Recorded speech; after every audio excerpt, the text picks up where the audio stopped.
The Autumn Bride by Anne Gracie. Narrated by Alison Larkin. Copyright 2013 by Anne Gracie. This unabridged audiobook is recorded by arrangement with the Berkeley Publishing Group, a member of Penguin Group USA Incorporated, and was produced in the year 2013 by Tantor Media Incorporated, which holds the copyright thereto. Prologue. And what am I to do on the occasion? It seems an hopeless business. Jane Austen, Pride and Prejudice. London, 1805. I'm sorry, my lord, but there's nothing left. My lord. Max Davenham still couldn't get used to being called that. Lord Davenham was his big, hearty, larger-than-life uncle. But his uncle was dead, and Max, the heir, was now Lord Davenham. Then the import of what Harcourt and Denton, his uncle's lawyer and man of affairs, were telling him filtered through. What do you mean, nothing? His uncle was a rich man, everybody knew that. Harcourt spread his hands in a rueful gesture. Nothing. Less than nothing, Denton clarified. Your uncle sold off everything that could be sold off, mortgaged the rest, and borrowed as heavily as he could. Max struggled to take it all in. His uncle had died just over a week before of an accident in the hunting field, but no one seeing him in action could possibly have suspected there was any shortage of money. At the time of his death he'd been hosting a large, lavish house party. He died in debt? It wasn't really a question. Since the news of the death, Max, who'd been finishing his final year at school, had been approached by an endless stream of tradesmen demanding payment, dunning him for what his uncle had owed. Some of the sums were enormous. A great deal of debt, the lawyer agreed, heavily. Max speared his fingers through his hair. What a damned bloody mess! Nobody reprimanded him for the bad language. He was a schoolboy no longer. He was Lord Davenham, and he was entitled to swear, to take his seat in the House of Lords, and to bear the responsibility for the huge financial mess his uncle had left behind. Thank God for my aunt's jointure. At least she won't be caught up in this mess. His aunt was the only daughter of the Earl of Fenton. The late Earl hadn't much liked her marrying a mere baron, and on her marriage had set up a generous trust to provide for her in widowhood. There was a short silence. Harcourt gazed fixedly at his fingers. Denton fiddled with the documents that lay before him. Neither one met Max's eye. "That's gone too," Max said incredulously. He didn't understand much about trusts, but he'd always believed, in fact, he'd overheard his uncle say once, that it was damned well unbreakable. Obviously he'd found a way. He looked at the two men in front of him. "So, what must I do?" "Everything that remains must be sold off." "Everything?" Both men nodded. "Everything," Denton confirmed. "Davenham Hall." "The home estate?" "Everything," Denton repeated. He consulted the list in front of him. Davenham Hall, the Cornish mines, the hunting box in Leicestershire, the Sussex properties, the manor in Norfolk, the London house. "The London house? But that's my aunt's home." Aunt Beer hated the country. The loss of the country houses wouldn't bother her in the least, but... Max's brain was spinning. How had nobody seen this coming, taken steps to prevent it? He shook his head. "I don't mind selling off the other properties, though I'd rather we tried to keep the home estate if we possibly can, but I won't allow the London house to be sold." "I'm afraid you have no choice, my lord." Max frowned. "But where would my aunt live?" Harcourt said apologetically, "Perhaps with relatives?" Max was appalled. Aunt Beer, his magnificent, outrageous aunt, a leader of the ton, living on her relatives' charity as a poor relation. He couldn't imagine it. It would kill her. "Impossible. There are only a few distant cousins left," he heard himself saying. Denton leaned forward and said firmly, in a voice not untinged with sympathy, "You haven't understood, my lord. Everything must be sold, and even then there will be debts, big ones. Max slumped back in his chair. You mean I'm ruined? Utterly. There was a short silence. Did my uncle not realise? From all Max could see, his uncle had been spending money like water up to and including the day he died. No, not spending money, running up debts. The silence thickened and became awkward. Denton broke it. He knew he was ruined, all right, he'd known for years. We tried again and again to make him understand, but... He shook his head. Harcourt, the lawyer, hesitated, then said delicately, Your uncle did, however, ensure he had paid all his gambling debts before he died. He died a gentleman. Max stared at him, realizing what the man was telling him, what nobody had told him before now. The reason for the wild, lavish house party, the last drunken, reckless, out-of-season hunt, where his uncle, always a noted horseman, had taken greater and greater risks, putting his horse at any barrier, heedless of any danger, until he'd come off at the last fence, slamming headfirst into a stone wall and breaking his neck. The bastard had known. He'd gone out on a drunken spree, escaping the mess he'd made, paying only his gambling debts, his so-called debts of honour. Honour? Max snorted, leaving the mess to his wife and his 18-year-old heir. He forced his fists to unclench. Does my aunt know? Harcourt shook his head. She knows nothing of this. Her jewels might secure a... Paste, my lord, Denton said sorrowfully. Paste? She'd brought a fortune in jewels to the marriage. Lord Davenham had them copied, all but a couple of her rings, the ones she never takes off. Does she know her jewels are paste? I doubt it. So we are ruined indeed. There was a long silence. Max's brain was reeling. Only a few weeks before, his biggest problem was whether he'd passed the Latin exam and whether his cricket team would win the cup. Now... He rose and paced about the room, trying to make up his mind what to do. He didn't seem to have much choice, but he wasn't going to take the advice of Harcourt and Denton, not completely. He squared his shoulders and resumed his seat. Very well, sell off everything except the home estate and my aunt's house in London. But, he held up his hand, I won't allow my aunt to be rendered homeless and dependent on the charity of relatives. Retaining her London home and securing her an income is my first priority. But, and if I can possibly hang on to Davenham Hall, I will. If you can, rent it out to someone. If not, close up the house and rent out the land to local farmers. But, my lord, I do understand the gravity of the situation, he assured them. But the home estate in Devon has been the heart of my family for generations, and I'm going to do my damnedest to hold on to it. Sell off everything else. Make sure you get the best price you can. Be discreet. Once the vultures scent blood, they'll peck the carcass to bits, and part pay the noisiest of the creditors first. It might give us some breathing time. The two elderly men exchanged glances, and seemed to come to some unspoken understanding. Very well, my lord, but the sale of the properties won't begin to cover all of the debts. How will you— I'll borrow, Denton said in an exasperated voice. My lord, the banks won't lend you a penny, don't you understand? You're ruined. Max clenched his fist. I am not ruined yet, and if the banks won't lend me the money I need to secure my aunt's future, I'll find it elsewhere. In an urgent voice, Denton said, Don't do it, my lord. You don't know what you're getting yourself in for. You spoke of vultures, but private moneylenders are worse than vultures. Harcourt added, He's right. Remember your Shakespeare. They might lend you the money, but they'll demand their pound of flesh. Max stood. Then, if that's what it takes, so be it.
Chapter 1. Give a girl an education and introduce her properly into the world, and 10 to 1, but she has the means of settling well, without further expense to anybody. Jane Austen, Mansfield Park. London, August 1816. She was running late. Abigail Chantry quickened her pace. Her half-day off, and though it was damp and squally and cold outside, she'd taken herself off as usual to continue her explorations of London. Truth to tell, if her employers had lived in the bleakest, most remote part of the Yorkshire moors, Abby would still have removed herself from their vicinity on her fortnightly half-day off. Mrs. Mason believed a governess should be useful as well as educational, and saw no reason why, on Miss Chantry's half-day, she should not do a little mending for her employer, or, better still, take the children with her on her outings. What need did a governess, especially one who was orphaned after all, have for free time? Miss Chantry did not agree, so, rain, hail, or snow, she absented herself from the Mason house the moment after the clock in the hall chimed noon, returning a few minutes before 6 to resume her duties. Having spent most of her life in the country, Abby was loving her forays into this enormous city, discovering all kinds of wonderful places. Last week she'd found a bookshop where the owner let her read to her heart's content without pressuring her to buy. Only the second-hand books, of course, not the new ones whose pages had not yet been cut. She'd returned there today, and had become so lost in a story, The Monk, deliciously blood-curdling, that now she was running late. If she returned even 1 minute after 6, Mr. Mason would dock her wages by a full day. It had happened before, and no amount of argument would budge him. She turned the corner into the Masons' street, and glanced up at the nearby clock tower. Oh, Lord, 3 minutes to go. Abby picked up speed. "Abby Chantry?" A young woman, a maidservant by her garments, limped toward her with an uneven gait. She'd been waiting opposite the Masons' house. Abby eyed her warily. "Yes?" Apart from her employers, Abby knew no one in London, and nobody here called her Abby. "I got a message from your sister." She spoke with a rough London accent. Her mouth was swollen, and a large bruise darkened her cheek. My sister? It wasn't possible. Jane was hundreds of miles away. She'd just left the Pilbury Home for the Daughters of Distressed Gentlewomen near Cheltenham to take up a position as companion to a vicar's mother in Hereford. "She told me where to find you. I'm Daisy." The girl took Abby's arm and tugged. "You gotta come with me. Jane's in trouble, bad trouble, and you gotta come now." Abby hesitated. The girl's bruised and battered face didn't inspire confidence.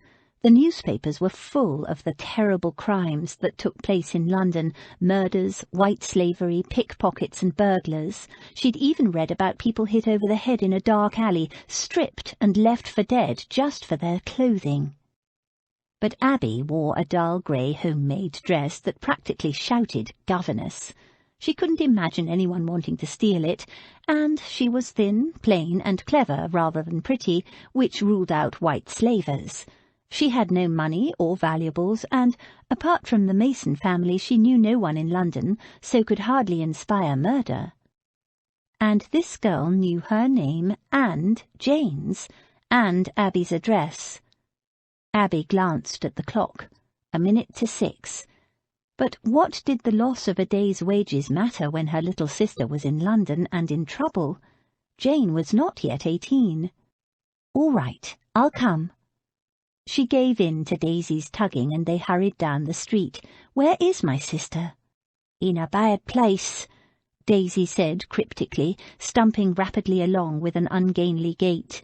Crippled, or the result of the beating she'd received? Abby wondered. Whichever, it didn't seem to slow her down.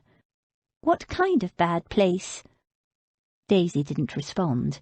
She led Abby through a maze of streets, cutting down back alleys and leading her into an area Abby had never felt tempted to explore. "What kind of bad place?" Abby repeated. Daisy glanced at her sideways. "A brothel, miss." "A broth—" Abby broke off, horrified. "You mean a brothel?" "That's what I said, miss, a brothel." Abby stopped dead. Then it can't be my sister. Jane would never enter a brothel. But even as she said it, she knew the truth. Her baby sister was in a brothel. "Yeah, well, she didn't have no choice in the matter. She come here straight from some orphanage in the country, drugged, she was. She give me your address and asked me to get a message to you, and we ain't got much time, so hurry." Numb with shock and sick at the thought, Abby allowed herself to be led down side streets and alleyways. Jane was supposed to be in a vicarage in Hereford. How could she possibly have ended up in a London brothel? Drugged, she was. How? They turned into a narrow street lined with shabby houses and slowed. "That's it." Daisy gestured to a tall house, a good deal smarter than the others, with a freshly painted black door and windows curtained in crimson fabric. The ground-story windows were unbarred, but the higher ones were all barred, to keep people in rather than out. She didn't have no choice. As she stared up, she saw a movement at one of the highest windows, a glimpse of golden hair, 2 palms pressed against the glass framing a young woman the image of Abby's mother.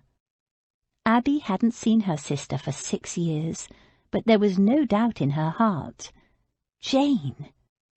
Someone pulled Jane back out of sight and closed the curtains.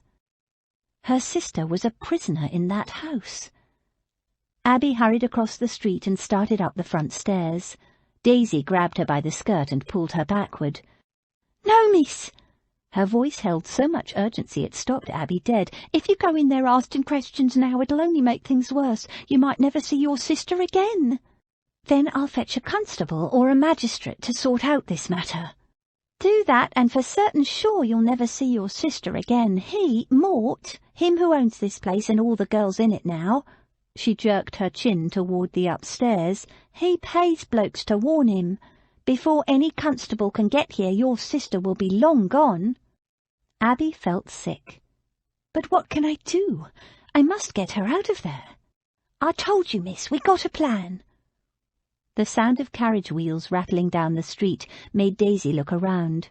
She paled. "Oh, my God, that's Mort coming! Go quick, if he catches me talking to anyone outside, he'll give me another thrashing. I'll meet you in the alley behind the house, 6th house along, big spiked gate. Go!" She gave Abby a shove and fled down the side steps to the basement area. Abby, still in shock, Jane in a brothel, hurried away down the street, forcing herself not to look back even when she heard the carriage draw to a halt outside the house with the black door. She turned the corner and found the alley Daisy had described running behind the houses. It was narrow, gloomy and strewn with filth of all kinds, the cobbles slimy, the damp stench vile. Abby covered her nose and grimly picked her way along the lane.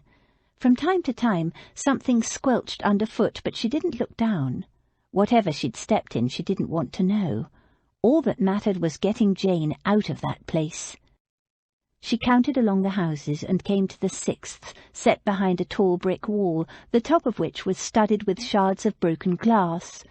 A solid wooden gate was set into it, topped by a line of iron spikes. The sinister row of spikes gleamed dully in the faint light. Ice slid slowly through her veins. With her dying breath, Mamma had made Abby promise to keep Jane safe, to keep them both safe. It hadn't been easy. Jane's beauty had always attracted attention, even when she was a little girl. But Abby had kept that promise.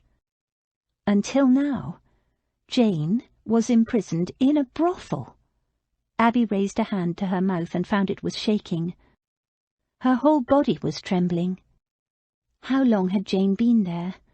Abby tried to work it out, to recall what Jane had said in her last letter, but she couldn't. Over and over the question pounded through her mind. How had Jane come to be in a brothel? Abby shoved the fruitless question aside. She had to think, to plan what to do to get Jane free. What if Daisy didn't come? Abby would have no option but to fetch a constable. "Do that, and for certain you'll never see your sister again." Abby shivered. She was entirely dependent on the goodwill and ability of a girl she'd never seen till a few minutes ago. If constables and magistrates couldn't help, how could one small crippled maidservant make a difference? And where was she? The minutes crawled by. Abby was almost ready to give up when she heard something on the other side of the gate. Her heart gave a leap of relief. Then it occurred to her it could be anyone. She pressed back into the shadows and waited. The gate cracked open an inch. "You still here, miss?" came a whisper. "I'm here." The girl poked her head out. "I got no time to explain, miss, but come back here in an hour with a warm cloak and some shoes." "Shoes? But I was going to try and get your sister out now, but I can't while Mort's here, but he's going out again shortly." She turned to leave, but Abby grabbed her arm. "Why? Why would you do this for us, for Jane and me?" It was obviously dangerous. Why would this girl, a stranger, take such a risk? Was she expecting payment? Abby would gladly give all she had to save her sister, but she didn't have much. The girl shook her head. "'Cause it's wrong what Mort's doing. It never used to be like this, stealing girls, keeping them locked up." She broke off. "Look, I ain't got time to explain, miss, not so's you'd understand. You'll just have to trust me. Just be back here in an hour with a warm cloak and some shoes." "Why? Some kind of payment for services rendered?" "'Cause she ain't got nothing to wear outside, of course." She jerked her chin at the filth in the alley. "You want her to walk through that in her bare feet. Now I gotta go." And with that, the girl was gone, the gate shut behind her. Abby heard a bolt slide into place. Numbly, Abby found her way back to the Mason's house. An hour. A lot could happen in an hour. "What time do you call this?" Abby, her foot on the first stair, turned back. Mr. Mason stood in the hall entry, fob watch in hand, glowering. "You're late." "I know, and I'm sorry, Mr. Mason, but I only just learned that—" "I shall have to deduct the full day from your wages, of course." He puffed his chest up like a particularly pleased toad. "It was a family emergency." He snorted. "You have no family." "I do. I have a sister, and she has come to London unexpectedly, and—" "No excuses. You know the rules." "It's not an excuse, it's true, and I'm hoping— I was wondering—" She swallowed, belatedly realizing she should not have argued with him. "What were you wondering, Miss Chantry?" Mrs. Mason swept down the staircase, dressed in a sumptuous puce silk dress, a feathered headdress, and a cloak edged with fur. "Have you forgotten, Mr. Mason? We are to attend the opera this evening. I do not wish to be late." "It is fashionable to be late," her husband responded. "I realize that, my dear." Mrs. Mason's voice grated with sugar-coated irritation. "But we are going to be more than fashionably late. You don't even have your coat on." The butler arrived in the hallway, heard the remark, and went to fetch Mr. Mason's coat. Mrs. Mason pulled on one long kid evening glove and glanced at Abby. "Well, what is it, Miss Chantry?" Abby took a deep breath. The Masons were very strict about visitors of any kind. Abby was allowed none. "My younger sister is in London, ma'am, and I was wondering if she could stay with me just for the night." The woman's well-plucked eyebrows rose. "Here? Don't be ridiculous. Of course not. Now come along, Mr. Mason." "But I haven't seen her for years. She's just left the orphanage, and she's not quite 18. I can't let her stay in London on her own." "That's not our concern." Mrs. Mason frowned into the looking-glass and adjusted her headdress.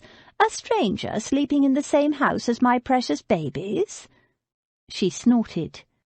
"She's not a stranger. She's my sister." "It's out of the question." Mr. Mason allowed the butler to help him into his coat. "Blake, is the carriage here?" The butler opened the door and peered outside. "It's just turning out of the mews, sir." "And this is your last word?" Abby asked. Mrs. Mason turned on her. "Why are you still loitering about? You heard my husband. The answer is no. Now get upstairs and attend to the children." There was no point in arguing, so Abby went upstairs. She had no intention of obeying anyway. She checked on the children as she did every night. They were all fast asleep, looking like little angels, which they absolutely were not. The 2 older ones were full of mischief. Abby didn't care. She loved them anyway. Susan, the toddler, was sleeping on her front with her bottom poking up as usual. Such a little darling. Abby gently turned her on her side, and the little girl snuggled down, smiling to herself, still fast asleep. Abby tucked the covers around her. These children were the joy and also the agony of her job. Abby loved them as if they were her own. She couldn't help herself. She knew it was foolish and that one day they'd break her heart. She knew they'd be taken away from her, or she'd be sent away from them, as if they'd outgrown her like a pair of old shoes. It was heartbreak waiting to happen, loving other people's children. She'd learned that hard lesson from the Taylors, her first position. 2 years she'd been with them, loving the little ones with all her hungry heart, not thinking ahead, never even considering that one day she'd be dismissed and never see the children again. They lived in Jamaica now. She would lose the Mason children now too, but she would not, could not, leave her sister alone in a London hotel, not after what she'd been through. Even if she hadn't, if Jane had arrived in London unexpectedly, as she'd told the Masons, they had 6 years to catch up on. Jane had been a child of 12 when Abby saw her last. Jane. She bent and kissed each sleeping child, and hurried out to collect the cloak and shoes for her sister, adding a shawl to the bundle just in case. Gaslight had not yet reached the more sordid parts of the city. In the evening gloom the alleyway seemed more noisome and full of sinister shadows. Abby trod warily, counting the houses until she reached the high brick wall with the spiked wooden gate. She stationed herself opposite the gate and waited, watching the windows like a hawk, noting every passing flicker of light, every shadow of movement. Was that Jane? Was that? The time passed slowly. A distant clock chimed the hour. It was taking much longer than she'd expected. Had something gone wrong? Something ran over her foot, a flicker of tiny damp claws and a slithery tail. She jumped, stifling a scream. She loathed rats. She was concentrating so hard on the windows above that the scrape of the bolt on the gate opposite took her unawares, and she jumped in fright. The gate creaked open. A head peered out. "Abby?" A low whisper. "Jane?" A pale, wraith-like shape slipped through the gap, and then her sister was in her arms, clinging tightly, trembling, weeping and laughing. "Abby! Oh, Abby!" "Janey!" Tears blurred Abby's vision as she hugged her little sister. Not so little any more, she realized. Jane was as tall as Abby now. She hugged her tighter. "Jane, dearest, are you all right? How did you come to be in London? I thought Hereford." A hard little finger poked her in the ribs. "Oi! We're not out of danger yet, you know. Escape now, happy reunion later." It was Daisy. "Now quick, where's them shoes?" "Of course." Abby released Jane, and as she stepped back her jaw dropped. Her sister was naked but for a thin chemise. "Good God, Jane, where are your clothes?" She pulled the cloak out and threw it around her shivering sister. "It's to stop us leaving," Jane said between chattering teeth. "We can't go into the streets dressed like this." Abby crouched to slip the shoes on Jane's cold feet, which were filthy from the alley. She wiped them clean as best she could with a handkerchief, her hands shaking with rage and distress. For her sister to be kept in such an indecent state without even clothes to keep her covered, and in such cold weather. "Put this on as well." She passed the shawl to Jane. "No, Damaris can use it." "Damaris?" Abby glanced up and saw another girl hovering uncertainly outside the gate, shivering, her arms wrapped around herself. She too was scantily clothed, but, unlike Jane, this girl looked exactly like a woman out of a brothel. She wore a thin red and gold gauzy wrapper that barely reached past her thighs. Her dark hair was piled high, spiked into place with 2 sticks. Her face, clearly painted, was a dead white oval. Her lips and cheeks were garishly rouged, her eyelids had been darkened, and the line of her eyes was elongated at the corners. "Damaris is my friend." Jane took Abby's shawl and tucked it around the shivering girl. "She's coming with us." Abby frowned. Take this painted brothel creature with them? Jane saw Abby's hesitation and put a protective arm around the girl's shoulders. "She has to come with us, Abby. She saved me. I owe her everything." "Come with us? But—" It was going to be difficult enough to smuggle Jane into the Mason residence, let alone this person. "Damaris is the only reason I wasn't raped," Jane said urgently. "She has to come with us, Abby." Shocked, Abby stared at the garishly painted girl. The only reason Jane wasn't raped? Suddenly, she didn't care what Damaris looked like, how much paint she wore, how scandalous her clothing was, what her past was. Whatever she'd done before this moment, she'd saved Jane from rape. Daisy shifted restlessly. "Going to stand around all night talking?" It jolted Abby to her senses. "No, of course not. Here, Damaris." She unfastened her own cloak and wrapped the shivering girl in it. She tugged the hood up to conceal her face and hair. Abby glanced down at Damaris's narrow feet, pale against the dark mud of the alley. "I don't have another pair of shoes, but here." She passed Damaris her mittens. "Put them on your feet. It's the best I can do." "Thank you," Damaris said in a soft voice. "I don't mean to be a burden." The girl's gratitude made Abby ashamed of her earlier hesitation. "You're not a burden," she lied. "You helped my sister, and for that I owe you. Besides, I wouldn't want anyone to return to that horrid place." They would manage. Somehow. She turned to Daisy. "I cannot thank you enough for what you've done. I have a little money. It's not much, but—" She proffered a small purse. "I don't want your money." Daisy stepped back, offended. "But you risked so much. I didn't do it for money anyway. I got my own money now. Are you lot going or not?" Abby stepped forward and hugged her. "Thank you, Daisy." Jane and Damaris hugged and thanked Daisy too. Then, with whispered goodbyes, they hurried down the alley. Almost immediately, Abby heard footsteps behind them. Had they been discovered? She whirled around. It was Daisy carrying a small bundle. "Are they Jane's belongings?" Daisy clutched the bundle tightly against her chest. "No, it's me own bits. I'm getting out too." "You?" Abby exclaimed. "But why? Mort'll flay me alive when he finds out what I did." She must have noticed Abby's hastily concealed dismay, because she added proudly, "Don't worry about me, miss. I can look after myself. Now hurry. They'll be out looking for them girls any minute now. Valuable property they are." Slip-sliding as fast as they could down the alley, the girls broke into a run as soon as they reached the street. They turned down the first corner, ran several blocks, turned another corner, and kept running. When they had no more breath, they collapsed, panting, against some railings bordering a quiet garden. A minute passed. 2. The only sound was their laboured breathing. They watched the way they'd come, ready to flee at the first sign of any movement.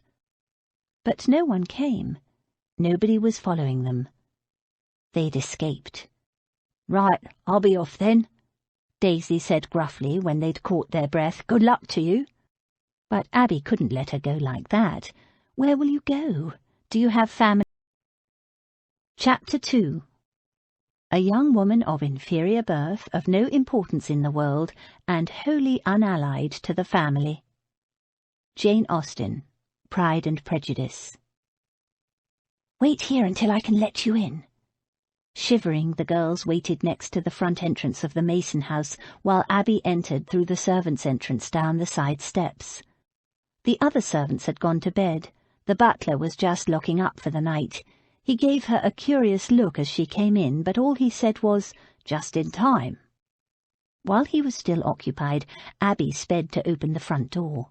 The 3 girls slipped quietly inside and hurried up the stairs to Abby's bedchamber.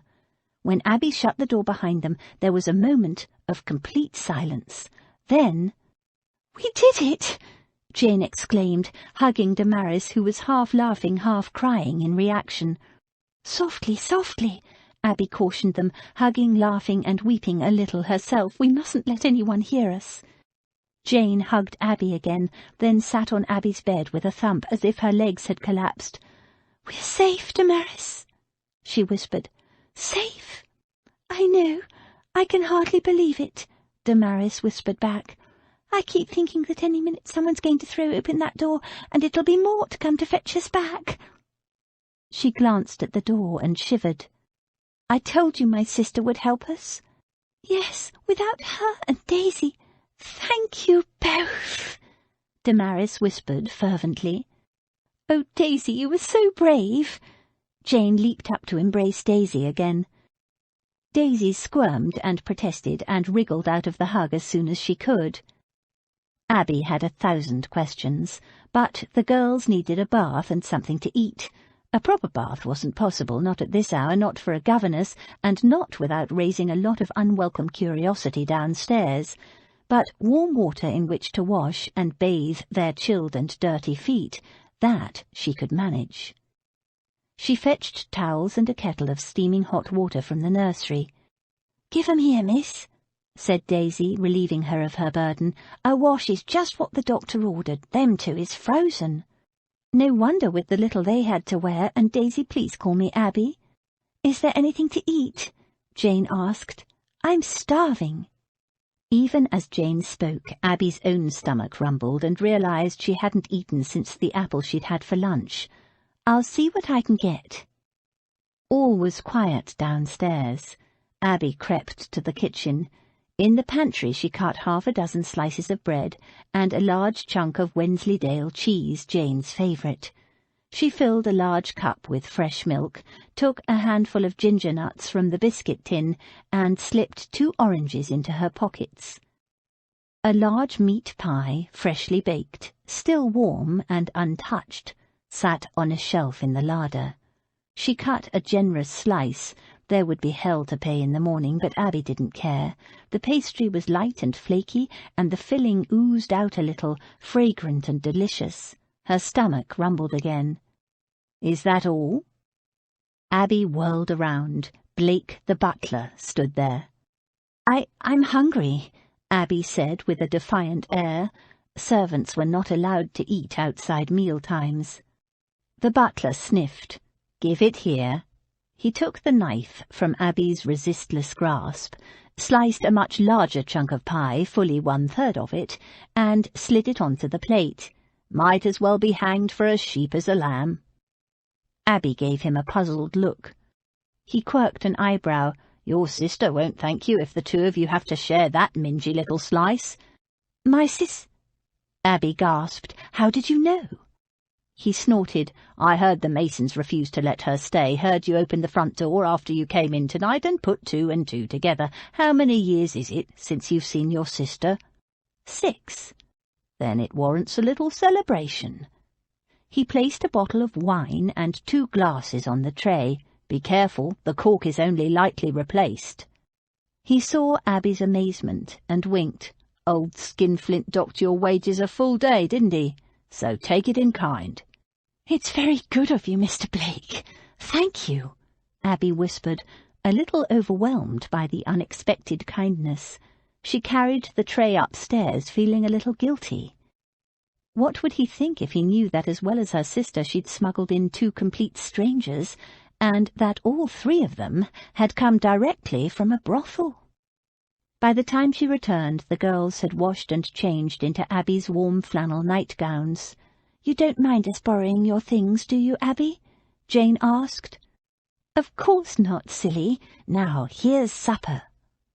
She set down the tray in front of the fire and spread the food out on the cloth like a picnic. The girls fell on the feast with delight. "They wouldn't let us eat yesterday or today," Jane explained between mouthfuls of pie. "Why ever not?" Jane and Damaris exchanged glances, then laughed. "Damaris made me sick." "What? Why?" Abby glanced at Damaris. With her face freshly scrubbed and her shiny dark hair hanging loose down her back, Damaris looked as young and innocent as her sister, and perhaps she was. If Jane could be stolen away, drugged... Abby felt ashamed of her earlier prejudice.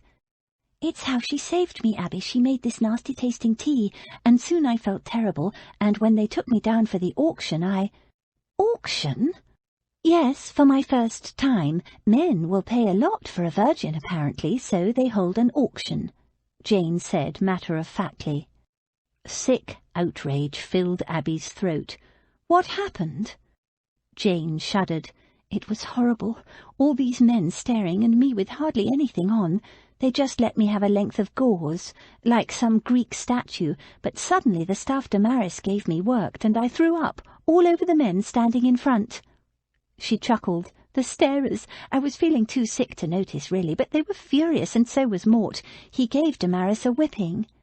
"It wasn't too bad," Damaris assured her quickly. "He didn't want to mark my skin." Abby swallowed. She'd so misjudged this girl. "And they took me away and put the auction off for another night." Jane started shivering again, but it wasn't the cold. "Tonight," Daisy said into the silence, "in about an hour." "So that was why. Oh, thank you." Abby hugged the little maid again. "I cannot thank you enough, Daisy." Daisy blushed and muttered an embarrassed, "Weren't nothing." "No, you're a heroine," Abby insisted. "You saved Jane and Damaris at the expense of your own job." Daisy snorted. "I was leaving anyway. I hate what that place has become. When Mrs. B ran the brothel, it was a happy place, nobody doing nothing they didn't want to, and all the girls there of their own free will. Nobody was ever drugged or locked up, and nobody made to whore unless they wanted to. But since Mrs. B retired and her son Mort took over..." She shuddered. "He's a bad lot, Mort." Daisy glanced at Damaris and Jane and added bitterly, "One of the girls told me yesterday that Mort had promised me to one of his gentlemen, one of those as likes to hurt girls. Fancies himself a little cripple, so he said, and Mort won't take no for an answer." She touched her bruised cheek gingerly. "All those years I worked for Mrs. B, from a little girl, and never once did she try to sell me, and she could have, believe me. She asked me once, and I said no, and that was that. But Mort, he didn't care." She cut herself a slice of cheese and said to Abby, "So you don't owe me nothing, miss. I was doing it for myself as much as these two, and you're putting me up for the night and fed me, so I reckon we're square." Abby didn't agree. She owed Daisy much more than that, but right now she wanted to find out about her sister. "Jane, how did you end up there in the first place? You were on your way to Hereford." "I know, and I have no idea how it happened. I did set out." "On the stage?" "No, one of the governors of the Pilbury Home for the Daughters of Distressed Gentlewomen," she explained to the others. "That's the place where Abby and I were sent after Mamma died." "Well, Sir Walter Greevy, he's one of the governors, he's ever so nice. He arranged the placement at the vicarage in Hereford, and he sent a carriage to convey me there. We stopped at an inn to change horses, and I had a drink and something to eat, and after that, I don't remember a thing until I woke up wearing nothing but a chemise, and it wasn't even mine, and Damaris was in the room with me." "That's terrible," Abby exclaimed. "What about the coachman? Why didn't he stop them? Or was he in on it?" Jane shook her head. "I don't think so. I think he was drunk. He was drinking from a bottle every time I saw him. He deserves to be sacked."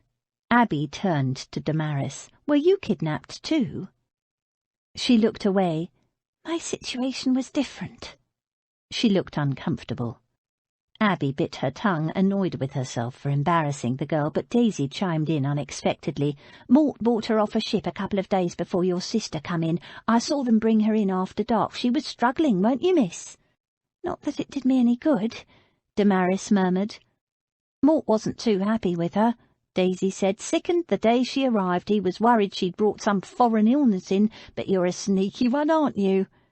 Daisy grinned at Damaris. "You made yourself sick, didn't you, with tea, like Jane said?" Damaris nodded. "But Mort caught me picking more of the weeds in the backyard and put two and two together. He had Jane and me stripped and locked up together and given no food, only water." She glanced at Abby. "I was due to appear downstairs tonight, too. That's why I was all painted up. The golden-haired virgin and the Chinese whore." "Chinese? You're not Chinese," Abby said. "No, but I'd just arrived from China," Damaris explained. "My parents were missionaries there. They died," she added, anticipating Abby's next question. "And you were forced into a brothel. It's iniquitous," Abby said fiercely. "We must inform Bow Street first thing in the morning." "No!" 3 voices spoke at once. Abby stared. "Of course we must report it, else these atrocious practices will continue." "No," Daisy insisted. Jane and Damaris nodded in urgent agreement. "You can't, Abby, you can't." "Why not? I don't understand." To Abby it seemed unquestionable that they ought to seek help from the authorities, but the others' fear was palpable. "I told you before, miss," Daisy said. "If you go telling the law about us, we'll be done for. Mort's got spies everywhere, even Bow Street, and the minute he gets a sniff of any of us, he'll send blokes to fetch us back. And after that it won't be pretty." Jane shuddered. "It's true, Abby, you don't know what kind of man he is." "I would rather die than go back," Damaris added with quiet intensity. Abby frowned. "But how could he possibly find you? This Mort fellow doesn't know anything about me, and nobody knows of my connection with any of you." Daisy said, "Anyone who reports something to Bow Street has to give their name and address, right?" Abby nodded. She supposed so. She'd never actually reported a crime before. "We share the same name," Jane said, "and Chantry isn't a common name." "And then they'll come after us," Daisy finished. "Who will?" Daisy shrugged. "Someone, we won't know who, but they'll get us, and they won't be friendly like." She shuddered. "Better we just disappear, miss, with no ripples." Jane and Damaris nodded in fervent agreement. Abby looked at them helplessly. It went very much against the grain to do nothing, but she was ignorant of the criminal world. She hadn't experienced what the girls had, and Daisy had grown up in that environment. Abby would be foolish to ignore her advice. "Very well, I don't like it, but I won't go to Bow Street," she said reluctantly. "But what if I send an anonymous letter?" Daisy shrugged. "Won't do no good. Mort'll know about it 2 minutes after it gets there, and by the time anyone gets to the brothel it'll be sweet as pie. But if writing a letter makes you feel better—" "It will," Abby said. Exhausted and emotionally drained, they went to bed soon after they'd eaten. Jane shared Abby's bed, as she had when they were children. Daisy and Damaris slept on a trundle bed brought in from the nursery. The 3 girls fell asleep in minutes, but Abby lay there wide awake, so much to think about. How had Jane ended up in that frightful place? Why had the coachman not reported her disappearance? Why hadn't the vicar reported Jane's non-arrival at the vicarage? Or Mrs. Bodkin at the Pill? Surely she would have been informed, so why hadn't she written to Abby? Over and over her mind turned over possibilities, and yet nothing, no explanation came to her. And now that she had her sister safe, what to do next? Jane couldn't stay here, that was certain, and yet Abby didn't want to send her sister away. She ought to. Her own meagre savings wouldn't support the 2 of them for long.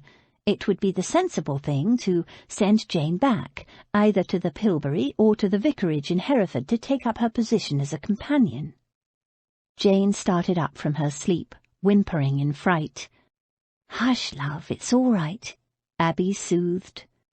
Jane turned to her, shivering. "Oh, Abby, you are here, thank God. I thought I'd only dreamed you, and that I was still in that place."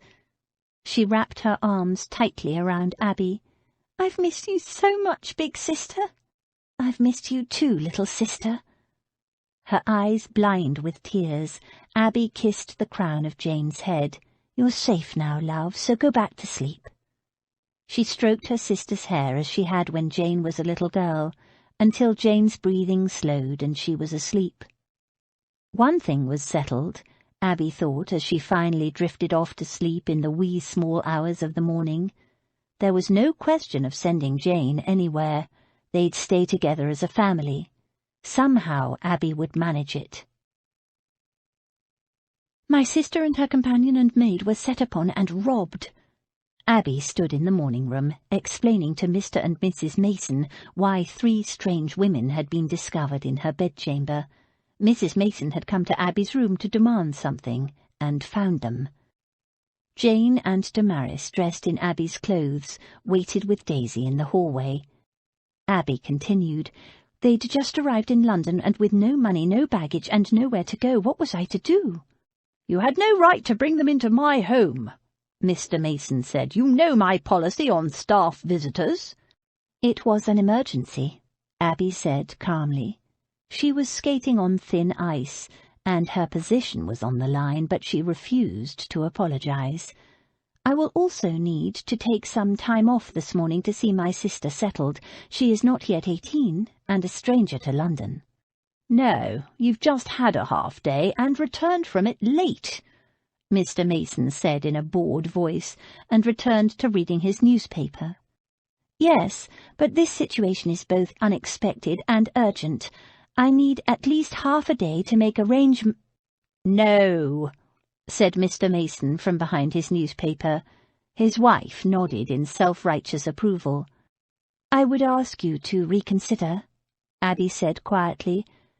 "I've worked for you for 4 years and have never once asked for anything extra. You must understand this is a family obligation." Abby's time here was over. She knew it, and she wouldn't give them the satisfaction of begging. But the thought of being jobless and having to support 4 people on her meagre savings terrified her. "The only family you have any obligation to is mine," Mr. Mason said. "That is your last word?" "It is." "Then I hereby tender my resignation to take effect immediately."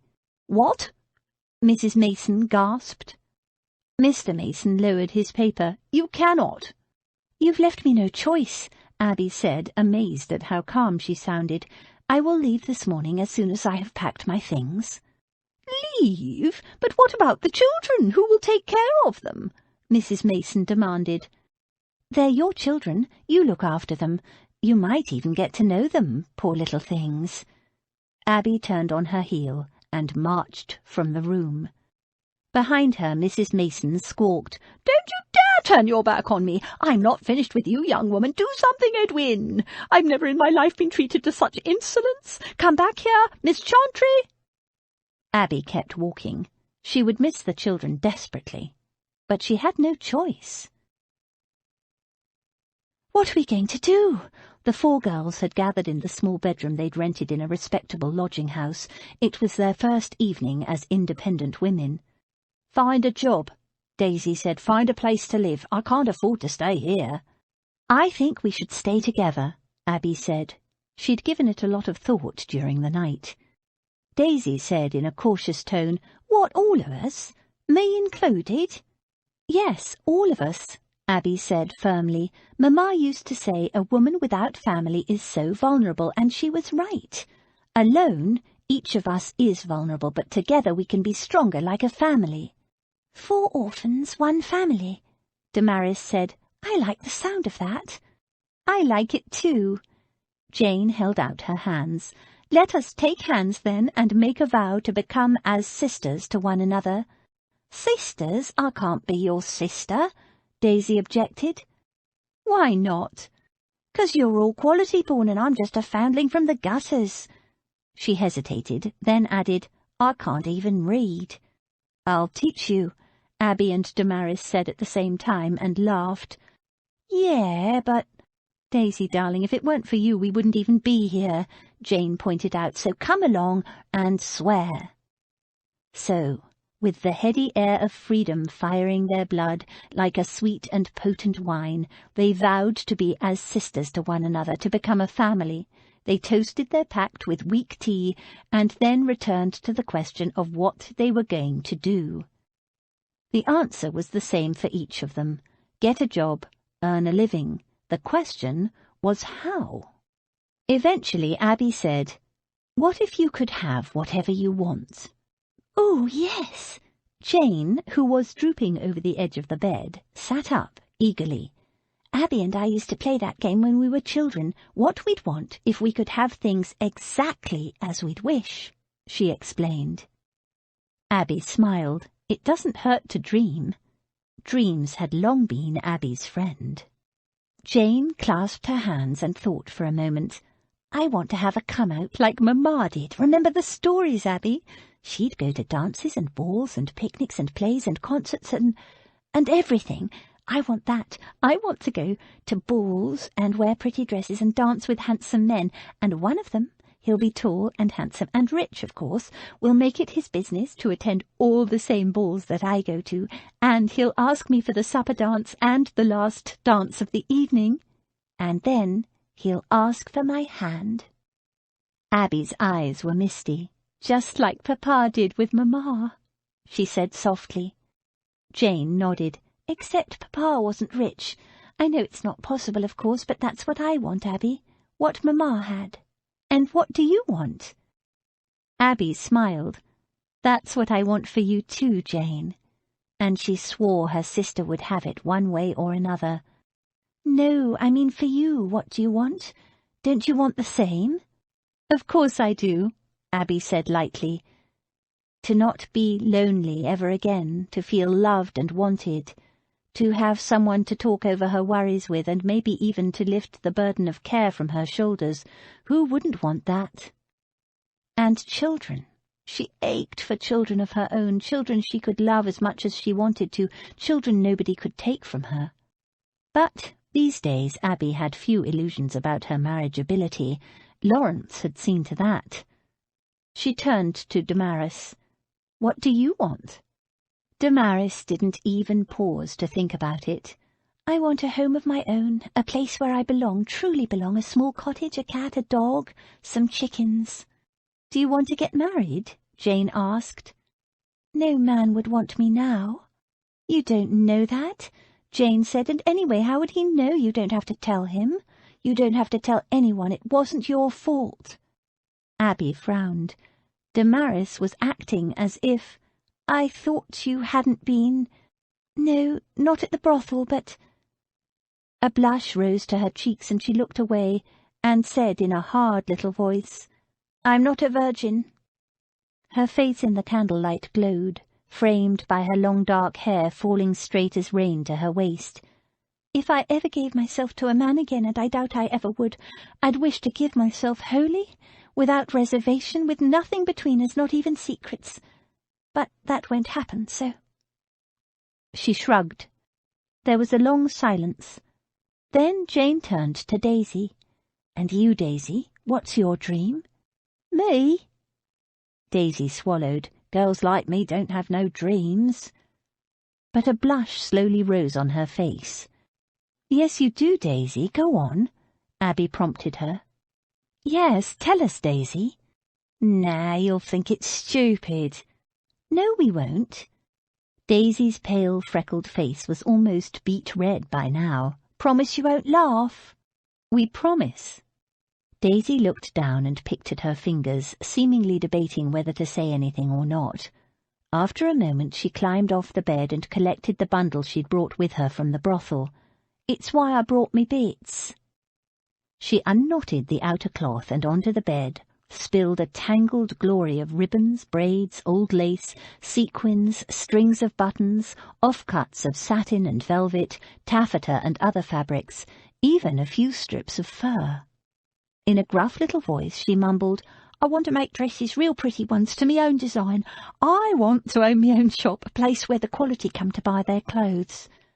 She darted them a quick glance and scowled at her boots. See, I told you it was stupid.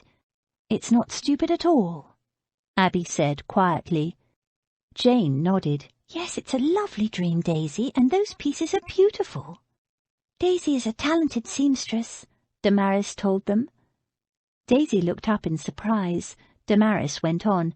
I saw some of the garments she made for the girls in the brothel, and she has an eye for style and something of an original flair. She looked at Daisy. I'd be happy to work with you to help your dream come true. Would you, miss? Daisy gasped. We all will, Jane said warmly. Won't we, Abby? Abby? Abby blinked. "Sorry, I was wool-gathering.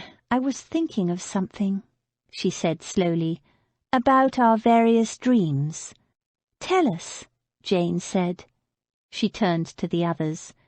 "Abby always has wonderful ideas." Abby grimaced.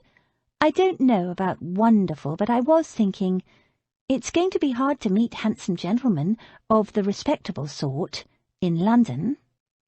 In a city the size of London, respectable society, let alone the genteel society that her and Jane's birth should have entitled them to, was far out of their reach.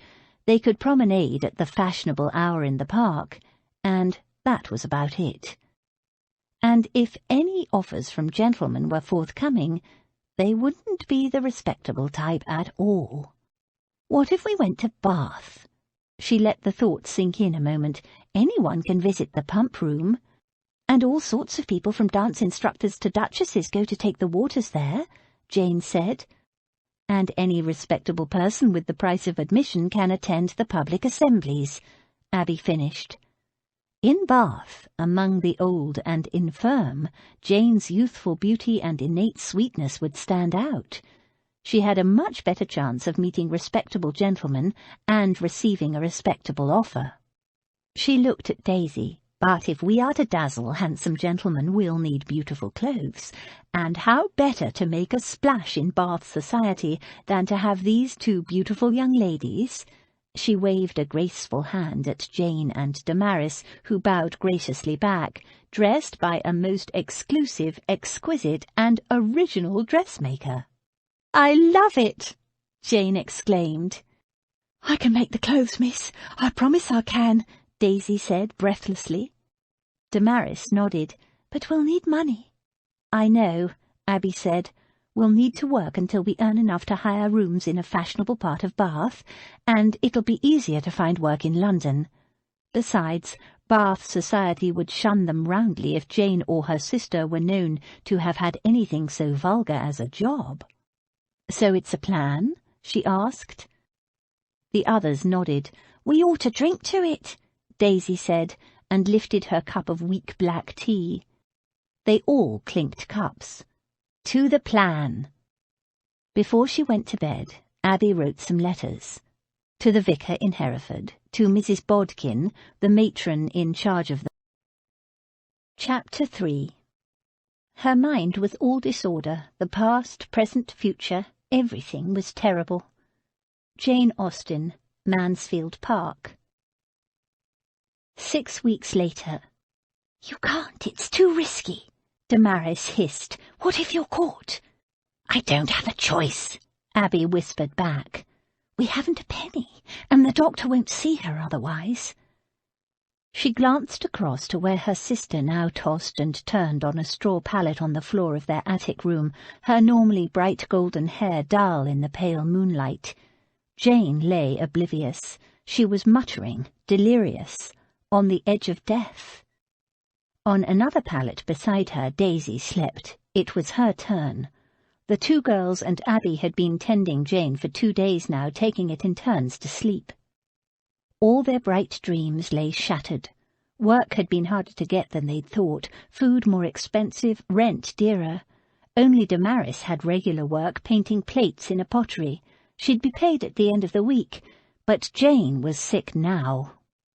Abby looked out across the rooftops of London, her gaze returning again and again, like a tongue probing a sore tooth, to the window on the second floor of the grand house behind them.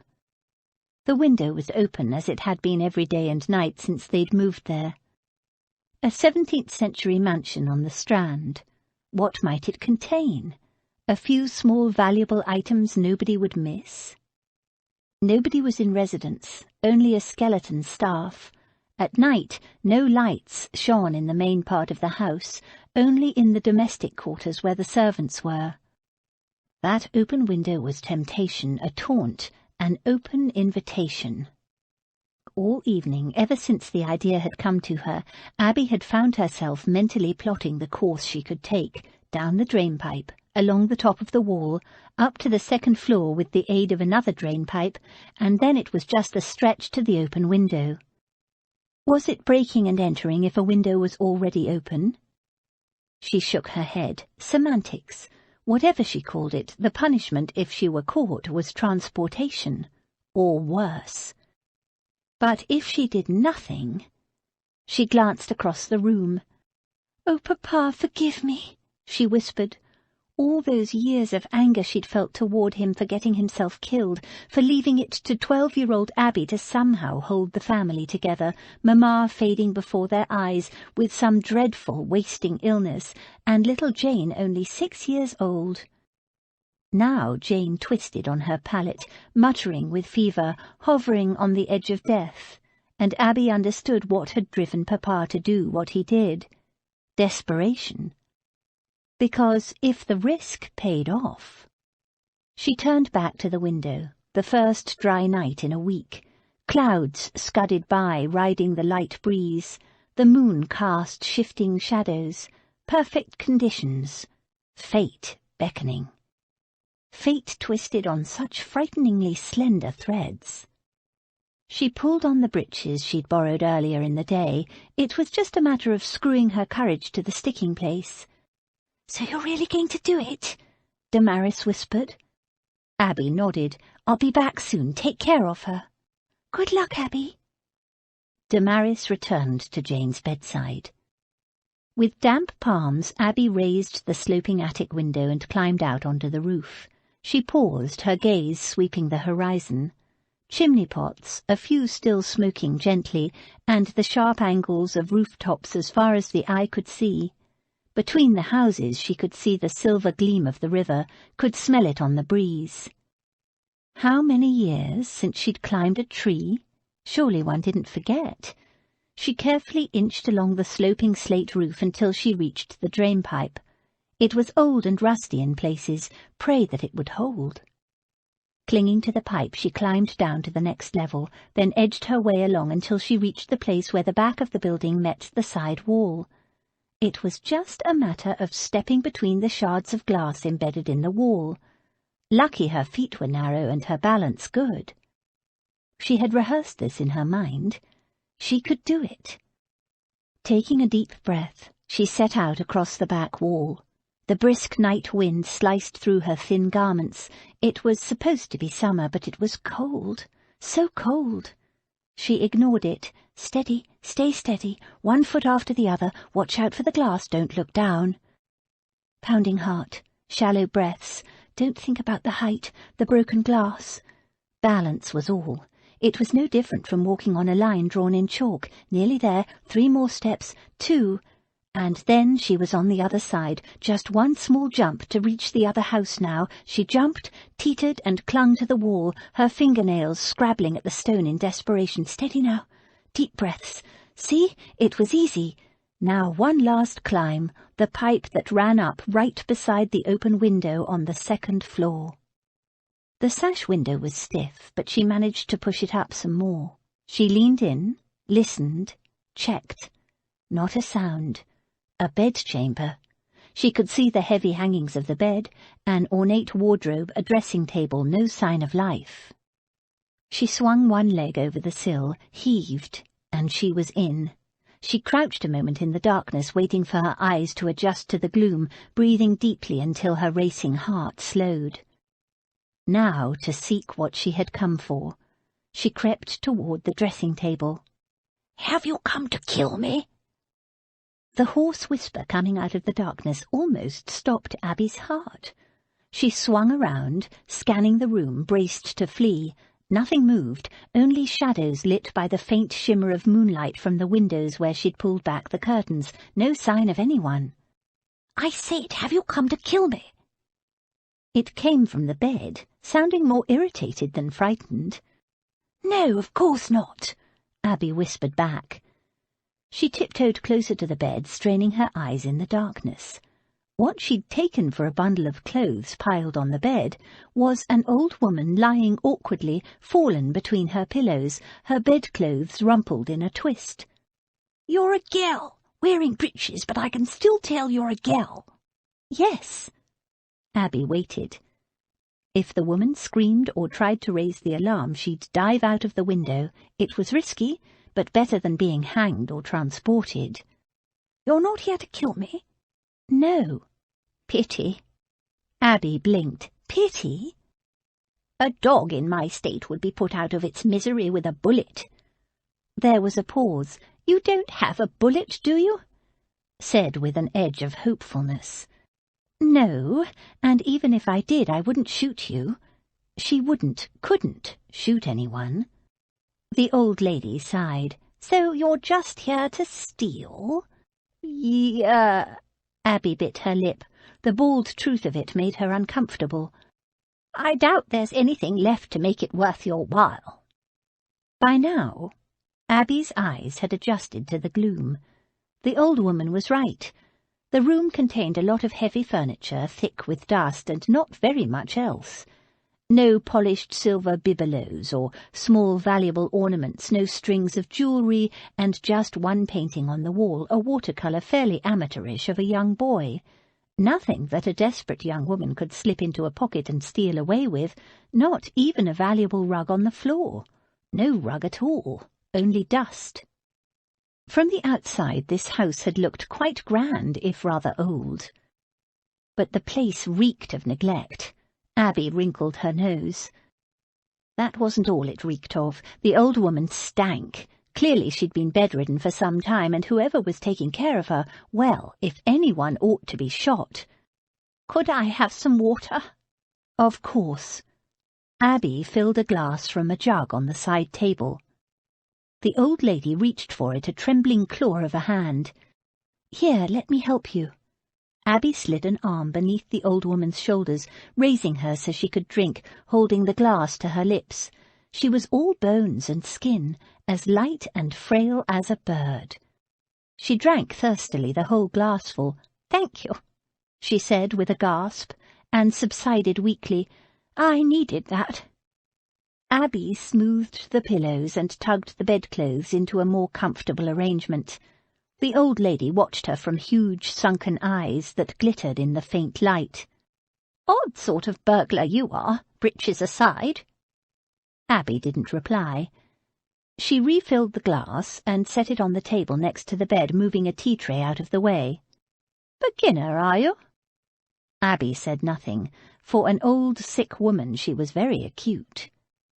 The tray contained a spoon, a cup, and a bowl of something that looked like wallpaper paste, dried and crusted around the rim. She picked it up and sniffed cautiously. "Gruel." The old woman pulled a face. "Disgusting muck." It certainly looked and smelled unappetizing and old. "How long has it been here?" Abby asked. "Since this morning. They'll bring more up tomorrow." She sniffed. "I won't eat that either." No wonder she was so thin and frail. "Who brings the food, your family?" The old lady gave a snort of mirthless laughter. "Servants got to keep me alive, don't they? Otherwise they won't get paid." "You have servants?" Abby wasn't sure she believed her. What kind of servants would leave their employer in this state?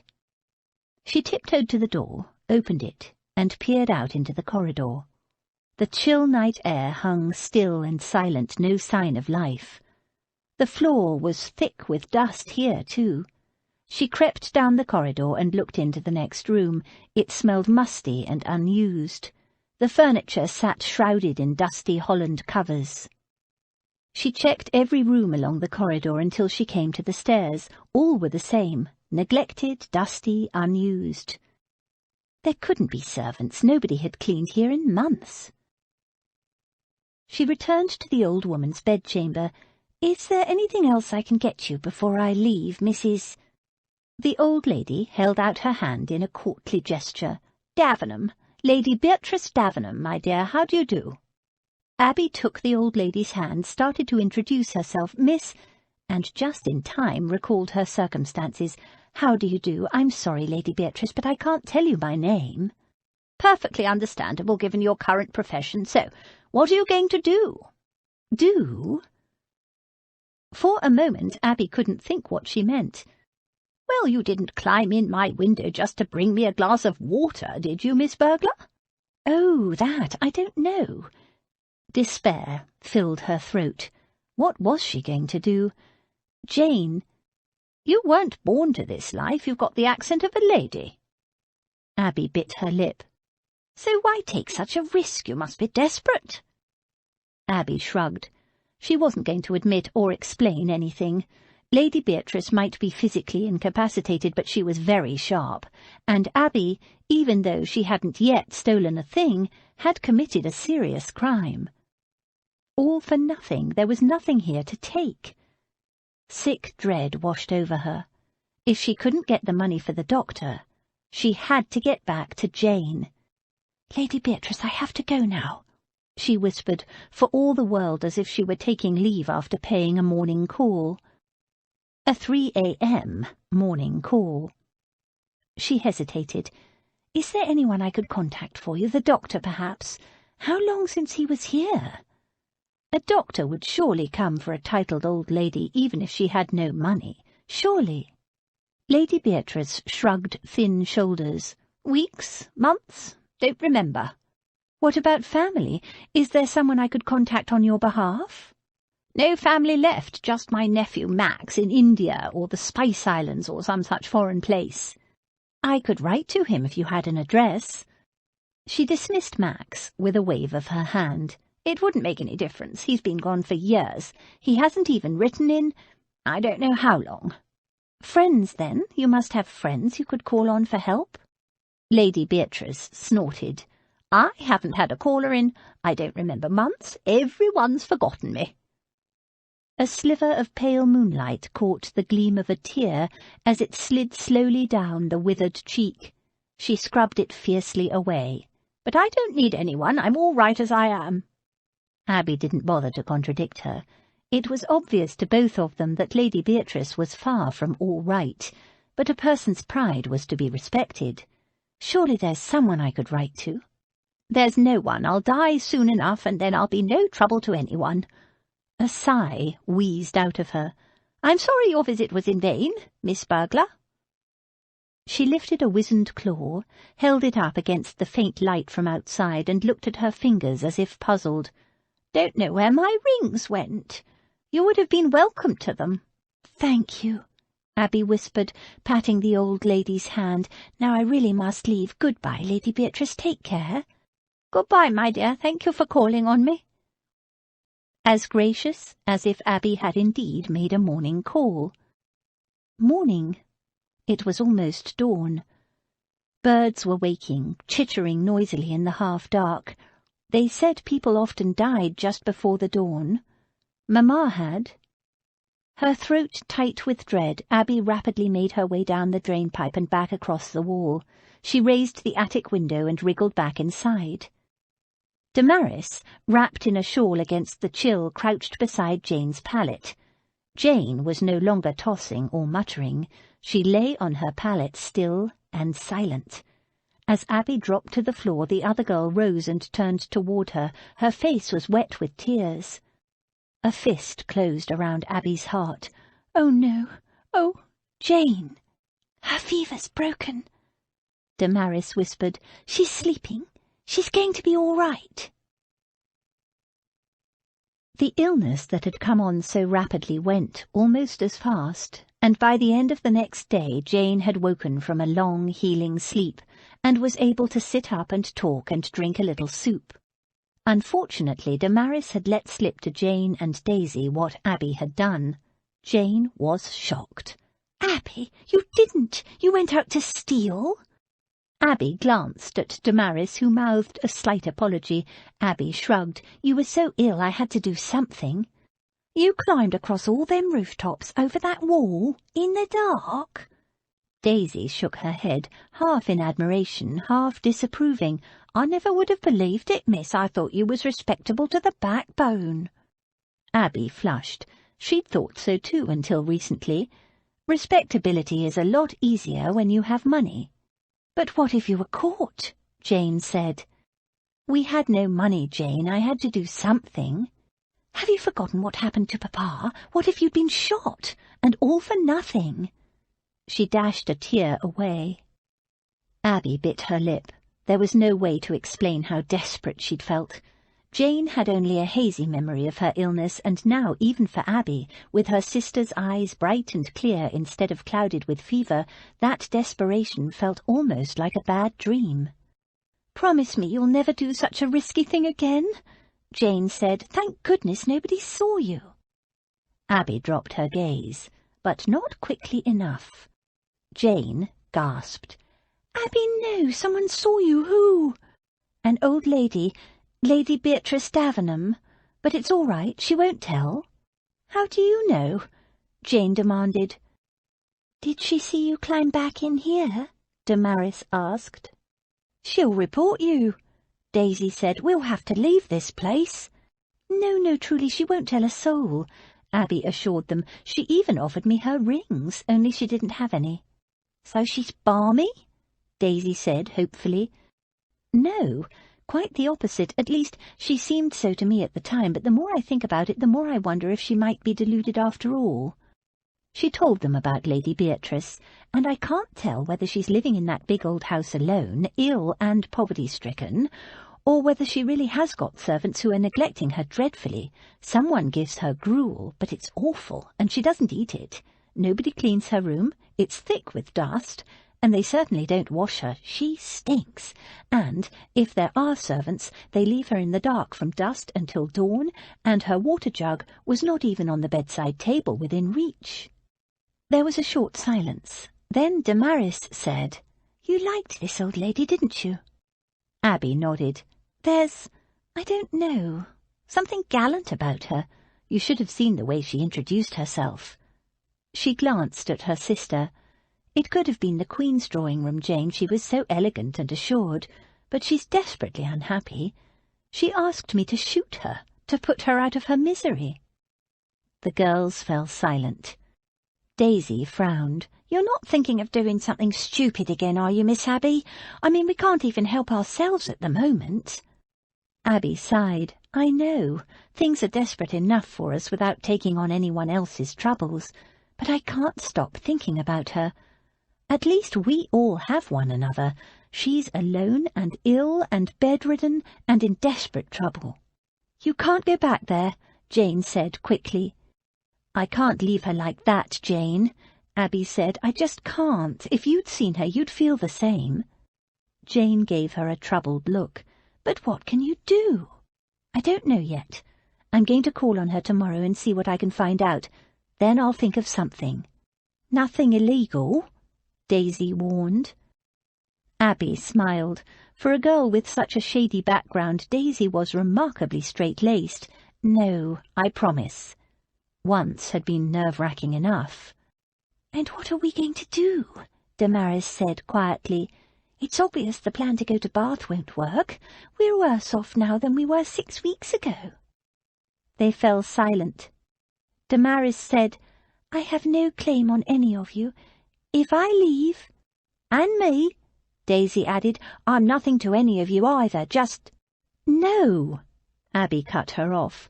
The two of you gave me my sister back in the first place, and since Jane's illness I'm even more determined we must stay together. I don't know what I would have done without you. What if it had been you who caught the fever, Damaris, or Daisy, and you'd been alone? Each girl's face showed she knew what that would have meant. Abby linked her arms through theirs. I know things are about as bad as they can be, but please, no matter what, let us stay as a family, as sisters. They glanced at one another and nodded. Sisters. But not if you reckon on doing anything against the law, Daisy said firmly. I ain't never been a thief, and I ain't starting now. I don't want to get transported to the other side of the world. Abby laughed. Don't worry. There's no danger of that. Chapter 4. What one means one day, you know, one may not mean the next. Circumstances change, opinions alter. Jane Austen, Northanger Abbey. Malacca, formerly in the Dutch East Indies. Glaring at it won't make it any more legible. Patrick Flynn sipped his rum punch and added, though maybe you're trying to make it burst into flames, in which case— He gave his friend a sardonic look. Max, Lord Davenham, took no notice. He scowled at the letter. He threw it down, glared at it again, then snatched it up and held it to the light, trying for the dozenth time to make out the words that had been washed away when some damned fool had let the letter fall into sea-water somewhere on the journey from London. Only half had been dunked, which meant that half the letter was legible and the other half had the words washed away, leaving only blurs of faint lilac, water stains, and traces of salt. And because the letter had been folded, the legibility came in strips, with every third sentence petering out into a lilac wash for several lines before commencing again, usually on some new subject. "It's the first letter I've had in months, damn it, and I can't read a blasted thing. If it's business." "It isn't." "Ah." Flynn leaned forward and pushed his friend's glass, so far untouched, toward him. "Damn, but it's sticky today." The third in the partnership of Flynn and Company Oriental Trading, Blake Ashton, flopped loosely into a comfortable cane chair, turned it for better access to the sea breeze, and signalled a servant to bring him a drink. "Roll on, wet season." His drink arrived. He drained the glass, ordered another, and glanced at the pile of letters in front of Max. "Anything interesting?" Max growled something unintelligible, picked up the water-stained letter again, held it to the light again, and scowled at it for a long moment. Again. Blake Ashton glanced at Flynn and raised an eyebrow. "From London." Flynn said, "From a lady, but someone dropped it in water, and though it's dry now, all the interesting bits have been washed away, or so I gather." He jerked his head at Max. "He hasn't shared." Blake's brows rose further. "A lady, eh, you dark horse, Max?" Max tossed the letter on the table with an exclamation of disgust. "Don't be ridiculous, it's not that sort of letter." "How can you tell?" Flynn murmured provocatively, "since you can't read most of it." He turned to Blake. "Definitely a lady's hand, and in a beautiful shade of lilac." Blake chuckled. Max slanted Flynn a black look. "She's not that sort of lady." Flynn's green eyes glinted. He swirled his rum punch. "How do you know? You haven't been at home in years. She might be a widow now and longing for the handsome youth who first captured her heart, or a young lady who's been nursing a tundra for you since she was a tender wee thing in pigtails." "There's nobody like that," Max said brusquely. Blake gave him a sharp look. "But I thought—" Max cut him off. He'd let something slip once, and Blake had probed about it ever since. But in 9 years, Max had told nobody the full tale of his devil's bargain, and he didn't intend to start now. "It's from an old lady, some friend of my aunt's." "Oh." Flynn immediately lost interest. He leaned forward and pushed the pile of business correspondence towards Max. "So are we ready to start?" Max nodded, though his mind was far from easy about that letter, particularly the line, "I fear they are taking shameless advantage of your—" Your who? His aunt? He couldn't tell. It was all blurred. But he could read enough of it to recognize that it was from Lady Beddington, a long-time crony of his aunt's, and who else would Lady Beddington be writing to him about if not his aunt? So who was taking shameless advantage of his aunt, and how? He struggled through the water-stained missive. Other phrases stood out among the blurs: deeply concerned, withdrawn from all society. Whatever the problem, it had worried Lady Beddington sufficiently to write to Max on the other side of the world. "Max!" The others were waiting. Max turned his mind to the business at hand. "First up is the report from our China office." Twice a year the three of them met in a pre-arranged location that only they three knew. Shifting the meeting place was a good way to keep an eye on their various bases of operation scattered throughout East Asia. As always, Max chaired the meetings. Flynn sprawled in his chair, his green eyes half closed, staring out to sea as if his thoughts were miles away. But Max wasn't deceived. Patrick Flynn had a brain like a razor. It had taken him from the gutters of Dublin to being the owner of his first ship by the time he was 23, but Flynn was no hand with paperwork. Blake made notes. They were all good with figures, you had to be to succeed in trade, but Blake was something special. Max watched his friend calculate percentages and odds and profit and loss without so much as pausing in the discussion. Amazing. He'd been at school with Blake, and yet never suspected he had this skill. Of course, Blake had been wilder then, a gambler even at school, and wildly successful at it too, for a time. Everyone thought it was luck. Nobody then had any idea that Blake Ashton had a gift for numbers. Not until his luck had run out and in the aftermath Blake had come out east, where Max had found him, sobered him up and put him to work. And Max? What did he contribute to the partnership? Nothing very special.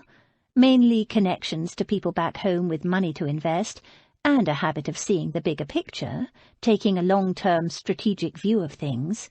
You couldn't help but develop that kind of attitude when your uncle and father had frittered away a fortune that generations of forebears had built. And, of course, Max had brought the three of them together, the four, if you counted their silent partner back in London. It was a winning combination.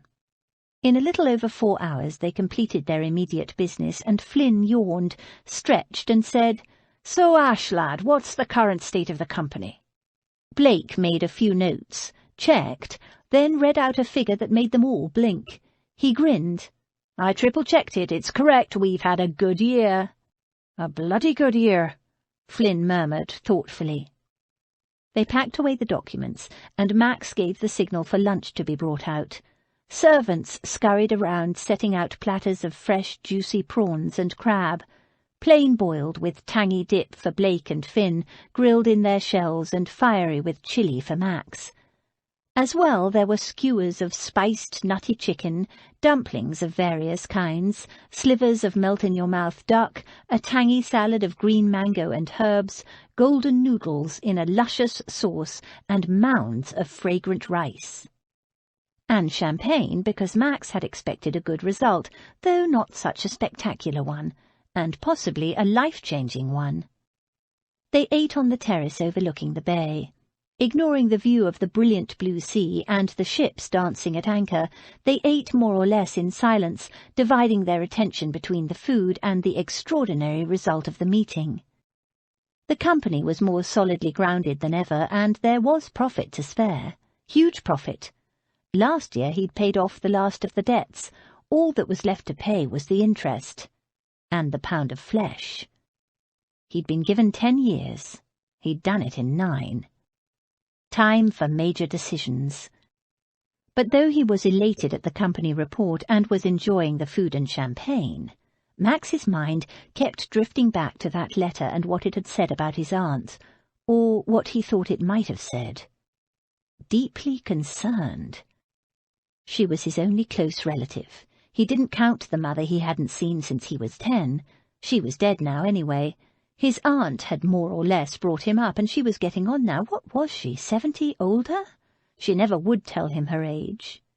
He could almost hear her say it. If men have the impertinence to ask, serves them right if they get lies in return.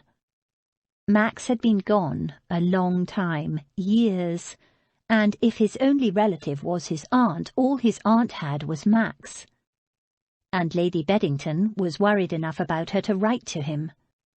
His aunt had had a fall good Lord, was it almost a year ago already? She'd broken her wrist, and since then her letters had been dictated to a servant. That hadn't worried him at the time. Accidents happened. Recently, though, her last few letters had been odd, a bit repetitious, more formal than usual, nothing he could put his finger on, but now... "Ah, that was a grand meal," Flynn said, pushing away his plate. He burped and gave a sigh of contentment. "Too many of those little dumpling thingamies."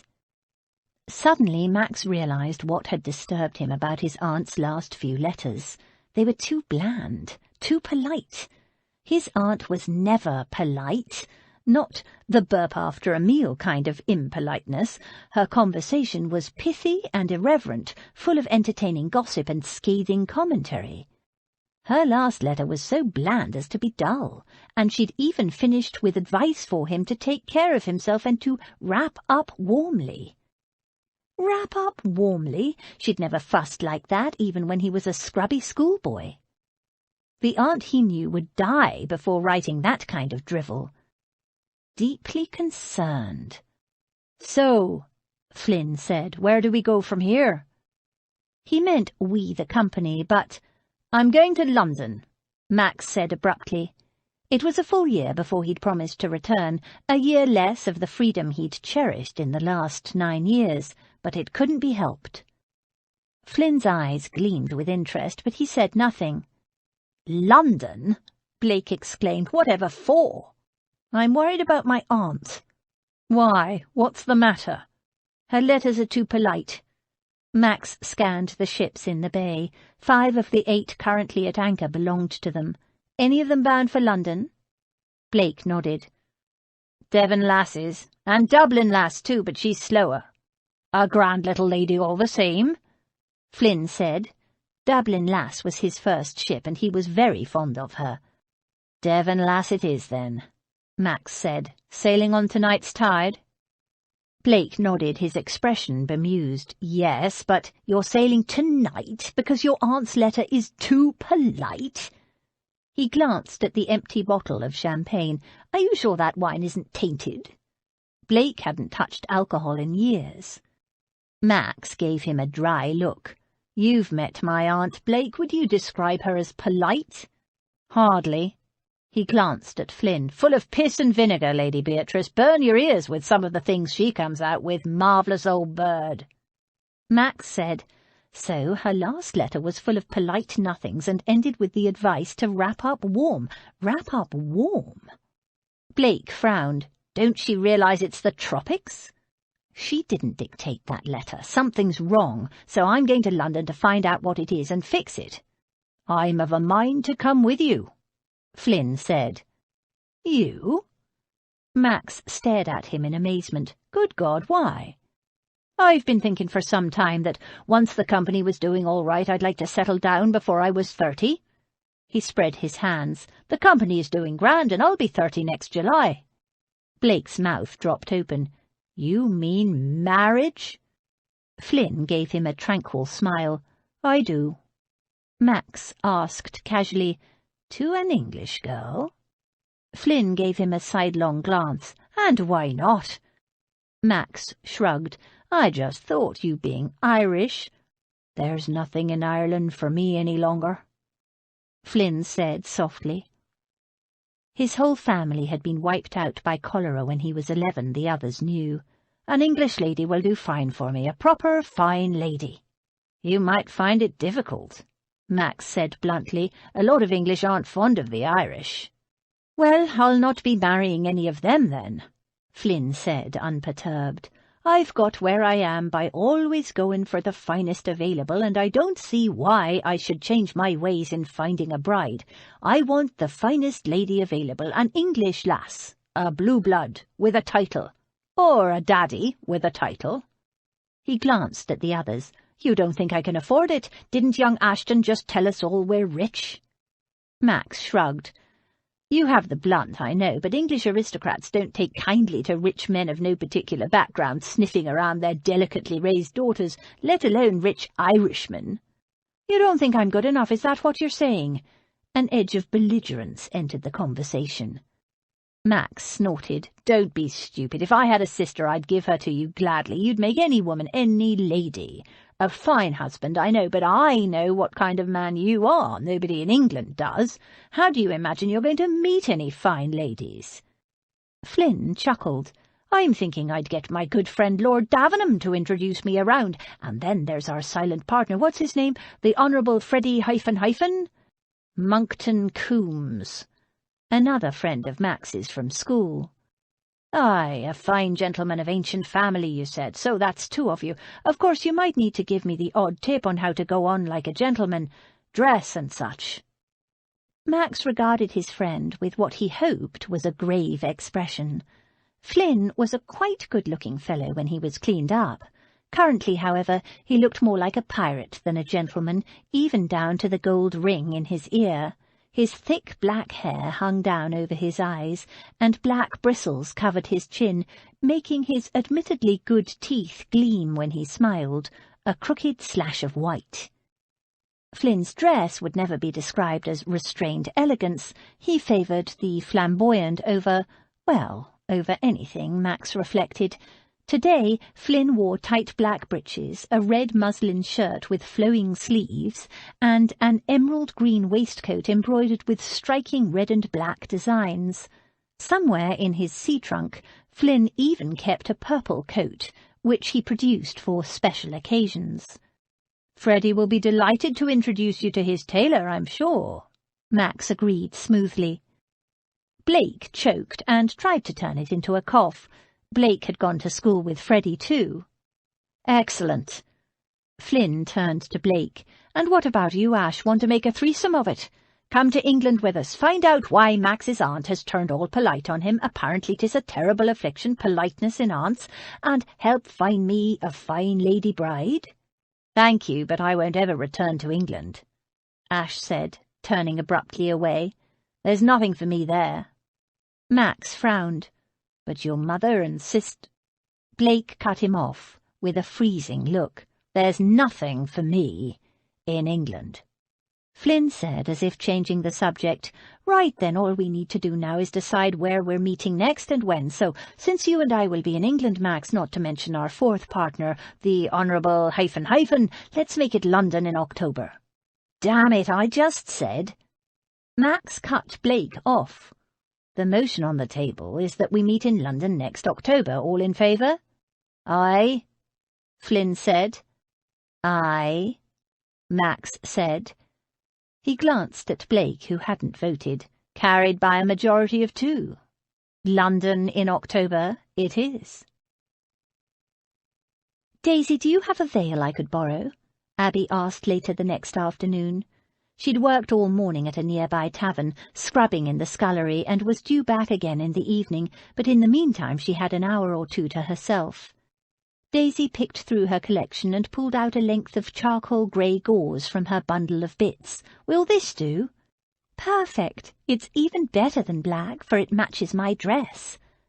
Abby had changed out of the clothes she wore at the tavern and donned a simple grey woolen dress with a 3/4 length darker grey coat. It was very plain and governessy, but it was the best she had. She swathed the grey gauze lightly around her hat, allowing it to drape down at the front, and once she was satisfied, pinned it in place. She put the hat on and turned to Daisy. "Does it look all right?" Daisy nodded. "Where are you going?" "I'm going to pay a call on that old lady I met the other night." Daisy gave her a narrow look. "Going in through the front door, I hope?" Abby laughed. "Yes, all perfectly respectable, I promise." She picked up a note she'd written earlier and tucked it into her reticule. On her way back from the tavern, she'd detoured to stroll past Lady Beatrice's house. She'd bent down beside the railings separating the property from the footpath, near the steps leading down to the servants' region, and fiddled with her shoe as if something were wrong with it. She couldn't quite see into the house, but it was a pleasant day, and a window had been opened to let in fresh air. She heard people talking, a burst of laughter, and there was something cooking, something delicious, roast beef, if she wasn't mistaken. She blissfully inhaled the aroma. How long since she'd eaten roast beef? Any kind of beef. Her stomach rumbled. Too long. Footsteps sounded behind her, and Abby walked on. The old lady wasn't alone in that house. There were servants, at least 3 from the voices she'd heard, and if they were cooking roast beef in the middle of a weekday, they weren't short of money. Now, dressed in her respectable best, and veiled like a widow in mourning, Abby made a second reconnaissance.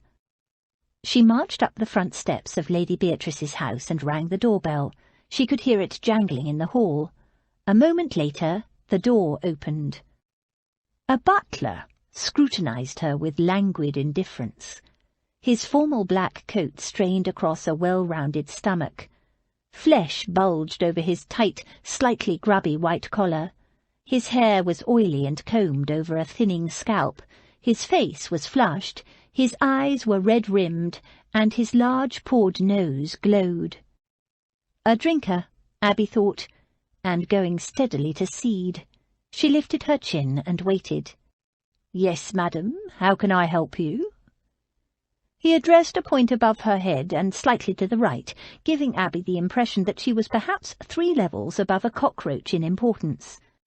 "I am here to see Lady Beatrice," she announced crisply. Her accent was better than her clothes. His beady, bloodshot eyes tried to pierce the veil. He bowed half-heartedly. "Lady Beatrice is not available." "Please check with Lady Beatrice before you make such a statement. She will want to see me." "Lady Beatrice is not at home." He made to shut the door. Abby put her foot in the doorway. "Then, when she returns, will you please give her this note?" The butler made no move to take it. He smelled of unwashed linen and unwashed butler. Abby changed her approach, adding in a confiding manner, "I am an old friend in London for only a day or 2, and I would so like to catch up with her. She hasn't written in ages, and I'm sorry to say, after my late husband fell ill, I didn't do as much as I should have in keeping in touch with all my friends. But Lady Beatrice will be glad to know I am thinking of her." She handed him the note. He took it disdainfully, between a gloved thumb and finger, a soiled glove that had once been white. "When her ladyship returns, I shall see that she gets it, though I cannot say when that might be." He bowed again, then shut the door. "I'm going back to that house over the back," Abby said, donning the breeches she'd worn 2 nights before. "No, you mustn't, it's too dangerous," Jane exclaimed. "I have to, Jane. I'm sure that old lady is in desperate trouble." Abby explained how she'd tried to pay a call on Lady Beatrice, but the butler had denied she was home. "And she might not want callers while she's ill, that's true, but I cannot feel easy about it. There are 3 or 4 servants there, possibly more, eating their heads off at her expense and leaving her in the most dreadful state. But what can you do about it?" "I left a note with the butler to give her." "Why?" "Just to see if she gets it. She told me all her friends had forgotten her and that nobody calls, but after the way that horrid butler behaved, I don't believe nobody calls. I think he sends everyone away. So I'm going over there now to check whether she received my note." Abby picked up a jar, and, since there is some of Damaris's delicious soup left over, I thought I'd take some. Even cold, it has to be better than that horrid gruel. "I'll heat it," Damaris said quietly. Thanks to her ingenuity, the girls had a small fire, quite illegal in the run-down tenement house. It was just an old ceramic plant pot, cracked and discarded, that she'd brought home one day. As the others watched, she'd built a tiny fire in it, using a few chips of wood and some paper. It was a tiny portable fireplace, and the way Damaris cooked, rapidly in one pot with everything shredded, it was enough to keep them fed, if not warm. Jane clutched Abby's arm with worried fingers. "What if you get caught this time?" "There's no danger, truly. I did it the other night without any problem, and the second time will be easier." Abby squeezed her sister's hand. "Don't be angry, Jane, dear. If you'd only seen what a desperate plight Lady Beatrice is in." "But what can you do about it?" Daisy said. "You can't go carrying soup over the rooftops every night." "I know," Abby agreed, "but once I'm certain of the situation, I can report—" "No!" Daisy, Damaris and Jane exclaimed in unison. "Not Bow Street." "No, not Bow Street. I already promised you I wouldn't go there." She took the jar of newly warmed soup that Damaris handed her. "But I have to do something, so I'll take her this soup tonight and see whether she received my note or not." "And if she didn't, what can you do about it?" Abby shrugged. "I don't know, but there must be someone, some friend or distant relative we can contact on her behalf. She says she has a nephew in India or somewhere, but there must be someone less distant and more useful." Jane gave her an unhappy look. Abby shrugged. "Do you have any better idea?" "No, but you will take care, Abby, won't you?" "Of course I will." She gave Jane a quick hug. "And I'll be back in a trice." "Back again, Miss Burglar, are you?" The voice rasped from the dusty shadows of the bed. "Bring a bullet for me this time?" "No, soup," Abby said. "Soup? I thought it might make a nice change from gruel." Lady Beatrice snorted. "Wouldn't be hard. The supper tray sat in the same place on the dresser.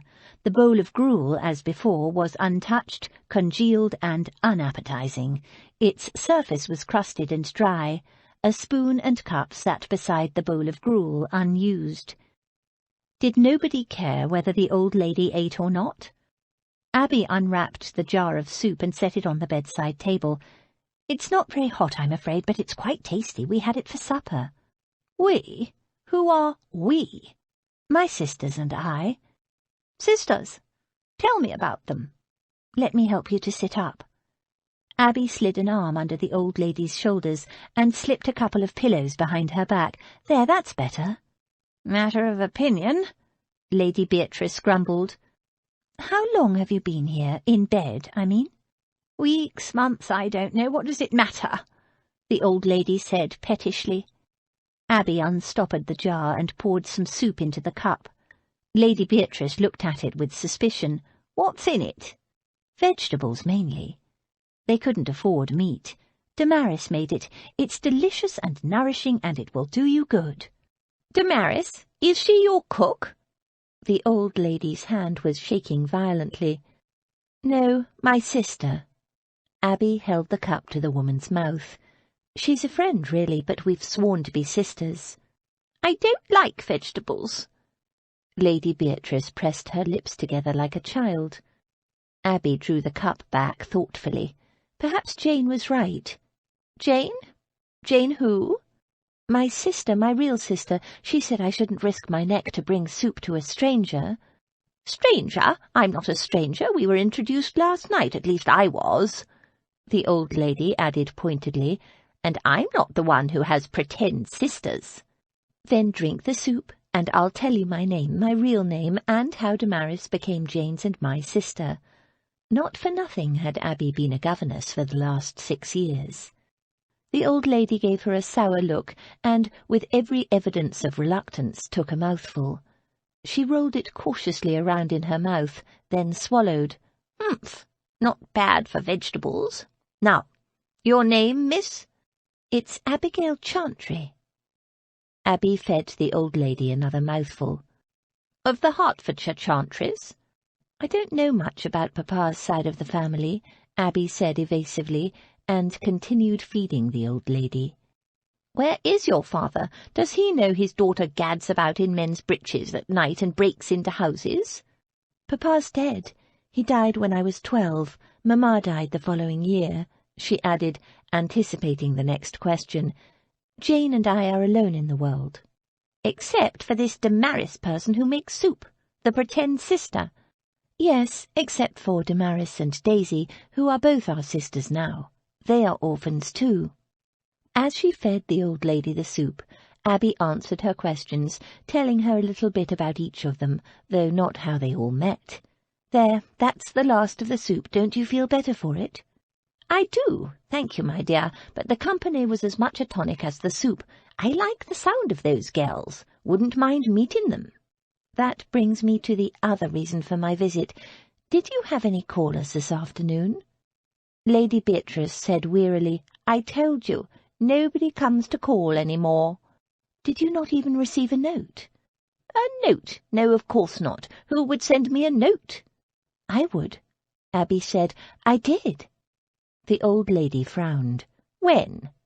"This afternoon. I gave it to your butler." The old lady stared. "To Caudle? My butler Caudle? Large, self-important fellow with a glowing red nose?" Lady Beatrice gave a choke of rusty laughter. "That's Caudle." The laughter died from her eyes. "But he didn't give me anything, didn't even mention anyone had called. No one ever calls." "Does he have instructions to refuse all callers?"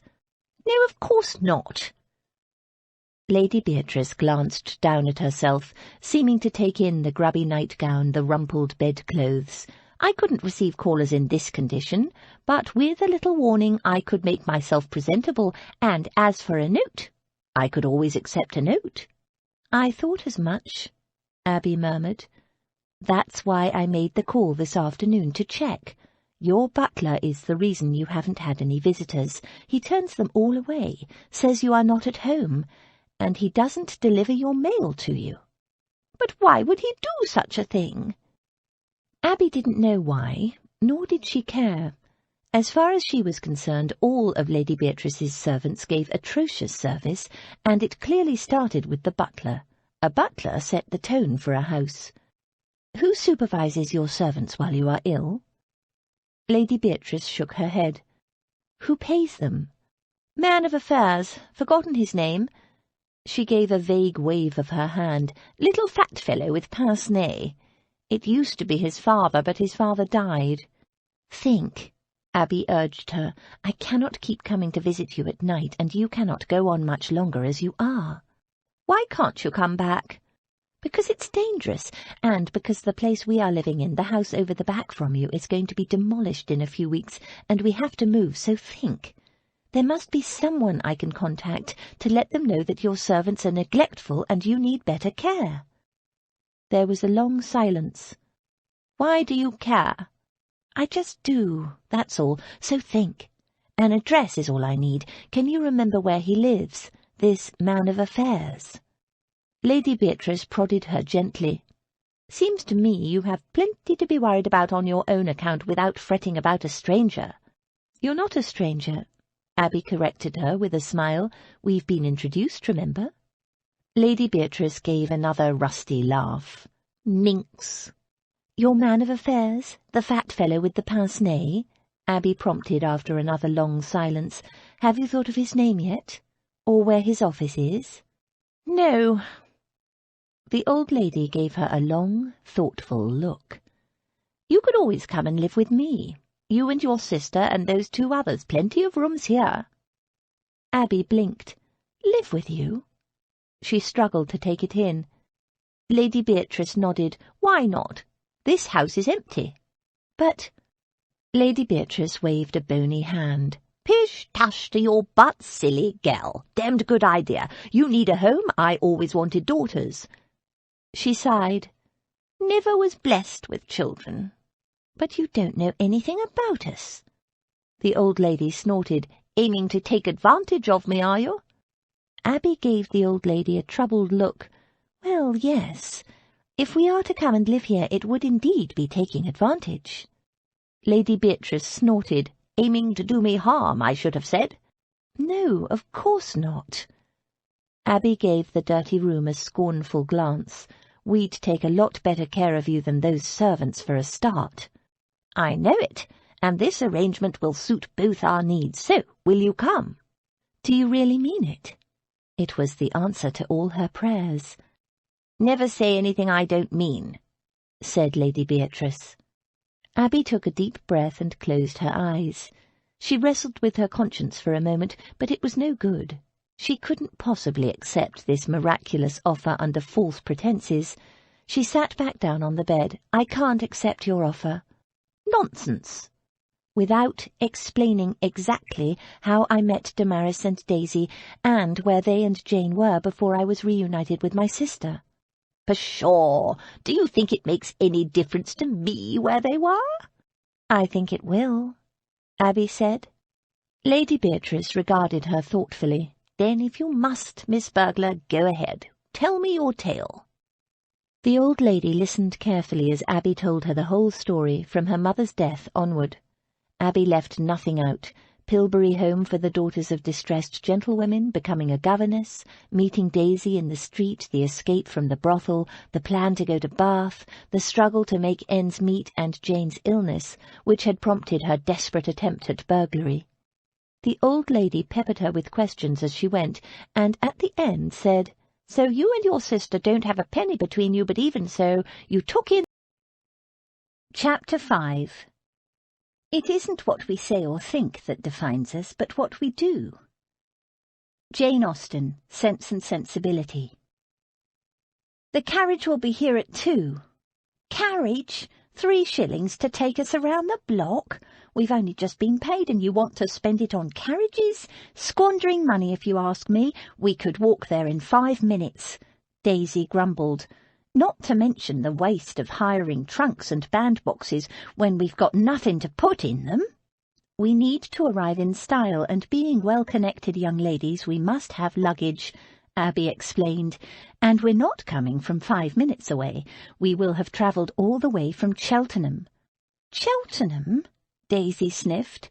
"I've never been out of London in me life."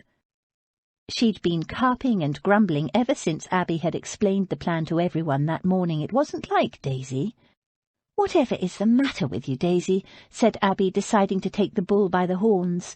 "Aren't you happy about this plan? I promise you Lady Beatrice did invite us. It's not illegal, what we're doing. I know it's not completely honest, but it's only her servants we'll deceive, not Lady Beatrice. And it will give us the chance for a new life, and you know how much we need that." Daisy hunched a shoulder and went on tacking the sleeve into the spencer she was sewing for Jane. "It's all right for some, I suppose." "What's that supposed to mean?" Daisy glared up at her. "I said I wasn't never going back into service, that's what." Abby didn't see what she was getting at. "I know. So you said before you'd have to have a servant in attendance when you arrive at Lady Beatrice's, being proper young ladies and all, because proper young ladies don't travel without servants." "Yes, and?" "So no guesses at who gets to be the servant," Daisy snapped. "And how long's that going to last? Forever, that's what. And here am I with no savings left and having spent weeks making all these clothes for you young ladies.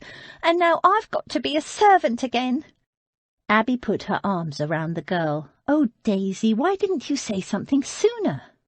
Daisy shrugged her off. "I said it now, didn't I? You're not going to be a servant. We vowed to be as sisters, and I meant it." Daisy gave Abby a sceptical look. "Then who's going to be the servant? One of you toffs who can't speak Cockney to save your lives?" She snorted. Abby smiled. "No, Mr. Featherby." Daisy stared.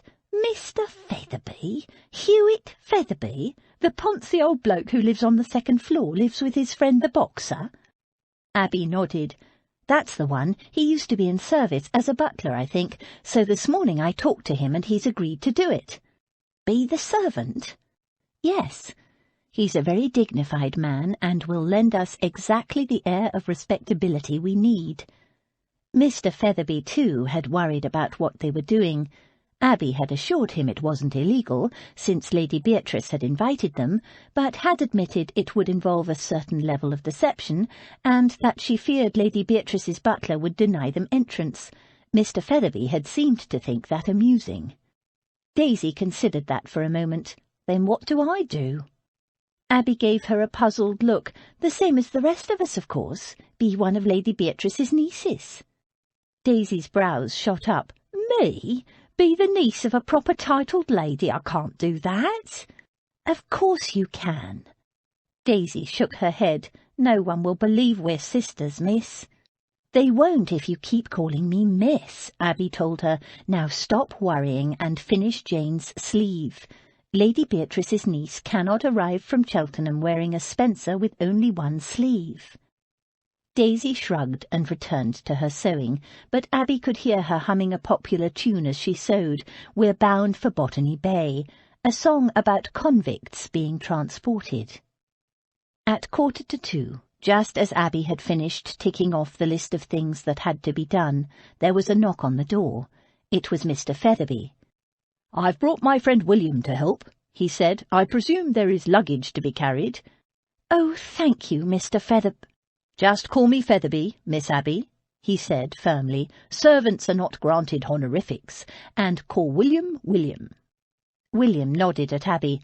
"I'm coming too," he said, effortlessly hefting the trunk onto his broad shoulders, "for luggage and in case of trouble."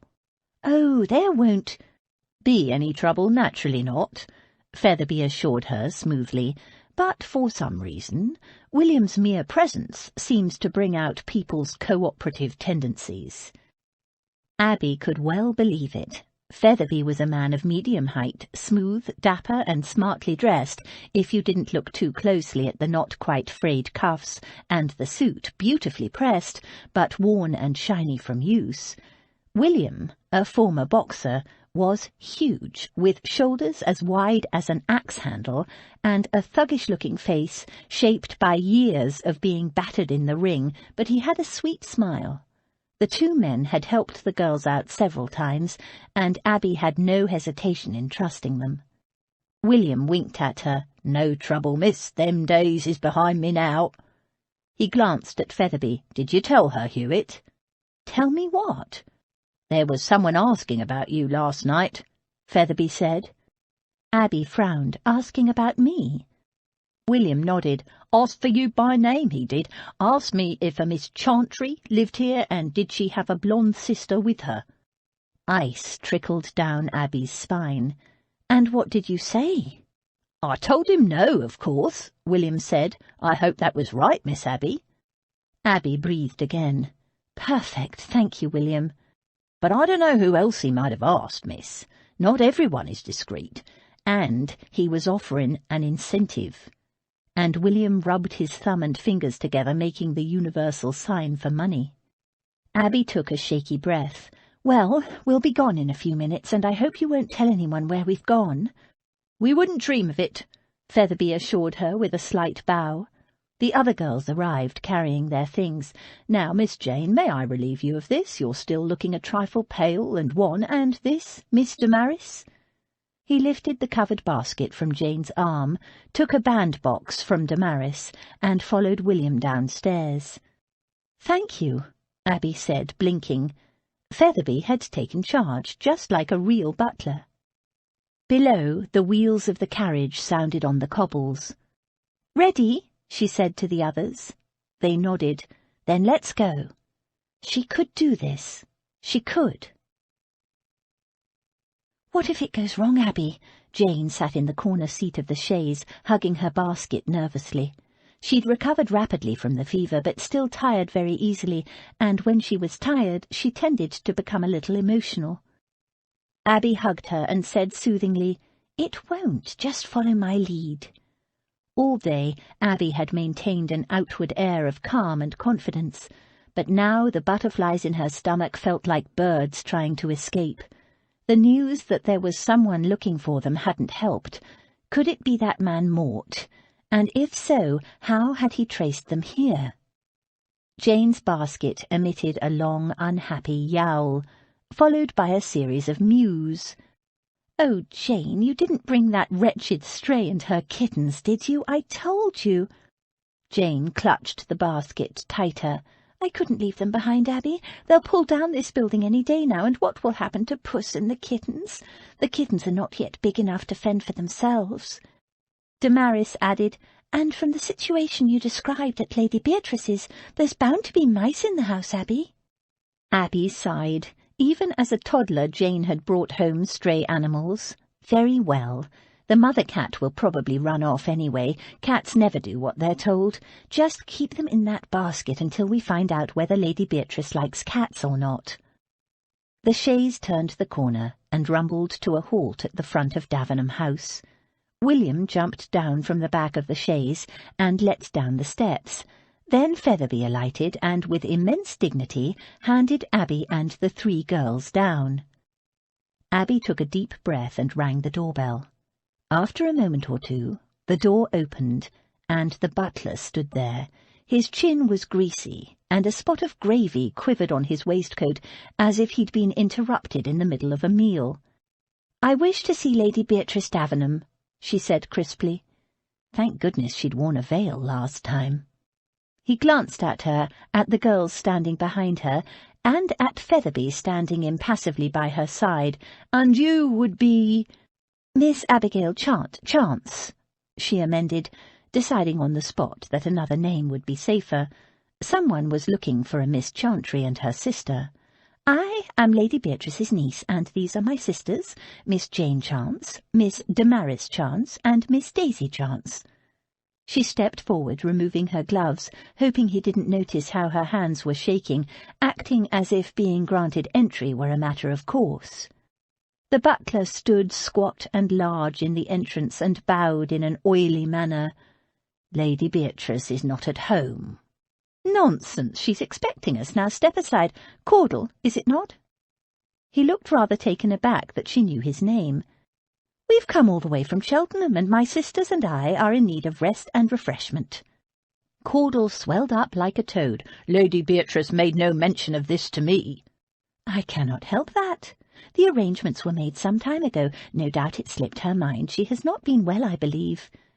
Abby gave him a penetrating look. It was an expression she'd perfected in the schoolroom. "I intend to see to her care myself now, if you would be so good as to—" "Stand aside, please," Featherby declared, pulling Abby to one side just as William, bearing the trunk on his shoulders, came barrelling up the front steps. He headed straight for the butler like a runaway coach at full speed. Caudle yelped and leaped aside just in time. Before the butler could recover his wits, Featherby had whisked them all into the entry hall of the house.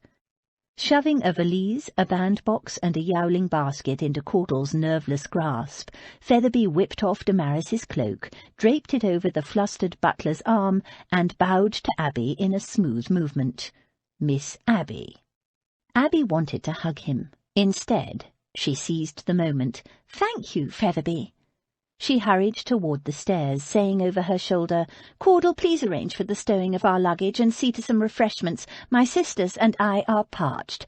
I'll just pop upstairs and let Aunt Beatrice know we have arrived." "Stop!" A large woman in a stained white dress stepped in front of her, arms akimbo. "You can't go up there."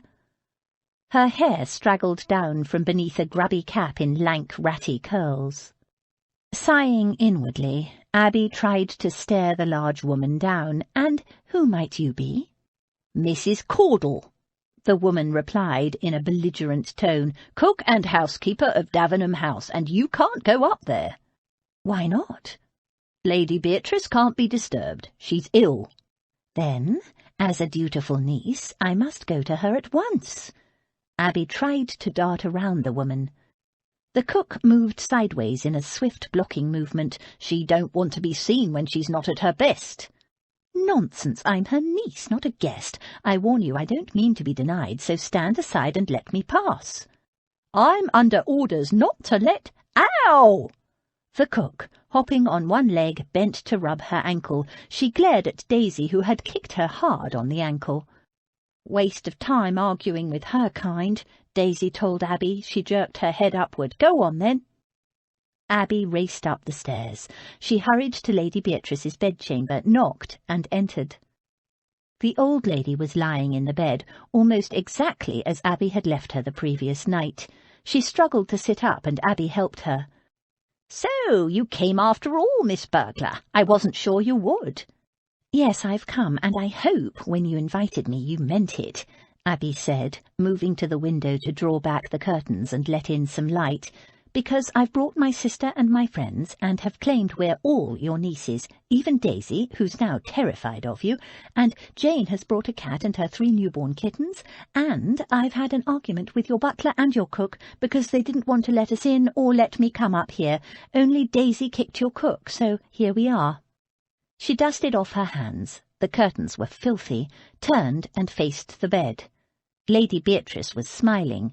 "Nieces, you said? That's good, because the whole world knows I have no daughters but nieces now. They can spring from all sorts of places." "I suppose you have plenty of nieces already," Abby said hopefully. "No, I never had any brothers or sisters, and my husband's only brother had just one son, Max." "Oh dear." Lady Beatrice waved an imperious hand. "Don't worry about it. If I want nieces, I'll have 'em." "And I told the butler our name was Chance." "Why?" "Someone came looking for us yesterday. Someone bad, we think, meaning harm to my sister," she said. "I thought a false name might be better just for a while, until we know what's happening, and when I was introducing myself to Caudle I started to say Chantry, and out popped Chance. I'll tell you all about it, I promise. I did not mean to deceive you, and if you're unhappy, of course we'll leave. But since we've already arrived, shall we sort things out here first?" Yes, of course, but why Chance?" Lady Beatrice asked, apparently more interested in her choice of name than that her unknown guests were using a false name. "It was the only name I could think of that started with the same letters as Chantry, And the instant chance came to me, I thought, well, we'd been talking about this being our chance to make something of our lives, and also we were taking a chance, so it seemed as if it were meant to be. But if you don't like it—" "No, I like it very much. The chance, sisters. My chance for a better life, too. Perhaps I should change my name to Chance as well." Abby opened her mouth to try to convince Lady Beatrice that it was a bad idea, then noticed the old lady's eyes twinkling. "Oh, you're funning me," she said in relief. "Do you mind, my dear? It's been so long since I've been so entertained." "I don't mind at all," Abby said warmly. She glanced around the room. It really was a disgrace. A tray with a bowl of gruel stood in the same place as it had last night. Abby paused and looked again more closely. It was in exactly the same place. She examined the contents. Gruel, even more dried up than before, and a cup, with a film of dried soup in the bottom. Those evil creatures! It was afternoon, and nobody had tended to their mistress since the day before. She clenched her fists. Any faint thought she might have had of working with these servants suddenly went up in flames. "Lady Beatrice." "Aunt Beatrice, you're my niece, remember?" "I'm afraid I'm going to have to sack your servants. They're not only slovenly, dishonest, and neglectful, which I knew already, but they're also mean." "I know. Go ahead and sack them by all means, my dear." "You don't mind? You're very trusting of a complete stranger who climbed in your window one dark night." The old lady gave her a shrewd look. "I like you. Besides, I could hardly be any worse off than I was, can I?" "No, indeed, in fact, you'll be a great deal better off," Abby vowed. "I'll take the very best care of you, as if you were indeed my beloved aunt. We all will." "I believe you, child. You've already done me a power of good." Abby was puzzled. In what way? "I was so bored before you came along. Now I have girls in breeches climbing through my window at all hours of the night, bringing me soup and conversation and plotting to sack my butler, and girls kicking my cook. I want to meet this Daisy who's terrified of me and yet can kick my cook. She's a sizable grim wench, Mrs. Caudle, and girls bringing me cats and kittens and who knows what else. For the first time in forever, I want to see what the next day brings." Abby looked at her in astonishment, then found herself grinning. "It's going to be an adventure for all of us, isn't it?" "It is, dear girl, it is," Lady Beatrice said, "and I can't wait. Now, fetch me a cap and a shawl so I can look halfway respectable, and my lorgnette, which is in that drawer there, and fix these pillows so I can sit up straight. I want to meet these new chance nieces of mine." Aunt Beatrice wants to see you," Abby said when she returned to the entrance hall. "All of us?" Daisy asked nervously. "Only I could mind the cats." "All of us, you included, Daisy. The cats can stay down here for the moment." She smiled at Jane. "Yes, I told her. Apparently she likes cats." She looked over to where the butler and his wife had been joined by a footman and a slatternly-looking maid. They stood in a sullen, hostile huddle, glaring at her balefully. Abby thought of that untouched tray upstairs. "Are there any more servants in this house?" "No." "Then I will speak to all of you in half an hour after my sisters and I have, been reunited with our aunt. I have to say I'm disgusted with the state she's in, and her quarters are filthy." "As is this whole house, from what I can see," Damaris interjected. "There are dead leaves on the floor in the hallway, Abby, and cobwebs in every corner." She pointed.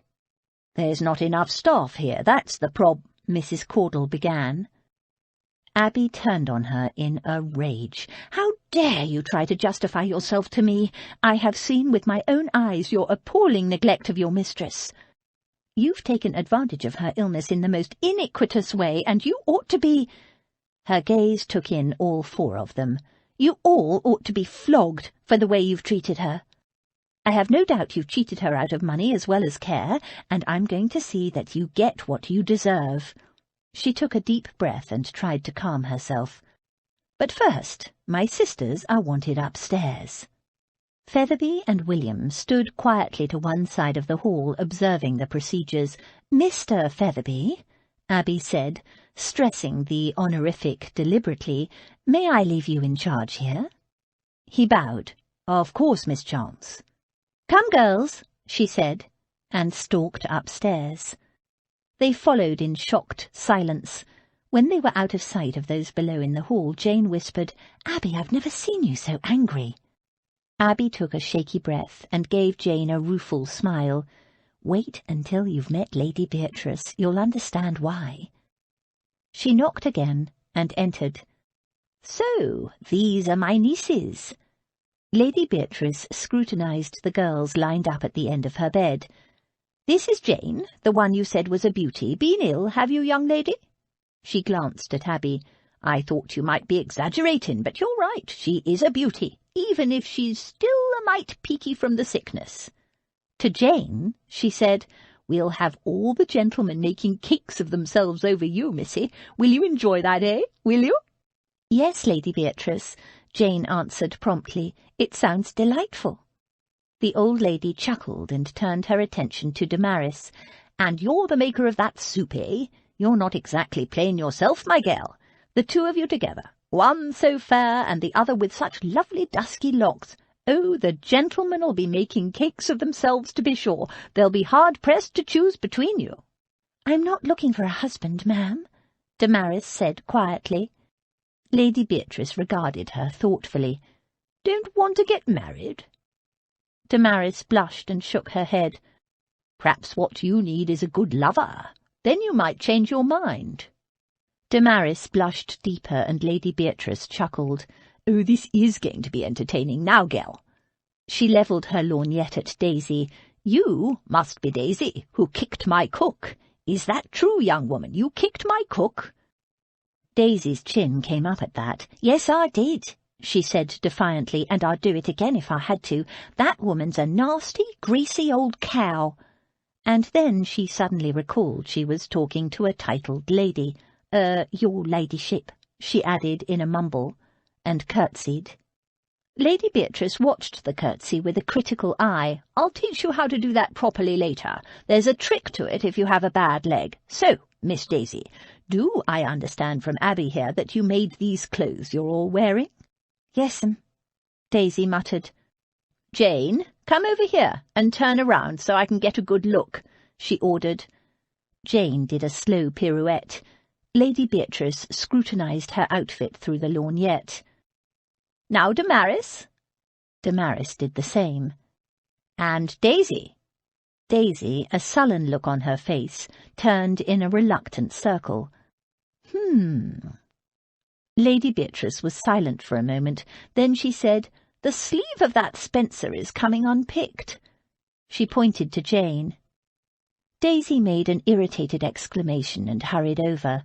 "I told you it was only tacked in place and to be careful of how you moved," she said, tugging Jane's sleeve straight. "Sorry, Daisy dear, I forgot," Jane said. Daisy looked at Lady Beatrice. "My fault, I didn't have time to finish it." "Well, if you made all these clothes, my dear, all I can say is you have talent. You have an eye for style and for what suits a woman." She gave Daisy a narrow look. "And you, missy, have my permission to kick my cook as often as you want, my butler too, if you feel like it." She winked. Daisy gasped, then grinned sheepishly. "Would you make something pretty for me?" Lady Beatrice hugged the shawl. Chapter 6. Varnish and gilding hide many stains. Jane Austen, Mansfield Park. "Oh, Abby, I see what you mean," Jane exclaimed as they walked downstairs again. "That poor old lady, it's wicked, the condition she's in." "You were right, she stinks," Damaris said. "How could anyone let her get into such a state, especially when they're being paid to look after her? No wonder you said they ought to be flogged." "They deserve it, and worse," muttered Daisy. "You know, even though she stinks like the worst beggar down the docks, you can tell she's still a real lady, and she even swears. I never thought a titled lady would be like that." "She's nice, isn't she? And funny." Jane hugged Abby. "Oh, you were right about coming here, Abby. I have the best feeling about it." "I hope there are eggs in that kitchen," Damaris said. "If not, I'm going to the market. Did you see her face when I suggested a boiled egg with soldiers? If that woman tries to stop me getting into the kitchen—" "Don't worry, I'm going to sack her," Abby said. "Lady Beatrice said I could. I'm going to sack them all." She'd never had to sack anyone before, and though she was more than justified, she was not looking forward to it. But when she got downstairs, there was no sign of the servants. "They're gone," Featherby said. "I intimated that you'd be calling in the law shortly, and—" He swept his hand toward the door. "Gone in an instant. I hope you don't mind, Miss Abby. I thought it best they be gone without fuss." "No, it's a relief. I confess I was dreading another battle." She tilted her head and looked at him. "Jane mentioned you'd been in service before. What, "I was a butler to a gentleman," Featherby said with dignity, "but I am ashamed to say I lost my position because of an addiction to spirituous liquors." "He don't drink no more," William interjected anxiously. "We both took the pledge more'n a year ago. Not a drop have either of us touched." Abby took a deep breath. Surely, if she had the power to fire servants, she could also hire them. "Mr. Featherby, would you consider—" "I'd be delighted," he said swiftly, "as long as William can come with me." Abby beamed up at him. William would be most welcome. A big, strong footman is exactly what this house needs. "And an army of maidservants," said Jane from behind. "Would you like me to arrange for the hire of some domestics, Miss Abby?" Abby hesitated. She would love to have help cleaning this filthy old mansion, but how can we afford it, Mr. Featherby? He snorted. Those servants weren't short of money, stuffing their faces on roast beef like that, and I'll wager they weren't spending their own brass. There's money here, Miss Abby, trust me, not a lot, perhaps, but enough to hire some girls to get this place cleaned up. My guess is the old lady has some fellow somewhere administering her accounts. Somebody paid their wages, and if he can pay them, he can pay us. And some domestics." "Well, if you think so, that would be wonderful. We'll make a start on things. We're going to give Lady Beatrice a bath first." "And clean up her bedchamber," Daisy added. "Yes," Jane agreed. "We can't wait to hire anyone. She mustn't spend another night like that. It's horrid."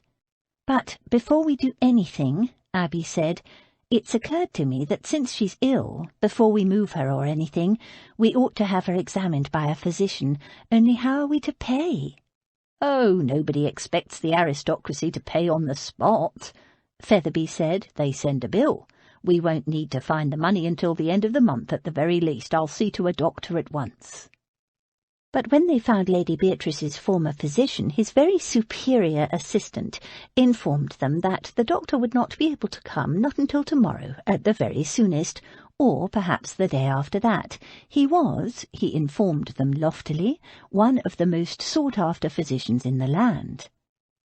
Luckily Featherby knew of another physician, a Scotsman who lived not very far away, a man with an excellent reputation who operated a clinic for the poor. Dr. Findlay came immediately, and when he first clapped eyes on Lady Beatrice, he was inclined to report Abby and her sisters to the authorities. However, once they'd assured him they were as outraged as he at the old lady's condition, that they'd arrived at her home only today, that those responsible had fled, and that from now on Abby and her sisters would ensure the best of care for Lady Beatrice, he calmed down. He pronounced Lady Beatrice extremely run down and enfeebled, due to prolonged and unnecessary bed rest and poor nutrition. Whatever illness had originally laid her low was no longer in evidence, but Dr. Findlay confided to Abby it looked as though her ladyship had gone into a decline afterward. She needed building up. He recommended a nourishing diet, sunshine, and as for her needing quiet and rest, what nonsense! She should, he said firmly, have as much activity and excitement as she could bear. "Not such a fool as most quacks," Lady Beatrice said when he was gone. She sipped some beef tea that Damaris had made. "Never heard of a doctor prescribing excitement before. Where'd you find him?" Featherby knew of him. Abby explained. Featherby is your new butler. I've got a new butler, have I? That was quick. Was that all right? Do you want to interview him? Abby said, wondering whether she'd overstepped the bounds. She wearily waved the notion away. No, I have no interest in butlers. Well, you should, Abby told her. Look what a mess you got into because of a bad butler. Lady Beatrice sniffed. I didn't hire him. My man of affairs did, Perkins. So you remembered his name at last. Good. I shall make a note of it and inform him of the staff changes. Now drink your tea. We're going to give you a bath. The old lady sighed. I'm tired. I know, Abby said softly, laying a hand on the old lady's hand. A great deal has happened today, and you must be feeling exhausted, but you'll feel a lot better after a nice hot bath, I promise you. Just then there was a knock on the door, and Featherby entered, carrying a large hip bath. He was followed by William, carrying 2 large cans of steaming water. Abby introduced them. They put down their burdens, bowed, and waited for their new employer to speak. Featherby's expression was wooden. William looked like an anxious bull-mastiff. Despite her expressed disinterest in butlers, Lady Beatrice gave both men a long, leisurely scrutiny. Abby felt certain the old lady missed nothing about them, not Featherby's beautifully pressed but slightly shiny suit, not the cuffs that were worn, but not quite at the point of being frayed, nor did she miss the restrained anxiety in both men's posture. Abby hoped she also noticed the immaculate linen, the clean fingernails, and the highly polished shoes.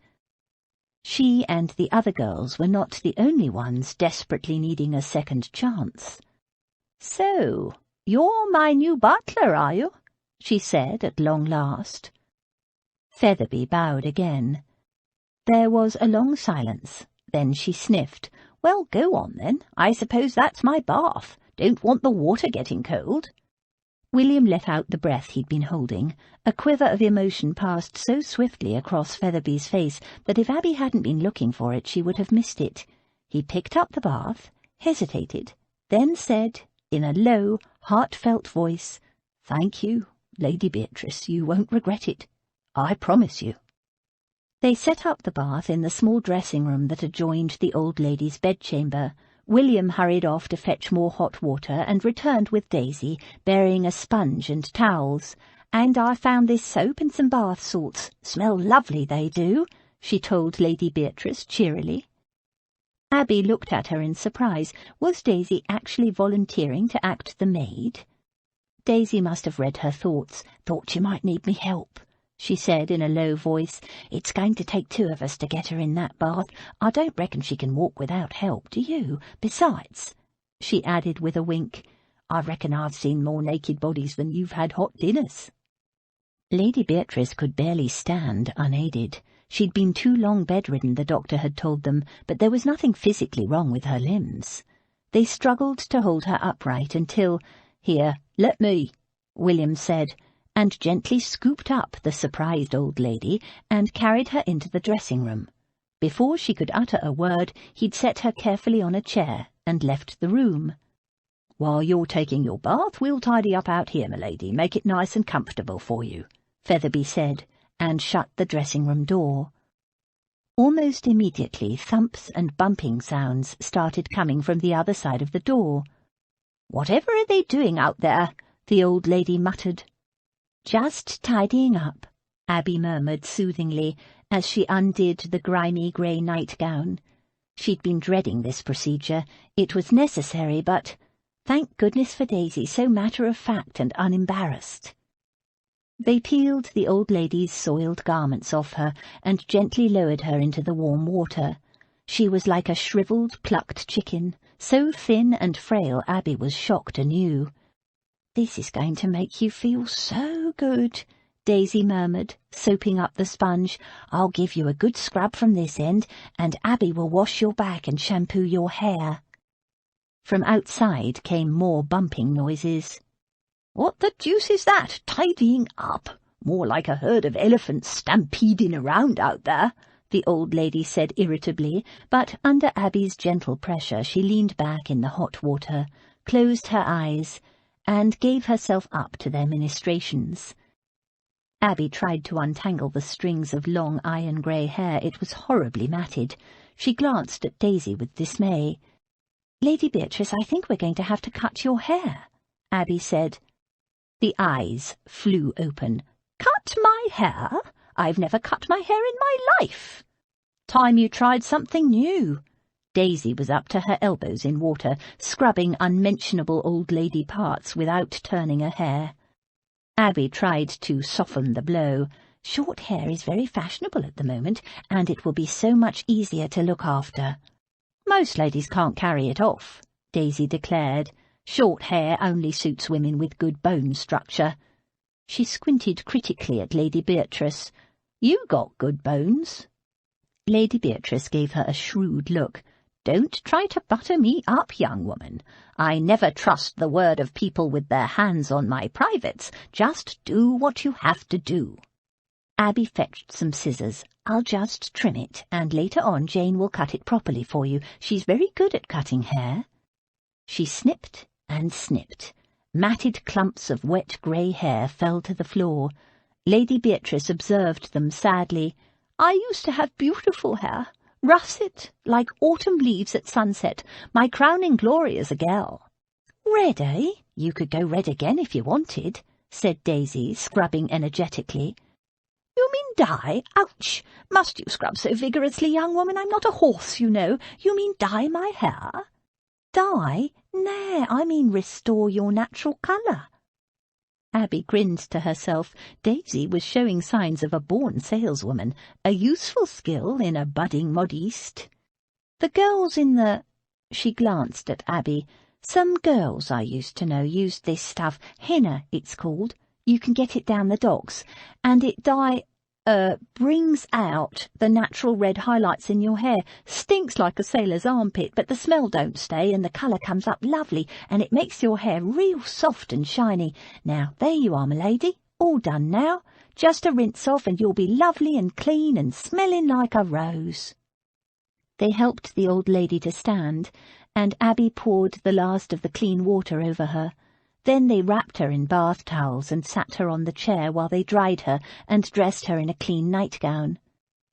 Abby combed out her wet hair, fluffed it dry with a towel, and then trimmed it a little more, just to neaten it. Then she and Daisy trimmed her nails.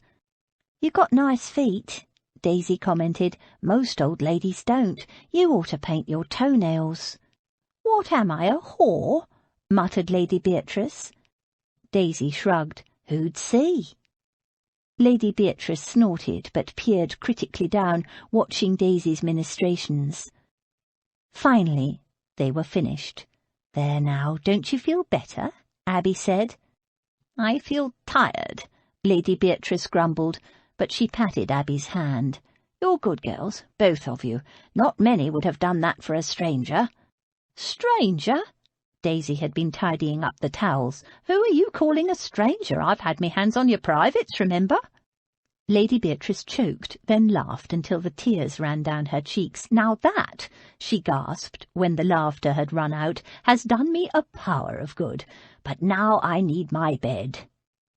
Hoping everything was ready, Abby opened the dressing-room door, peered out, and beckoned to William.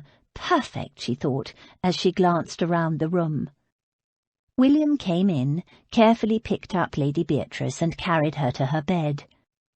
Her new butler held the bedclothes ready for her to be put into her bed, but when she was comfortable he and William stepped back. Featherby's face was properly expressionless, as a butler should be, but William was grinning. Jane and Damaris hovered with expectant smiles. Damaris stood by, holding a covered tray. The old lady gazed around her, open-mouthed. Her bedchamber, her gloomy, grubby prison for the last who knew how many months, had been transformed. The floor was swept and mopped, the furniture gleamed with beeswax, and the bed had been moved into a different part of the room, closer to the window. It was made up with fresh bedclothes, a bright scarlet coverlet, and— She poked the bed beneath her. "Is that a new mattress?" "Almost, m'lady," Featherby said. "We found it in an unused bedchamber. The old one will be burned." Lady Beatrice nodded, too overwhelmed to speak. On her bedside table sat a jug of water, a crystal glass, and a blue Chinese vase containing wallflowers and sprays of leaves picked from the overgrown garden. The room smelled of beeswax, fresh linen, and the scent of flowers. The dusty old curtains were gone and replaced with a temporary covering, a pink swathe of fabric pinned across the window. And everywhere, all around the room, on the mantel, on the dressing-table, on every available surface, there were candles banishing the coming night, banishing the dark thoughts and bathing the room in a soft golden glow. The old lady's face crumpled and her eyes filled. She couldn't speak. All she could do was hold out her hands to Abby, grip her fingers tightly, and nod to the others in silent appreciation. Abby squeezed her hands. "I'm glad you like it," she said softly. Lady Beatrice nodded helplessly. "And here's your supper." Damaris came forward, set the tray down, and removed the cloth. "Soft-boiled egg and toast soldiers." 3 weeks later. Max Davenham sailed into London on the Devon Lass just after dawn. Flynn would be about a month behind him, travelling on the Dublin Lass. It was their policy never to have two partners travel on one ship in case of disaster. Max made a hearty breakfast at a dockside eating-house: eggs, good English bacon, toast, marmalade and coffee, not quite as strong as he preferred, but good enough. He enjoyed most foreign food, but there was something about coming home to a sizzling plateful of good English bacon. For breakfast, nothing else came close. It was still too early to call on his aunt, but he had no qualms about calling on Perkins, the man of affairs he'd appointed to oversee his aunt's affairs. Perkins's residence was above his office, and the man, dressed in a garishly coloured dressing-gown, was at his breakfast. His eyes almost popped when Max arrived.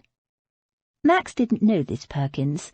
In the past he'd always dealt with Perkins Senior, who he learned had passed away some 5 years before. Max made his condolences, but before he could broach the subject of his aunt, Perkins poured out a torrent of accusation about some woman who'd apparently wormed her way into Lady Beatrice's house and taken control of everything. Taken advantage, just as the letter had intimated. "You say she sacked the entire staff?"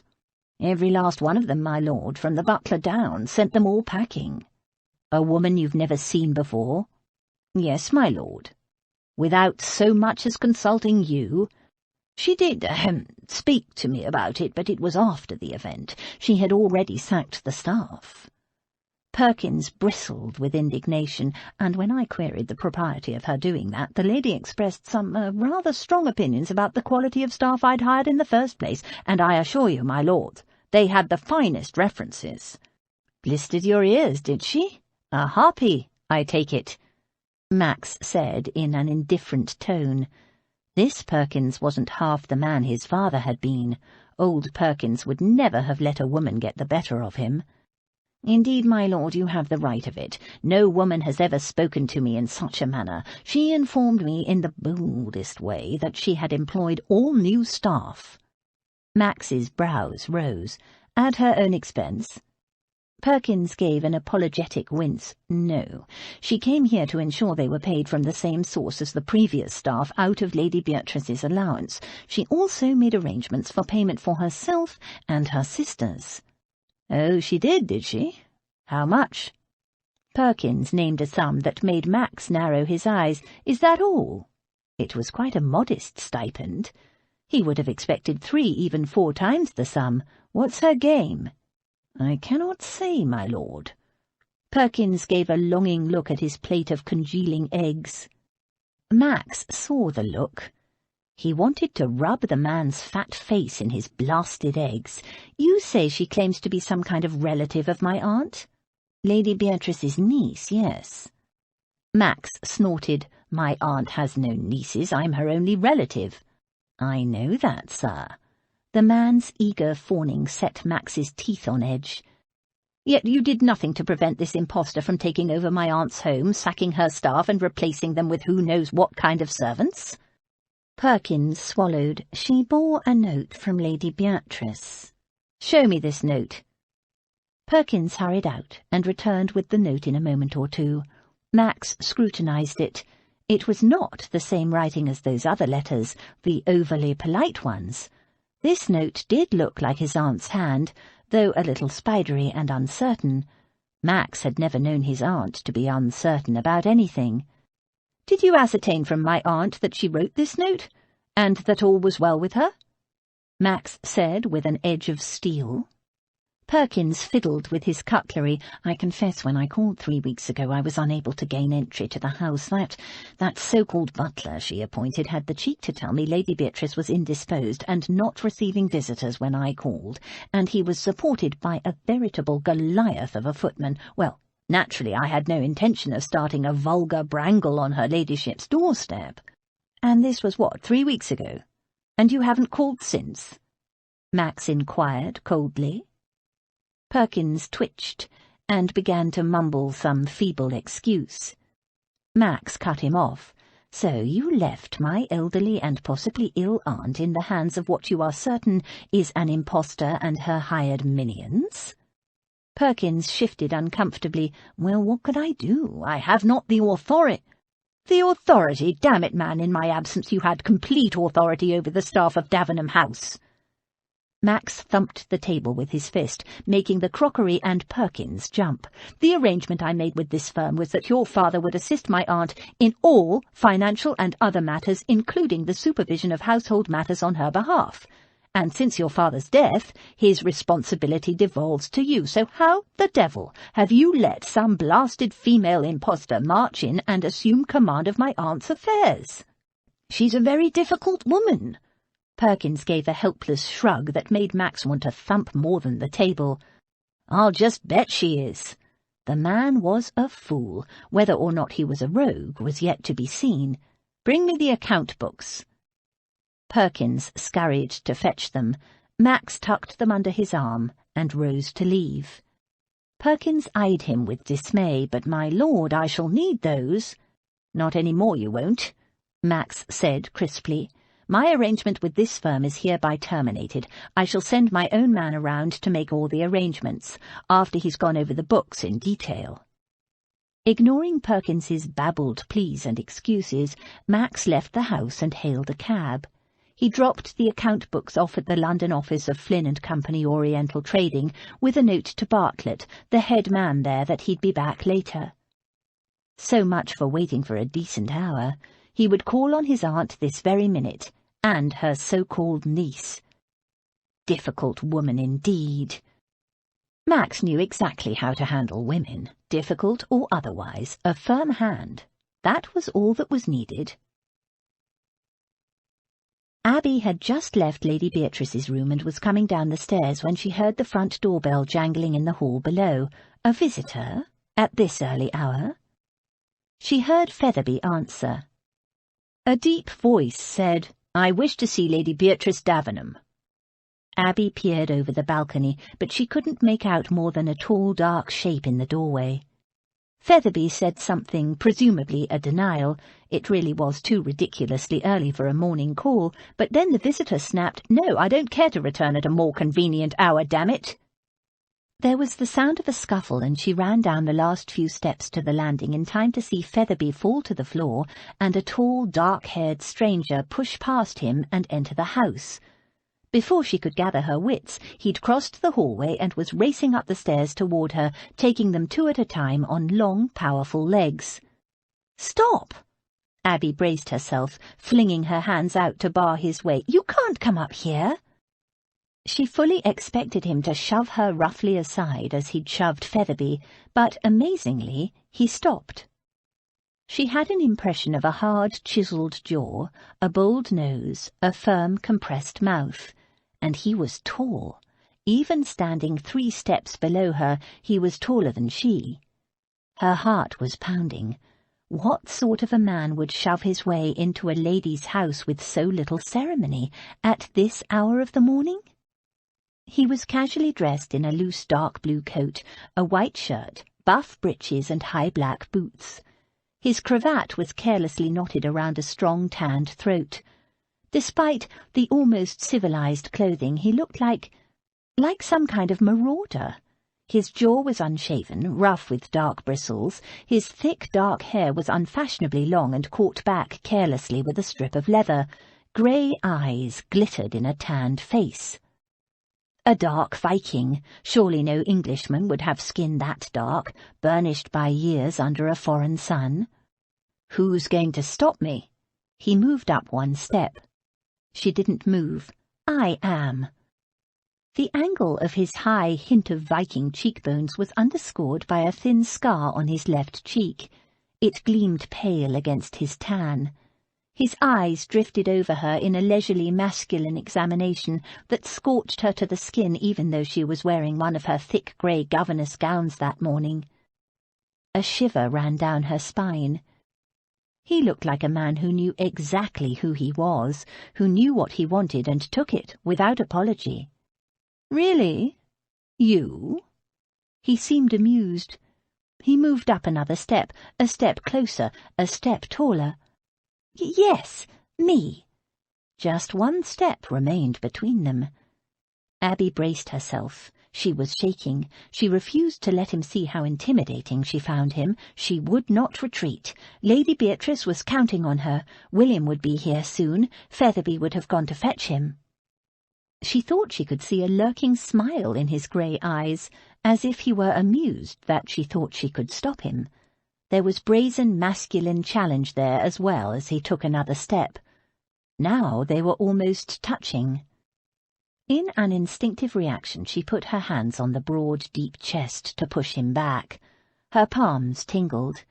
Beneath the fine linen of his shirt he felt warm and hard and powerful. The lurking amusement deepened, pure male arrogance counting her as no threat at all. He was so close she could see each individual bristle on his unshaven chin. He smelled of the sea, of something dark and masculine. She pushed. He didn't budge. "Who are you?" she said. She couldn't imagine. What would such a dangerous-looking and acting bandit want with Lady Beatrice? "Who are you?" His voice was deep and smoky dark. It shivered through her. The contact between them was too unsettling. Abby took a step back to break it. Marshalling her defences, she said, "How dare you come bursting into my house like—" "Your house?" The grey eyes hardened. "I was under the impression this house belonged to Lady Beatrice Davenham." He took another step. It was like being stalked by a big, dark panther. Abby held her ground. "I speak for Lady Beatrice. What do you want with her? Who could he possibly be?" "That's my business."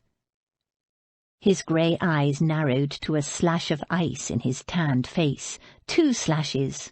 They glittered with hostility. Abby put up her chin. "No, it's mine." Viking or not, she would not be intimidated. "Out of my way, madam." Spoken with each word bitten off like an Englishman in a rage, the Viking leashed tight, for the moment. He made to push past her on the stairs, but Abby stepped in front of him again and shoved hard against his chest to keep him back. "I said stop." His grey eyes smouldered down at her, black brows forked in a frown. "I demand to know, eek, what do you think you're—" Powerful hands seized her by the waist. In the same instant, William and Featherby emerged from the domestic region. "William, help!" she shrieked, and heard William start thundering up the stairs. The Viking's grip tightened. Without warning, he lifted her as if she weighed nothing at all, turned and thrust her into the oncoming William's arms. William caught her and staggered back down a few steps to recover his balance, and, in the seconds it took for Abby to untangle herself, the intruder had mounted the remaining stairs and was striding down the passage toward Lady Beatrice's bedchamber. Abby flew after him.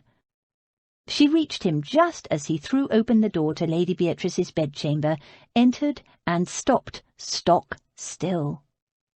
Jane and Damaris leaped to their feet and arranged themselves on either side of Lady Beatrice's bed. Daisy, in the act of painting Lady Beatrice's toenails, froze, staring up at the stranger, her mouth agape. Abby pushed past and placed herself between him and Lady Beatrice. Over her shoulder she said, "I'm sorry, Lady Beatrice, I don't know who. He just burst in." William arrived at the door, followed by Featherby, panting. "Max, my dear boy!"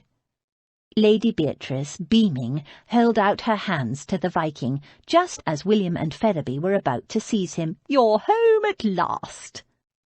William and Featherby froze. "Max!" Abby looked from Lady Beatrice back at the Viking. "Your nephew, Max?" She glanced at the watercolour painting. That sensitive-looking young boy had turned into this big, brutal Viking? Ignoring her, the Viking bent down, took Lady Beatrice's hands, and kissed her gently on the cheek. "Aunt Bea, how are you, my dear?" He spoke quietly, with rough, deep-voiced affection. Abby felt a lump in her throat. The way he spoke to his aunt was quite touching. At the same time, she wanted to smash a vase over his head for the fright he'd given her. Lady Beatrice patted his jaw. "Left your razor in India, dear boy?" Half caress, half reproof. He straightened and gave her a crooked smile, an oddly appealing slash of white against the darkness of his face, and said without a trace of apology, "My ship just docked, and I was anxious to see you." "Why on earth didn't you simply say you were Lady Beatrice's nephew, Max?" Abby said. He turned and gave her a hard look, all charm wiped from his face. "Lord Davenham to you, and now leave us. I wish to speak with my aunt, alone." "But, Max, darling, you haven't been introduced to these lovely girls yet. This is—" "Later, Aunt Bea," he said curtly. "Left your manners behind with your razor, Max, dear?" Lady Beatrice said. "He certainly has. He burst in like a Viking, and gave us all a fright." Abby turned to Lord Davenham. "How was poor Featherby to know who you were when you didn't even give your name? And did you really need to push him down?" "He tripped," the Viking said, not even bothering to feign regret. "A gentleman would have offered him a card and waited," Abby retorted. One dark winged brow rose in a sardonic arch. "Had a lot of experience with gentlemen, have you?" Abby bared her teeth at him in a smile. "Not as much as I'd like." As he absorbed the implications of that, she added sweetly, "And none at all in London so far." "Vixen," Max said under his breath. Aunt Beatrice watched the exchange with interest. Now, children, behave. Max, Abby is quite right. You should have given your card to dear Featherby." Max could have sworn the butler didn't move a muscle. Still, he managed to convey to Max a look of deep reproach, with a faint suggestion of smugness. Impudence. Her servants were in need of a firm hand, too.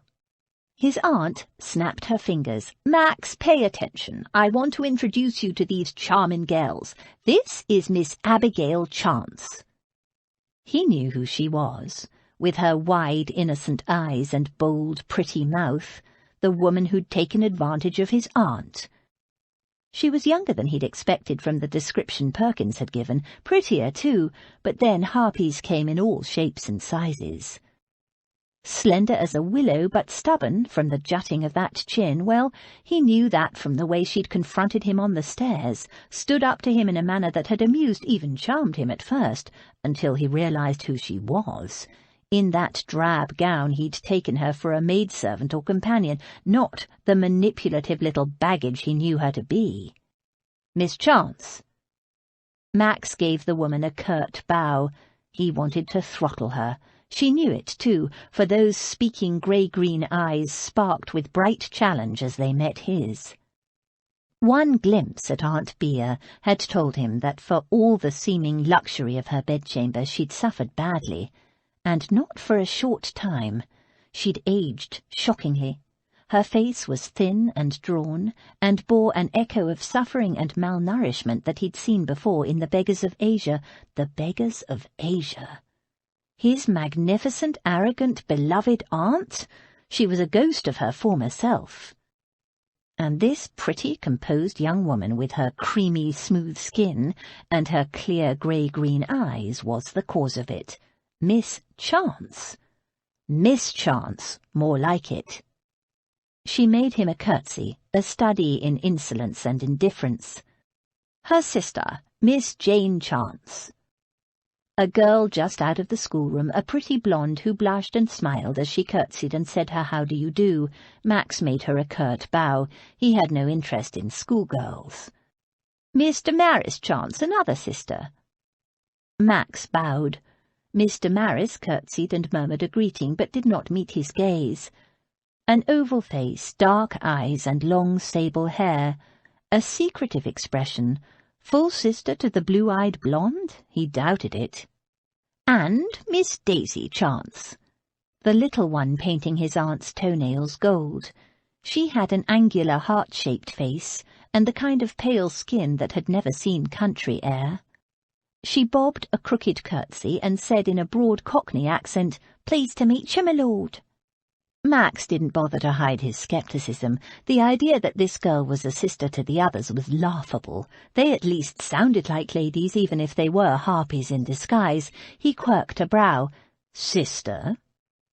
Wrong side of the blanket. Daisy gave him a cheeky look that dared him to deny it.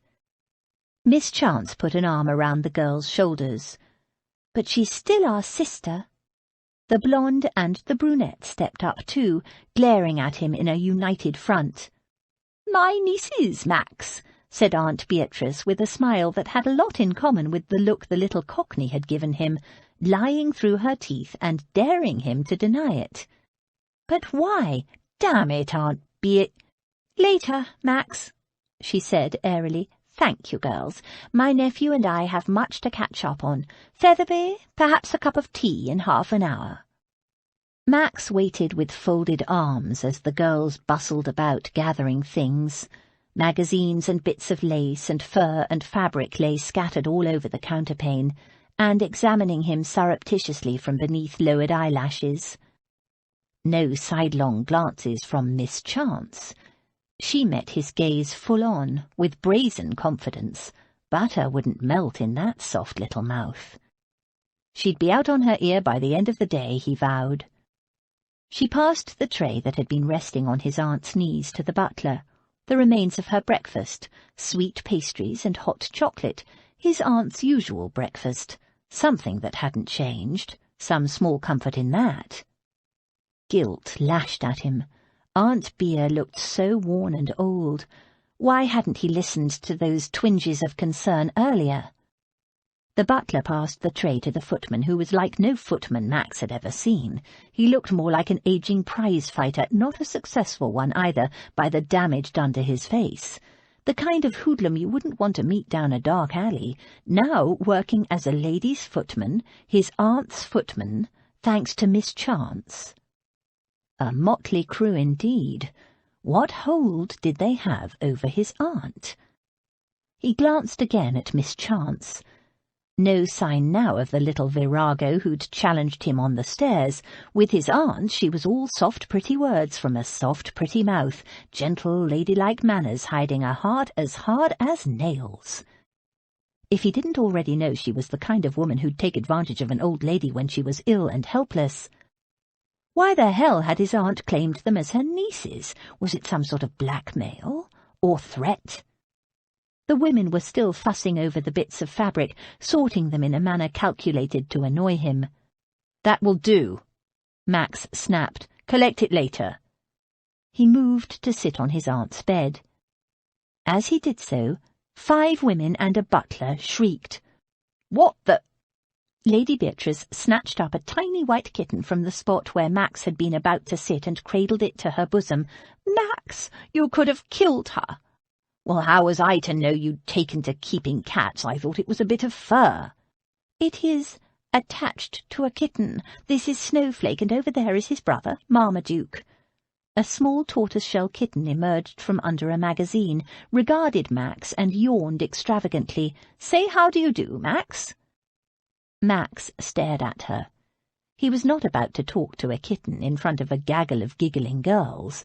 Not that they were giggling yet, but he could tell from their expressions that they weren't far off. He reached out to pat the white ball of fluff, and a small black missile flew out and attached itself to the fabric of his sleeve. It clung determinedly, growling. "What the—" Max picked his assailant off his sleeve. Chapter 7. Angry people are not always wise. Jane Austen, Pride and Prejudice. "So that's Lady Beatrice's dear Max," Jane said as the girls went downstairs. "I'd imagined someone quite different from the way she talked about him. He's frightfully grim, isn't he, and quite rough-looking. And he don't like us being here, not one little bit, nor yet that Lady Bea called us her nieces," Daisy said. She glanced at Abby. "He's going to be trouble, Abby." "Oh, I think he was just worried about his aunt," Jane said. Abby nodded. The way he'd burst into the house was as if he were coming to save his aunt from being murdered. He'd glared at her with unconcealed hostility ever since, blaming Abby for his aunt's condition. A bit late for that. He'd stayed away how many years, and now he came marching in, throwing black looks and wordless threats around? Damaris said, "He's very attractive, don't you think, Abby?" "Attractive?" Jane laughed. "How can you say that? Did you see that long hair? And he hadn't even bothered to shave. And apart from being amazingly grim, he's quite old." "Old?" Abby turned to Jane. "Don't be ridiculous, he's barely 30. Jane shrugged. 30 seems old to me. Abby supposed 30 might seem old to a girl not yet 18, whereas to a woman of 24, and she didn't mind the long hair and the rough masculine jaw at all, and she did appreciate a man with broad shoulders and long, strong thighs. Not that she thought of Max Davenham in that way. "He couldn't take his eyes off Abby," Damaris said. "Only because he wanted to murder me," Abby said dryly. That moment on the stairs, when the faint humour in his eyes had faded and cold hostility took its place, still had the power to send a shiver down her back. What had she said? That she spoke for Lady Beatrice? Was that what had infuriated him? Jane gave a shocked laugh. "You must be mistaken, Abby. Why on earth would he wish you harm?" "I don't know," said Abby. "But from the way he burst in today, I suspect he thought we meant ill by his aunt, that she was in danger from us. He'd conducted himself like a stiffly growling watchdog. Well, he must know now that that's nonsense, so perhaps the next time we see him he'll be positively charming, like the 'my dearest Max' Lady Beatrice talks of," Jane said. "Perhaps," Abby said, but she wouldn't bet on it. "Who the devil are they?" Max said when the door was finally shut. "I told you, my nieces." "Nonsense, you don't have any nieces. Who are they really?" She shrugged in a manner he recognized of old. "If I say they're my nieces, they are. You forget who you're talking to, Aunt Bea. I'll take an oath those girls aren't even related to one another, let alone you." She gave him a warm smile. "Dear boy, so lovely to have you home again. Now, tell me what you've been up to. What's brought you back to England after all this time? Going to settle down with a nice gel and make me a great aunt, are you?" "Don't change the subject." She smacked his hand. "Don't be dreary, Max. I've told you they're my nieces, and that's all you need to know. They're here as my guests." "Guests don't take money from their hostess." She made a sound of annoyance. "The wretched Perkins boy told you that, I suppose?" "It's his job to keep me informed." She snorted. "He's a lazy little pipsqueak." "I know, I've sacked him." He put up his hand to halt the objections that came spilling out. I know, I've overreached myself again." She pulled a face. "Much you care about that." He smiled. "Quite right. I didn't mind leaving you in the hands of Perkins Senior, but his son is quite another matter. I have removed the account books and handed them to my own man, Bartlett. He, I know, will take excellent care of you." "Well, make sure he pays Abby and her sisters a handsome allowance." He was silent for a moment. "Is she blackmailing you?" He couldn't imagine what his aunt could possibly have done that could allow for blackmail, but everyone had secrets. His aunt gave a spurt of laughter. "Don't be silly, of course she's not." "Then why would you pay her?" "Because she hasn't a penny. None of them have." "That's no reason. London is full of beggars, but you don't take them in." "You have no idea what they've done for me, Max, no idea. The little they accept from me is nothing to what I owe them. Oh, stop looking at me like that. I haven't entered my dotage, if that's what you're thinking. But what's between Abby and her sisters and me is our business, not yours." "They're not who they purport to be, Aunt Bea." "I know that, but the girls are entitled to their secrets. I know who they are, and if I'm not worried, you have no cause to be concerned." He didn't respond. He just looked at her and waited, not taking his eyes off her. It was a trick he'd learned at school and honed abroad, and it rarely failed. Under his cool, unwavering regard, eventually most people talked. She made an exasperated sound. "Oh, for heaven's sake, well, I didn't want to tell you this, for it's demmed embarrassing, but I let a pack of worthless, lazy servants get the better of me." She waved her hand irritably. "You don't need to know the details, but it was Miss Abby and her sisters who helped me out of that situation. And no, don't look at me like that, for I won't explain the depths I had sunk to, but suffice it to say, and it's no exaggeration, those girls saved me, saved my life. And if it pleases me to make them a small allowance, well, as a matter of fact, it would please me a great deal more if she would accept a larger one, but she won't, and she's nearly as stubborn as you, Max, so don't think I haven't tried." What Max thought was that Miss Chance was even more cunning than he'd imagined. Oh, he could just imagine her prettily objecting to an allowance, all the while fanning the flames of his aunt's gratitude, but he could see there was no point trying to convince Aunt Bea. He'd speak with the woman himself. He was well able to deal with the likes of Miss Abigail Chance. "She claimed she spoke for you, damn it! In my whole lifetime nobody, not even my uncle, God rest his soul, has ever spoken for you." It flayed him to see the forceful Tartar aunt he remembered having become this helpless, grateful victim. She shrugged. "I've been ill, Max. Things change when you've been ill. It gives you a new perspective on life. I can see you've been unwell, Aunt Bea. Are you quite recovered now?" He gently squeezed her thin little hands.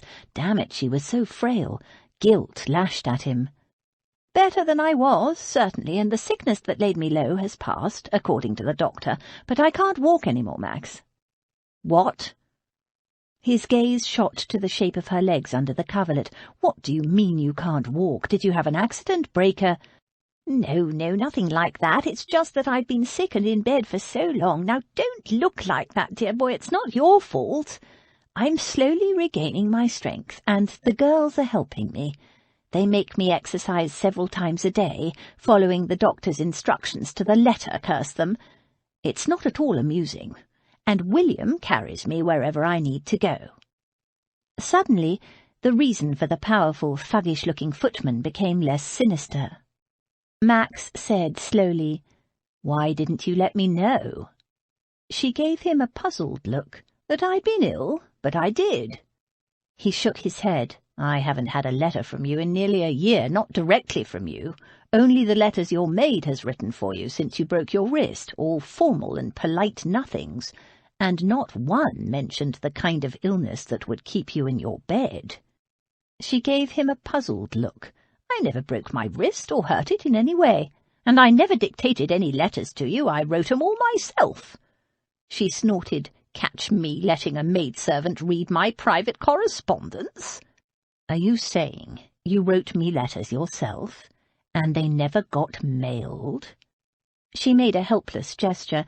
"I don't know what happened, but I haven't had a letter from you in ages either. Of course, I know ships go down and mail doesn't always arrive. I wrote to you every month, the same as I did at school. It was the habit of a lifetime. He said thoughtfully, "So somebody has been misappropriating our letters. I should have realized sooner. Yours didn't sound like you, but it took me a while before I really started to worry. It wasn't until I received this letter that I seriously got the wind up that something was wrong." He pulled the water-stained letter from his pocket and showed it to his aunt. Using her lorgnette, she examined the letter closely. "Why, that's my old friend Clara Beddington's writing. I haven't seen her for years. She always did love purple ink. A dear creature, but with the most appalling taste. Fancy her writing to you." She groped for her lorgnette and tilted the letter to the light, squinting. "I can't make it out. What does it say?" He was about to explain that the letter said she'd been taken advantage of, and he knew by whom now. But he changed his mind. His aunt was oddly defensive about these girls. No need to ruffle her feathers further. He'd get to the bottom of the matter and fix it, without upsetting or involving her. Damn it, she couldn't walk. He should have come home much sooner. He'd put it off because of... No point dwelling on that. But he'd put his own freedom before his aunt's welfare, and he wouldn't forgive himself until he'd fixed it. He took the letter back and tucked it in his pocket. "The details aren't important. As you saw, much of the writing was washed away when I got it, but there was enough in it to make me worried about you, and so I came." "Well, I'm delighted to have you home again, dear boy." She patted his hand. "Luckily dear Abby was there before you, and she sorted everything out." Max would just bet she did. Nothing easier than to take over the home of a sick, lonely, bedridden old lady. "So how did you say you met her?" he asked casually. "I didn't." His aunt smiled. "She just flew in at the window one night, like a good fairy." Her eyes twinkled. He wasn't going to get any sense out of her, he could see. "Oh, don't look so grim, dear boy." She laughed and patted his hand. "Be a good nephew and don't make a fuss. We all have our little secrets, and there's nothing there for you to be concerned about. Just accept it from me that Abby and her sisters are dear, good-hearted girls, and leave it at that." He didn't like it, but he knew there was no point in arguing. He'd find out about Miss Abby and her sisters his own way. In the meantime, "I'll talk to your doctor." She waved a hand, a ringless hand, he noted grimly. "No need. Dear Abby handles all that." "Nevertheless, as your only blood relation and the head of your family—" His aunt laughed. "Dragging out the head of the family card so soon, dear boy. It never worked for your grandfather or your uncle, so I can't imagine why you think it will work for you, but go ahead, if it makes you feel better. I'll call on Bentinck today." Bentinck was his aunt's usual physician, with a practice made up of half the ton. She snorted. "That old woman. Abby found me a much better man, shows more sense than any doctor I've ever met, prescribed me excitement, can you imagine?" Max could. The man was obviously a quack. He'd get the fellow's address from that butler fellow. There was no need to involve dear Abby. "And what are your plans, dear boy? Is this a flying visit? Are you heading off to sail the 7 seas again, now that you've seen for yourself I'm in good hands? Or have you decided to settle down at last?" "I'm back for good," he told her. He might make an occasional voyage, but it would no longer be the main focus of his life. And she was not in good hands. Far from it. She cocked her head. "Marriage?" "Yes." She sat up, her eyes sparkling. "We'll give a ball. It will give you a chance to become acquainted with all the young eligible girls, and—" "No need." Max cut her off. "You know who I'm going to marry." His aunt made a disgusted noise. "Oh, you're not still on about that Parsley girl?" "Parslow. Miss Henrietta Parslow, as you very well know." "A Cit's daughter. I thought you would have grown out of that nonsense." "Aunt Beer, you know very well I gave my word." "Yes, but it was 9 years ago. Surely it doesn't count. You were just a boy of 18, not even old enough to be legally held to your word." "Legality has nothing to do with it. My word is my bond," he reminded her gently, "and I have no intention of breaking it." She sat back against her pillows with a huff of irritation. "Have you even seen the girl in the last 9 years?" No. Written to her? Exchanged letters? Occasionally. How do you even know she's waited for you? 9 years is a long time for a young girl to wait.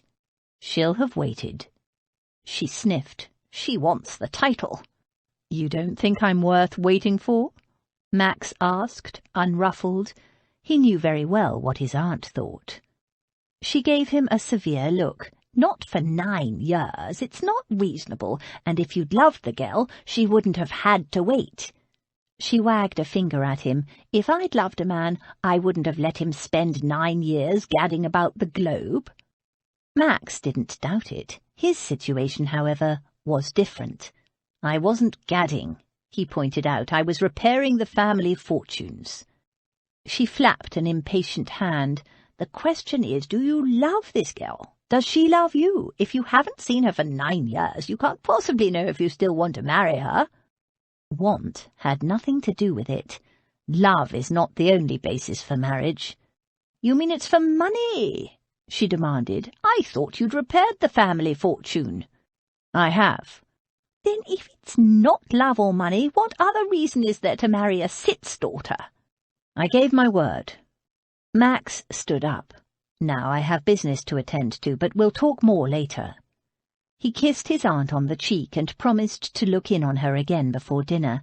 He left her room in a thoughtful frame of mind. There was more here to be done than he'd expected. He made a swift examination of the other rooms on his aunt's floor and found faded wallpaper, worn and shabby carpets, cracks in the plaster, and some evidence of rising damp in one corner, not to mention the faded squares like the ghosts of missing paintings. Of course, the really valuable paintings had been sold 9 years before. Still, he was sure the house had not been quite so denuded. He hadn't noticed it before. When he'd first arrived, he'd been concentrating on getting to his aunt, and while he was in her bedroom there was no sign of the shabby, run-down state of the rest of the house. The state of the place had been disguised, he realized, with beeswax polish and flowers and foliage arrangements scattered about and bright fabrics pinned on the wall in lieu of paintings. The house needed serious work. It galled him to think of his aunt living here, in what almost amounted to squalor. He should have insisted on an upkeep clause, he realized. Had he been here, he would have. No point in regretting the past. Max had long ago learned the futility of that. All regrets did was drain you of energy to make the future. Ah, well. The responsibility for the house wouldn't be his for much longer. His aunt was all he cared about, and now that he was home again it was time for a change. Past time. The neighbourhood was in a state of flux. In the 16th century, when his ancestor had built Davenham House, the Strand was a fashionable address, filled with palaces and mansions of the wealthy. But several centuries later, most of those old palaces had been demolished to make way for new buildings, and those that were still standing had deteriorated badly, some into slums. The process had started before he'd left, but when he'd arrived today, he'd seen very few well-dressed people or smart carriages and quite a lot of riffraff. Aunt Bea's bedchamber was a bright, comfortable, self-contained world, created especially for a bedridden woman. When he'd first clapped eyes on her, she'd reminded him of an Indian Maharani, richly dressed, sitting against a pile of sumptuous cushions, surrounded by exotic fabrics and pretty young attendants, in a room filled with flowers and who knew what else. Cats. Miss Chance's work, he had no doubt, designed to keep his bedridden aunt comfortable and compliant. But this was no place for Aunt Bea, not any more. Most of the town had long ago shifted their town residences to Mayfair and places like that. He wanted to move Aunt Bea after his uncle died, back when he was 18 and preparing to leave England. But once he'd discovered the state in which his uncle had left things, there was no question of Aunt Bea moving. It had been all Max could do to ensure she had a roof over her head and an allowance to keep her in the style to which she was accustomed. The price of that arrangement still had to be paid. Max had never let his aunt know about the mess his uncle had left behind, the crippling debts. He'd thought he was doing the right thing, leaving her in the home she'd lived in all her married life. Instead, he'd left her in a situation that only added to her isolation and loneliness, her vulnerability, leaving her open to chance, mischance. Mischance. He'd like to wring Miss Abigail Chance's neck for taking advantage of a sick and dependent old lady, binding her with ties formed by gratitude and loneliness, illness and vulnerability. But he'd discover her game. He was an entirely different proposition from his aunt. 9 years sailing the 7 seas, doing business in the darkest, most cutthroat reaches of the world. These days nobody took advantage of Max Davenham. Not even sweet-faced, two-faced young women.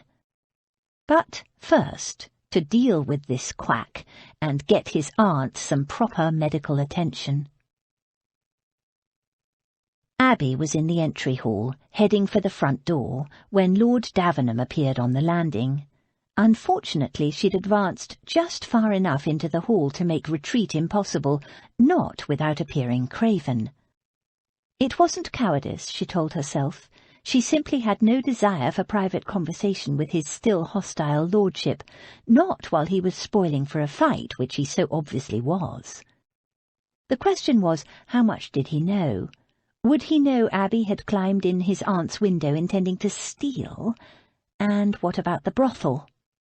Lady Beatrice had assured Abby she would keep it a secret, but was an assurance the same as a promise? And now that her nephew was here asking questions, demanding answers, would she still maintain her silence? Abby wasn't sure. From the corner of her eye she spotted the moment Lord Davenham spied her. He took the last half-dozen stairs in a couple of strides and headed toward her. He must have spent almost 2 hours with his aunt. It spoke well of him, she reluctantly admitted. Most men would have made a brief visit to an elderly aunt and then hurried off, citing some important business to attend to. She lifted her chin and quickened her pace, making for the front door, hoping to appear oblivious of him, though how anyone could reasonably be oblivious of a tall, dark Viking prowling purposefully toward her with a gleam in his eyes that spelled trouble was more than she could imagine. Still, a girl could only try. Mischance. Abby affected a start of surprise and turned. "Oh, Lord Davenham, I thought you'd left already." The gleam in his eye turned faintly sardonic. She'd fooled no one. "I'm told my aunt is now attended by a new physician. You deemed the most popular doctor of the ton unsuitable?" It was an accusation rather than a question. Typical man, she thought, arrives on the scene after years of absence and immediately starts criticizing. Not unsuitable, merely unavailable the first time we sent for him, and since Featherby had heard excellent reports of Dr. Findlay... She shrugged. "Your aunt has flourished under Dr. Findlay's care, and she is well satisfied with the change." "I'm sure she is," he said, making it clear who was satisfied and who was not. "He prescribes excitement, I believe." There was a world of cynicism in his voice. "Yes, he's not hidebound by convention." Had he noticed her emphasis? Hard to tell when you were talking to a graven image. "Featherby has the doctor's card should you wish to speak to him yourself," she said, and swept resolutely toward the door. "I have errands to run." The black brows snapped together. "You're going out by yourself?" "Being well beyond the age of needing a chaperone, I am," she told him. "Goodbye, Lord Davenham." A fine, light drizzle was drifting down outside, but Abby was ready for it, having snatched an umbrella from the hall stand as she passed. However, in her haste, she'd taken the one with the stiff catch. She stood on the front steps, wrestling with the wretched thing, cursing it under her breath. Of course, just when she wished most to disappear down the street while Lord Davenham was delayed getting the doctor's address from Featherby. "Having difficulty?" A large, tanned hand closed over hers where she held the umbrella. His hand was bare and brawny, nicked with old scars, a hand used to hard work, or fighting, or both. She could feel the warmth of him even through her gloves. He removed the umbrella from her grasp. "Please do not concern yourself. The catch is broken. I will get the other one from the hall stand." The umbrella popped open. She wanted to thrust the infuriating thing into the nearest bin. Instead, she thanked Lord Davenham politely and reached for the handle. "Allow me." He loomed over her, holding the umbrella above her head. Other than wresting the umbrella from him, she had no choice but to accept his assistance. His arm half-circled her, keeping her close and dry. He smelled of the sea and that dark, masculine scent. She recognized it now. Scent of arrogant male. Holding the second umbrella, Featherby darted past them and out into the street. He produced a small silver whistle, blew into it, and waved. "I told him to find me a hackney cab." The deep voice rumbled just above Abby's ear. "I will give you a lift, Miss Chance, save you from the damp." It was neither question nor invitation. Lord Davenham ordered. Abby had no illusions about his concern for her dampness. "Thank you, but I'm perfectly all—" "Nonsense. There's no need for you to become drenched. A little patience is all that's required. The hackney will not take long." His big fist remained firmly closed around the handle of the umbrella. Abby mentally added umbrellas to her shopping list, 12. The drizzle intensified. He wasn't even touching her, but she could feel the warmth of his body even through her best grey cloak. It felt almost intimate. The hackney arrived, and Lord Davenham shepherded her to the curb, taking care she didn't slip on the wet cobblestones and holding the umbrella above her. Abby, feeling absurdly like his prisoner being escorted to the gallows, allowed herself to be helped in. He climbed in after her, and suddenly the small carriage felt a good deal smaller. His shoulders touched hers, and she was certain she could feel the warmth of his thighs even through her cloak and skirt, though that was impossible. But it was suddenly quite warm inside the carriage. "Where are you going?" he asked. "Charing Cross," she said. She wanted to visit the post office, see whether there was a letter yet containing a character reference, and to post some letters. It's but a step, so there really is no need. "Charing Cross, driver," he told the jarvey, and the hackney jerked into motion. They sat for a moment in silence, Abby pressed against the side of the carriage, staring out the window to avoid his gaze. She could feel him watching her the way a cat watched a mouse. A big, relaxed cat, certain of his prey, playing with it. She sat up straighter. She was no prey of his, or any man's. "Now, Miss Chance, I had another reason for—" he began. But Abby had had enough of dancing to his tune. She seized the initiative. "I suppose you want to thank me for taking care of your aunt in your absence, but truly there's no need." "I have no doubt of that." What did he mean? That there was no need to thank her? Why? Because he doubted her motives? She took a quick, sidelong glance at his profile. Impassive, severe. Of course he doubted her motives. He was the kind of man who doubted everyone's motives. He'd learn. "How did you meet my aunt? And spare me the faradiddle about being her niece, for I know the truth of that one." Abby eyed him cautiously. She wasn't going to admit a thing she didn't have to. "Didn't Lady Beatrice tell you?" "Oh, yes," he said, dry as sandpaper. "Apparently you flew in her window like a good fairy." Abby looked out the window, biting her lip to keep from smiling. "Then I wouldn't dream of contradicting Lady Beatrice." His eyes narrowed, but he didn't challenge her. He tried a different tack. "My aunt's bedchamber looks nothing like it used to." He was getting at something, but she didn't know what, so she decided to take the comment at face value. "We tried to make it as cheerful as possible for her. When you're an invalid, it's so easy to succumb to dejection, and your aunt enjoys having pretty things around her." "Your sisters, for instance?" She inclined her head, acting as if he'd complimented them, even though she was sure he'd intended some subtle insult. "They are pretty, aren't they? And of course Jane is a beauty, but then I'm biased.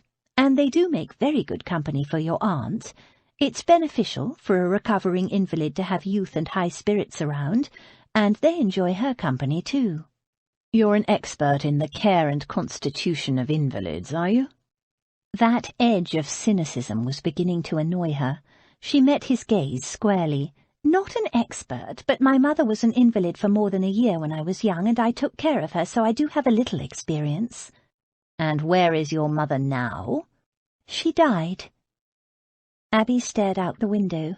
She was quite proud of the way that had come out, without a wobble or a quaver to hint of the lump that came to her throat every time she spoke of Mamma. My condolences, he said stiffly. Outside the close confines of the hackney, an argument exploded as the Jarvey exchanged insults with the driver of a wagon that blocked the street. The wagon was moved, and as their journey resumed, Lord Davenham asked, "And since your mother died, what did you do before you came to live with my aunt?" But Abby had had enough of his questions. She turned and gave him a long look, then said in a cool voice, "Lady Beatrice knows everything she needs to know about my background." "Everything?" "Naturally, I have not burdened her with the minutiae of my life story, but I have informed her of the relevant portions." And it looked like Lady Beatrice intended to keep their secrets, for which Abby was immensely grateful.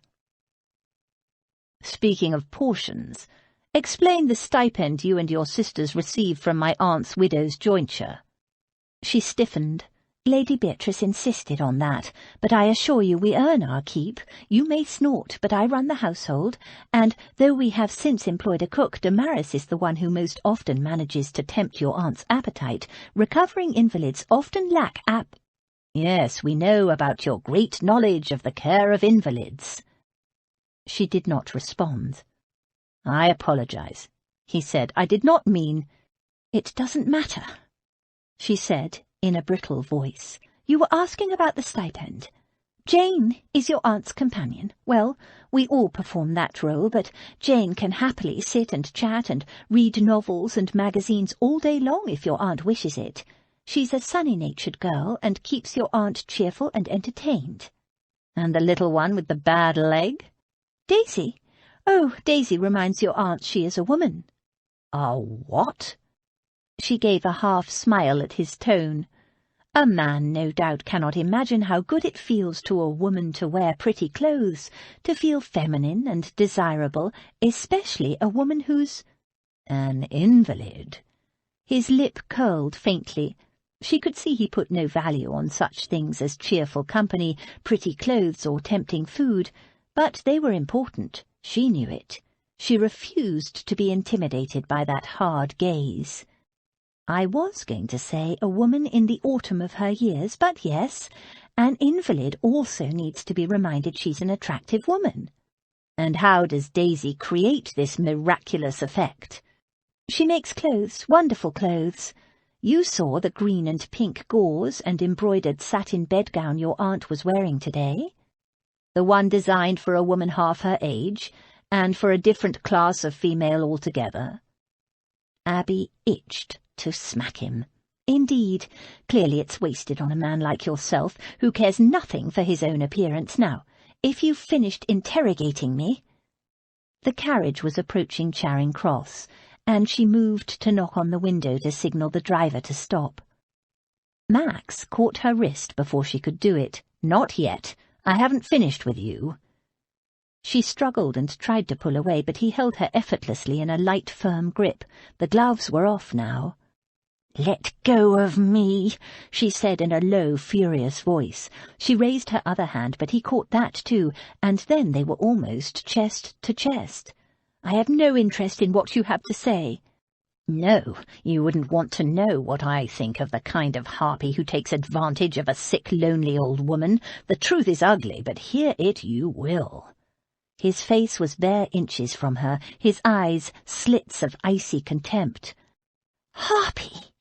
She tried to pull free. "How dare you impugn my motives? Let me make this quite clear. Lady Beatrice invited my sisters and me to come and live with her, not the other way around. I never asked. But I was very glad to come, I don't deny it. We all were, but I don't have to justify myself to you." "You damned well do." Then put it this way, I won't. My arrangement was with your aunt, not you.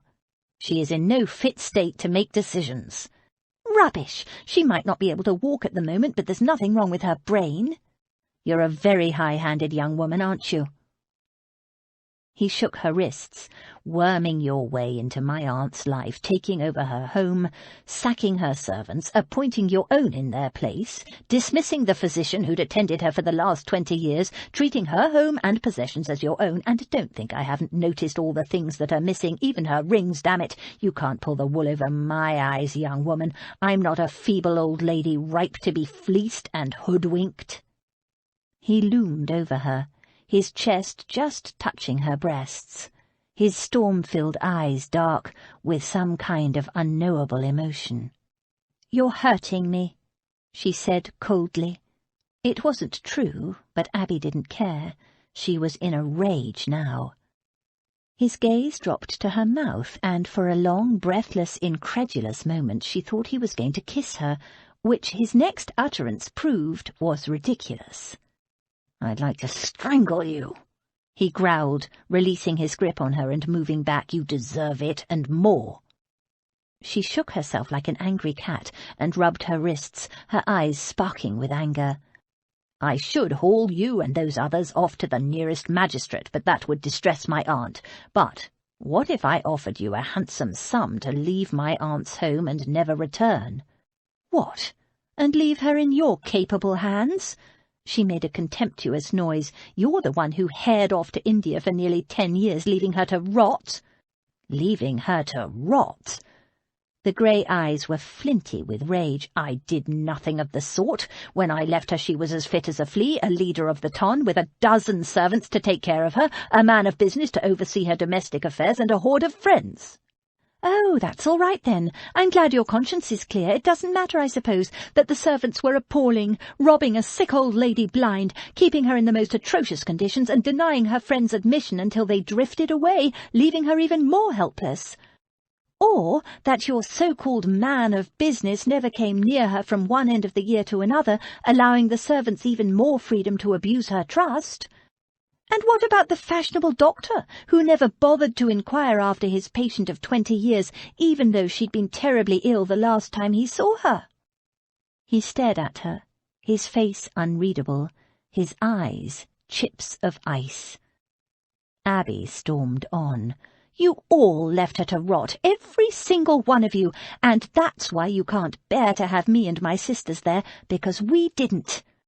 Well, don't think you'll chase me away, Lord Davenham, because I didn't come at your invitation, and I won't leave at your command. I'll go when Lady Beatrice asks me to go, and it won't take a bribe to do it. And don't you dare take that as an invitation to hound her until she does your bidding. She's not nearly as strong yet as she likes to think." She dashed a hand across her eyes and said with a voice that trembled on the edge of tears, angry tears, she told herself, furious tears, "Now, Lord Davenham, if you don't mind, I wish to get down." "No, I need to—" "I don't care what you need. I wish to get down now." She knocked on the window, and the cab immediately slowed.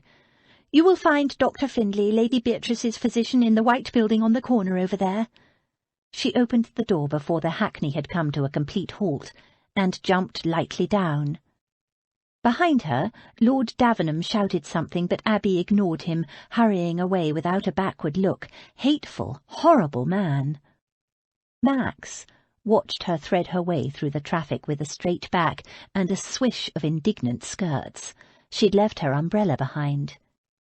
He twisted the umbrella handle in his hands, damned if he knew what to think. He'd planned to force her to admit to the fraudulent deception of his aunt. Instead, she'd ripped into him like a little shrew, blasting him for his neglect of Aunt Bea, as if she had a right to, when they both knew she was no more her niece than the butler was. Did she think to bamboozle him with her righteous little tirade? He frowned. There had been genuine emotion in that outburst, as if she truly did care about Aunt Bea. And for a girl without a penny, she hadn't even tried to discover his terms. The moment he'd hinted at a bribe, she'd ripped into him, flinging it back in his teeth without a moment's hesitation. He'd never had a woman stand up to him in quite that way, spitting defiance at him without a shred of fear, dressing him down like a feisty little governess, even when he had her pressed back against the carriage seats, her wrists imprisoned in his hands. He was twice her size, but had she let it intimidate her? Not for a moment. He found her perplexing, annoying, frustrating, and damnably arousing, curse her. Chapter 8. How hard it is in some cases to be believed, and how impossible in others. Jane Austen, Pride and Prejudice. Of course, when that young woman first conducted me to your aunt's bedchamber, I was of a mind to report her to the nearest magistrate. A few minutes in Dr. Findlay's presence had convinced Max that the physician wasn't the plausible rogue he'd expected. A snowy-haired, blunt-spoken Scotsman with a degree from one of the finest medical schools in the world, Findlay had made it clear he was a busy man and could spare Lord Davenham 10 minutes only. His manner implied he had more interest in treating the poor than pandering to the whims of aristocrats. And yet you didn't. No, not when I realised they'd only just arrived and found her like that. The doctor shook his head. The state that poor woman was in. Max's gut clenched. Please elucidate. Filthy, emaciated, dehydrated. I've seen street beggars in better condition than your aunt. Guilt lashed at Max. He should have come home sooner. How long ago was this? 3 weeks. He frowned. Only 3 weeks. It didn't add up. You say the Mrs. Chance had only recently arrived at my aunt's? Aye, but no recently. They'd arrived that very day. Their first act was to fetch me to attend her. They wanted to bathe and feed her, but they feared to move her before getting a medical opinion. Quite right, too. Very frail the old lady was. And still is. Oh, she's coming along nicely now. Those nieces of hers are devoted to her care. Your sisters, are they? No. Max was about to deny all relationship either to himself or Aunt Beer, but prudence won out. They're not from my side of the family at all. Again he wondered who they were and where they had come from. How had they met an ill, bedridden old lady? People didn't simply arrive in a city, find an old lady in need, and move in with her. And what if the doctor said was true, and he had no reason to doubt the man? Why had they taken it upon themselves to save her? What was their connection to his aunt? What had Miss Chance said? Lazy and neglectful servants? Was that how she'd come to meet Aunt Beer, through some connection with the servants? But if that were the case, why would she have sacked them? Perkins said she'd sacked the entire staff. Aye, your aunt's in very safe hands with Miss Abigail Chance in charge. She's a young lady who knows exactly what to do and does it without any roundaboutation. Lady Beatrice is flourishing under her care. It was an uncanny echo of what she'd said about the doctor. Your aunt must be very grateful to have those young ladies with her, as are you, I'm sure. Max didn't know what he felt. This whole situation was murky, confusing, but he'd get to the bottom of it. The doctor continued. Like a breath of fresh air, they are. He gave a bark of laughter. Literally. The first time I went there, the house was like a dusty mausoleum, apart from the bedchamber, which, without beating about the bush, stank like the worst slum dwelling. The doctor's plain speaking was like a punch to Max's gut. He'd been all wrong about Miss Chance and her sisters. It seemed they truly had rescued Aunt Beer from a dire situation, and he wasn't ungrateful. There was no denying the pleasure his aunt took in the girl's company, and much as it galled him to admit it, according to this doctor they were taking good care of her. But how did they get there in the first place, and why? And who were they really? Those questions still bothered him. I believe you prescribed excitement for Aunt Beatrice. Aye, she's no ill any more, simply worn down, weak and mentally dispirited. Aye, I know what you're going to say. She's frail, and that's true, but underneath that, her constitution is as strong as a horse. She'd no have survived such a long period of neglect otherwise. Physically, what she needs is building up, with good food and exercise, and I've given the lassie forgive me, mischance, a tonic of my own devising that will strengthen her blood. Mentally—" he shook his head. "Mentally? Aye, she was sinking into a decline when I first came on her, dwelling on morbid thoughts, that kind of thing, melancholia." Max stared at him, deeply shocked. Aunt Bea had never suffered from melancholia in her life. He remembered what she'd said. Things change when you've been ill. It gives you a new perspective on life. The doctor eyed him with shrewd blue eyes. "Oh, don't look like that, my lord. She's improved a great deal, but you'll find when she's tired she might get a bit weepy and despondent. So, a bit of young life around her is exactly what she needs. Friends, activity, excitement. Give her a reason to wake up in the morning, something to look forward to each day." Max left the doctor's in a much chastened mood. There was no question now of getting rid of the girls, even if he could, at least until his aunt had fully recovered. He didn't know what to think. After all his work, all the time he'd spent in exile on the other side of the world, repairing the family fortunes, reliant on nobody, and now to be beholden to this snip of a girl, a female he knew to be a liar and an impostor, and a girl, what was more, to whom he found himself attracted at the most inconvenient of moments. It was unbearable, unacceptable. He'd find out who she was and what she was up to, and then, damn it, he'd decide whether he was grateful to her or not. And he was not attracted to her. It was just an odd moment, a result of being too long at sea. Nothing a bit of self-discipline couldn't cure. She'd left her umbrella in the hackney with that hateful man, but Abby didn't care.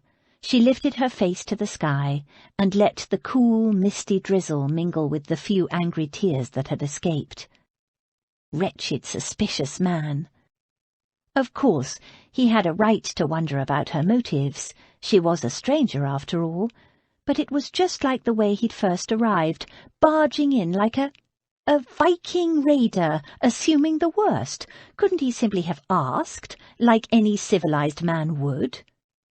"How did you meet my aunt?" "Apparently you flew in her window like a good fairy." She pulled out a handkerchief and wiped her face dry. Perhaps he had a point, but if he hadn't rubbed her the wrong way in the first place— surely he could see they were taking good care of his aunt, that they sincerely cared about her. She called in at the post office, but there was still no character reference from Mrs. Bodkin, nor a response from the vicar in Hereford, or Sir Walter Greevy for that matter, though she wasn't really expecting anything from them. She'd informed them both that, although Jane had been kidnapped on the way to Hereford, she was now safe in London with her older sister. Clearly neither of them was interested in investigating how that had happened. She hadn't mentioned where she'd found Jane. The fewer people who knew that, the better. After the post office, she did her shopping and walked home via the river bank. She always found it a soothing walk, watching the ripples on the water and the traffic on the Thames. Even when the stench of the river was at its worst, she still found it fascinating. It was another world. This time, however, she found herself stomping along the pathway, taking little notice of her surroundings. Her mind kept spitting up bits of conversation. Well, you could hardly call it a conversation, more like a tirade. "You wouldn't want to know what I think of the kind of harpy who takes advantage of a sick, lonely old woman, worming your way into my aunt's life, treating her home and possessions as your own. I'd like to strangle you. I should haul you and those others off to the nearest magistrate." Wretched man. Yes, she'd pretended to be his aunt's niece, but only to get admitted to the house that first time. It was Lady Beatrice who'd continued the falsehood, and he knew it to be a falsehood. They all did, so it wasn't truly a deception. Who was harmed by it? Nobody. She'd cared for his aunt when nobody else did. She was also using a false name, her conscience reminded her, but he didn't know that, and it was for a very good reason, the protection of her sisters. All right, there might be some justification for him to be suspicious of her, but had he bothered to ask about why she was living with his aunt? No, he'd just jumped to the worst possible conclusion, and then— that moment, when he'd leaned closer in the darkness of the hackney, his breath warm on her skin, and she'd imagined. A shiver rippled through her. Nonsense! As if he'd kiss her, a man like him. He wanted to strangle her. And then he'd offered her a horrid bribe. Wait till she told the others about that. After leaving the doctor's office, Max took a hackney to the London office of Flynn and Company Oriental Trading to see his man Bartlett. Max had first appointed Bartlett to manage his personal affairs when Max was 18 and about to depart for India. He wished now that he'd insisted Bartlett also watch over his aunt, but she'd been loyal to Perkins Sr. at the time and refused to change. Bartlett had proved to be an exemplary man of business, and when Max first became the and Company part of Flynn and Company Oriental Trading, he'd nominated Bartlett as the London representative of the company. Bartlett had handled it so well that after 5 years they'd made him a minor partner. Max was shocked when he met Bartlett again. In the 9 years since Max had last seen him, Bartlett had gone almost completely bald. He was plump and rosy and looked almost middle-aged. It was a shock. Bartlett was only a few years older than Max. But cut from quite different cloth, Max reminded himself. Bartlett was a family man through and through. He'd been married and a father already when Max had first employed him. Max inquired after Mrs. Bartlett and the children. "How many is it now?" "5, said Bartlett proudly. "All girls, but there's another one on the way, and we're hoping for a boy." Max blinked. The man was barely past 30.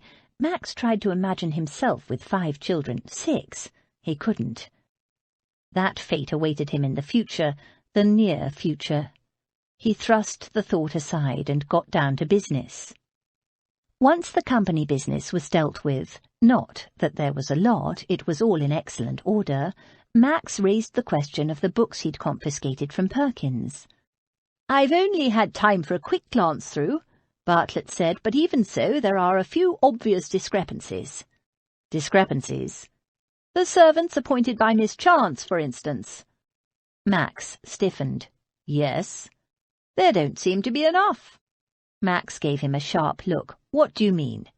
"Well, Perkins was paying a staff of 12, but Miss Chance, leaving off the allowances for herself and her sisters, and disregarding the temporary help she got in when she first took over, I imagine for a spring clean, women like to put their own stamp on a house, she has only appointed 6 permanent servants, a butler, footman, cook, 2 housemaids, and a scullery maid." He turned the book in Max's direction and indicated the entries. "Why would she need fewer servants? It's a big house." 12? She told me she'd sacked 4 servants, all 4 of them, she said. He recalled her words exactly. "Aha!" Bartlett made a note. "Then it's just a matter of finding out who was pocketing the extra, Perkins or Caudle, the former butler. I shall investigate." "I plan to call in at Bow Street after this," Max told him. "A number of my aunt's valuables have gone missing. I believe Caudle to be responsible. I shall refer the runner to you as well. Keep me informed." "Of course." Bartlett made another note and closed the Perkins accounts. Max watched him arrange his papers. Very organised was Bartlett, the secret of his success. "Do you know of a good man who can make discreet inquiries?" "Not related to the Bow Street matters, my lord?" "No, personal." Bartlett considered the matter. "Morton Black might do it." "Morton Black?" "The most discreet and efficient man. He's employed by a Mr. Sebastian Rain, but he occasionally takes on private assignments. If you like, I could send a note around and see if he's available." Max nodded. "Ask him to call on me at Davenham House tomorrow morning." "Of course. Will 9:30 suit, or is that too early?" Max nodded. He was not yet used to town hours. He was used to being up at dawn. 9:30 will do nicely. Bartlett wrote it down in his notebook. "Next, find me a house," Max said. "Bachelor quarters, I presume?" "No, a house somewhere in Mayfair." Bartlett's eyes lit up. "Are we anticipating a happy event, my lord?" he asked with a coy smile. Max stared at him blankly. A happy what? A wedding, sir? Bartlett beamed at him. Max had no intention of discussing it, not until he had finalised his plans. Davenham House is no longer suitable, so I'm moving my aunt and myself to a more convenient location. And the 4 girls? I haven't made up my mind about them yet, but make allowances just in case. He was damned sure Aunt Bea would kick up if he tried to separate her from those girls, hard enough to move her in the first place, but he'd do it. Bartlett chuckled happily. Petticoat government for you then, my lord. I know just what that's like, ha-ha. Max looked at him.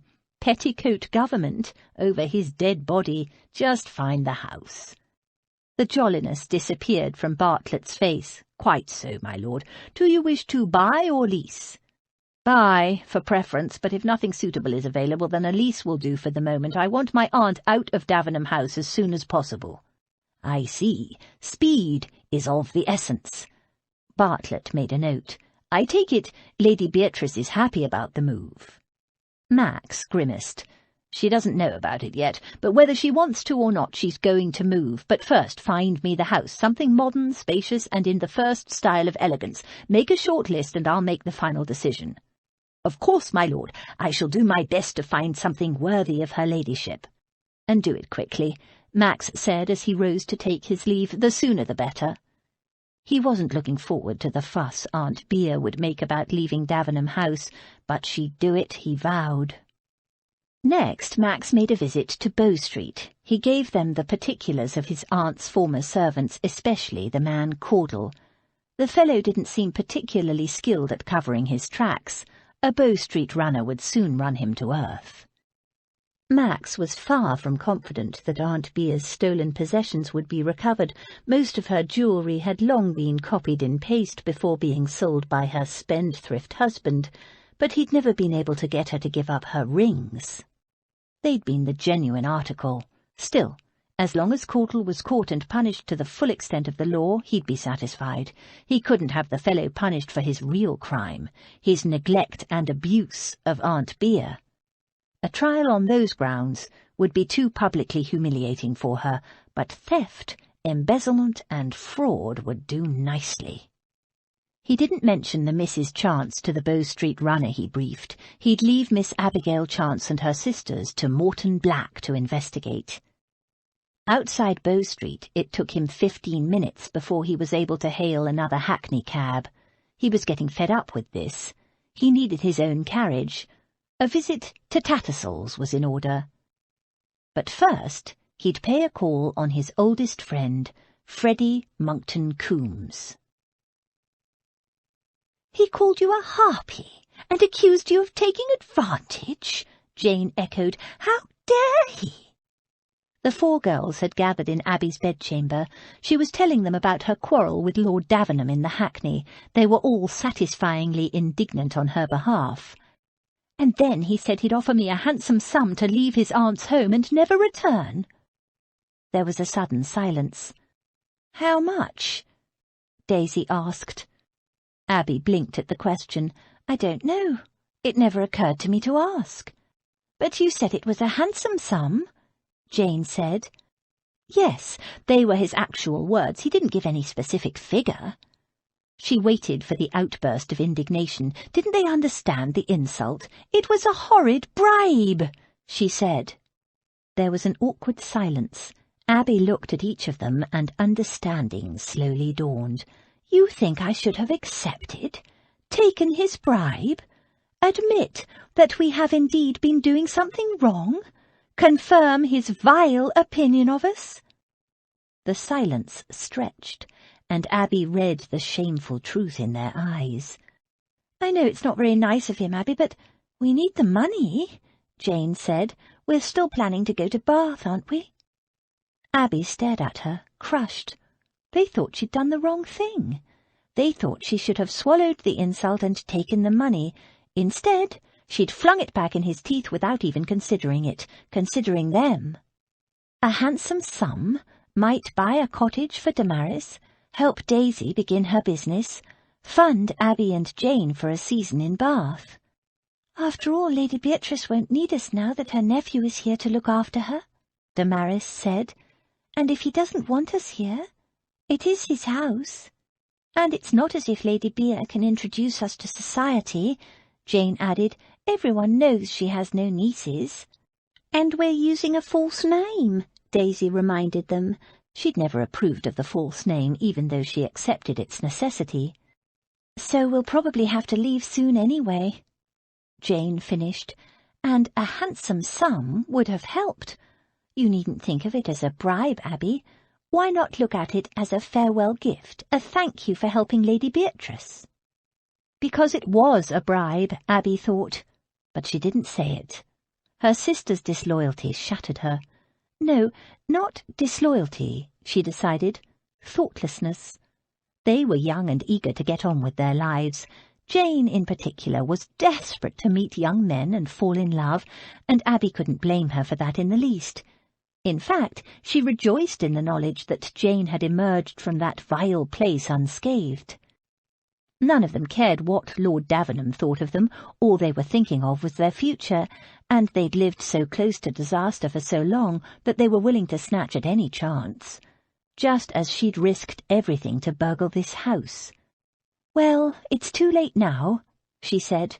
"I rejected it in no uncertain terms," and left him stinging with insult into the bargain. The lowering thought occurred to her that if he tried to bribe her a second time, she'd fling it in his teeth just as hard, harder, regardless of what her sisters wanted. Because, she realized slowly, she did care what Lord Davenham thought of her. And that was the most lowering thought of all. She had no reason to care. He was nothing but a rude, insulting, arrogant Viking. "Good God, it's a pirate!" Freddie Monckton Coombs declared by way of greeting. He grinned as he wrung Max's hand hard and thumped him on the back. Max did a bit of grinning and thumping of his own. "If you think I look like a pirate, you won't know what's hit you when you meet Flynn. He's arriving in London in a month or so, weather permitting." Freddie snorted. "I care nothing for Flynn, but you." He eyed Max with a mock-critical expression and shook his head. "You've fallen to pieces in the last 10 years. Max raised his brows and glanced down at himself. Odd, and here I thought I was quite an impressive specimen. "Of piratehood, perhaps," Freddie said dismissively. "Don't they carry razors or scissors on ships any more? And is that a leather thong you've tied that mop back with?" He shuddered. Max pulled the thong off. His hair fell around his face. He inspected the thong. "Yes, it's leather. Well spotted." He tossed it to Freddie, who caught it deftly, then dropped it disdainfully on the floor. He eyed the length of Max's hair and said dryly, "Just in time. Any longer and you'd look more like a mermaid than a pirate." Max laughed. "It's no joking matter. You used to look almost elegant." Freddie informed him. "Almost. You never could come up to my standards." Max stood back and inspected Freddie's attire. "Is that what you're wearing? Standards?" It being a mere hour or two after the crack of noon, Freddie had only just woken. He was attired for his breakfast in a black silk dressing-gown embroidered with scarlet dragons. On his feet were a pair of red-leather Turkish slippers. "I am sitting a fashion," said Freddie with an air of great dignity. Max pulled out a chair and sat down. "You're dining alone where nobody can see you." "Well, good God, you don't think I'd wear this in public, do you? It was a gift from a lady. Besides, I'm not dining alone. You're here. What will you have? I can recommend the sausages. Pork with a hint of fennel and a touch of hot spice, made especially for me by an Italian butcher." "Don't mind if I do," Max said, sitting down in the place hastily set by Freddie's man. A lot had happened since his first breakfast, and he was ravenous. He poured himself an ale from the jug on the table. "Ah, good English ale, how I've missed it." "So, are you back in England for good?" Freddie asked, as he tucked into his breakfast. "I am." Max chewed with relish. The sausages were all Freddie had claimed. "And what brought you back early? You did say when you left you'd be away for 10 years, did you not? Or have I misremembered?" "No, I'm back nearly a year early. My aunt, she hasn't been well." I'm sorry to hear it. How is she now?" "Out of danger and improving." As they ate and drank, Max filled Freddie in on all that had happened. "So she's being looked after now by this young woman and her sisters, pretending to be nieces, but they're no relation, you say? Odd, that." "Yes, but I'll get to the bottom of that little mystery." "Pretty?" Max looked up. "What? Any of them pretty?" "What's that got to do with it?" Freddie shook his head mournfully. "Max, Max, Max! What did they do to you out there in the wilds of foreign, apart from making you, both of us, delightfully rich, that you fail to see the importance of whether the girls your aunt has taken in are pretty or not? It's of the first importance." "Why?" "Because I might want to meet them." Max thought about his handsome, charming and elegant friend meeting Miss Chance, and decided he didn't want Freddie anywhere near her or her sisters. "You don't?" Freddie's face fell. "Dull?" "Very." It was for Freddie's own good, Max told himself. "Ugly?" "Plain as a box of toads," Max said, warming to his theme, but kind-hearted, sweet-natured, very... He tried to think of something that would quench Freddie's interest once and for all. Very earnest. "They read a lot." That was true. From what he could gather, they read lurid novels by the boxful aloud to his aunt. Freddie pulled a face. "In that case, they're your problem." "You don't intend to help me?" Max feigned mild indignation. "Not with a bunch of muffin-faced blue-stockings," Freddie said callously. "I've met the type before. For some reason they always want to reform me. Through marriage." He shuddered. Horrible thought. He slathered a piece of toast with butter and marmalade, glanced at Max and said, "The mater has started to harp." "On marriage?" Freddie nodded. "Wants me to settle down with a nice serious girl. A serious one. What would I do with a serious girl, I ask you? I'm frivolous to the bone." He contemplated his toast for a moment, then bit into it. "The mater wants to reform me, too. Talks wistfully of heirs and dandling babies on her lap before she dies. She's barely 50. Not that she'd admit to it." "You've changed." "How?" "Since when have you ever taken a scrap of notice of your mother's desires?" Again Freddie pulled a face. "I know, but she's gradually wearing me down. Women are good at that. It's exhausting." He took a reviving mouthful of ale. "So, where are you staying?" "Davenham House for the moment, with my aunt." "With a house full of muffins?" Freddie said, shocked. "You can't. You'll come out of your bedchamber one morning in your smalls and a dressing-gown, and next minute you'll find one of them shrieking the house down that you've compromised them and demanding marriage." Max laughed. "That sounds like the voice of experience." "It is," Freddie assured him. "House party last year. I'd spent a very pleasant evening in the arms of a lady who shall remain nameless, married, of course, and horribly neglected by her fool of a husband, and was returning to my room in the wee small hours when a dratted muffin saw me, though what the devil a supposedly respectable spinster was doing creeping around the corridors at that hour I'd like to know." He thought about it and grimaced. "No, I wouldn't. Anyway, she set up such a screeching anyone would think I'd murdered her in her bed." "And yet you escaped wedded bliss with this, muffin." Freddie grinned. Her father was one of those fire and brimstone types. Was horrified at the prospect of a notorious rake, did you know, I'm notorious apparently, marrying his precious virgin daughter, gave me a blistering lecture about my morals and told me to be gone at once. Well, I didn't need to be told twice, did I? I damned well went as fast as my curricle would take me, had just taken possession of my greys. Beautiful movers they are, and fast. You'll be green with envy, 16 miles an hour.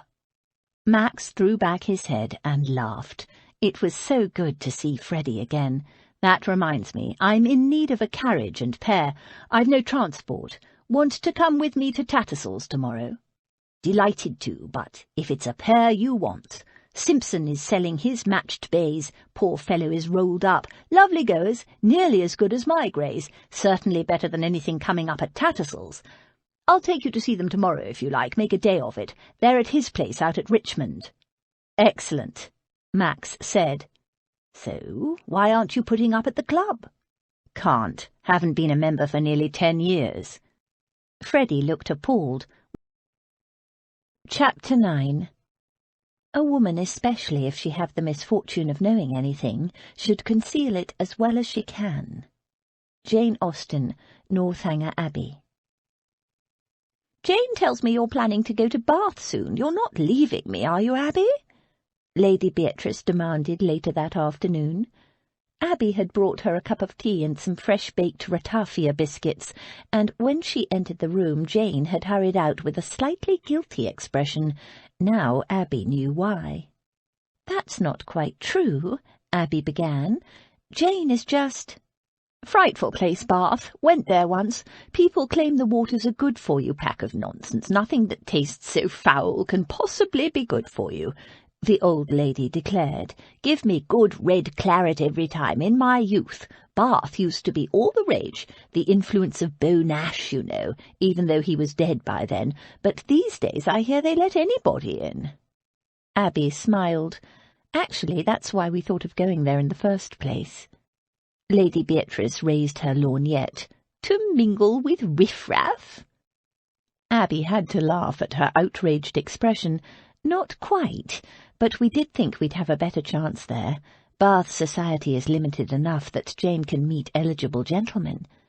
The highest Bath sticklers probably would consider Abby and her sisters, if not precisely riffraff, certainly representative of the anyone they let in these days." "Make a splash, you mean? Get the girl a husband?" Abby nodded. "But we don't plan to go to Bath for a good while yet." The old lady snorted. "Don't need to go to Bath for a beautiful girl like that to meet gentlemen." "No, but I'd prefer her to have respectable offers," Abby said dryly. Lady Beatrice considered that thoughtfully. After a moment she said, "Don't blame the girl for getting restless then. Natural for a young girl to want a bit more excitement than sitting with old ladies reading novels and ladies' papers and sewing. Jane enjoys your company." "Oh, I know that, my dear, and she's a dear, sweet girl, but it shouldn't be all she does. Not right, for pretty young girls to be cooped up all day. They should be out meeting other young things, young men in particular, going dancing, attending the theatre, having fun. I can't bring her out myself, of course, but—" "I wouldn't dream of asking it of you," Abby assured her. She knew it was out of the question. People sponsored only close relatives into society, and by doing so they vouched not only for the character and virtue of the girl, but the quality and lineage of her family. They did not sponsor girls they met when they climbed in a window, or girls who used false names, let alone girls with shady pasts and brothel connections. Lady Beatrice patted her hand. "I know, my dear, I know. You're a good girl, but I don't see why you need to go to Bath to find the girl a husband, unless you want one with one foot in the grave." She tilted her head in inquiry. "Is that what she wants? A rich old man who'll quickly pop his clogs and leave her a wealthy widow?" "No, ma'am, not at all." Abby laughed. "Jane's a romantic." "And what about you, Miss Burglar? Are you a romantic like your sister? Do you not dream of a husband and family of your own?" Abby felt her cheeks warming. "Well, of course I do, but I'm also practical. Poor, plain, and past my first youth. I'm hardly anyone's ideal bride," she said lightly. "Jane, on the other hand—" Yes, but I'm not talking about her. She'll do very well for herself. It's you I'm concerned about. I want to see you happy, my dear." Sudden tears pricked at the back of Abby's eyes. She blinked them away and hugged the old lady. "There's no need to worry about me, dear Lady Beatrice. Once Jane is safely married, I shall be free to look around for some worthy man, a widower, perhaps, with a tribe of children desperately in need of a mother." "Pfft! We can do better than that for you, I hope. You're not the least bit plain when you smile, you know, and your eyes are quite beautiful, and in those dresses young Daisy has made you look both elegant and desirable. No, Don't screw up your nose like that, Miss Burglar. You're a dear, sweet girl, and you have a heart that any man would be lucky to win." Abby's eyes misted over again. She tamped down on the surge of unexpected emotion, saying, "Oh, you flatterer," as she straightened the old lady's cushions. There were other reasons, though she'd never told a soul. Lawrence had destroyed more than just her dreams. "Why would I marry you?" The old lady's shrewd gaze was on her, and Abby managed a laugh. "Very well, once Jane is married, I shall look around me, I promise." Lady Beatrice gave a brisk nod. "Very well, if that's what you want. We can do better than Bath for her here. Don't need to come out to meet eligible gentlemen. Dear Max should be able to round up one or two for a start. They generally run in packs, bachelors. I'll mention it to him." Abby thought of the last exchange she'd had with the old lady's nephew. Dear Max was more likely to throw Jane and her sisters in Bridewell prison than help her to marry one of his friends. "Your nephew has changed quite a bit since that painting was done." She indicated the watercolour portrait that had hung on the wall of Lady Beatrice's bedchamber ever since Abby had known her. "Oh, that!" Lady Beatrice glanced at it. "It never was much good in the first place. I had that done just before he went away. I would have preferred something in oils, and from a better artist, but he was in a rush to leave, so it was the best I could manage in the time available. The artist made a few sketches, and Max left the next day. The fellow had to finish it from memory." She sniffed. "As you can see, the chin isn't right, and the eyes are blue, whereas Max has the most beautiful grey eyes." Beautiful wasn't the word Abby would have used. Chilling, flinty, even hard would suit, but beautiful, hardly. But she didn't say so. Lady Beatrice obviously doted on him. "He looks quite young there." "Just 18, still a boy, though he wouldn't have admitted it at the time. Too young to go off adventuring." She sighed, "and far too young to become betrothed." "Betrothed?" For some reason the news came as a shock. Lady Beatrice shook her head. "Never officially announced. Not yet. But Max told me before he left that he had an understanding with the girl and her father." She wrinkled her nose. "He was very scant with the details. He only told me about her at the last minute, I think in case something happened to him." "I see," Abby said. 18 did seem rather young for a man to become betrothed, but he still went away. Lady Beatrice nodded. "You're thinking it's hardly the act of a young man in love, but personally I was delighted to see him putting an ocean between them, and, of course, having a few adventures and sowing a few wild oats. It almost reconciled me to his going away. Almost. You didn't approve?" She'd meant about his leaving, but Lady Beatrice misunderstood. "Max was a schoolboy when the harpy got her hooks into him. As I understand it, her father introduced Max to her when he was just 16. You don't like her?" "I know nothing about her. I've never met the girl or her father," Lady Beatrice said in a fair-minded manner that deceived Abby not at all.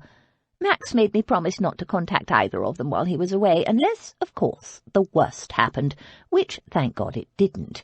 I kept that promise, though I confess I've prayed almost daily for news of her. Fatal news. Complete waste of time. Apparently the wretched girl continues to thrive." She sighed. "I suppose we'll meet her soon enough, now he's returned." She brooded in silence a moment. "Miss Henrietta Parsley." She pronounced the name as if it put a sour taste in her mouth.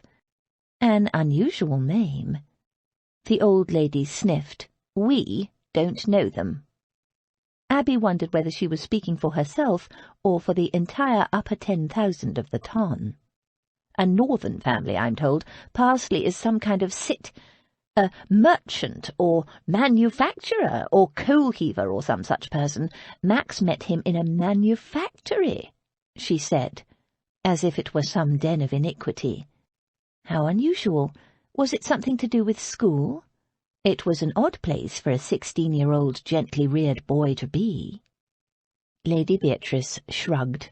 It was some kind of exhibition, I believe, steam power or some such nonsense. As a boy, Max was always mad for machinery, which is why I was so surprised when he told me he was going away to sea. I never realized he'd harboured a secret passion for travel and adventure until the day he came to tell me he was leaving, so sudden, but far more acceptable than smelly, noisy engines. She shook her head reminiscently. He used always to be going to this foundry and that, down mines and all sorts of frightful places. He used to talk incessantly about it, saying steam was the future. She shrugged. Instead, he went to sea. But then a boy's passion never lasts long, does it? Pity he didn't forget about La Parsley as well. It seems his interest in the sea stuck, Abby observed. Yes, for 9 years. Can you believe it? Miss Parsley presumably didn't mind him being away so long. Lady Beatrice said indifferently, I don't suppose she had any choice, my dear. Men are a law unto themselves. I'm surprised she was willing to wait all this time. Lady Beatrice raised her lorgnette. A cit's daughter, not willing to wait for my nephew?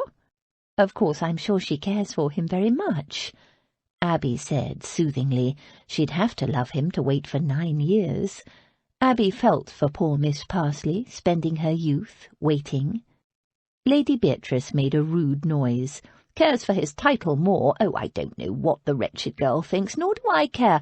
For the last 9 years I've been praying for her to drown or elope or fall down a mine-hole or pit or whatever they call it in the north, but she hasn't, or Max would have mentioned it.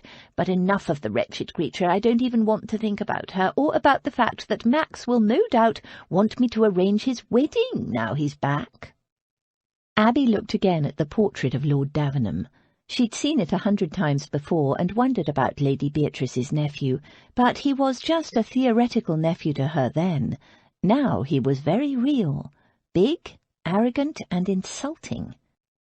It wasn't a particularly good portrait, she agreed, but there was something about it, some quality about the boy in the painting that wasn't visible in the man, and it wasn't to do with the shape of his chin or the colour of his eyes. There was something very alone about the boy in the painting. Was he orphaned young? She found herself asking. Is that why you brought him up? Oh, I didn't bring him up, my dear. His mother ran off with another man when Max was just 6. She died abroad a few years later, giving birth to his bastard half-brother. I would have taken him in straight away, but his father would have none of it. Sent the boy off to boarding school, said he was too soft, that school would make a man of him. She pulled a face. Too soft. Natural for a little boy to miss his mother. She fell into a silent reverie for a moment, and Abby thought about a small 6-year-old boy sent away to school all alone, to be made a man of. It didn't make her forgive the man for his insulting behaviour toward her, but she did soften in her heart toward the little boy he had once been. He never stopped waiting for her to come back, you see, which angered his father no end. Angered? Why anger? It was only natural for a child that age to miss his mother. Abby still missed hers, and she'd been 12 when Mamma died. You had to know Hector. Everything was about him. Nothing else mattered. So when Max ran to the landing or the window every time a visitor arrived, thinking it would be his mamma come back, as she'd promised him she would, Hector took it as a personal criticism. Abby was appalled. How could a little boy missing his mother be a criticism of the father? Rubbing his nose in his cuckoldry, and no, of course a child of Max's age would know nothing about such things, but the boy's distress was a constant reminder of his humiliation. Yes, humiliation is the word. Hector was a cold man, and never loved his wife, never loved anyone, come to think of it, not even his son, only himself. So his father sent a grieving little boy away to school. Abby finished. He came to you for the holidays, I suppose. No, not until after his father died. Something about Lady Beatrice's expression made Abby ask, So where did he go for the holidays? Nowhere. Lady Beatrice shook her head sorrowfully. His father made arrangements several times to have him collected at Christmas, but something always came up and he left the boy at school waiting. She looked up. I didn't know at the time, of course, else I'd have driven up to Middlesex myself and brought him home." She gave a gusty sigh. "He had his first family Christmas with me when he was a gangly young boy after his father was dead, and of course he came then for every holiday, not just Christmas." Despite her current resentment of the man, Abby was horrified at the picture the old lady had painted. Poor lonely little boy, left waiting for parents who never came for him. It was worse than having parents who died, she realized. There was something so cruel about hope endlessly delayed. No wonder he loved his aunt.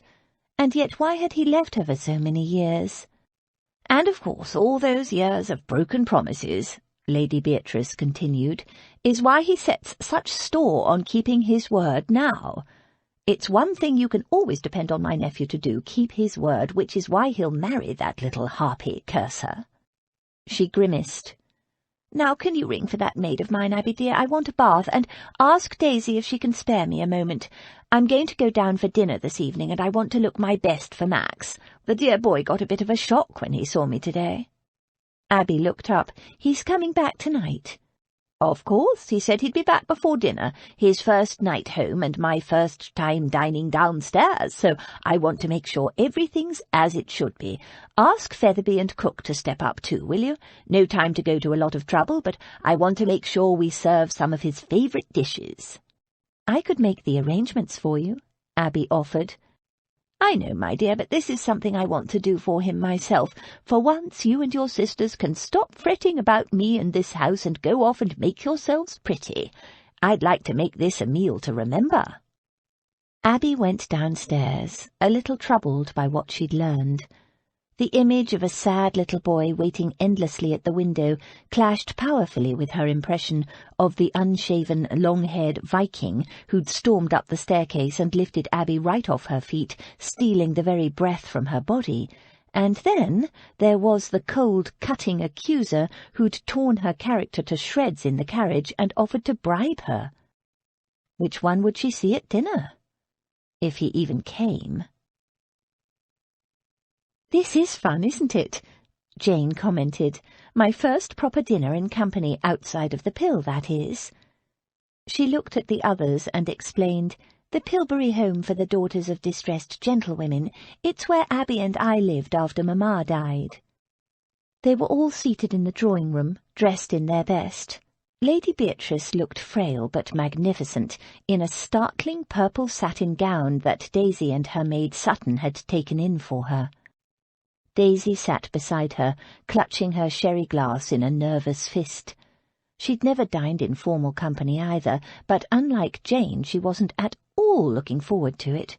Maidservants, let alone maidservants who'd grown up in brothels, were not usually taught the manners expected at the tables of the ton. "All you have to do is copy me," Abby had assured her. Featherby, resplendent in a fine new suit, handed around sherry. He'd been handing around sherry for the last 20 minutes. Abby caught his eye, glanced at Jane and shook her head slightly. Featherby looked at Jane, who was looking a little rosier than the fire warranted, removed her empty sherry glass and replaced it with a glass of lemonade. The clock struck 15 minutes past the dinner hour. "Are you sure Lord Davenham was intending to dine here tonight?" Abby asked. "Oh, yes, my dear," Lady Beatrice said serenely. "Max always does what he says he will." Abby had no such faith. Few men who'd spent 9 years abroad and the last few months on a ship would choose to spend their first evening in London with their elderly aunt. She'd yet to see this much-vaunted word of his kept. She glanced at the clock for the 14th time in the last 10 minutes and pressed her lips together. Jane wasn't the only one keyed up. They'd all gone to a lot of trouble for this dinner. Throughout the afternoon, Lady Beatrice had been issuing orders right, left, and centre, and they'd all been flying around trying to make everything perfect. But the one who'd be most disappointed if Lord Davenham didn't show up was Lady Beatrice. Damaris leaned across and murmured to Abby, "He's not coming, is he?" Another 5 minutes elapsed. Abby had had enough. She set down her sherry glass with something of a snap, and rose. I think it's time we went in. It seems as though Lord Davenham has been delayed." A voice, deep and masculine, sounded in the hall outside, followed by brisk, firm footsteps. The sitting-room door opened, and there stood Lord Davenham. Abby couldn't help but gasp. All trace of Viking was gone. The long dark hair tied back with a strip of leather had been replaced by a short, almost severe crop, with just a hint of curl surviving at the temples and forehead to soften the hard planes of his face, the haircut known as the Brutus. That'd be right. He hadn't plastered it down with pomade, as a lot of men did. It looked clean and soft to the touch, the sort of haircut that made one want to run fingers through it, not that she did, of course. The stubble was gone, too, his chin freshly shaved and smooth, the strong line of his jaw etched cleanly. There was a slight dent in his chin, like a dimple, only not so frivolous. His dark brown breeches fit snugly to his lithe and powerful form. His boots were high, black, and polished to a high gleam. His coat was dark brown also, worn over a white shirt and a subtly striped grey silk waistcoat. His cravat was severely knotted. He looked magnificent. Abby thought of the vulnerable small boy in Lady Beatrice's story. Not a hint of vulnerability remained in this man's face or bearing. She was still smarting from the insults he'd hurled at her. He glanced her way and stopped dead, his hard grey gaze holding hers captive for a long moment. She felt it like a touch, like a wave of heat sweeping over her body so strong that she stepped back a pace, as if he'd reached for her and held her instead of just staring. Feeling suddenly hot and self-conscious, she dragged her gaze away and adjusted the new cream-ruffled evening spencer Daisy had made her. Abby loved it. She'd never worn anything so pretty and feminine in her life. Still, Lord Davenham stared. Why? Was he going to denounce her here and now? She hoped not. Lady Beatrice was so excited to have him home, and had gone to so much trouble to make the dinner special, Abby didn't want anything to spoil it. He cleared his throat and crossed the room to bow over Lady Beatrice's hand. "Aunt Bea, you're dressed and out of bed, and looking very elegant, may I say?" His aunt beamed up at him. "Of course, dear boy, did you think I wouldn't make the effort for your first dinner at home?" He looked briefly disconcerted. At home, but... She raised her lorgnette and scanned him with approval. "I see you've found your razor." He ran his hand absent-mindedly across his freshly shaved chin. For the first time he seemed to take in the significance of the emptied sherry glasses, and that they were all dressed for dinner. "You've been waiting, I'm sorry. I didn't realize you expected me." "You said you'd be back before dinner." "I know. I apologize for my lateness." He glanced at the door. "I need to step outside. I'll be back in a moment. Freddie Monckton Coombs is outside in his curricle." So he'd made his own plans for dinner, Abby thought. "Young Monckton Coombs, I remember him," Lady Beatrice said, giving Abby an arch glance. "Invite him in. Skinny young fellow, as I recall. Could do with a good feed, but eligible, very eligible." Lord Davenham frowned. He's already made arrangements to dine at his club. But his aunt had taken several glasses of sherry and was in no mind to be dissuaded. "Nonsense! He can go to his club later. We have plenty here. William, set another place. Max, go and bring Freddie in. I haven't seen the boy for years, but I was always very fond of his mother and could do with a good catch-up. Besides, these girls have been pining for some young company, and a well-bred, elegant young fribble is just the ticket, isn't it, girls?" Lord Davenham looked anything but delighted by that suggestion, Abby thought. His reluctance to introduce his friend to them couldn't be more obvious. He shrugged. "I'll convey your invitation, Aunt Bea, but I doubt he'll come." Max went back outside to where Freddie was waiting in the curricle. Freddie gathered up the reins. "That was quick."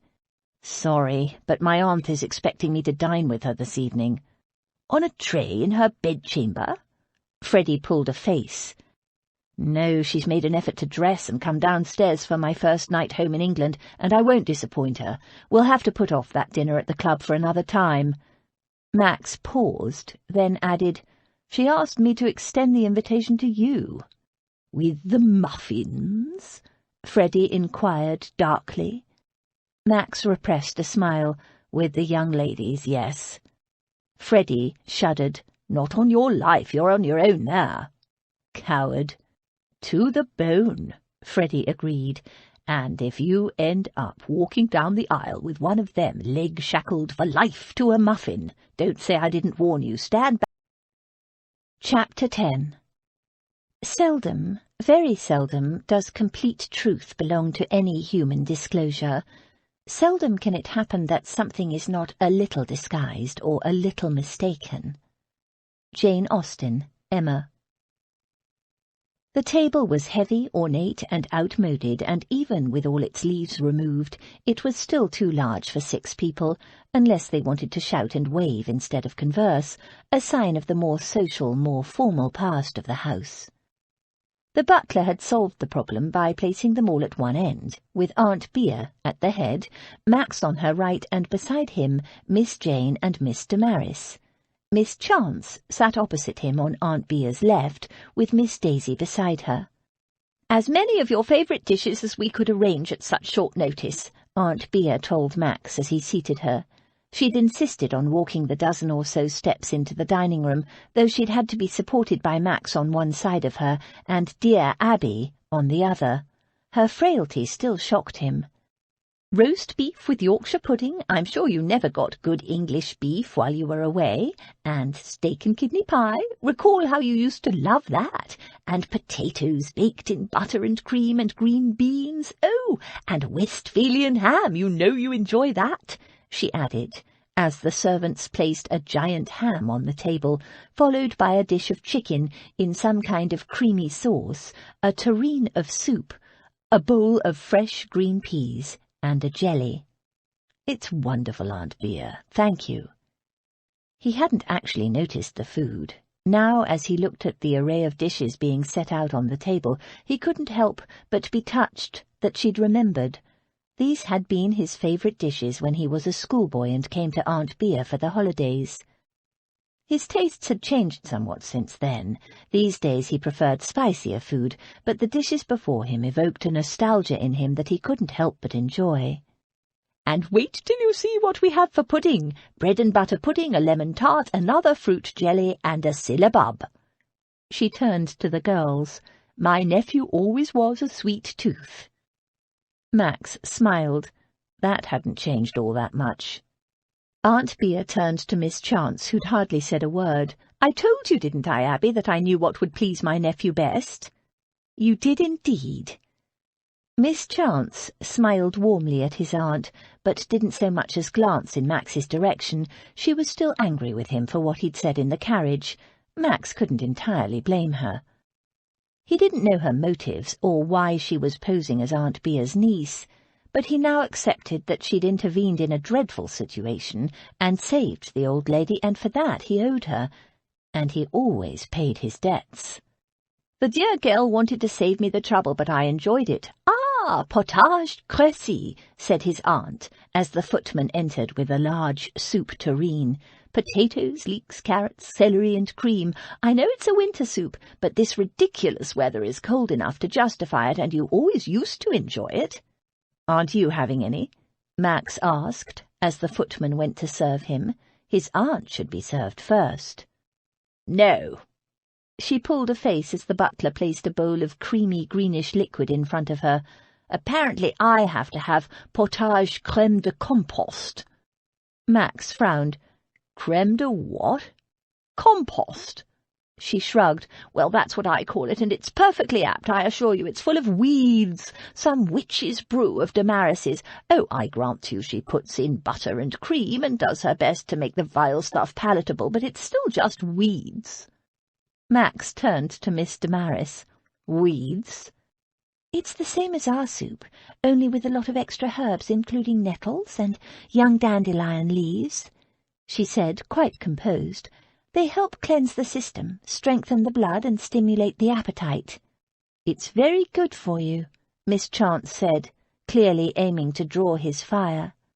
He glanced at his aunt's bowl of soup. May I try some? Be my guest. She pushed the bowl toward him. Max tasted it. It wasn't bad. There was a slightly bitter aftertaste, but it was perfectly palatable. But if his aunt didn't like it— Do you have to eat it? Not if she doesn't want to get better, Miss Chance said brightly. Oh, well, if I must, Aunt Bea said in a long-suffering tone, and reached for her soup. Since dear Damaris has made it for me herself. The girl can cook, she told Max.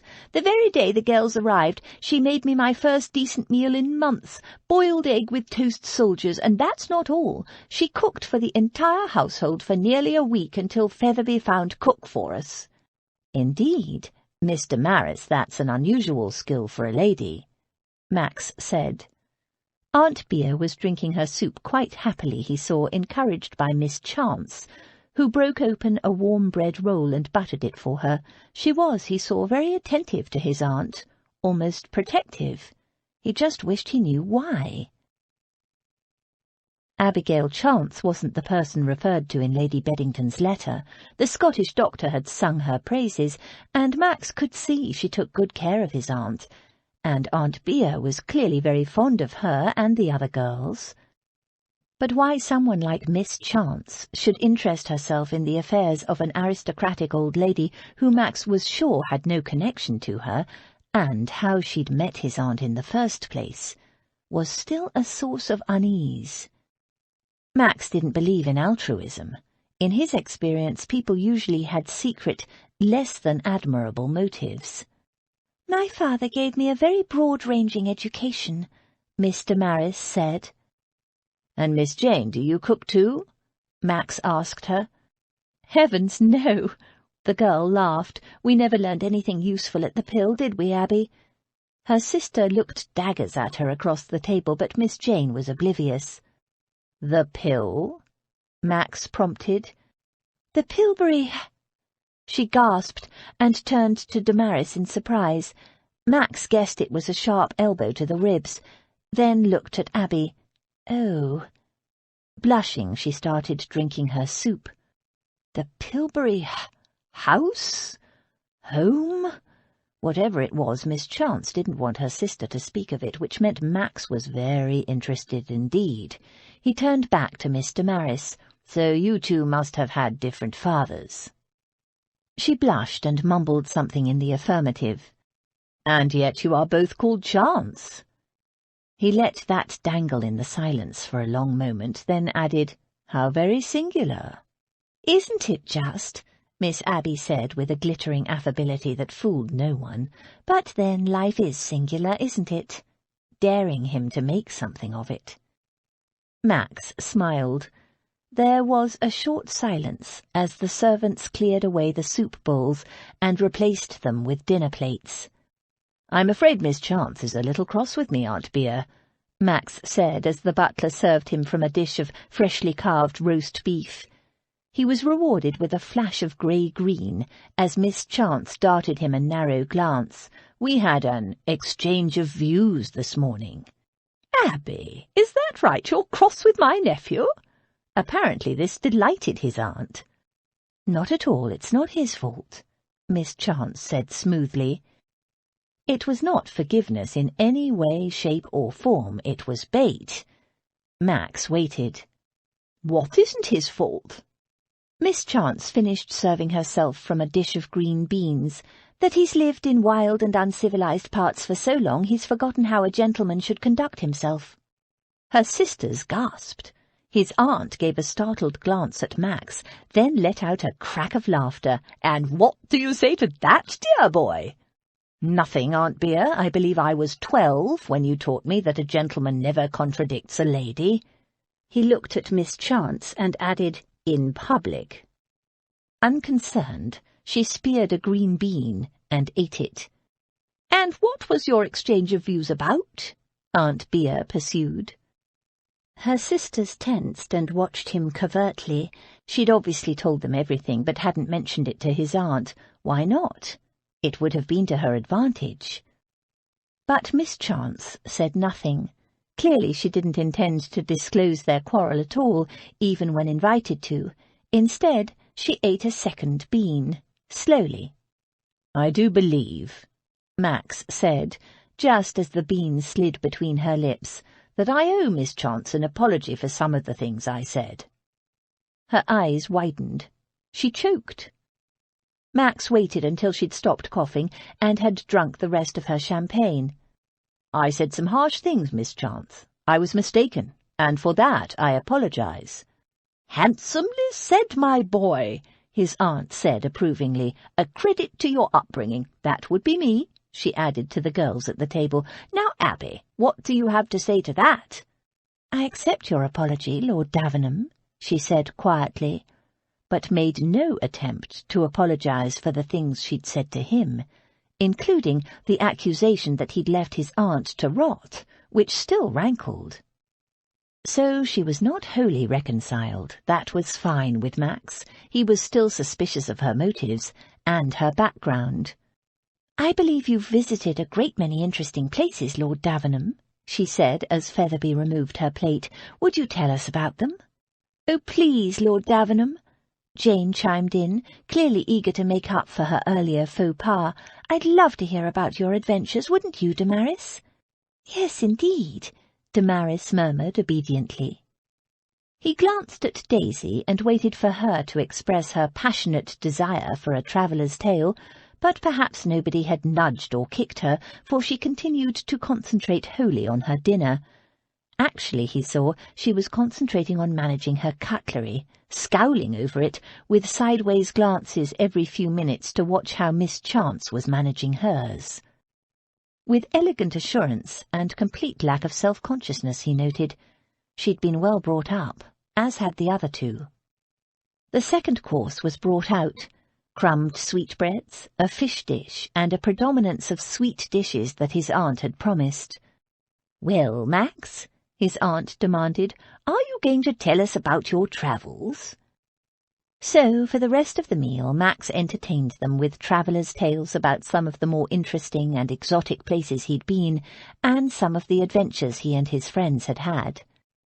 It was all going well, until Miss Chance reached for the syllabub, one of his favourites, a dish of sweet, tangy whipped cream. It matched the frothy top she was wearing. She dipped a spoon into the creamy confection and transferred it to her mouth. Max swallowed. His narrative faltered. Her eyes half closed in bliss as her lips closed over the spoon, and she let the sweet mixture slide over her tongue and down her throat. Max forced himself to resume his story. There was nothing at all unusual about the way she was eating. It was all perfectly comme il faut. So why could he not take his eyes off her? She spooned up another mouthful. This time, when the spoon was slowly withdrawn, a tiny, gleaming morsel of syllabub remained, quivering in the corner of her upper lip. Unhurriedly, she licked it off. Max's words dried up along with his throat. After a moment, Miss Chance stopped spooning up the syllabub. Her brows rose. She was looking at him. The entire table was looking at him, waiting for him to continue his story. Hanged if he knew what it was. He cleared his throat. "You're fond of syllabub, Miss Chance?" Sparkling conversation indeed. "Very. And you, Lord Davenham?" She took a third leisurely spoonful. His groin tightened. "Yes." It came out as a croak. He wrenched his gaze off Miss Chance's delectable mouth and turned to his aunt. He half expected to receive a knowing grin. She could be very acute at times, but instead she looked weary and rather worn, and Max was immediately concerned. "How are you feeling, Aunt Beer? Not too tired?" "I am, as it happens." She grimaced. "Getting old, I'm afraid." "Nonsense, it's your first night downstairs, and it's been a day full of excitement," Miss Chance said. "No wonder you're tired. You're making wonderful progress, but you must not overtire yourself." Shall I call William to take you upstairs?" She rose to help. "I'll do it," Max said. He walked around the table and scooped his aunt into his arms. She was shockingly light, and carried her up to her bedchamber. Miss Chance hurried ahead, opening doors and sending for Sutton, Aunt Bea's maid. "I'll be all right now with Sutton," the old lady said testily, as Max placed her gently on the bed. "There's no need for you two to hang around." Max left. Abby took a few moments more, but Lady Beatrice flapped her arms, shooing her away. "Just because I'm a hopeless crock doesn't mean you young things should have your evening spoiled." "You didn't spoil anything," Abby assured her. "It was a lovely evening, and the dinner was delicious anyway. I expect Lord Davenham has another engagement. He'd hardly wish to drink his port in solitary splendour, would he?" But when she emerged from Lady Beatrice's room, she found Lord Davenham waiting for her in the corridor. "I meant what I said earlier," he said. "Some of the things I said to you in the carriage were unnecessarily harsh, and for that I apologize." She could hear the "but" coming, so she said it for him, with an assumption of cool composure. "But you and I both know you're no relation to my aunt, let alone her nieces." He took a step closer. "So while I value the care you've taken of my aunt in the sick-room, and I do thank you sincerely for it, I also want to make it clear that it doesn't give you and your so-called sisters the right to impose on her in other ways, and I'm warning you now. I mean to ensure you don't. The minute I see the least hint of imposition, you and those others will be out on your ear. Is that understood?" He stared down at her for a long moment. Abby tried desperately to think of some devastating response, but her mind was infuriatingly blank. All she could do was glare, impotently. Apparently satisfied with her response, or lack of it, he turned on his heel and strode off. A moment later she heard the front door open, then close, as he left the house. "I can't work out what she's up to," Max told Freddie. He'd tracked him down at the club, accompanied him to another club, and finally wandered back to Freddie's lodgings for a quiet drink. "I'm sure she has some scheme in mind, but what the devil is it?" "Probably marriage. It's what muffins usually want." Freddie had already made impressive inroads on the brandy when Max had arrived. Max snorted. "How would looking after my aunt lead to marriage? I wasn't even in the country when she started, and nobody, not even you or my aunt, knew I was coming home." Perplexed, Freddie scratched his stylishly coiffed head. "It's an exceptionally cunning plot, I grant you, but you should never underestimate the tortuous subtleties of a muffin's mind." "She's not a muffin." Not that Max knew precisely what a muffin in Freddie's terminology was, but he was certain Abigail Chance wasn't one. She was too damned attractive for a start, too much for his own ease of mind. Freddie shook his head. "You've been away so long, living the free life of an adventurer, you're out of touch. Trust me, muffins are everywhere." He considered the statement, then added, "Except on ships, which is why you're so ignorant on the subject." Max thought about that. Freddie was a trifle cast away, but there was some truth in what he said.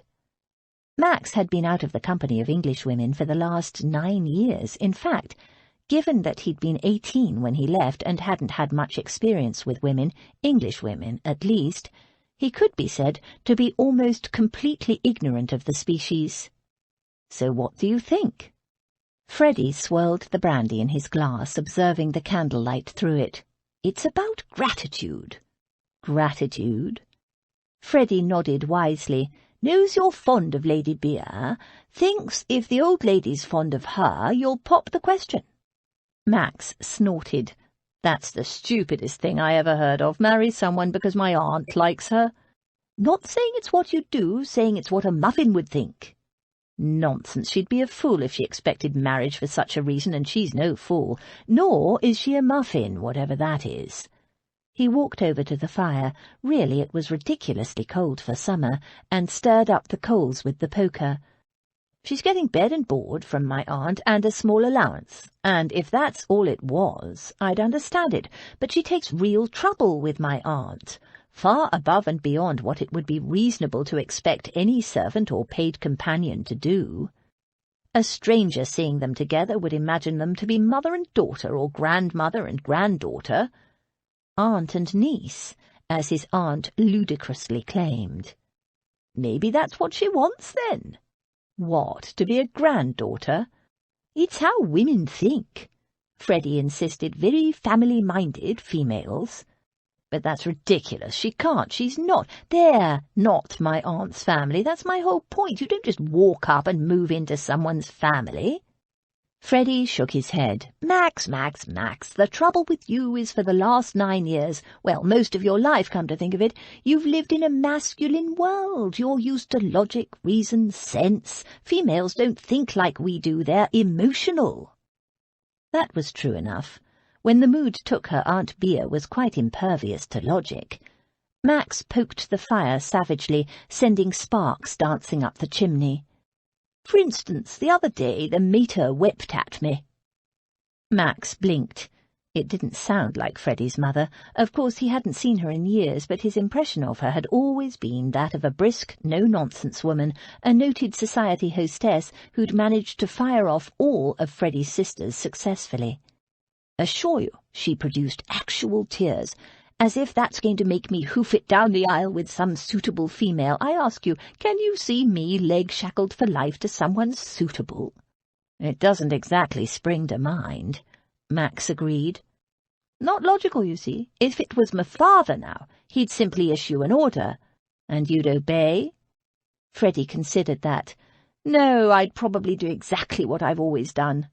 The opposite? More or less, so in a devious move he'd set the mater onto it, because you can't reason with females. They don't think logically, and they fight dirty. Max raised a brow. Tears, said Freddie darkly. The lowest move of all. Mark my words. It was all too frustrating, Abby thought as she prepared for bed. She wasn't used to being in the wrong. She didn't like it one little bit.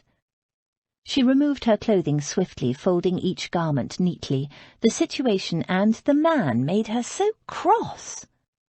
It was all very well to tell herself that Lord Davenham's suspicions of her and her sisters were perfectly justified. They were no relation, they were living under a false name, and they had made the acquaintance of Lady Beatrice in a less than honourable manner. The fact that they intended her only good, that they cared for her, should outweigh those things, but she could not understand why to some, to him they might not. All he really knew was that they weren't her nieces, but since Lady Beatrice claimed they were, he could have nothing to say, should have nothing to say. She pulled her nightgown on. The way he prowled around Abby like a big, suspicious guard dog sparked her temper as well as her guilt. She might not be completely lily-white and pure in her motives, but she'd rescued Lady Beatrice from a dire situation, whereas he'd left her to rot. It was probably guilt about that that was making him so overprotective now. Too little, too late. The minute I see the least hint of imposition, you and those others will be out on your ear. Is that understood? She plumped her pillows up, then punched them down. He didn't know what she'd done, so he had no justification for threatening her like that. She wanted to fling his accusations and suspicions back in his teeth. It was infuriating that she couldn't. Even more infuriating that some small part of her still wanted him to think well of her, of them. She climbed into bed, enjoying the cool, smooth feel of the sheets against her skin. How much lower would his opinion sink when he discovered where Jane and Damaris and Daisy had been when she found them, and that Abby had met Lady Beatrice in the middle of the night, on her first attempt to be a thief. So while I value the care you've taken of my aunt in the sick-room, and I do thank you sincerely for it, it doesn't give you and your so-called sisters the right to impose on her. Impose on Lady Beatrice?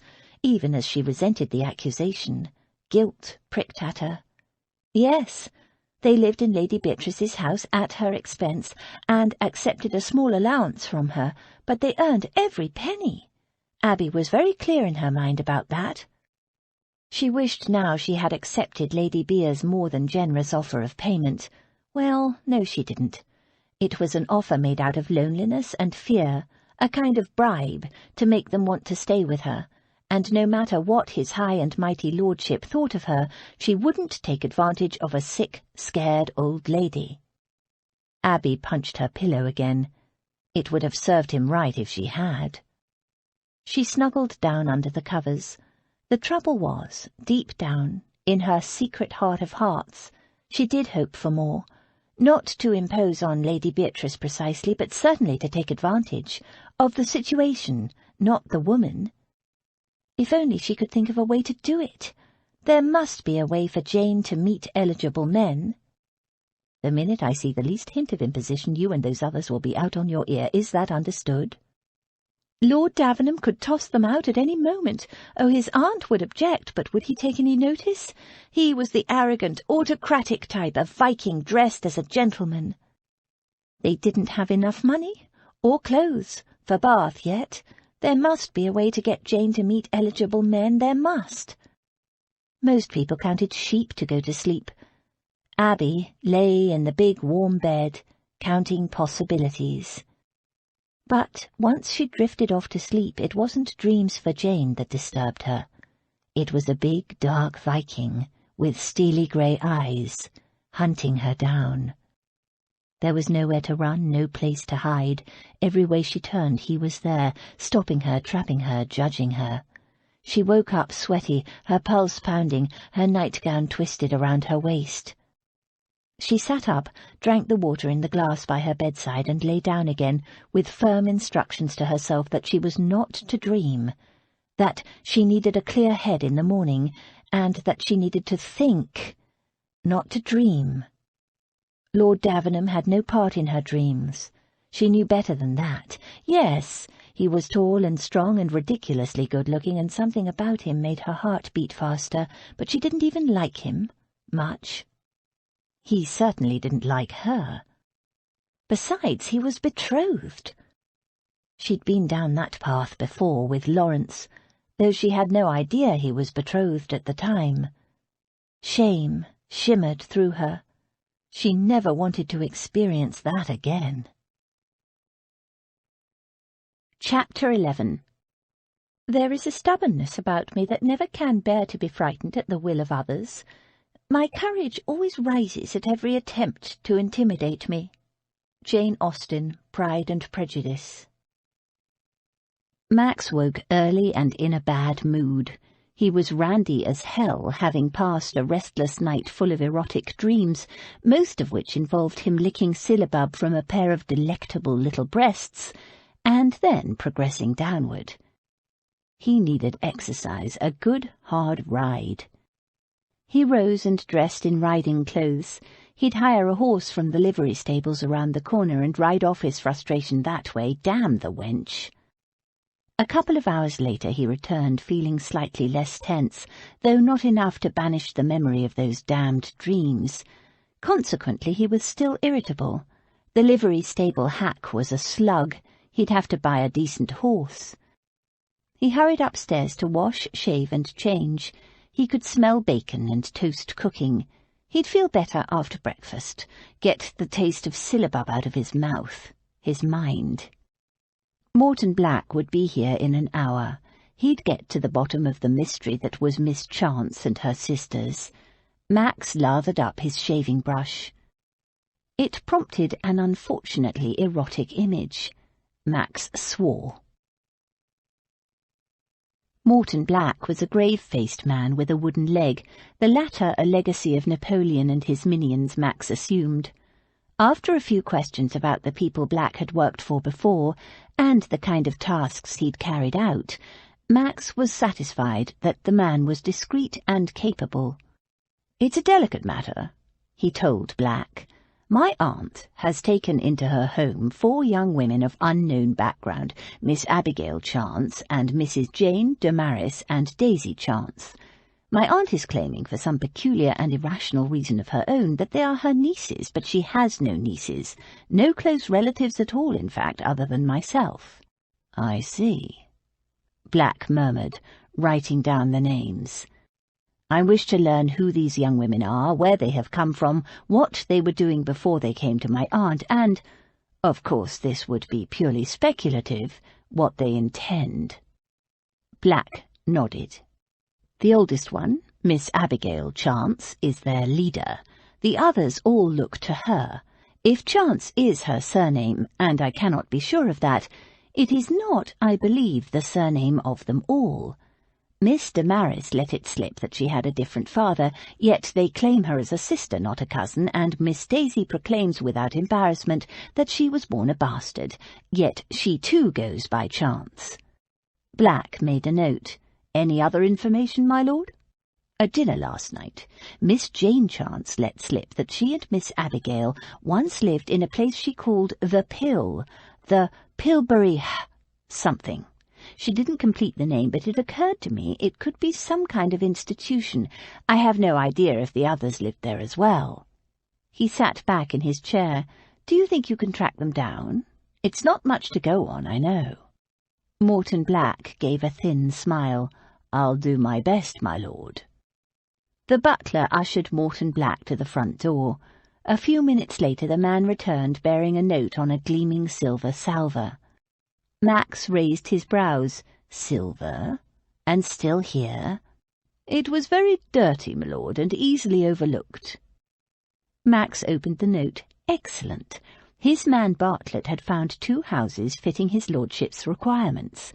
He'd made arrangements for someone to be available to show Lord Davenham the houses, should he be interested. Lord Davenham was. He glanced at the clock. There was just enough time to inspect the houses before he'd arranged to meet Freddie for the excursion to Richmond.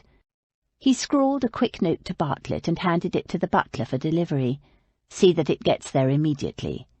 As the butler turned to leave, Max added, "I'm intending to purchase some horses. I'll hire a groom, of course, possibly 2, so I'll need you to make the necessary arrangements for their accommodation."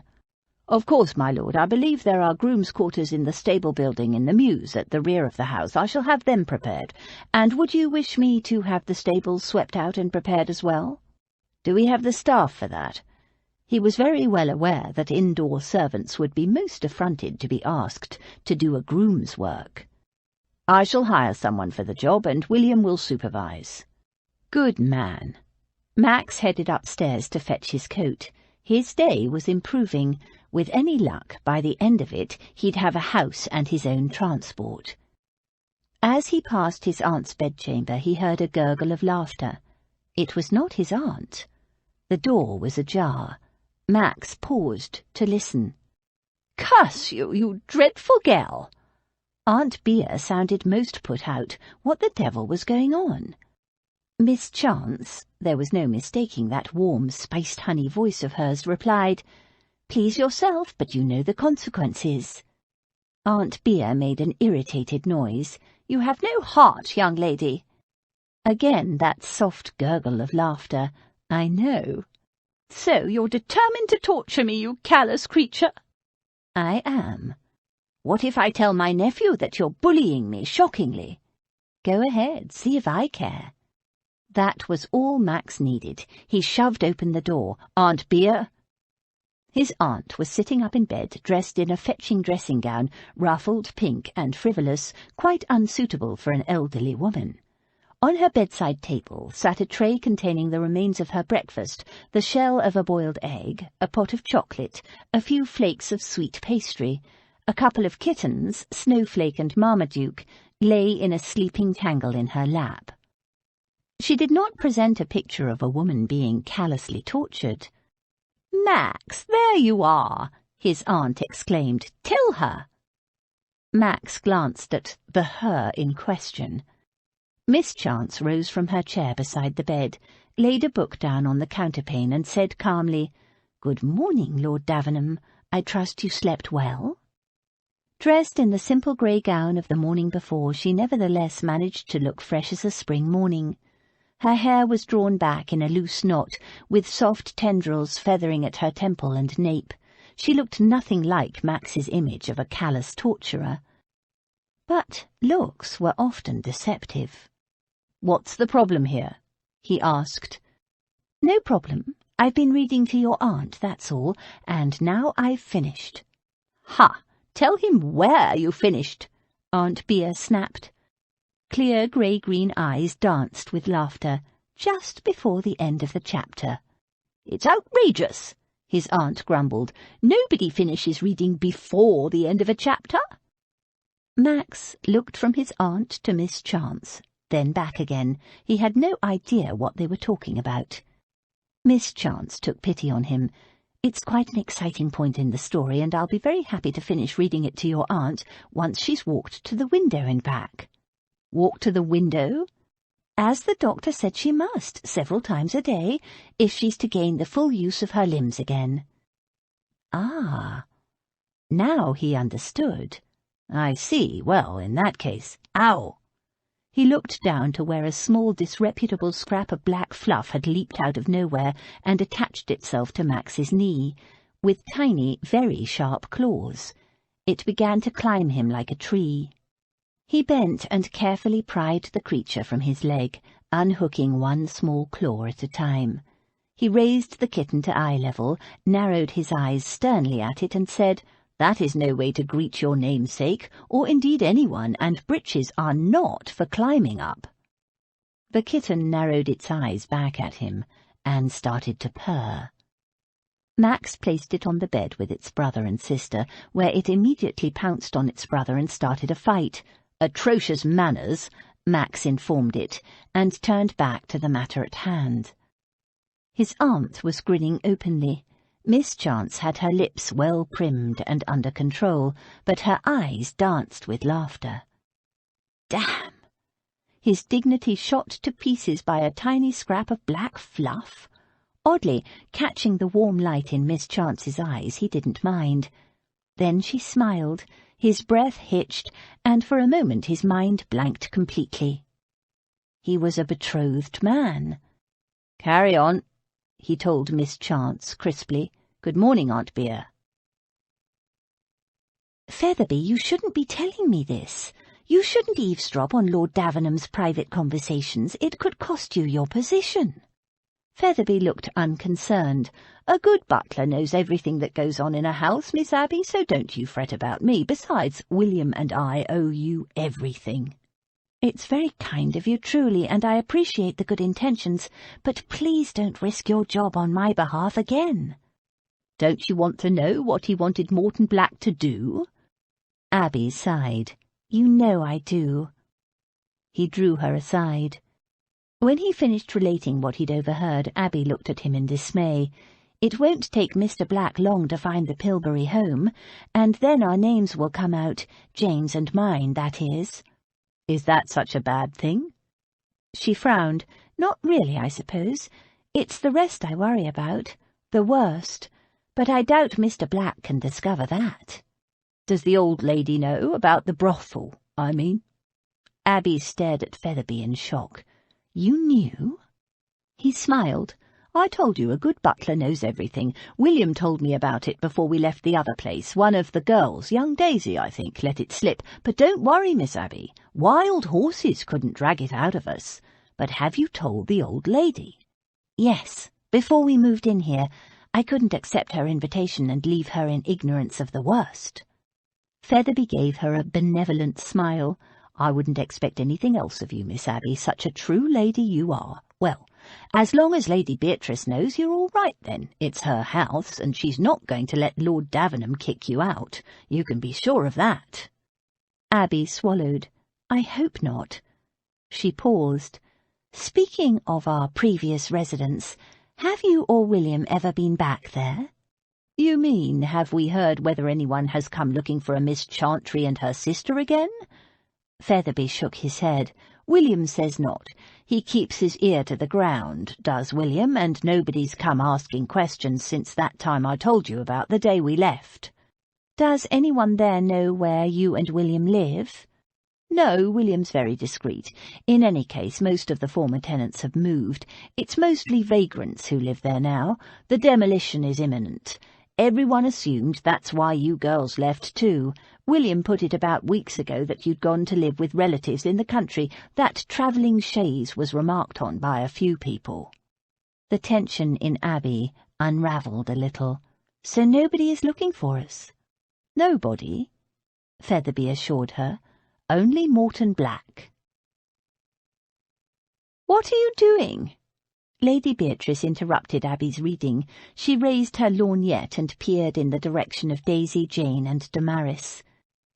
They were seated around the window to get the best light for their task.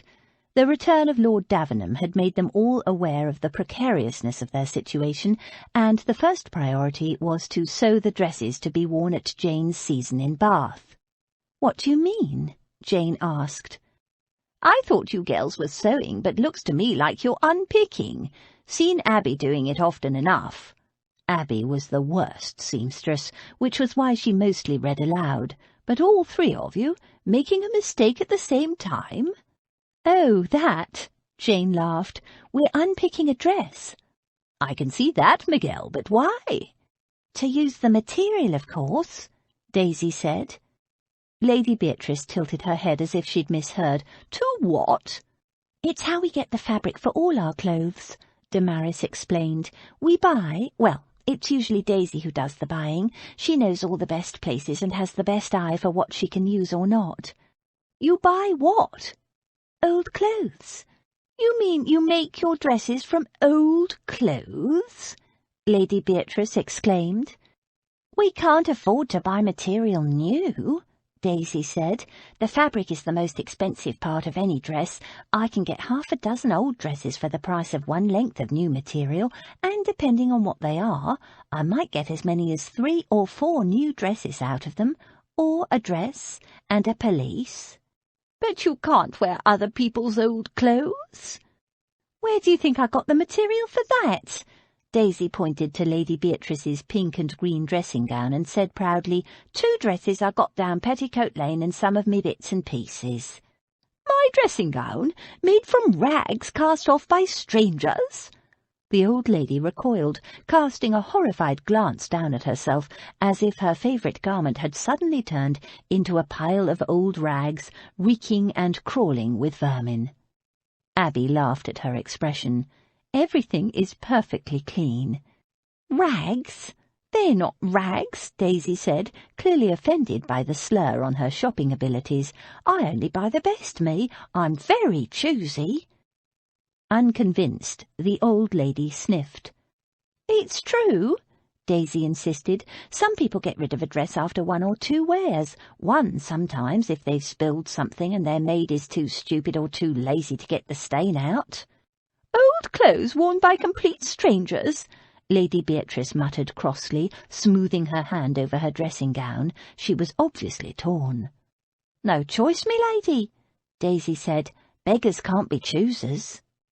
Lady Beatrice drew herself up in her bed. "I," she said in the voice of outrage, "am not a beggar." She narrowed her eyes at Daisy. "And neither are you, Miguel. Abby, ring the bell for Featherby. It's time for my luncheon." Featherby arrived and set out a light luncheon of soup, poached fish, cucumber salad and bread and butter on a table by the fire. It might be summer, but it was still a chilly grey day. After their luncheon, Lady Beatrice had a nap, and the girls went for a walk by the river. When they returned, a large, elaborately carved wooden trunk was sitting in the middle of the bedchamber. The kittens, Marmaduke and Snowflake, were sniffing cautiously around it. Max, the kitten, sat on top of it, ready to pounce. The girls eyed the trunk curiously. "What's in the trunk?" Abby asked, picking up the small black kitten. A small, rusty-sounding purr was her instant reward. "I believe we have a chapter to finish," Lady Beatrice said austerely.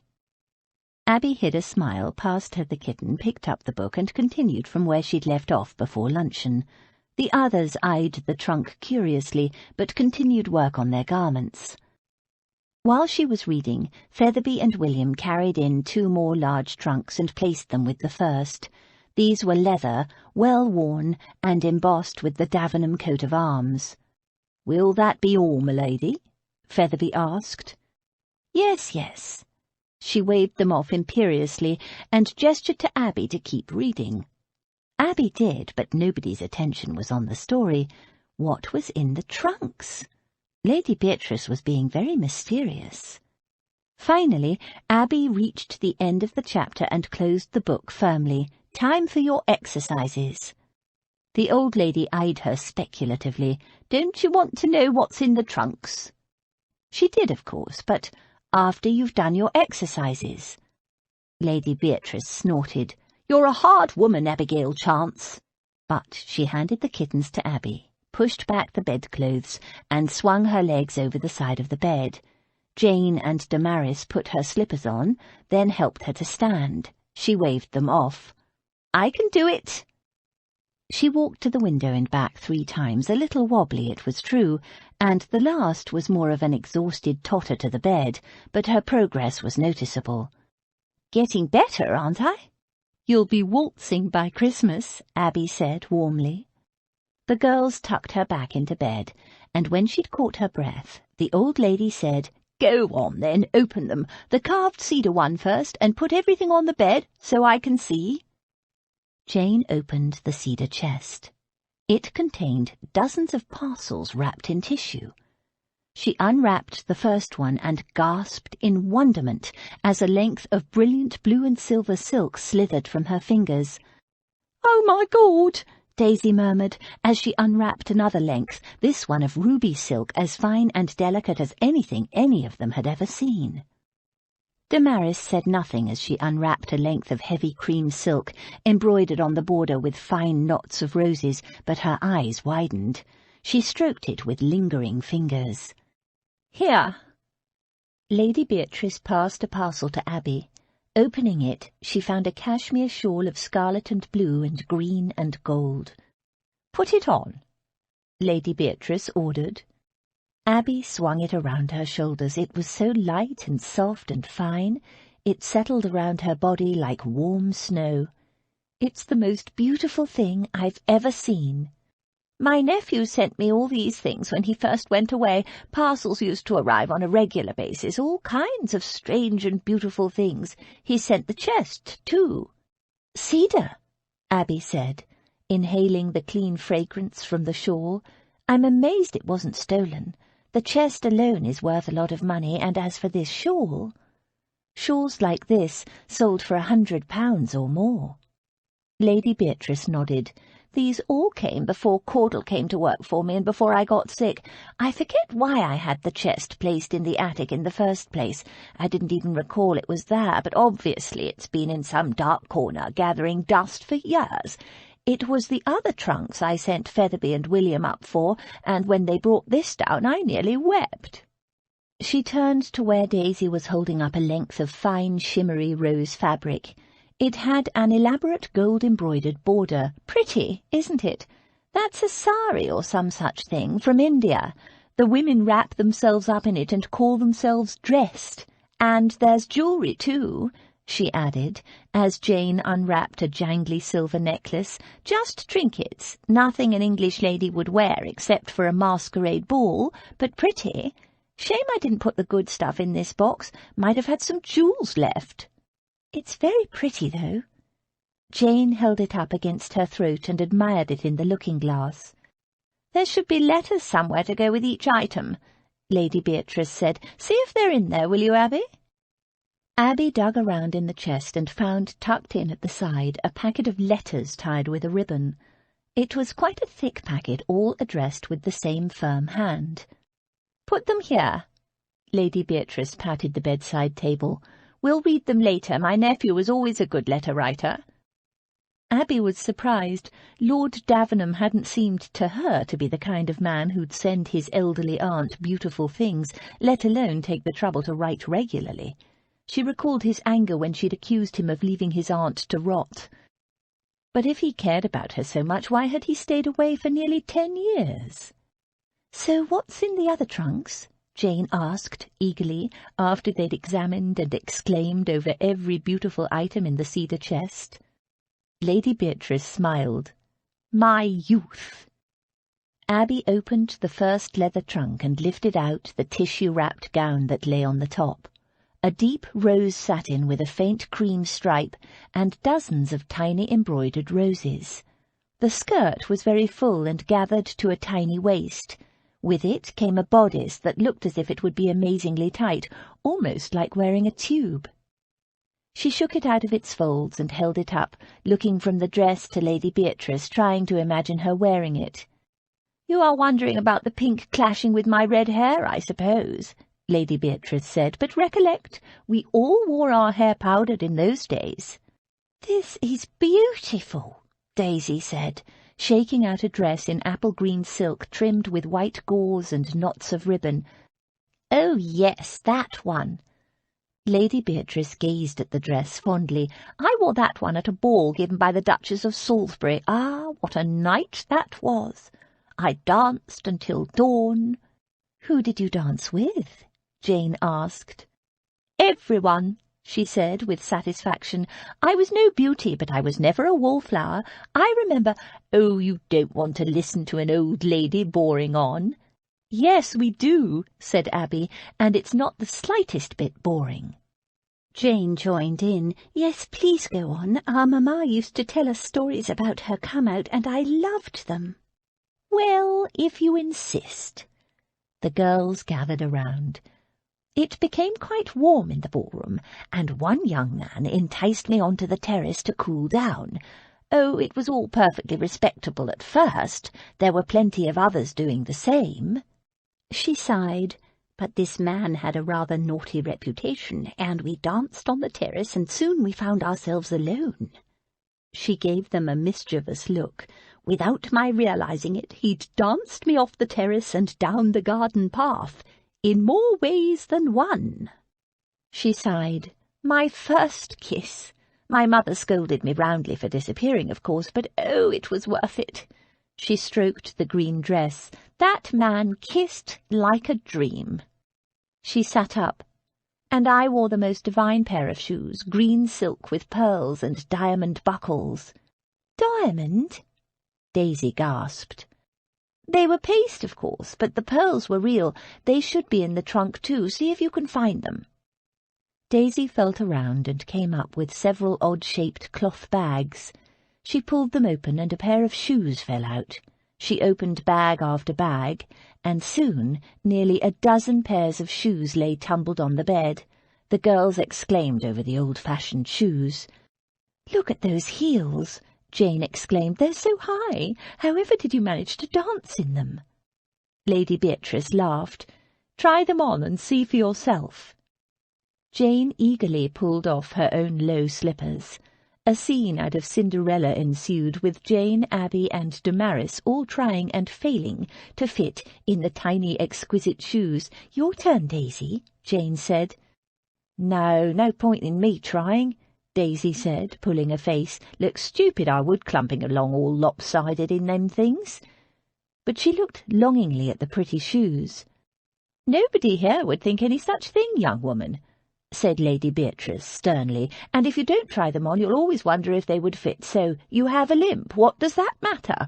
All women are entitled to pretty shoes. Do not let fear or embarrassment make you less than you are."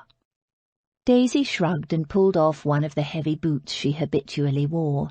She picked up a pair of dark rose-pink embroidered satin shoes with high heels and diamond buckles, and slipped one on, and stared. "A perfect fit," Abby breathed, and handed her the other shoe. Daisy put it on. "Let me see," the old lady demanded, and Daisy stepped back, raising her skirts to show the shoes. "Beautiful," Lady Beatrice said, and Abby had to agree. "Yeah, until I walk," Daisy said. "Pish-tush, those shoes weren't made for walking," Lady Beatrice said. "They're for dancing." "I can't do that, neither," Daisy said. Lady Beatrice gave her a thoughtful look, but all she said was, "Keep the shoes, Daisy girl. Put them on whenever you need to remind yourself that you have beautiful feet." She glanced at the others. "Unlike Cinderella's big-footed stepsisters." She cut off their laughing protests. "Now, let's see what else is in those trunks." They pulled out gown after gown, and for each one there was an event: a ball, a soirée, a night at the opera, at Ranelagh, at a fireworks display, a picnic, and a story: a stolen kiss, a magical dance, a particular young man. As Lady Beatrice reminisced, those long-ago nights came to life in their minds, and they pictured the gentlemen in their powdered wigs and the ladies in their full-skirted dresses and high-piled white-powdered hair teetering along on high-heeled shoes. The clothes were odd, old-fashioned, heavy, and to the girls' eyes cumbersome, but the fabrics, they all agreed, were beautiful. Daisy in particular eyed them covetously. "Look at all that fabric. There's yards and yards and yards in that dress," she whispered to Abby. "I could make 2 whole dresses from just that skirt." "But weren't they uncomfortable to wear?" Jane asked, holding one of the dresses against her and examining her reflection in the cheval looking-glass. "Not with the correct corsetry," Lady Beatrice said. "They should be in there too. The dresses won't fit properly without the corsets, and the petticoats and the panniers and all the rest." But when they looked, the corsets and panniers were nowhere to be found, and only 2 particularly fine petticoats were in the chests.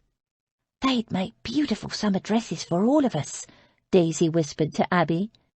"I want to try them on," Jane said, lifting a cerulean blue silk gown trimmed with blonde lace from the piles on the bed. "May I, Lady Beatrice?" "Go ahead, my dear, but they won't look right without the underpinnings." Jane passed a rose-pink gown to Damaris. "Come on." The 2 girls disappeared behind the Chinese screen in the corner of the room, and soon giggles and rustles came from behind the screen, and a call for Daisy to come and help them. Abby tried not to feel a small pang at the giggles and murmurs. These days Jane turned more often to Damaris than to her sister. Abby supposed it was natural. For a start, they were closer in age. Abby had left the Pilbury when Jane was only 12, and in the 6 years since, Jane had learned to do without her big sister. And of course, the recent ordeal that Damaris and Jane and Daisy had shared had forged a strong bond among them, and Abby was glad of it. Still, it was hard not to feel left out occasionally. "What were you wearing the night you met your husband?" Abby asked Lady Beatrice while the others were changing. "Did you fall madly in love with him and slip out into the dark velvet night for some stolen kisses?" "Ta-da!" Jane and Damaris stepped out from behind the screen. They posed a moment, then, picking up the skirts, which, unsupported by the underpinnings, dragged along the floor, they twirled around in a vague kind of old-fashioned dance. As they turned, Abby saw the dresses had been laced over bare skin. Of course, their modern underclothes would be all wrong for these dresses. How strange, the way ladies' figures had changed over the ages. "Come on, Abby," Jane called. "Put this apple green one on. It will look lovely with your colouring." Lady Beatrice, who had been absently stroking a satin bodice with fingers that still remembered, set it aside, frowning thoughtfully. She waved at Abby to go ahead. "Do you know, I can't for the life of me recall what I was wearing the day I met my husband." "The day? So it wasn't at a ball?" Abby said as Jane pulled her dress off over her head. "No, my parents introduced him to me at a house party at his country estate. His father had arranged it all with my father, and he was presented to me as a desirable party." "Eh?" Daisy stuck her head out from behind the screen. "A desirable party? He was a lot of fun, then?" The old lady chuckled. "No, they meant I should marry him. It was all arranged by the fathers." Jane tugged the gown up around Abby's shoulders. It felt odd, a little uncomfortable. "You didn't fall in love with him?" Abby asked. Not really. Well, it wasn't the done thing in my day. Love between husband and wife, a trifle vulgar for our class, though for myself I wouldn't have minded it at all. But my husband and I respected each other, and it was considered an excellent alliance between our two families. It's how they did it then, and still how people do it today, for all this modern talk of love. Marriage is about property and family, not love. Our parents married for love, Abby told her. And look where it got them, Jane said as she laced Abby into the gown. Abby swiveled around to stare at her sister in shock. She'd always thought Jane felt the same as she did about their parents' marriage, that despite all the hardships, the poverty and the pain, their love had made it all worthwhile. But it seemed she was wrong. Our parents both had good marriages, all but arranged, Jane explained, stepping out from behind the screen. But they fell in love with each other and eloped instead. It was all very romantic, I suppose, but they died in poverty, and Abby and I ended up in an orphanage, and after that—" She shrugged. "Abby became a governess working for the meanest people. The children were lovely, but the last lot of parents were horrid. You wrote to me, recollect, so don't defend them, I know," Jane said, "and I—" Chapter 12. Where so many hours have been spent in convincing myself that I am right, is there not some reason to fear I may be wrong? Jane Austen, Sense and Sensibility. Max had had a good day. The second of the two houses Bartlett had found in Mayfair was most suitable, and Max had instructed Bartlett to buy it. The trip to Richmond had been delightful, the road good, the weather chilly but dry, and the inn where they'd stopped for lunch excellent. It was everything he'd missed about England. To top off the day, Freddie's friend was indeed selling up, and Max had purchased a phaeton and a beautiful pair of high steppers that would give Freddie's 16-mile-an-hour pair a run for their money, as well as a pair of matched bays that he thought would suit his aunt's barouche very well. They would all arrive tomorrow. He'd planned to round off the day with dinner at the club with Freddie and some old acquaintances, and had just dropped past to change his clothes and inform his aunt. Her door was open. He glanced in. What on earth? The bedchamber was an explosion of colour and fabric and garments, a feminine Aladdin's cave, even more so than usual. "What are you doing?" he asked, eyeing the pile of fabrics cautiously. Presumably there were kittens buried under it somewhere. "Max, my dear." His aunt's eyes were a little red-rimmed as though she'd been weeping. In 2 strides Max reached her. He took her hands in his. "Aunt Bea, what is it? What's the matter?" "Nothing, nothing. We're going through all my old gowns and, oh, the memories." She waved a crumpled wisp of lace. "A few sentimental tears, that's all, but mostly tears of laughter." "I see." His gaze roamed over the tumbled mass of clothing. "No, you don't, dear boy, but never mind. I've had the most delightful time reliving my youth. The girls have had me in stitches." She chuckled. "Stitches, girls! Did you hear? I made a pun." All the girls except Daisy were dressed in old-fashioned clothing, the dresses sagging a little, as if they were children dressing up. But Abby was no child. She was dressed, half-dressed, he saw with a leap of his pulse, in an 18th-century brocade gown with panniers. She moved slightly defensively. Her back was to the free-standing cheval looking-glass, and he saw at once that the dress was not properly laced. She was naked from the nape of her neck to just below the small of her back. His breath caught in his chest as his gaze traced the graceful line of her spine. Unaware of what the looking-glass revealed, she faced him calmly, secure in the belief that the gown she held to her chest protected her modesty. Her shoulders and arms, as well as her back, were completely bare. She was wearing no chemise. If she dropped the gown... A delicate wild rose colour flushed her just-concealed breasts and slowly spread to her cheeks. She'd noticed him staring. With an effort, he dragged his gaze off her image in the looking-glass. These clever gals are going to make new dresses from my old clothes. We're checking to see what is suitable." "Everything," Daisy sighed. "It's all beautiful." His aunt's words finally penetrated Max's fogged brain. "From old clothes? Good God, why?" His aunt shrugged. "Exactly what I said myself, but they insist, so I'm giving them all of these." She gestured to the welter of clothing that covered the room. The girls gasped. Miss Chance gasped too, and then had to hitch her gown higher. As he watched, she stole an arm around behind her. Had she felt a draught? She gasped again and stepped behind the screen, blocking his view of her slender, creamy back and shoulders. From behind the screen he could hear rustling noises, and in his mind's eye he saw the green silk dress ripple down her body and settle in a puddle at her feet. He imagined her like a Botticelli Venus, rising naked from a green pool. He swallowed to get rid of the hard lump in his throat and forced his mind off the image, telling himself the sounds he heard were nothing but that grey woolen dress being dragged over her body.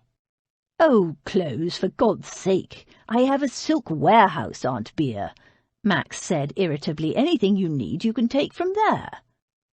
That got another series of gasps and a whole lot of excited exclamations, in the midst of which Miss Chance stepped out from behind the screen with heightened colour, as he'd expected, thoroughly swaddled in the grey dress. She glanced at him, bent down and picked up the ginger kitten. Max couldn't see her expression. He decided to drop his bombshell now, while his aunt was in a good mood. "It's no bad thing you're sorting through your old possessions, Aunt Beer. We're moving house." "Moving house?" Aunt Beer repeated. She groped around in the tumble of clothing on her bed and found her lorgnette. She raised it and peered at him with a beady expression. "Not Davenham Hall? Not the country? Because I'll tell you now, Max, you won't get me—" "To Mayfair." "Mayfair?" "I purchased a house on Berkeley Square this morning. We move into it next week, so you can start the servants packing, Aunt Beer." There was a stunned silence. Finally, Aunt Beer said, "You bought a house?" "I did." "And we're moving? And just when did you think to tell me?" Max smiled. "Just now, and there's no point arguing, Aunt Beer. We move in at the beginning of next week." His aunt stared at him through her lorgnette. "And what if I say I don't want to move?" He just looked at her. "As I said, you have to the end of the week, and now, if you'll excuse me, ladies, I have a dinner engagement at the club. I bid you all good evening." And before anyone could say a word, he left. There was a short silence. The girls looked at Lady Beatrice, concerned for her feelings. Lady Beatrice looked back. "Well," she said after a moment, "I do like a masterful man." "You what?" Jane gasped. "As long as he does exactly what I want, that is." "And if not?" Abby asked. "Oh, then he's impossibly arrogant and interfering." Abby smiled. "And in this case?" "In this case I'm delighted, though I won't tell my nephew that, of course, not for a week at least," Lady Beatrice confided. "It really doesn't do to let men think they can have their way just like that." "You really won't mind leaving this house?" "Not at all. I'm fed up with it, if you want to know the truth. I've lived here since I was a young bride, more years than I care to count. It's been my London home, my only home, since my husband died, and I never did like it in the first place, nor did I like Davenham Hall. That's the country seat of the Davenhams, my dear. I haven't had to go there in years, thank goodness. Max arranged something before he went away, so I wasn't bothered with it. I never could abide the country. So noisy, with all those ducks and dogs and what-not. No, not ducks, peacocks. My late mother-in-law adored the creatures and kept a dozen of them. Have you ever heard the cry of a peacock?" She shuddered. "Disembodied shrieks from the grave, enough to curdle your blood." Abby laughed. "So you don't mind moving to Mayfair?" "Not at all, my dear. High time I had a change, and Mayfair is where everyone lives these days. Of course, it's bound to be a little poky." "Poky on Berkeley Square?" Exactly, all those modern houses are. I dare say it will have only half a dozen bedrooms, but that's to be expected. Nobody in the city builds houses on a decent scale any more. We'll squeeze in, I suppose. Abby smiled, but didn't respond. She was too busy wondering whether Lord Davenham's plans included the Chance sisters or not. He said he was moving his aunt to Mayfair, and himself. He didn't say anything about us going with them, Damaris said later that evening. So Abby wasn't the only one who'd noticed the omission. Lady Beatrice had retired for the night, and the girls had gathered in the small, cosy downstairs parlour. "You think he's going to leave us behind?" Jane said. "Lady Bea won't let him," Daisy said. They all looked at Abby. "Daisy's right.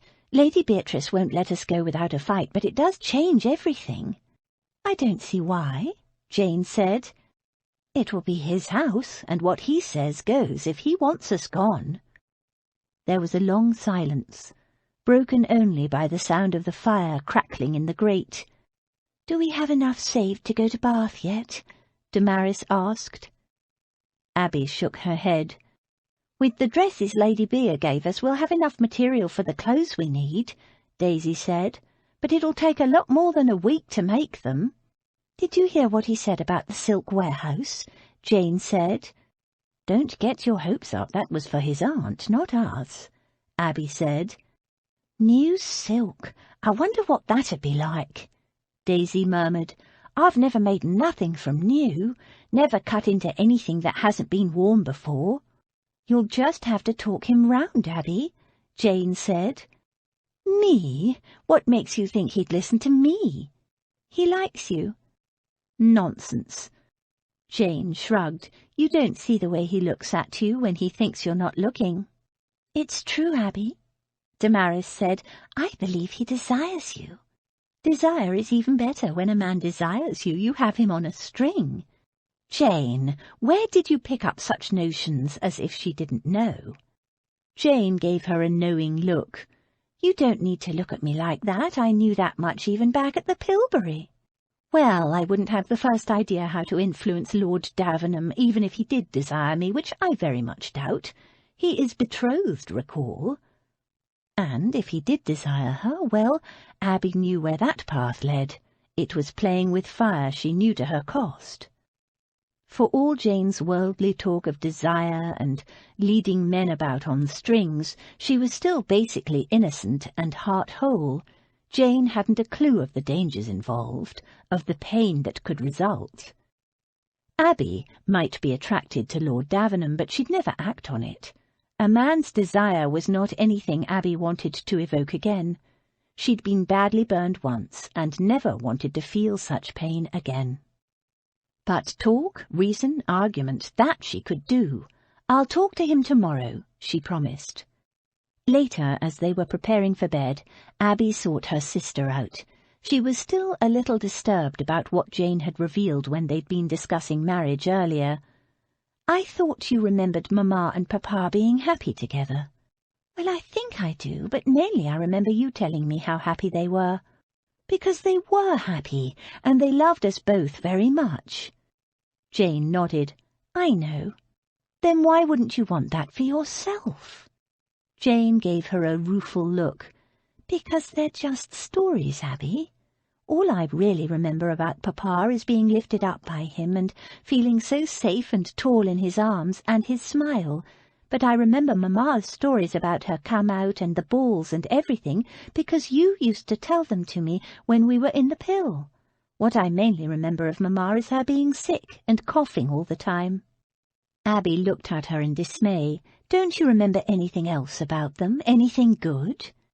Jane shrugged. "Mainly I remember being cold, Abby, and being hungry and frightened, and a couple of times having to sneak out of our lodgings in the middle of the night because Papa couldn't pay the rent. And I remember Mamma worrying endlessly and trying not to let Papa see, and Papa doing the same, and you worrying most of all." "Me? Oh, Abby, you've spent your entire childhood worrying about all of us, and you do it still, and I thought, if that's what marrying for love means, I'm never going to do it. I don't want my children to go through what we did."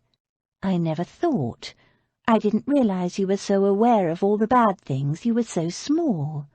Only 6 when Mamma had died. At the time I didn't understand, but I remembered a lot. And I think when you're small, you remember bad things more easily than good ones. After you left the pill, I had plenty of time to think about it and realize in retrospect what it all meant. I decided then that I was never going to go hungry or be cold or frightened again. Oh, Jane.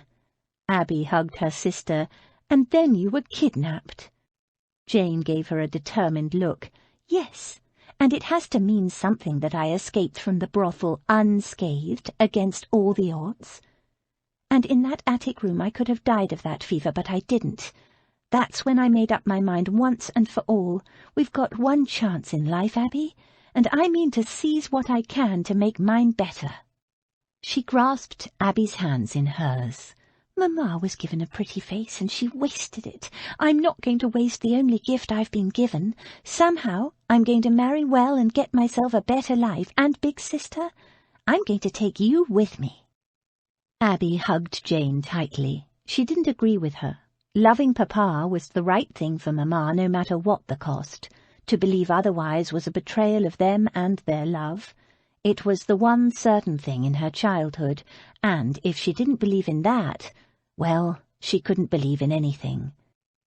Abby hadn't forgotten the bad things either, but she remembered more than Jane, and the most important thing she remembered was that the love between her parents and their love for their children made the bad times better. But in another way her sister was right. They had a chance, here with Lady Beatrice, to make a better life, and she should seize it with both hands. Seduction was out of the question, even if she were the kind of woman who could seduce men to her will, which she wasn't. It was too risky, too painful. The woman always paid the price. Still, Abby could try to talk to Lord Davenham. You never knew.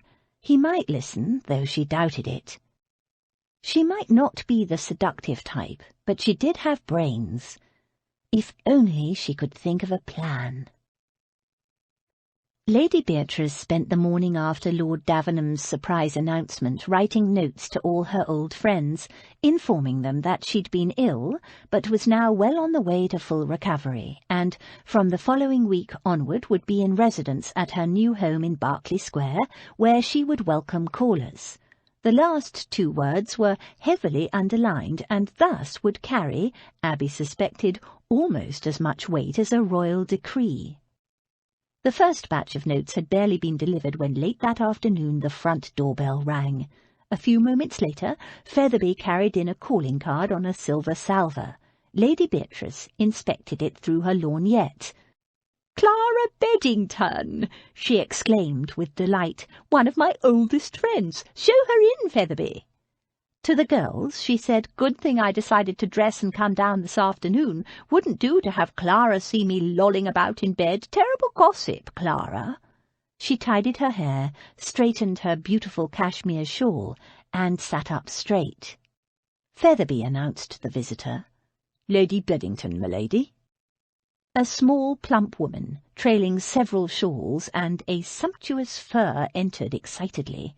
She hurried across the room, and the 2 women embraced. "My dear Bea, when I received your note I simply couldn't wait. Do you know, I cannot recall how many times I called on you in the last year, only to be told by that horrid butler that you weren't at home, not even to moi. I'm so glad you got rid of him, the disagreeable creature. This new fellow is so much better." She bestowed a gracious smile, 2 shawls, and a frilled purple oiled silk parasol on Featherby, who received them all with unruffled composure. "Do you know, I was so worried about you that I wrote to your nephew, and I can see you've been ill. Not surprising, given the truly appalling weather we've been having. Can you believe this is supposed to be summer?" "Summer! It's absolutely freezing." She retrieved one of the shawls from Featherby and flung it around her neck in a dramatic movement that caused Max the kitten to pounce on the tempting fringe. "Good God, is that a kitten? How amusing! I dislike cats. This illness of yours, it's nothing infectious, is it? I should have asked that first, shouldn't I? Never mind. I'm sure you wouldn't pass it on. And how are you, my dear?" I'm well, Clara, thank you, and you're looking the same as ever. It's nothing anyone can catch, and thanks to these dear girls, my nieces, you know, I'm getting stronger every day." She introduced the 4 girls to Lady Beddington and then said, "Now, I know it's atrociously ill-mannered of me, but would you mind terribly, Clara, if we let Abby finish the chapter she was reading me when you arrived? She's only just started chapter 2, and it's at a very interesting point. It won't take more than about 10 minutes. She glanced at Featherby and added, "And in the meantime my butler can bring us tea and cakes." "You're reading books now, Beer? Good heavens! Well, of course I don't mind if that's what you want." But though she allowed herself to be seated in a comfortable chair by the fire, it was clear she thought the request a peculiar one. However, as Abby read on, Lady Beddington edged forward in her chair, twisting her shawl into a rope, listening eagerly, until, by the end of the chapter, she was perched right on the edge of her chair, hanging on every word.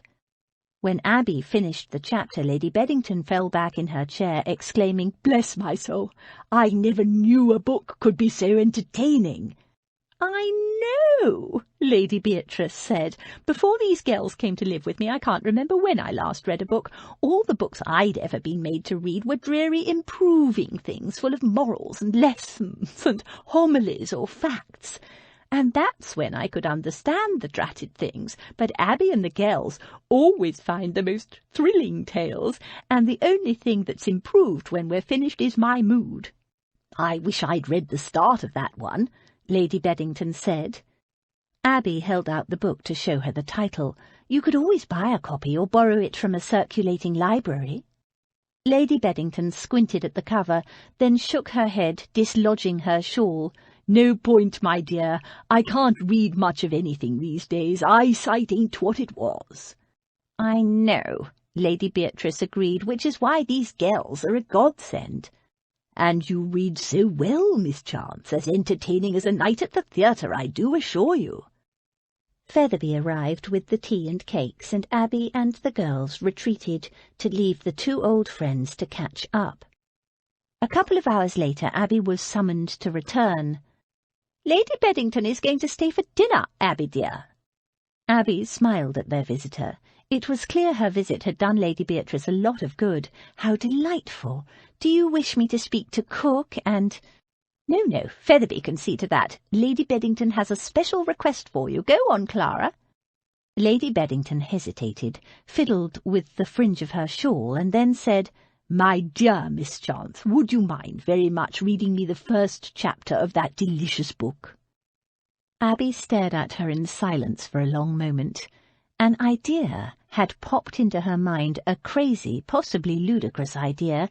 If she could bring it about, it might just be the solution to all their problems. "Abby?" Lady Beatrice prompted. Abby gave a start and picked up the book. "I'm so sorry, I was wool-gathering, of course. I'd be delighted to read it to you, Lady Beddington." She looked at Lady Beatrice and said, "It's just that I had an idea." Lady Beatrice was sharp as a razor. "About what we discussed the other day? Your sister and society?" Abby nodded. "Then tell us, my dear. Clara won't mind." Abby explained her idea. "A literary society?" Lady Beatrice exclaimed, screwing her nose up, "where they discuss books nobody wants to read and everyone pretends they're all very learned and compete to say the most intelligent things?" She grimaced. Her old friend nodded in agreement. Abby leaned forward eagerly. "Ah, but this won't be that sort of literary society. It will be fun." "Fun?"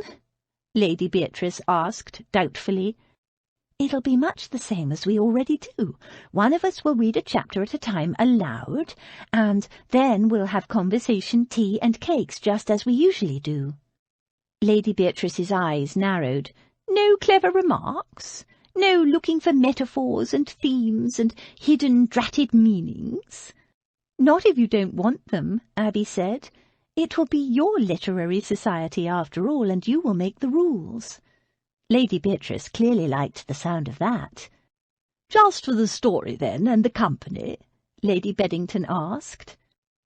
Abby nodded. "What do you think?" It wouldn't exactly introduce Jane to eligible men, but at least they'd have made some connections with their mothers and aunts. "A literary society for people who don't want to be improved," Lady Beatrice said thoughtfully. "Just a good story, with wine and cakes. I like it."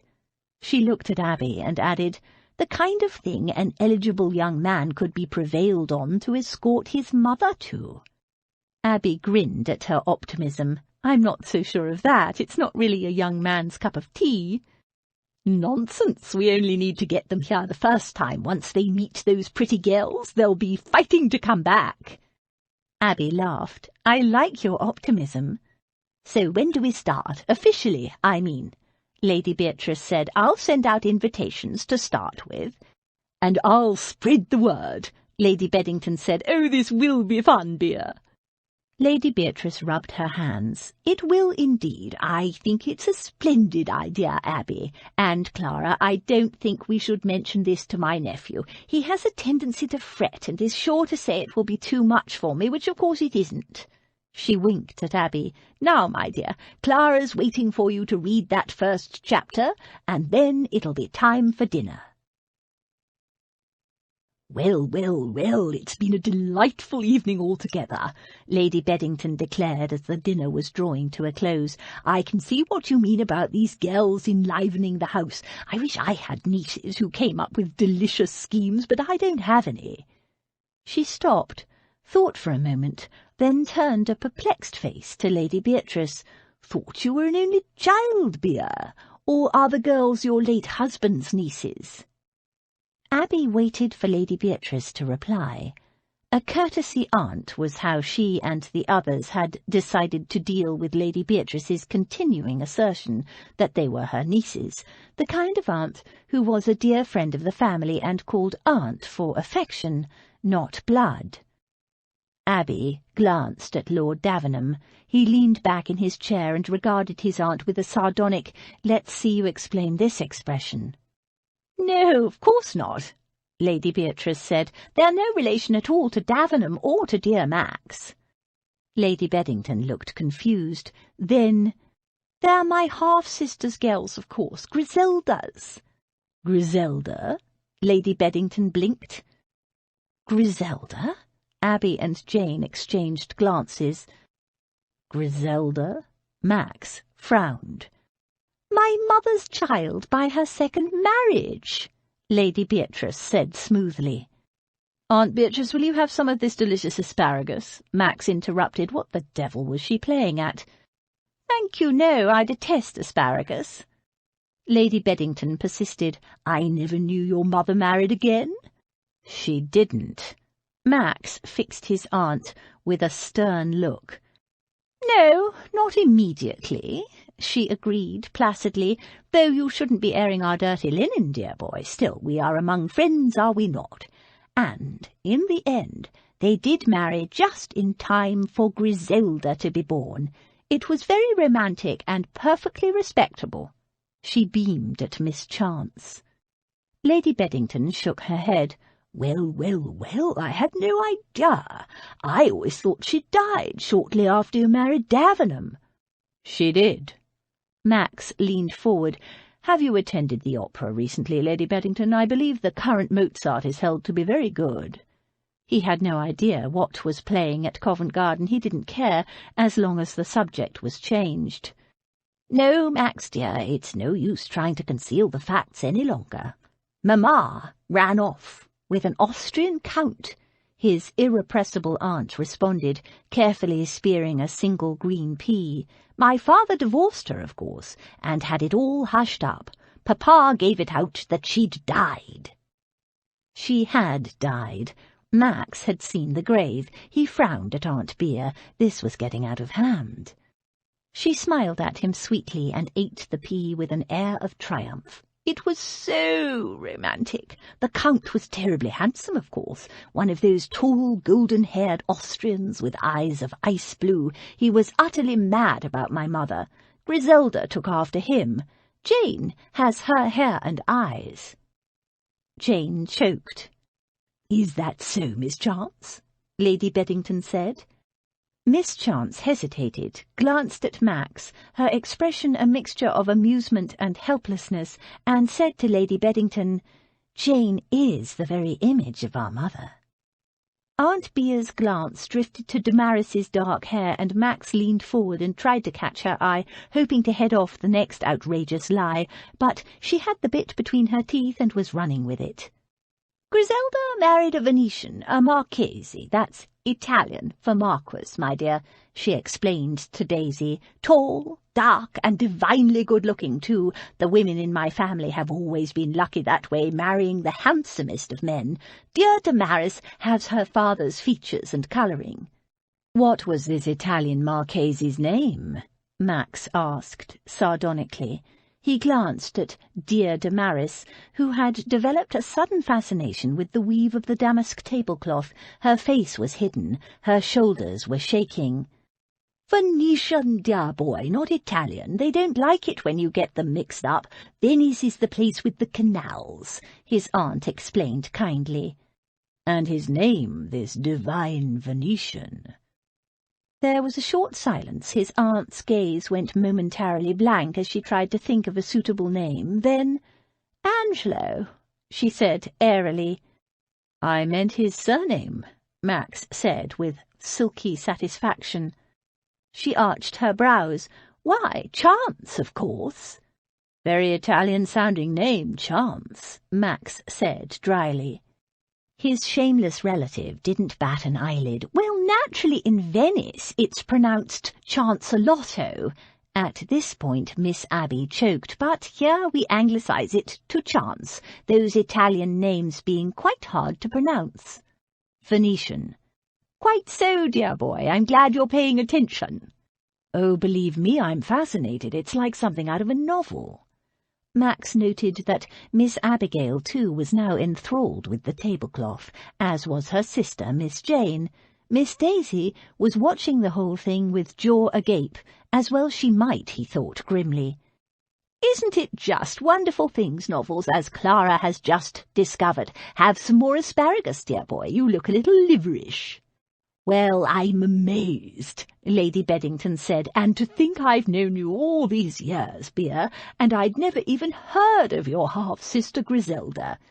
"Not surprising, since Papa didn't like us to speak of her. Of course, poor Max was raised believing Papa's lies," his aunt added in a forgiving tone. "He still finds it hard to accept the truth, poor boy." Max's lips twitched despite himself. She was outrageous. "That's enough, Aunt Bea," he warned her. "How wonderful that you have her daughters with you now." Lady Beddington smiled at the girls. "You always wanted daughters, I know, Bea. Will you be bringing them out this season? How exciting!" "No," Max said firmly. This was one piece of nonsense he was going to quash once and for all. There are no plans of that sort whatsoever. "We'll see," Aunt Bea said sweetly. "No, we won't." Max had had enough. He hadn't wanted to embarrass Aunt Bea in front of her old friend, but she'd pushed things to the limit. "Lady Beddington, I must apologise for my aunt. She's been playing a joke on us all, funning with her made-up nonsense, but I think we've all had enough. Her mother never did remarry. She died, as you thought, and was buried in England. And there never was any half-sister Griselda, nor any Venetian Marchese, or Austrian Count." "Oh." Lady Beddington looked uncertainly at Aunt Bea. Aunt Bea rolled her eyes and shrugged as if to say, "Don't believe a word." "I assure you it's the truth," Max said. "These young ladies are my aunt's guests, but they are no relation to her or to me." He looked at Miss Chance, a silent order for her to confirm his version of events, but to his annoyance she and the others all still seemed inordinately interested in the blasted tablecloth. "And she will not be bringing them out next season or any other season," Max added as his aunt opened her mouth. He rose. "Now, Lady Beddington, it's been a delightful evening, but my aunt is still under the care of her physician and needs her sleep. May I escort you to your carriage?" Lady Beddington took her leave of them all. vowed to return the following day for the next reading of the book. She added with a mischievous glance at Abby, "And I might bring a friend." While Lord Davenham was putting Lady Beddington into her carriage, Lady Beatrice called for William to be fetched quickly so he could carry her upstairs, Abby assumed to escape her nephew's wrath. The old lady could walk short distances now without assistance, but she still couldn't manage stairs. But before William could lift her, Lord Davenham marched in and scooped her up without warning, saying grimly, "I'll take her, William. I need a word with this aunt of mine." She laughed and patted his smooth-shaven cheek. "So delightfully masterful you are, dear boy, that all this masculinity is wasted on an aunt. You should be carrying a pretty young thing up to bed, not an old woman." "I should strangle you," he told her. She laughed again. "Wasn't it fun? You should have seen your face when I told Clara my mother wasn't in her grave after all, and Griselda, and her Italian Marchese." "Venetian," he growled. "Venice is the place with the canals, remember?" Abby and the girls could hear her merry laughter as nephew and aunt disappeared up the stairs. "He's not going to hurt her, is he?" Daisy asked worriedly. Daisy's experience of men wasn't exactly conducive of trust. "No," Abby said softly. "He loves her." "You can see she's not worried one little bit," Damaris pointed out.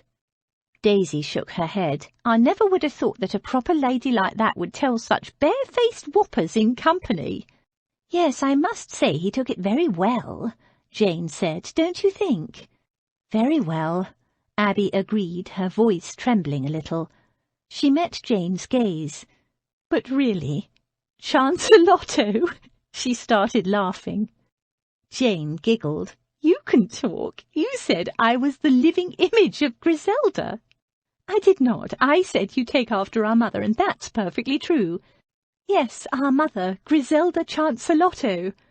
"Our mother, Griselda, the Marchesa Chancelotto," Damaris corrected her, and then the three of them were laughing. "I don't see what's so funny," Daisy said. "It's just more lies, that's what it is, digging us into a deeper hole." "Don't worry, Daisy," Abby told her. "Only Lady Beddington believed it at the time, and she knows now it's not true." "And if everyone knows it's not true, it's not really a lie, is it, Signorina Chancelotto?" said Jane. And that set them off again. Daisy scowled and shook her head gloomily. "I still don't like it." As she undressed that night for bed, Abby smiled to herself about the old lady's fantastical fabrications. She climbed into bed, thinking about the literary society and hoping some eligible young men might be prevailed on to attend. Even if they didn't, at least if Jane had met the mothers, aunts, and sisters of eligible young men, they might introduce her to them at the park or somewhere. But as she blew out her candle and snuggled down in her bed, she thought of Lord Davenham carrying his aunt upstairs, still able to maintain his humour and his patience, despite her outrageous behaviour. She thought of the story Lady Beatrice had told her, of that little boy waiting loyally, grieving silently and alone. She could not rid herself of that image either. Her heart had gone out to that child, and now she saw echoes of the boy in the man, his obvious love of his aunt, his care for her, his protectiveness. Even the hostility he'd directed at Abby and her sisters was born of the need to protect his aunt. It was a powerfully attractive quality in a man. Miss Parsley was a lucky woman. Chapter 13. Facts are such horrid things. Jane Austen, Lady Susan. When Max went down to breakfast the next morning, he found 3 of the Mrs. Chance waiting for him. Of course they were pretending to eat breakfast, but they'd long since finished, he saw. They faced him with apprehensive faces. "I presume Miss Chance is with my aunt," he said after they'd exchanged polite good mornings. "It wasn't her fault," Miss Jane said as soon as Featherby had served Max some bacon and eggs. "Abby's, I mean." "I know." Max addressed himself to his breakfast. As he ate, He felt a mild kinship with the beasts in the Royal Exchange, his every mouthful observed by nervous spectators who any moment expected an attack. "We didn't tell your aunt any of that tale," Miss Damaris assured him, "or ask her to pretend we were her nieces." Max knew that. He looked at Miss Daisy to see whether she wanted to add anything. "It was all a lie," she said, "but we never asked your aunt to tell it. I promise you mustn't blame Abby." "I don't," he said, and buttered a slice of toast. "And Lady Bea didn't mean nothing bad by it," Daisy persisted. "She was just... having fun," Max said. "I know. Now where is Miss Chance? I'd like to speak with her." The girls exchanged worried glances. They really were very young. "I said speak with, not strangle," he said dryly. "She's gone out," Jane said after a moment. "To the post office, I think." "Thank you, Featherby. Have my phaeton brought around to the front, if you please." After a few moments of indecision and an exchange of silent grimaces and head-jerking that they imagined he hadn't noticed, the girls excused themselves and hurried from the breakfast-room. Max finished his coffee and headed for the front door. The letter he'd left on the hall table the previous evening had gone, presumably posted. Good. When he'd first arrived in England, he'd written to inform Henry Parslow he'd returned and would call on him at his home in Manchester at his earliest convenience. Last night he'd written a quick note to Parslow to postpone his visit. With the situation with Aunt Bea and the Chance sisters, he'd have to delay his trip north, at least until after Aunt Bea was settled in the new house. Whether or not the Chance sisters would be coming with them, he still hadn't decided. That Aunt Bea doted on the girls and wanted them with her was undeniable. She was, he suspected, a little unbalanced about them. Witness the ridiculous Griselda fabrication last night. Thank goodness he'd been there to scotch that piece of nonsense. That the Chance sisters sincerely cared for Aunt Bea was also quite apparent to him now, and that was a problem. It seemed they had not a penny between them other than the allowance from his aunt. They were as dependent on her as she was, in a different way, on them. Impostors or not, he couldn't just throw them out. Whether it was wise to allow them to continue living in her house, in Max's house, was far from clear. As for how they would all react when Max married Miss Parslow, that was anyone's guess, but marry her he would, so the sooner he got Aunt Bea happily settled into the new house, the better for everyone. And to that end, he needed the assistance of Miss Abigail Chance. At Charing Cross, Max was about to hand the reins to his groom and cross the road to check whether she was still in the post office, when he saw her come out of the building. "Wait here," he told the groom. He was about to cross the road when he noticed something odd. A man had followed her out of the post office. Max saw the fellow turn to a group of wastrels loitering nearby and jerk his head in Miss Chance's direction. A shabby-looking man casually detached himself from the group and set out after her. What the devil? Max had a finely honed instinct for trouble, and he didn't hesitate. He crossed the road, cursing as the traffic slowed him down, and followed. Miss Chance turned left down a side street. Her follower did the same. Max quickened his pace. What was the fellow's purpose? Miss Chance wasn't an obvious target for robbery. Dressed in that simple grey cloak and plain bonnet, she looked more like a governess than a woman worth robbing. She didn't even wear jewellery, not so much as a gold or silver chain. Oblivious of her follower, Miss Chance turned down a narrow alleyway, presumably a shortcut to the market. The man turned down too. Max got there a split second later. Damn! Apart from them, the lane was deserted. And in those few seconds the swine had almost closed the gap between himself and Miss Chance. The shabby man tensed and rose on the balls of his feet. Max didn't wait to see what would happen next.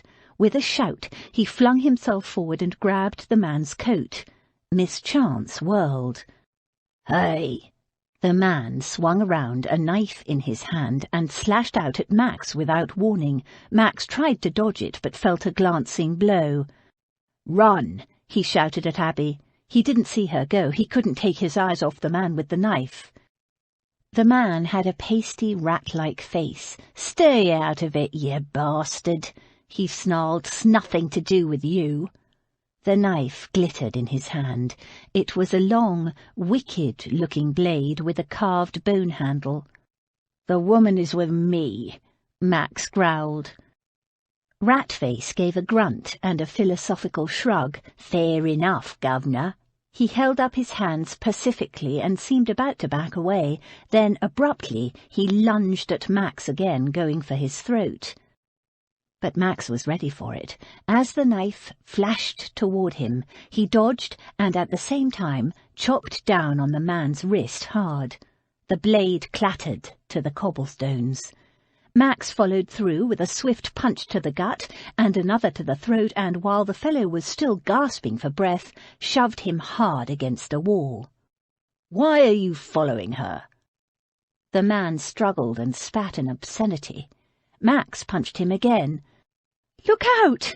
Miss Chance screamed. Blast it, what was she still doing here? But he had no time to think. Another man threw himself at Max. Max whirled, dragging Ratface with him and thrusting him into the onrush of the second attacker, a thick-set brute in a cloth cap. They crashed. Ratface tripped and went sprawling on the cobbles. The second man came on, swinging a cosh at Max's head. He ducked it. The second man closed in. He and Max wrestled. From the corner of Max's eye, he saw Ratface struggle to his feet and head again at Max. Max braced himself for the attack, but to his astonishment, Miss Chance jumped on Ratface from behind, screaming like a vengeful banshee, battering him around the head with her reticule. She wrapped her arms around the man's neck, clinging like a monkey, trying to drag him down or choke him. He reeled and swore, trying to fend her off. Max, wrestling with the second attacker, didn't see what happened next, but he turned just in time to catch the glitter of a blade as Ratface stabbed behind him at Abby. The blade was buried in a swirl of fabric. Ratface had to pull hard to get it free. Abby's grip around the man's neck slackened. Ratface twisted and flung her violently to the ground. There was a sudden shocking silence as her scream was abruptly cut off. She lay sprawled on the wet cobbles, unmoving. "Abby!" Max hurled himself across the gap, grabbed Ratface by the scruff of the neck and slammed him hard against the wall. Again he dropped the knife. This time Max snatched it up and placed himself between Abby and the villains. "Now let's see what you're made of." Ratface and his accomplice exchanged glances, muttered something, and fled. The moment he was sure they really had gone, Max flung himself onto his knees beside Miss Chance's prone body. "Miss Chance! Abby!" She wasn't moving. "Abby!" Heart in his mouth, he gently turned her over and saw to his relief she was gasping like a fish, soundlessly, helplessly. Her eyes were wide and panicked, her face contorted as she fought to breathe and couldn't, but there was no sign of any blood. Relief poured through him. She was winded, not wounded, thank God. "You're all right. You've had your breath knocked out of you, that's all," he told her. The first time you had your breath knocked out of you was terrifying, he remembered, those first few moments where your lungs simply did not work. He lifted her off the cold, muddy cobbles and pulled her across his knees, supporting her against his chest as he rubbed her back in a soothing, rhythmic movement, rocking her gently, murmuring, "There now, you're safe. You'll be all right in a minute. Just relax, and your breath will come." Her fingers clutched at his lapels, her gaze locked with his in agonized entreaty as she struggled fruitlessly to breathe. The effort seemed to last forever. But at last, a great, sobbing gasp sounded and her body shuddered against him as she gulped in her first blessed lungful of air.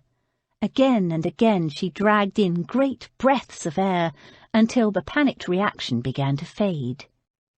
Max held her close, not ceasing the rhythmic rubbing of her back, though whom exactly he was soothing he wasn't sure. That moment when he saw the knife go in, the still, small figure sprawled on the cobbles. His arms tightened around her.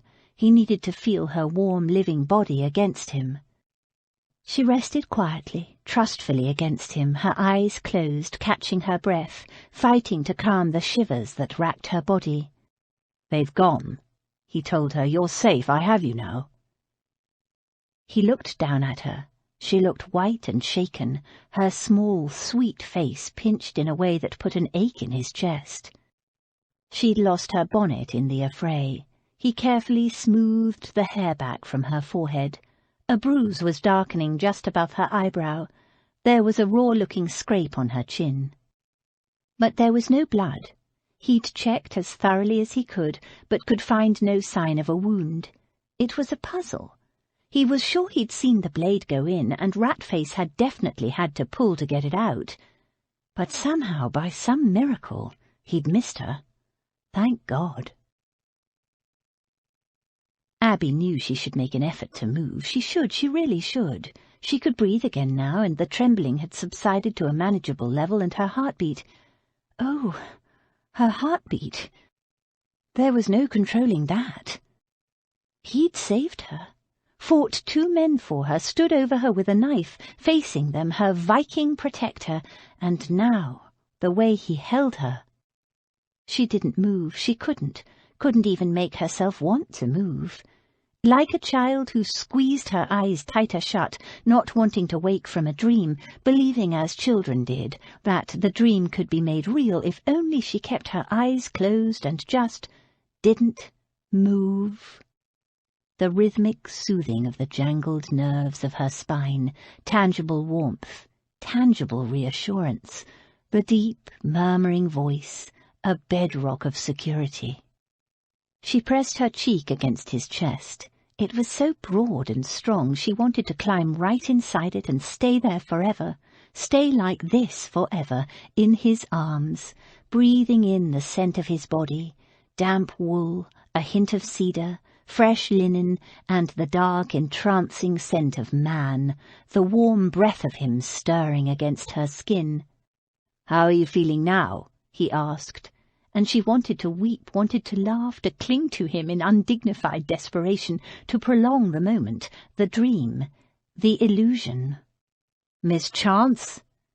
He leaned back to look at her, his arms loosening their hold on her.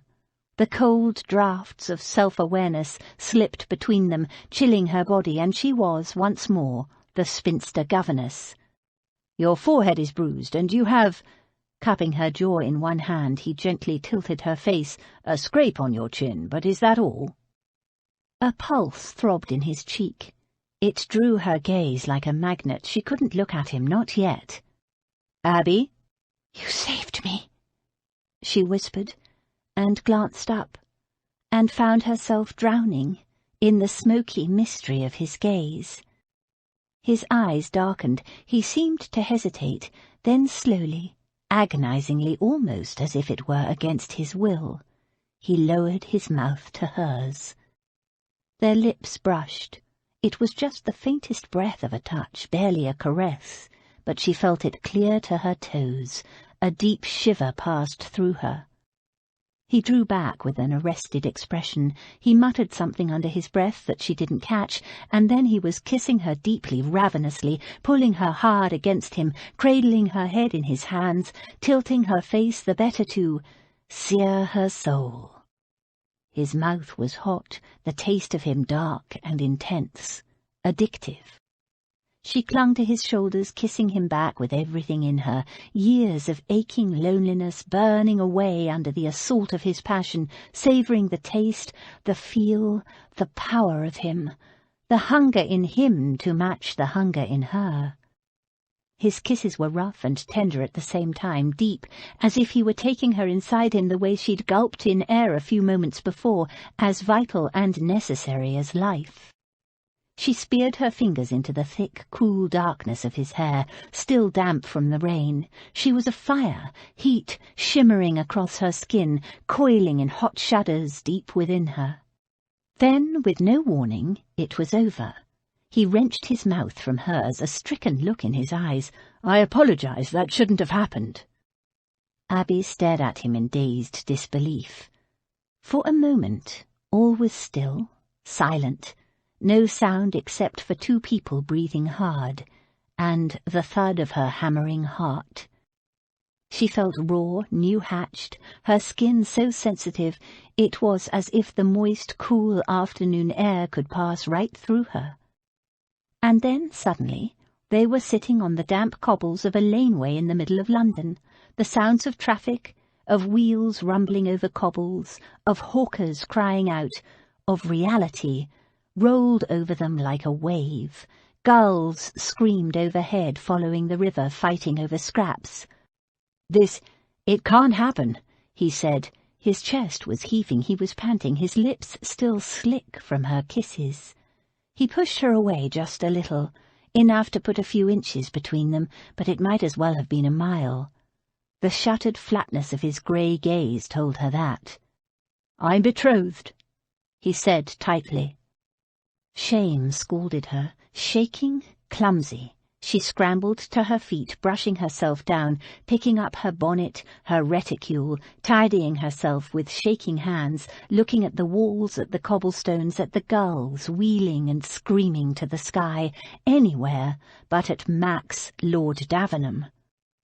The neediness in her, the way she'd clung to him, what must he think? It was just a kiss, she told herself. It meant nothing. She was lonely, that was all. She was unsettled by the attack. She'd overreacted, and well, men were like that, taking what was offered, even if you didn't mean to. "You're hurt." No, of course I'm not. It was just a kiss, I know," she managed to say with a fair attempt at worldliness.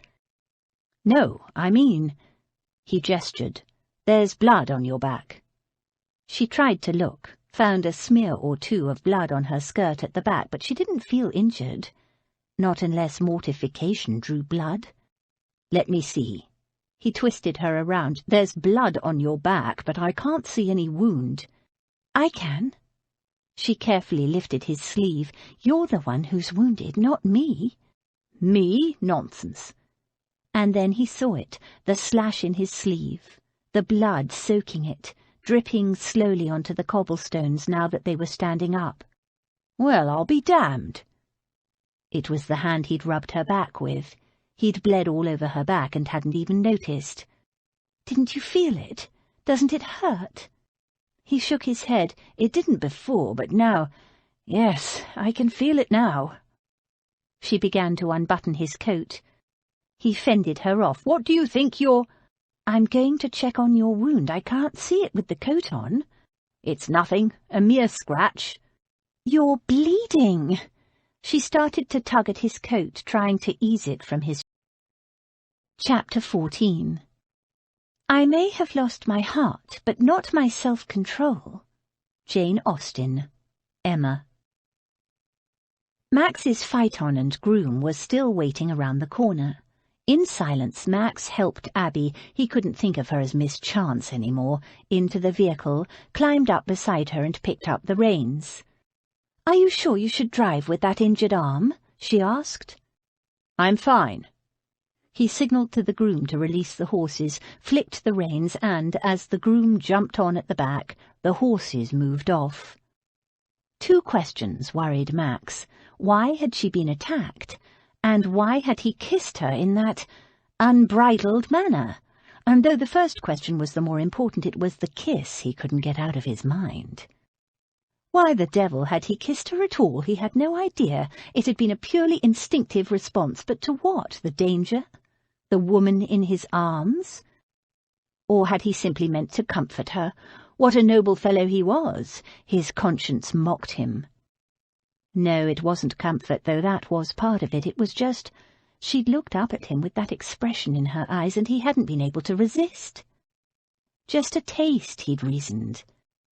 He snorted. Reason had nothing to do with it. He'd known he shouldn't touch her, but the temptation was irresistible.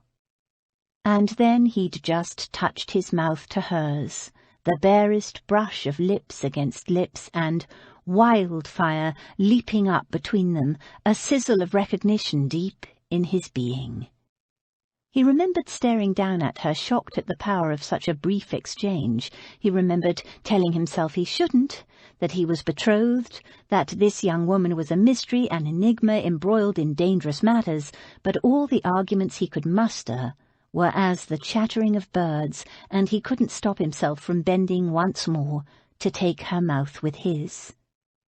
Instant conflagration. He'd never felt anything like it. The taste of her. Pure intoxication. A shudder passed through him now as he remembered.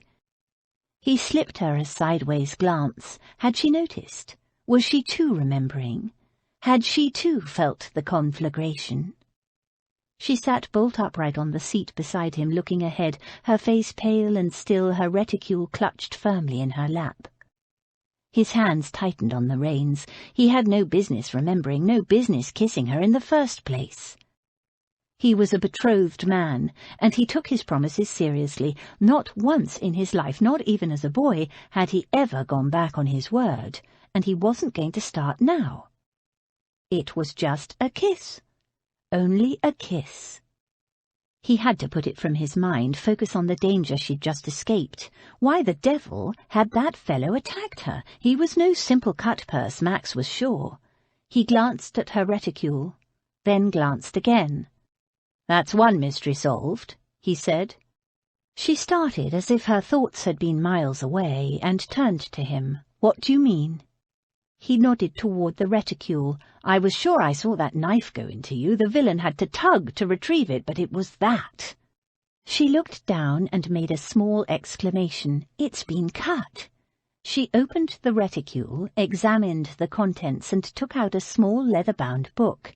She held it up so he could see it. "My book was stabbed." He gave a curt nod. That book had saved her life. He glanced at her to see whether she understood. She did. He could tell from her expression. She sat in silence for a long moment, her thumb rubbing back and forth over the cut in the leather, as if the action would somehow heal it. Her lips trembled. She looked close to tears. Max ached to take her into his arms again. Instead he said, "And they say an addiction to novels is bad for you." It surprised a shaky laugh out of her. "I've always found books a great comfort, but never quite like this." With trembling hands, she stuffed the damaged book back in her reticule and said in a more normal voice, "How is your arm?" "It's nothing." Max focused on the road ahead. His path was clear. "It's just a scratch, no need to make a fuss." Max tried again to rise. They were in the kitchen of Davenham House. There was no sign of the cook or scullery maid. The moment they'd arrived home, Abby had ordered the footman to go for the doctor, but Max had vetoed that. He'd felt a little dizzy getting down from the phaeton, but it was nothing a brandy wouldn't fix, he was sure. His head and shoulder ached a little from his connections with the cosh, but it was just a bit of bruising, nothing serious. As for the cut, it was a long gash, but not too deep. Blood still oozed from it sluggishly. She pushed him back onto the chair, and it was a sign of his light-headedness that she could. "If anyone is making a fuss, it's you. You've lost a lot of blood." She tossed a fistful of salt into a basin, poured water from the steaming kettle into it, and stirred fiercely to dissolve the salt. "Don't argue. I'm going to wash and bandage that wound. Cuts can fester, and salt water is good for healing, and besides, the blood is unsightly and upsets Featherby. And shame on Max for bleeding everywhere and upsetting her precious butler," her tone implied. The butler had taken one look at Max's injury, turned an interesting shade of green, and tottered out of the room. The footman, William, had helped to strip Max of his coat and shirt. He peered at the wound with professional interest. "Nasty cut, my lord, but I don't reckon it'll need stitches. Best let Miss Abby tend to it." It wasn't what Max wanted to hear. He didn't want her tending him. She was still damp and muddy from where she'd been knocked flat to the ground, and still shaken from the attack. She needed someone fussing over her, damn it. Where were those blasted sisters of hers? Where were the female servants? But when he said as much, she simply said, "Oh, hush, I'm perfectly all right. You're the one who's bleeding." He watched her closely. She wasn't perfectly all right at all. Unless he missed his guess, she was experiencing a delayed reaction to the attack.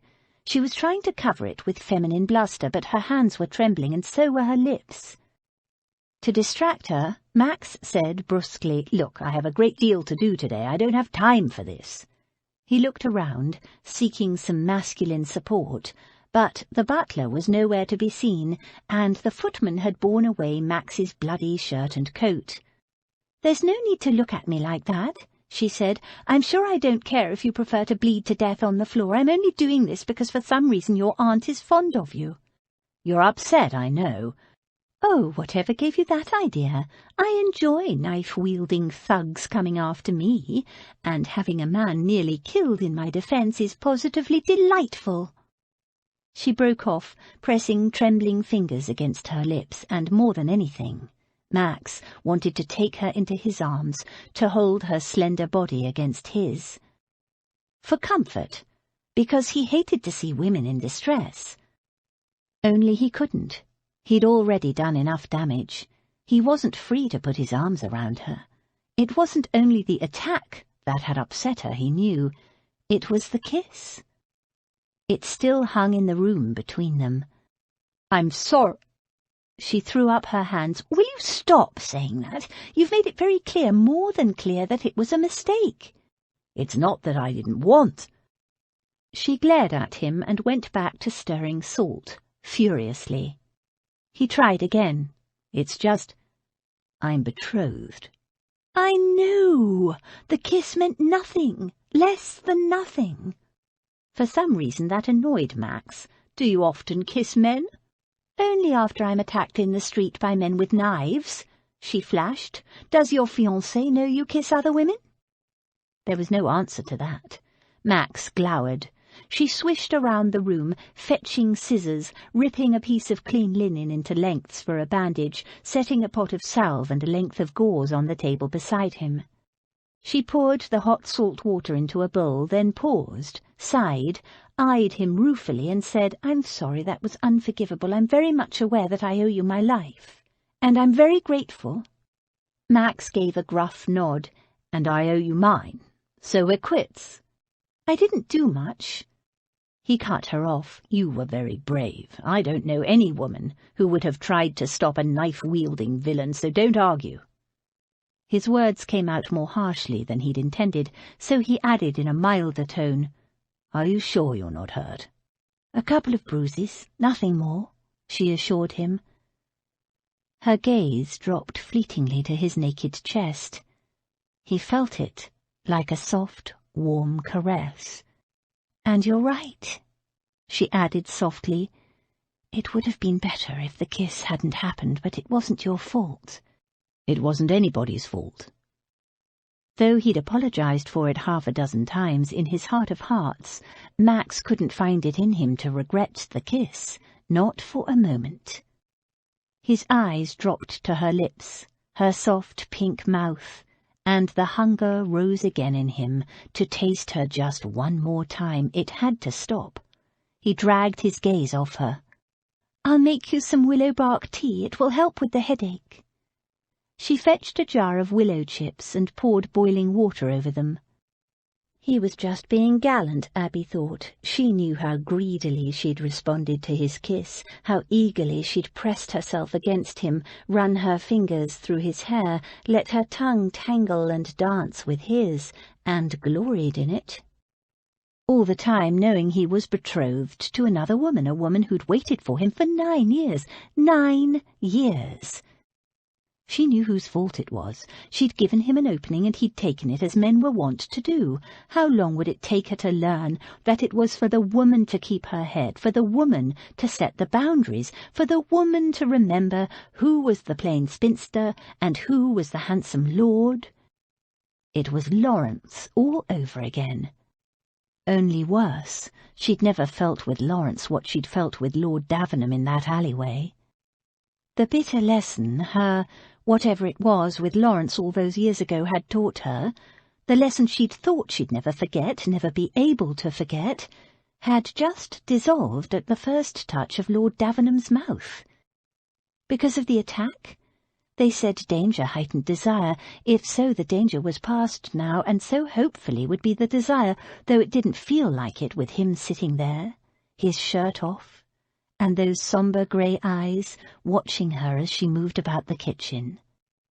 Every dark glance sent shivers of awareness skittering across her skin. It was all she could do not to stare, not to feast her eyes on that big, broad, beautiful, naked chest, not to run her hands over it, feeling the strength and power beneath her fingertips. He didn't even seem to notice how naked he was, or did he? Living temptation. The salt water had cooled enough, so she dipped a clean cloth into it and knelt down beside him. "This won't hurt," she assured him, "perhaps a little stinging, the salt, you know." He gave her a dark look. "I'm not a child." "I know." Her gaze flickered, again, to his bare chest, and she felt her cheeks warm. No, he wasn't a child. He was all man. She didn't look up. The wound was shallow, a slice rather than a deep cut, but even a tiny cut could fester. Abby bathed it thoroughly, first with one lot of salt water, and then with a second, just to be sure. She owed this man her life. No one had ever risked himself to protect her. "Who was that fellow?" She glanced up, her thoughts far away. "What fellow?" "The one with the knife." She shook her head. "Some thief, I expect, taking advantage of my momentary isolation. They cut people's reticule strings to rob them, don't they?" He shook his head. "It wasn't random. He'd been following you since the post office." Surprised, she sat back on her heels and looked at him. "Since the post office? Are you sure? How do you know?" "I saw it. A man came out of the post office after you, gave that fellow the nod, and he followed you. So, who is it who wishes you harm?" His assumption that she would know who attacked her, that somehow she might deserve to be attacked, flicked her on the raw. "I have no idea." "What did you collect at the post office?" She shook her head. "Nothing valuable, only a letter." She hadn't recognized the writing. She thought it might be from the vicar in Hereford. "What sort of letter?" She made an impatient gesture. "It's nothing, just an ordinary letter." She hadn't actually had time to read it yet. "Show me." She gave him an indignant look. "It's my letter." She didn't want him to see it was addressed to her real name. He said in a hard voice, "That fellow wasn't carrying a knife to slit the strings of your reticule. He had violence on his mind from the start and a partner to back him up. Show me the letter now." He held out his good hand, a masterful command. Abby gave a huff of annoyance, but fetched the letter from her reticule and handed it to him. He glanced at the address. "Your real name, I presume?" What could she say? The postal clerk had given her the wrong letter by mistake, no. Better to admit the truth. She nodded. "Any relation to the Hertfordshire Chantries?" It was what his aunt had asked, too. "I have no relations except my sisters." It wasn't quite true, but there was truth in what she said. The Hertfordshire Chantries had never acknowledged Abby's and Jane's existence, not when they were born and Papa wrote to his parents, not when Papa died and Mamma wrote to them, nor when Mamma died and 12-year-old Abby wrote to tell them she and her little sister were now orphaned and alone. The Hertfordshire Chantries had shown no interest. And since the Hertfordshire Chantries didn't acknowledge them, Abby would not acknowledge the Hertfordshire Chantries. To her relief, he didn't pursue the matter of her name or her possible relations. He broke open the seal, glanced at the letter, and gave her an odd look. "There's nothing in it." He passed it back to her. "I told you so." She broke off and stared at it, puzzled. The letter was blank inside, no writing at all, apart from the address. "You must have some idea who sent it." "Well, I don't. It's most peculiar." Abby turned it over and over in her hands, trying to think who would have sent her such a thing. Somebody absent-minded, perhaps, who'd written the address and forgotten to write the letter. But who? She shrugged and put it down. But if there's nothing in the letter, I can't see how it could possibly have anything to do with the attack. It was bait. He sounded completely certain. Bait? She gave him a puzzled look. A way of identifying you to the attacker or his confederate. Whoever collected that letter from the post office was the target. She bit her lip as she considered that, then shook her head. I don't see how it can be. It's addressed to me, and I cannot think of anyone whom I've hurt or offended, or who would want to hurt me, and I certainly have nothing anyone would want to steal. You've upset nobody? She thought for a moment, then said, with a hint of laughter, Only you?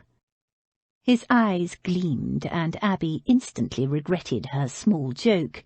He was so much harder to resist when he was amused and trying not to show it, and more than ever she had to resist him. Avoiding his gaze, she bent over his injury.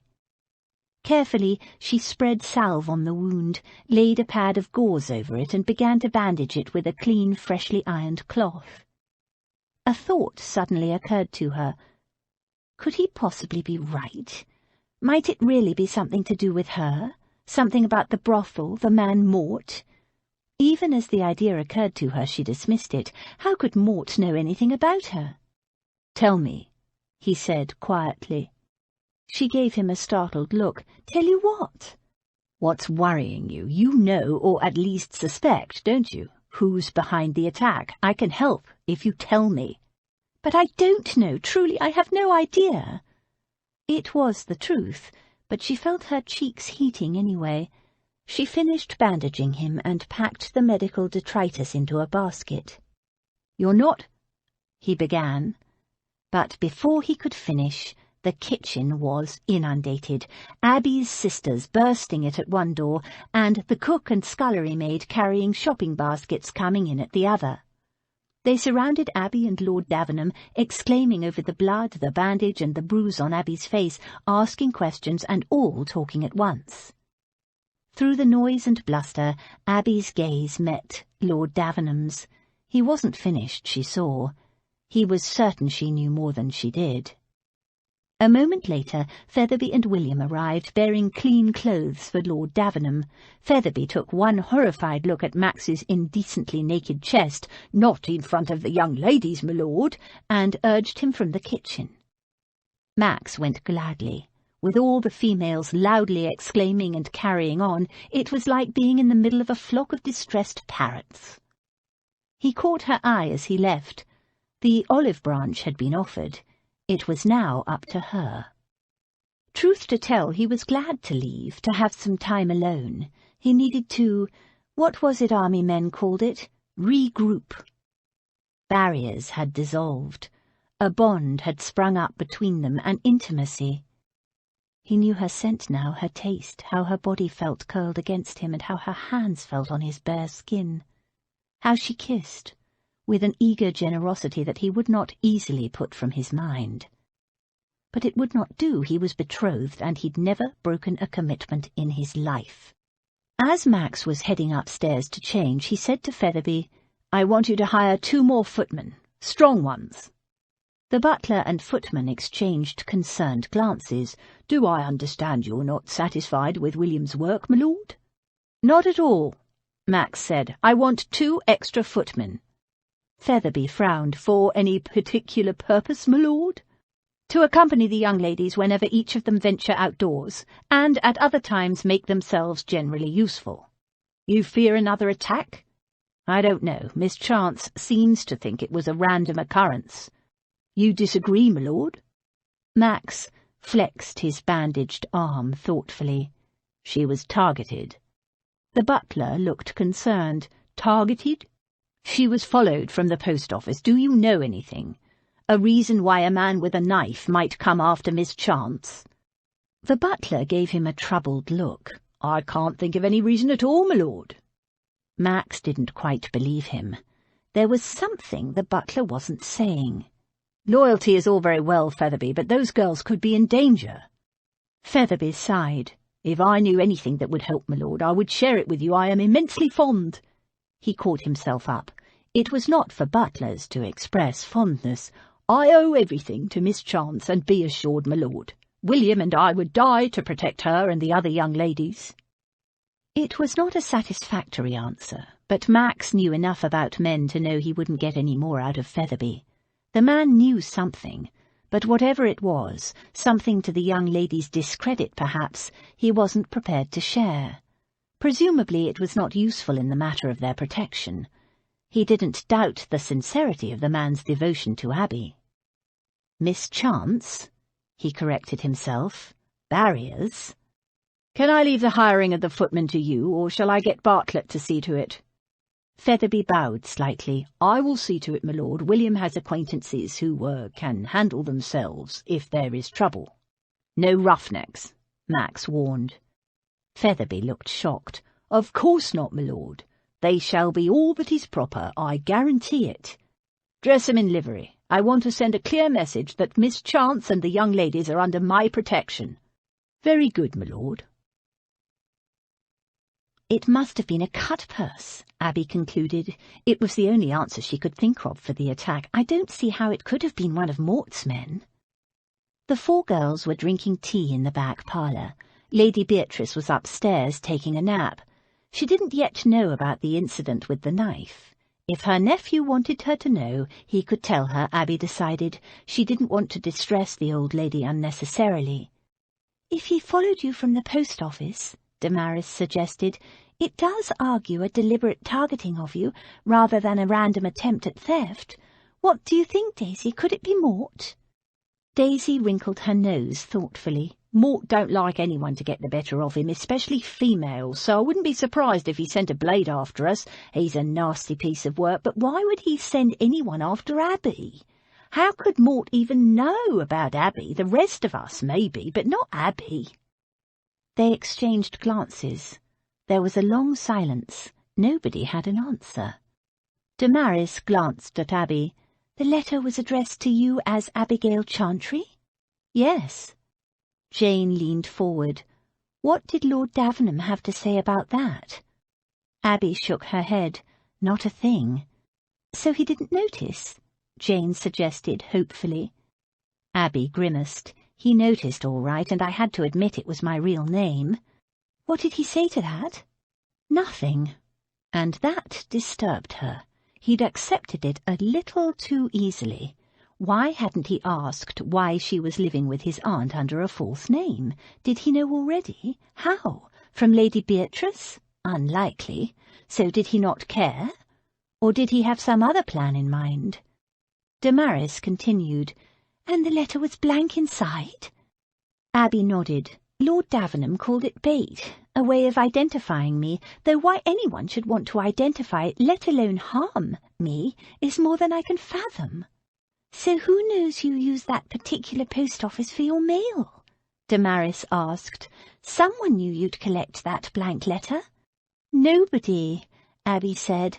She'd been wondering about that herself. Only Mrs. Bodkin, and the vicar in Hereford, and Sir Walter Greevy. All eminently respectable people. Jane said, "Who else did you write to, Abby? You have that look on your face." Abby grimaced, knowing the others wouldn't like what she was about to admit. "I might have written some letters to Bow Street and one or two local magistrates, reporting that brothel for—" She didn't get to finish her sentence. There was a chorus of objection from the others. "You what? But we agreed that you wouldn't. It'll bring Mort down on us for sure. We told you reporting it would cause trouble." "I wrote anonymously," Abby defended herself. "You said I couldn't report it in person, so I didn't. And you need not look at me like that. I had to report it. It is iniquitous what that dreadful Mort person did, and no doubt still does, and will keep doing, unless someone tries to stop him." There was a short silence. "Well, I don't reckon you ought to write any more letters," Daisy said. "Not if blokes with knives are going to follow you home from the post office." Abby sighed. Daisy had a point. Abby still thought her attacker had to be a random cut-purse because it made no sense to kill her. But if she was wrong... If it was somehow connected to Mort and the brothel and the letters she'd been writing, she was gladder than ever that she'd changed their name to Chance. She wondered again what she should do in response to Lord Davenham's offer to help.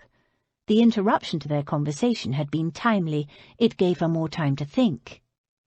She couldn't imagine how telling him would help.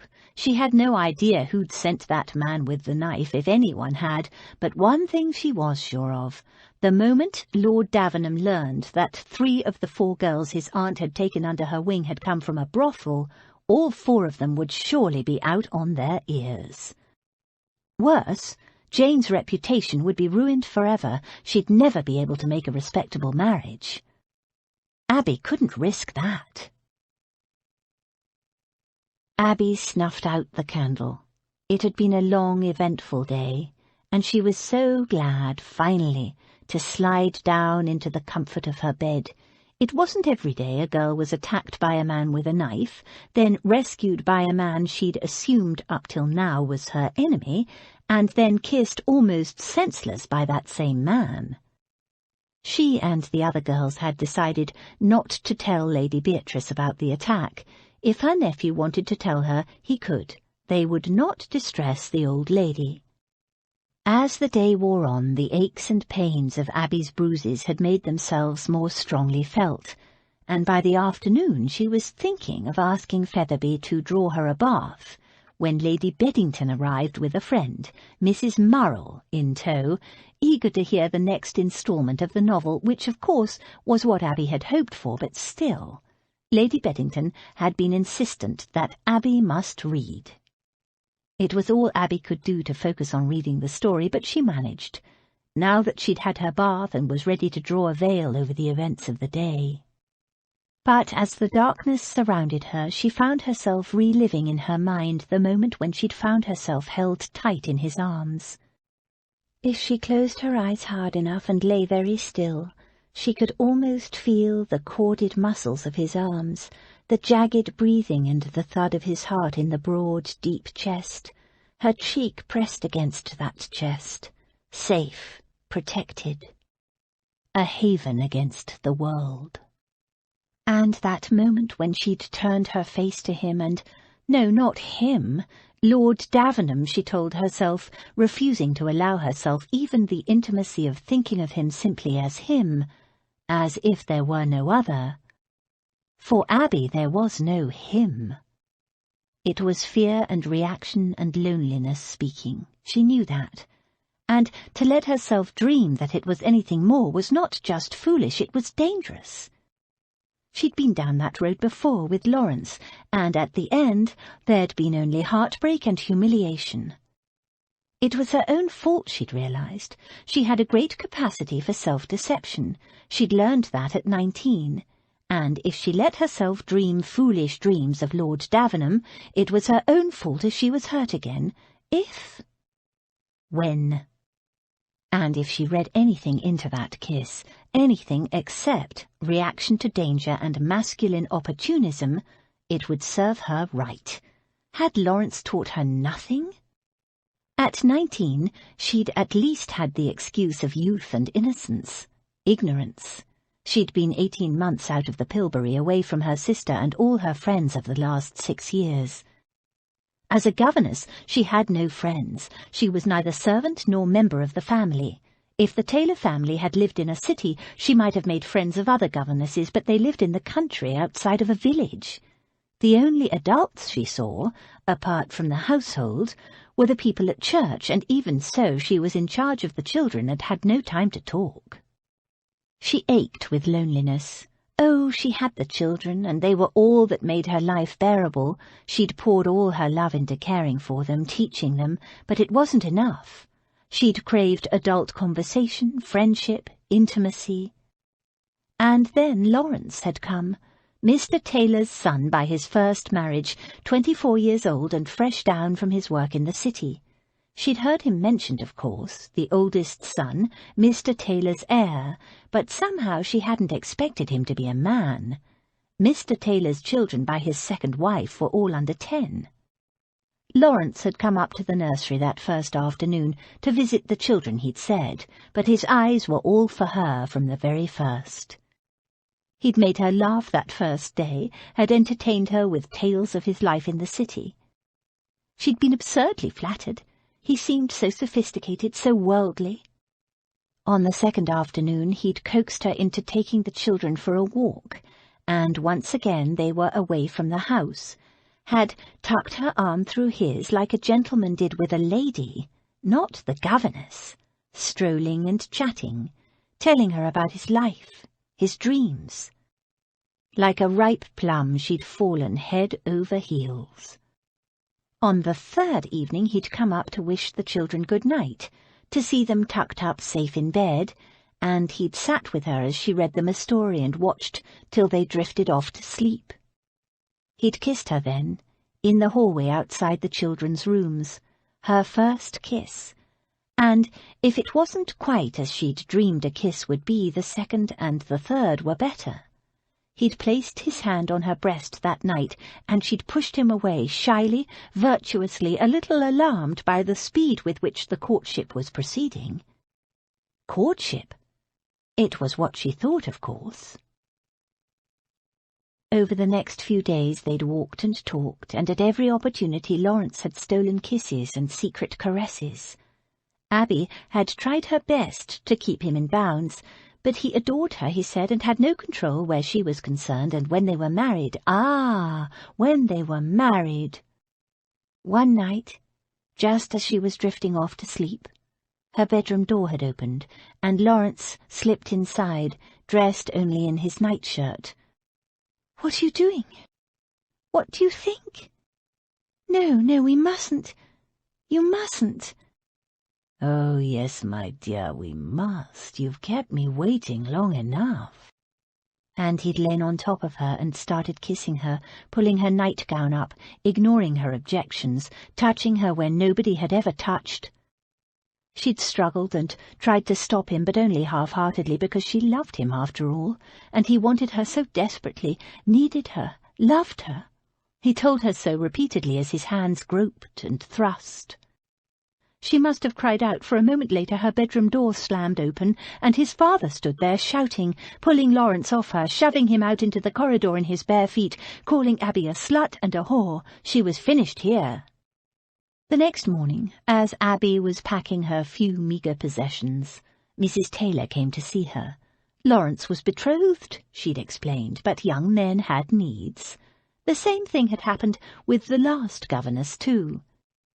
Mrs. Taylor was embarrassed, apologetic. The family would be moving to Jamaica soon. She would give Abby a reference and give the move as a reason for her dismissal. It was the best she could do. If Abby found herself with child, the family would deny it. At least it hadn't come to that, Abby thought. She'd escaped with her virginity intact. Just. Abby had seen Lawrence just once more before she left. "You said we were to be married." "Why would I marry you? You're poor, you're plain, and all I ever wanted from you was what I nearly got last night, but you had to go and screech, didn't you?" As those hateful words scalded her for the 1,000th time, Abby buried her hot face in the pillow. She'd been such a fool. Stupid, naive, and gullible. Hadn't they been warned at the Pill that male employers and their sons could sometimes behave in a predatory manner, that a girl needed to wear her virtue like a shield? But Abby had taken Lawrence at his word and opened her lonely, eager heart to him, just as she was in danger of doing with Lord Davenham. If the son of a country merchant thought she was too plain and poor to be of interest, what chance would she have with a handsome London lord, even if he weren't betrothed? Even if his kisses did make her foolish heart dream, they meant nothing, she told herself firmly, nothing. He'd told her so himself. There was no excuse for thinking otherwise. Chapter 15. A lady without a family was the very best preserver of furniture in the world. Jane Austen, Persuasion. "May I ask you something?" Max looked up, lowered his newspaper and stood. Abby, Miss Chance, he corrected himself, stood in the doorway of the small sitting-room. His gaze went straight to her mouth. He dragged it away. She looked completely recovered from her ordeal of the day before. For once, she wasn't in one of those drab grey gowns. She wore a dress of dusky pink satin with thin cream stripes and dozens of tiny embroidered roses that echoed the roses in her cheeks. The deep rose hue exactly matched the colour of her lips. He glanced again at her mouth. Instantly, the sensation of holding her in his arms swirled through him, as immediate and visceral as if the kiss were only a minute ago instead of a full day, and a night. "I'm sorry, I didn't mean to disturb you." He realized he'd been staring. No, come in." She entered the room. Her dress looked oddly familiar, though he was sure she'd never worn it before. He would surely have noticed. Along the scooped, though perfectly decorous neckline, rode a narrow line of knotted silk roses that drew his gaze to a tantalizing hint of the creamy bosom beneath. She looked fresh, pretty, and altogether edible. But she was not for him. He realized his fists were clenched, crushing the paper, and deliberately forced his fingers to relax. "Please sit down." When she was seated, he sat too and asked, "Are you quite recovered from your ordeal yesterday?" "Thank you, yes. A good night's sleep was all I needed. And your injury?" He shook his head. "Perfectly all right, thank you. It ached a little, but that was normal." He folded the paper and set it aside. "So, what did you want to speak to me about?" She hesitated, smoothing the fabric of her dress with nervous fingers, and for a moment Max wondered whether she was going to confess that she knew the villain after all. He leaned forward. "Jane said yesterday at breakfast you were asking where I was, and then you followed me to the post office. So, did you want me for some reason?" She glanced up, tilting her head. "Or was your being there when that man came after me just a coincidence?" "No, it wasn't. Have you had any thoughts about who he might be?" She shook her head and said with a slight edge to her voice, "I told you yesterday I have no idea. I didn't come here to talk about that. I just wondered what was so urgent that you must follow me to the post office." "Oh." He sat back. "It wasn't urgent. I was on my way to the new house and wanted to talk to you about it." "Oh." An anxious pucker formed between her brows, and she leaned forward. "What about it?" "The furniture." She blinked. "Furniture? There's more furniture in this house than can fit in the new one. Someone must inspect the new house and decide which pieces go and which will remain. Obviously my aunt cannot do it." There was a short silence. "You want me to decide what furnishings are to go into your new house?" He was a little perplexed at her surprise. "Couldn't you do it?" "I could, of course, but would it not more properly be a task for Miss Parsley?" He stiffened. "Miss Parsley?" "Yes, is that not right? Your aunt told me you were betrothed to a Miss Parsley of Manchester." His aunt, he might have known. "Her name is Miss Parslow. My aunt will make her little pleasantries, and the betrothal has not yet been formally announced." Now why had he told her that? She did her best to look contrite, but he could see she was struggling not to smile. "I'm sorry, Miss Parslow, but most new brides would enjoy such a task, wishing to make their home their own." "Miss Parslow is in Manchester and hardly in a position to make such decisions." "Can't you decide, then? It will be your home after all." He made an impatient gesture. "If the task is distasteful to you, just say so, and I'll put that butler fellow in charge. I merely thought that since women are generally held to enjoy such things, you might like to be of service to my aunt, but if you don't—" No, of course I'll do it." "Thank you." There was a short silence. Her direct gaze was unsettling. She seemed to be waiting for him to say something. The reminder of his betrothal should have made things easier between them, clarified the boundaries, but instead Max felt more uncomfortable than ever. He wanted to explain what had been in his mind when he'd kissed her, a betrothed man kissing a woman he had no right to, but he couldn't find any reason, certainly not anything she could accept. She kept looking at him with those big, wide eyes. silently asking him questions he could not answer. He stood. "So, can you be—" "And what of me and my sisters?" she said in a rush, rising from her chair. Her fists were clutched in knots at her sides. "Do we move to Berkeley Square next week, or must we leave?" He frowned. For himself, he didn't give the snap of his fingers whether her sisters stayed or left. For him, she was the issue. He couldn't let her stay, not permanently, but equally he didn't want her to leave. It wasn't like him to be so indecisive. His aunt would create a grand fuss if he tried to throw them out at the end of the week. To be honest, he couldn't care less if the sisters stayed indefinitely. They made the old lady happy and kept her entertained while she was so limited in her movements. It was only mischance who disturbed his peace of mind. And there was his bride to consider. It had already occurred to him that she might not be particularly happy at sharing a house with his aunt. He would stand firm on that, of course. His aunt was in no condition to live on her own any longer.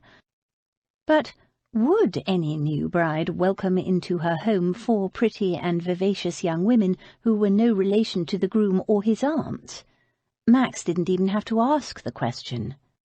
"I do value the service you have done for my aunt," he said carefully, "and of course, for the time being you and your sisters are welcome to continue your visit." He stressed the word with all its temporary implications, "at Berkeley Square."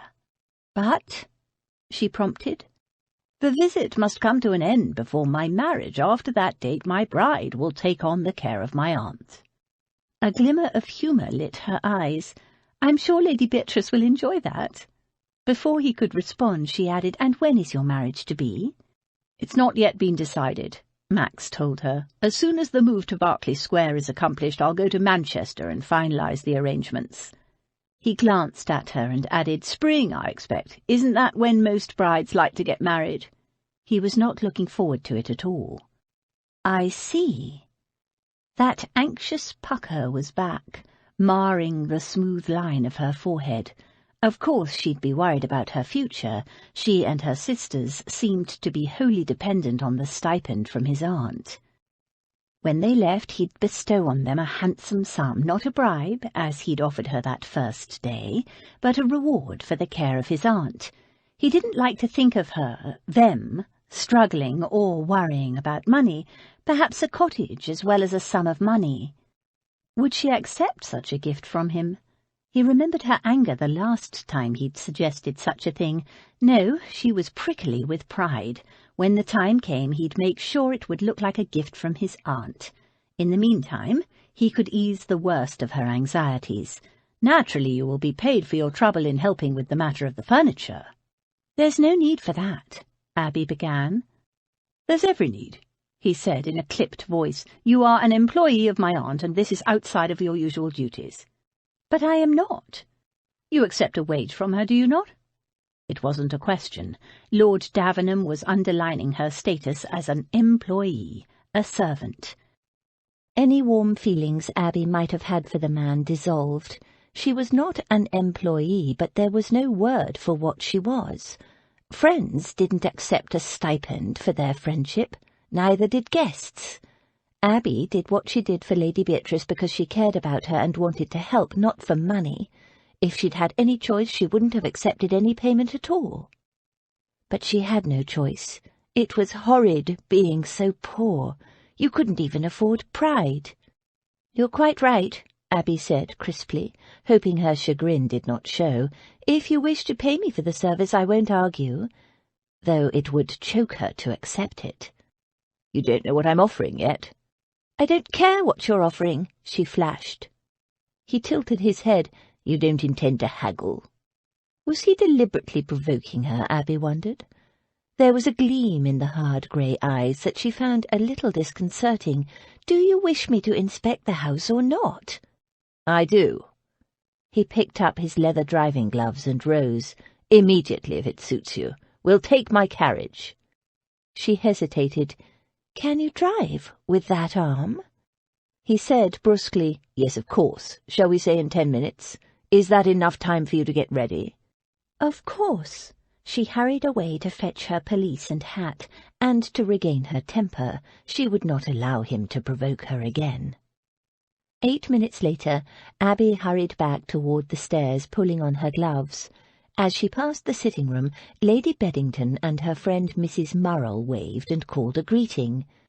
"Are you going out, Miss Chance? But I thought—" "Yes, but don't worry, Lady Beddington. Damaris will read you the next chapter, and I think you'll find she's very good." Damaris's father had been a missionary of the fire and brimstone variety, and Damaris had been his assistant. She knew the value of storytelling and could infuse any text with drama. Abby smiled to herself as she ran lightly down the stairs. The ladies really were enjoying the novel. It was a good omen. When she reached the entry hall, it was to find 3 more ladies arriving. 2 were much the same age as Lady Beddington, and 1 was a young lady about Jane's age. They handed coats and shawls to Featherby while they chatted with animation to a harried-looking Lord Davenham. They were here, they said, for the book reading. Abby hugged a small knot of hope to her breast. Her plan was starting to work. The trouble was there was no telling how long they had. Miss Parslow might not want to wait till spring. After all, she'd waited 9 years already. Still, she had to try. Lord Davenham was leaving for Manchester immediately after they moved to Berkeley Square. The day after that would be the first official meeting of Lady Beatrice's Literary Society. Abby hastened to join him. The ladies gave her several curious looks. Abby smiled at them, but Lord Davenham made no effort to introduce her, so she said nothing. "Well, we must get on. Clara said the reading starts at 2, the oldest lady, a hawk-faced dowager, declared. "Delightful to see you again after all these years, Davenham." She glanced at Abby again and gave her a brisk, not unfriendly nod. As the ladies followed Featherby up the stairs, the hawk-faced dowager's voice drifted back to them. "That'll be one of Griselda's girls. Seems Clara was quite right. Davenham don't acknowledge them. All hushed up at the time, and the boy never knew the truth." Lord Davenham's head snapped around, but the ladies had disappeared from sight. Abby stifled the urge to giggle. "Don't look at me," she said as he turned toward her. "I didn't say a word." In grim silence he handed her down the front steps to where his phaeton waited. He helped her into the carriage, his hand strong and warm even through his gloves. He climbed in after her, picked up the reins and gave her a sideways glance. "One of these days I'll strangle Aunt Bea." Abby laughed. "You won't. You know perfectly well she means no harm." He snorted. "You have to admit, life with her isn't the least bit dull." He snorted again, but his mouth quirked in rueful acknowledgment. He loved the old lady, she knew, and it seemed he'd even tolerate the eccentric invention of a half-sister and a handful of faux nieces, not that he had much choice.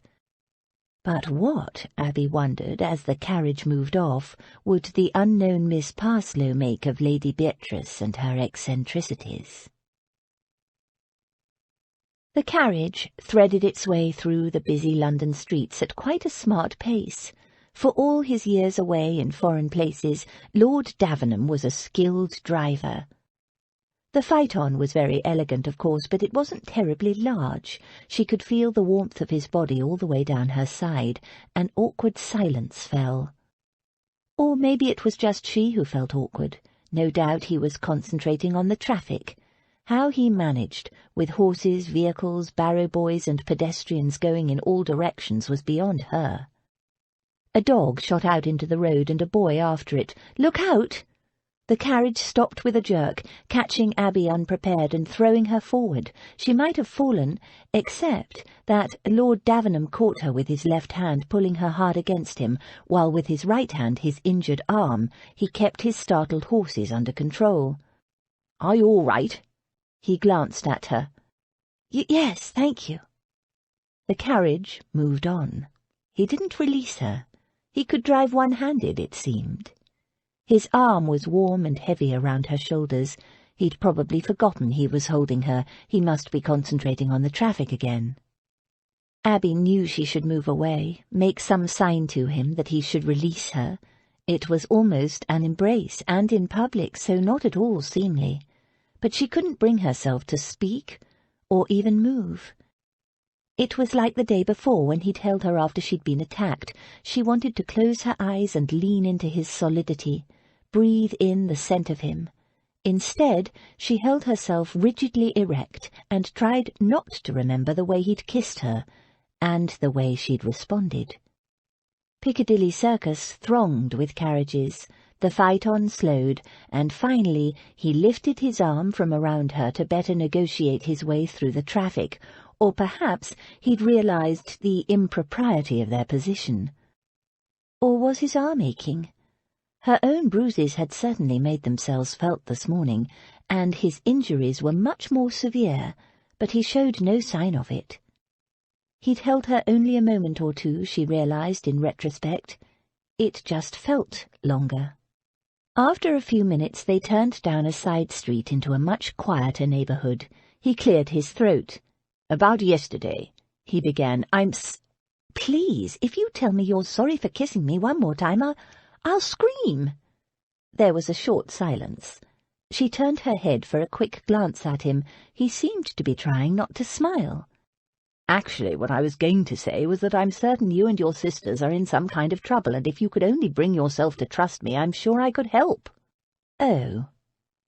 Abby felt herself blushing. Of course he hadn't intended to apologize for the kiss. He probably hadn't even given it a thought. "And while we're setting stories straight, I'm not sorry for kissing you at all." "What?" She whipped her head around to stare at him. "But you said—" "I apologized, yes, but I'm not sorry." Was he flirting, teasing, serious? Or was he perhaps thinking she might be willing to become his mistress? She couldn't read a thing from his expression, nor could she think of a single thing to say, and when she finally thought of a response, the merest commonplace but better than stunned silence, it was too late. "Ah, here we are. Berkeley Square," he said. They pulled up outside an elegant white house. The groom hurried to lower the steps for them to alight, but Lord Davenham leaped lightly down, and before Abby knew what he was about, he'd put his hands around her waist and swiftly lifted her down, just as he'd done that first day on the stairs, leaving her breathless. "It's raining again," he said when she gave him a surprised look. "Quick, inside before you get wet." The house on Berkeley Square might have been small by comparison to the mansion on the Strand, but Abby had never seen such an elegant abode. With a Grecian-style pediment over an entry supported by Corinthian columns, the house rose to 4 stories, not counting the servants' quarters in the attic or the kitchen quarters in the basement. Inside, it was both grand and spacious. A staircase rose from the handsome entry hall in a graceful sweep, rising through several floors before culminating in an elegant domed ceiling. "Well?" Lord Davenham's deep, rather hard voice startled her out of her reverie. "What do you think?" Quite as if he hadn't just knocked her composure endways by the admission that he didn't regret their kiss. What did he mean by it? And what was she supposed to think? He'd told her himself he was betrothed. Or was he perhaps thinking she might be willing to become his mistress? Surely not. 2 could play at let's pretend it never happened, she decided. It's beautiful. I've never seen such a beautiful house. I think Lady Beatrice will enjoy living here very much, and Miss Parslow, of course. He nodded, looking satisfied. Abby was a little overwhelmed, if the truth be told. Throughout her childhood, she and Jane had played house furnishing boxes with tiny pieces of homemade furniture for their dolls, and imagining how one day they'd arrange a house of their own. And now she had this to arrange, this grand, elegant house. Though it would not be her home. Abby took a small notebook and pencil from her reticule. She wandered from room to room, Lord Davenham following. Their footsteps echoed in the empty house. On the ground floor she found a large drawing-room, several smaller salons, a dining-room, and a ballroom that opened onto a terraced back garden. Abby had never been to a ball, but that didn't stop her imagining all the details. The scent of flowers and perfume and music, perhaps one of those marvellous new Viennese waltzes, and people twirling around the dance floor, the ladies in beautiful gowns and the gentlemen so elegant in their crisp black and white. It would be a warm evening, and the French doors would be open onto the terrace. If Lord Davenham and his wife entertained— "How formal do you want the house to be?" she asked him. "Formal?" She nodded. "I presume, having bought a house with a ballroom, you plan to entertain a great deal." He frowned. "Does Miss Parslow like to entertain?" "I have no idea." She moved on. Lord Davenham prowled silently along behind her. She made notes, trying to imagine the furniture from Davenham House in this fine new setting. From time to time, she asked him about Miss Parslow's preferences. Did he think, for instance, that Miss Parslow would prefer to sleep at the back of the house or the front? The front bedroom was grander and looked out over the square, but the back would be quieter. But he seemed to know nothing of her tastes. Worse, he didn't seem to care. "I have no idea of her preferences," he would say indifferently, or "it doesn't matter," and once, "if she doesn't like it when she gets here, she can change it." "But in the meantime I need to know what you want," she told him, annoyed with his lack of guidance. "What do I want?" He paused. They were in a sitting-room overlooking the street. He stalked across the room and gazed out of the window across the grey street to the lush green park at the centre of Berkeley Square. Abby wondered what he was looking at. All she could see were the leaves of the plane trees just starting to turn. Autumn was coming. By spring he would be married. Finally he spoke. "Featherby told me the previous servants had left my aunt's house in a disgraceful state, and that you supervised the cleaning and rearrangement of the rooms, and do so still." "That's true. Why would he bring that up? He couldn't want her to clean this house. It was already immaculate, not so much as a speck of dust on the growing parquetry floors or the marble mantelpieces. "That house was never homelike. In my uncle's day it was always formal and chilly and unwelcoming, at least to a boy it was. Now, despite its shabby condition, the house is more attractive and welcoming than I've ever seen it." Abby felt the beginnings of a glow of pleasure, and then she realized he hadn't brought her here to talk about furniture. He wanted a home, wanted her to make him a home. His next words confirmed it. "I don't know how the effect was achieved, but I'd like the same to be done for this place for my aunt." He turned to face her and added stiffly, "And for Miss Parslow, of course." Abby didn't know whether to laugh or to cry. Did he know what he was asking her to do, to make a home for him to share with Miss Parslow? Right after his confession, if confession it was, "I'm not sorry." Did he have no idea? Homes were made by the people who lived in them, for the people who lived in them. Houses were filled with furniture, but homes were made with love. She looked into his unreadable grey eyes as he waited for her response. No, he had no idea. Somewhere inside this tall, grave man was the lonely small boy who'd waited, who'd been abandoned by his parents and left to grow up at school, and had then gone abroad from the age of 18. Like Abby, he hadn't even really had a home to call his own. "Yes, of course, Lord Davenham," she said softly. "I'll try to make it as homelike and welcoming as I can, for Lady Beatrice. And for him. And for herself. She'd probably never get the chance to make a home for anyone again, so she might as well enjoy this, even if it was only for a few weeks. And creating a home-like atmosphere in this gorgeous house was a lot better than playing with dolls and old boxes. But she wasn't going to do it with him watching her every move. She couldn't think straight. "Now, I'm better able to do this on my own, and I'm sure you have much more important things to attend to," she told him briskly. "Could you pick me up in, say, an hour?" He'd been dismissed, and Max was glad to go. It was hard enough imagining himself married to Henrietta Parslow. It was so long since he'd seen her, but planning the arrangement of his house with Miss Abigail Chance was proving rather unsettling. And what the devil had caused him to say he didn't regret their kiss? He didn't, but telling her had been a fool's act. It changed nothing. He was promised, and that was that, and the sooner he got himself married the better. That would put an end to these feelings. He'd travelled to Manchester the minute the move was accomplished. To that end, he decided to call on Freddie. He had a favour to ask. "I'm going to Manchester," he told Freddie a short time later. "Good God, why?" Max hesitated, but he supposed he couldn't keep it secret for much longer. "I'm betrothed." Freddie's jaw dropped. Then a grim expression settled over his face. "Blasted muffins! They'll get a man every time. Never mind. It's not over till the parson sounds. Manchester's an excellent notion. Scotland would be better. The continent better still. What about Paris? Italy?" Max stared at him. "What the devil are you talking about?" "You need to get out of London fast. Let it all blow over. Believe me, I understand." Max gave a short laugh. "You don't, you know. I'm not going to Manchester to escape a betrothal." Freddie blinked. "Why else would you go there?" "Because that's where my fiancé lives."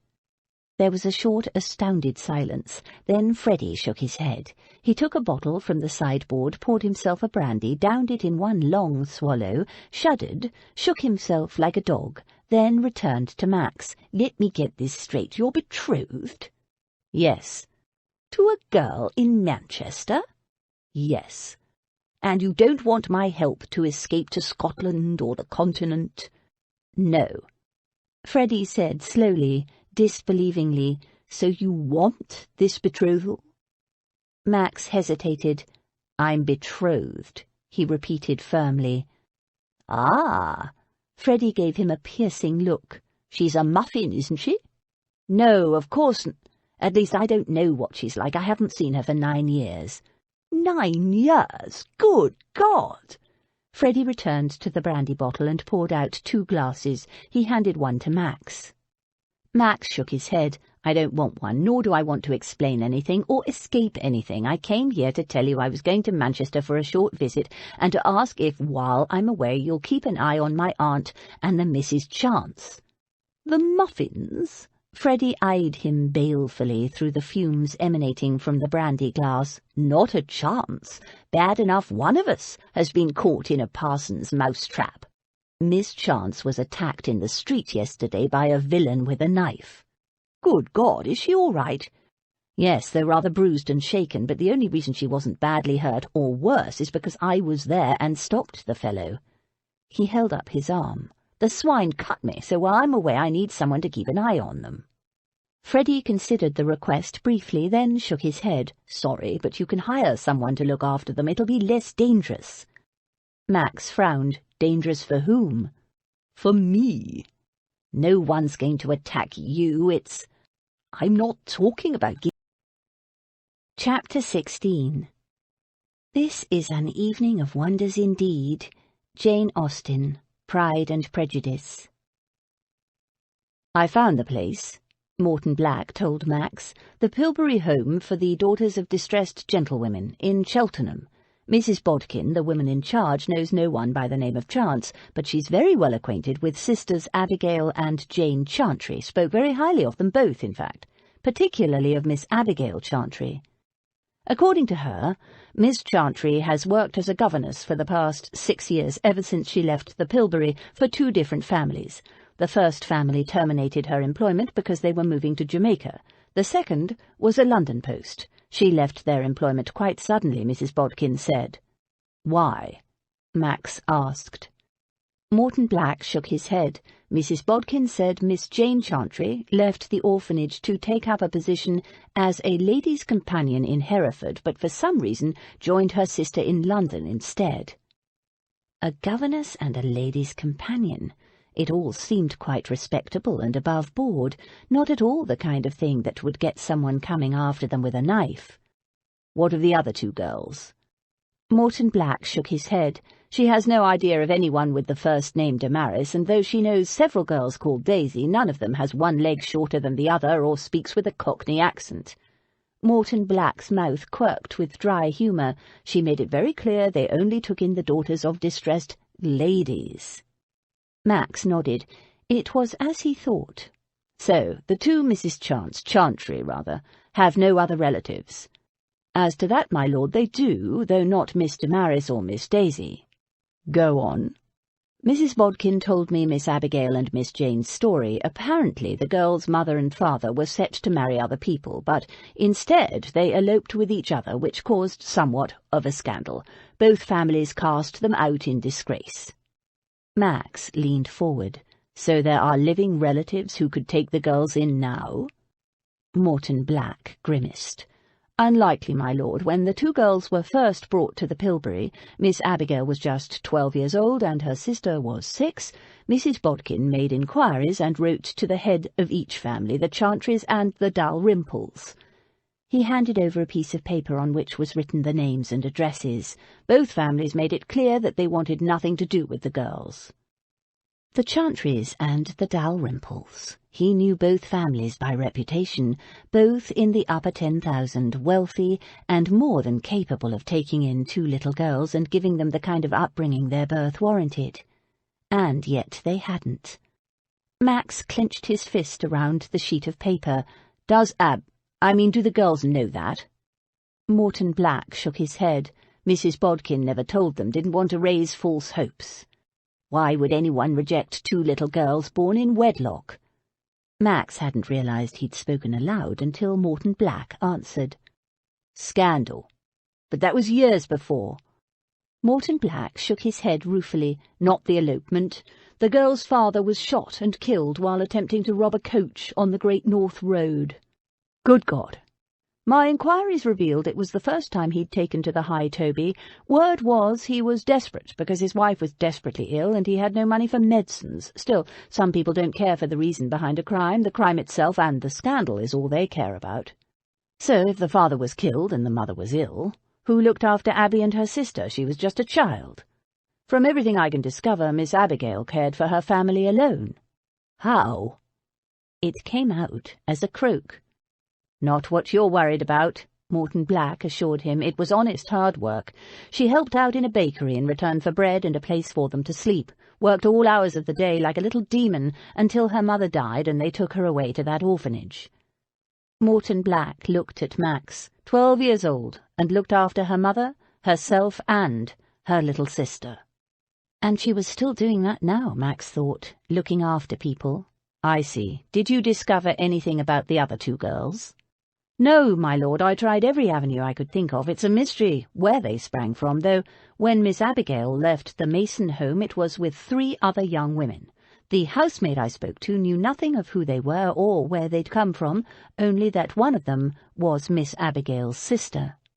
Only one, Max thought. So somewhere between Jane leaving the orphanage and Abby leaving the Mason house they acquired the other 2, but how?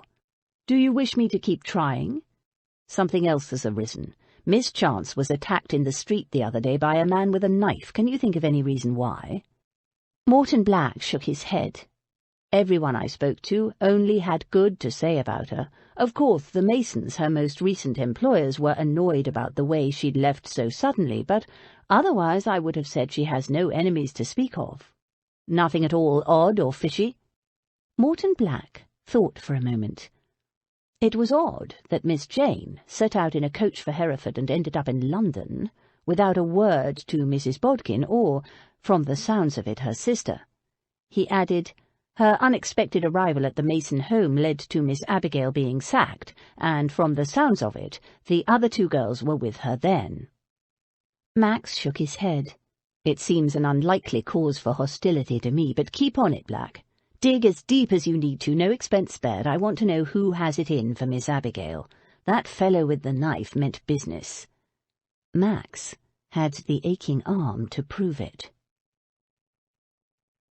Lord Davenham came downstairs that evening dressed to go out and looking, in Abby's private opinion, quietly magnificent. He glanced into the sitting-room where Lady Beatrice and the girls were taking sherry before dinner, and to Abby's surprise he came in, accepted a sherry and sat down beside his aunt. "I'm delighted to see you up and about again, Aunt Beer." "Rather more up than about," she grumbled, "but I'm getting stronger every day." She released her nephew's arm and gave him a critical inspection. "Looking very dashing, my boy. Dining out again, I suppose?" "Yes, ma'am." He returned the inspection with a grave air. Abby and the others hid their smiles as he said, "You're looking rather dashing yourself, Aunt Beer. Your hair, in particular, looks quite natural," she said firmly. He inclined his head. "I was going to say vivid." "It's Titian, as it's always been." Daisy and Lady Beatrice's maid had spent most of the afternoon giving her iron-grey hair what Daisy called a restorative treatment. Lady Beatrice's hair was now gleaming with life, and bright red henna. "Thanks to these gels, my health is improving and my natural colour is growing back." She eyed him beadily, daring him to contradict her.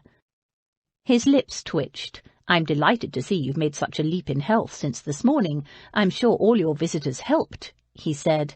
But the gaze that rested on his aunt was fond rather than sardonic, Abby saw. "Do you like my very modern crop?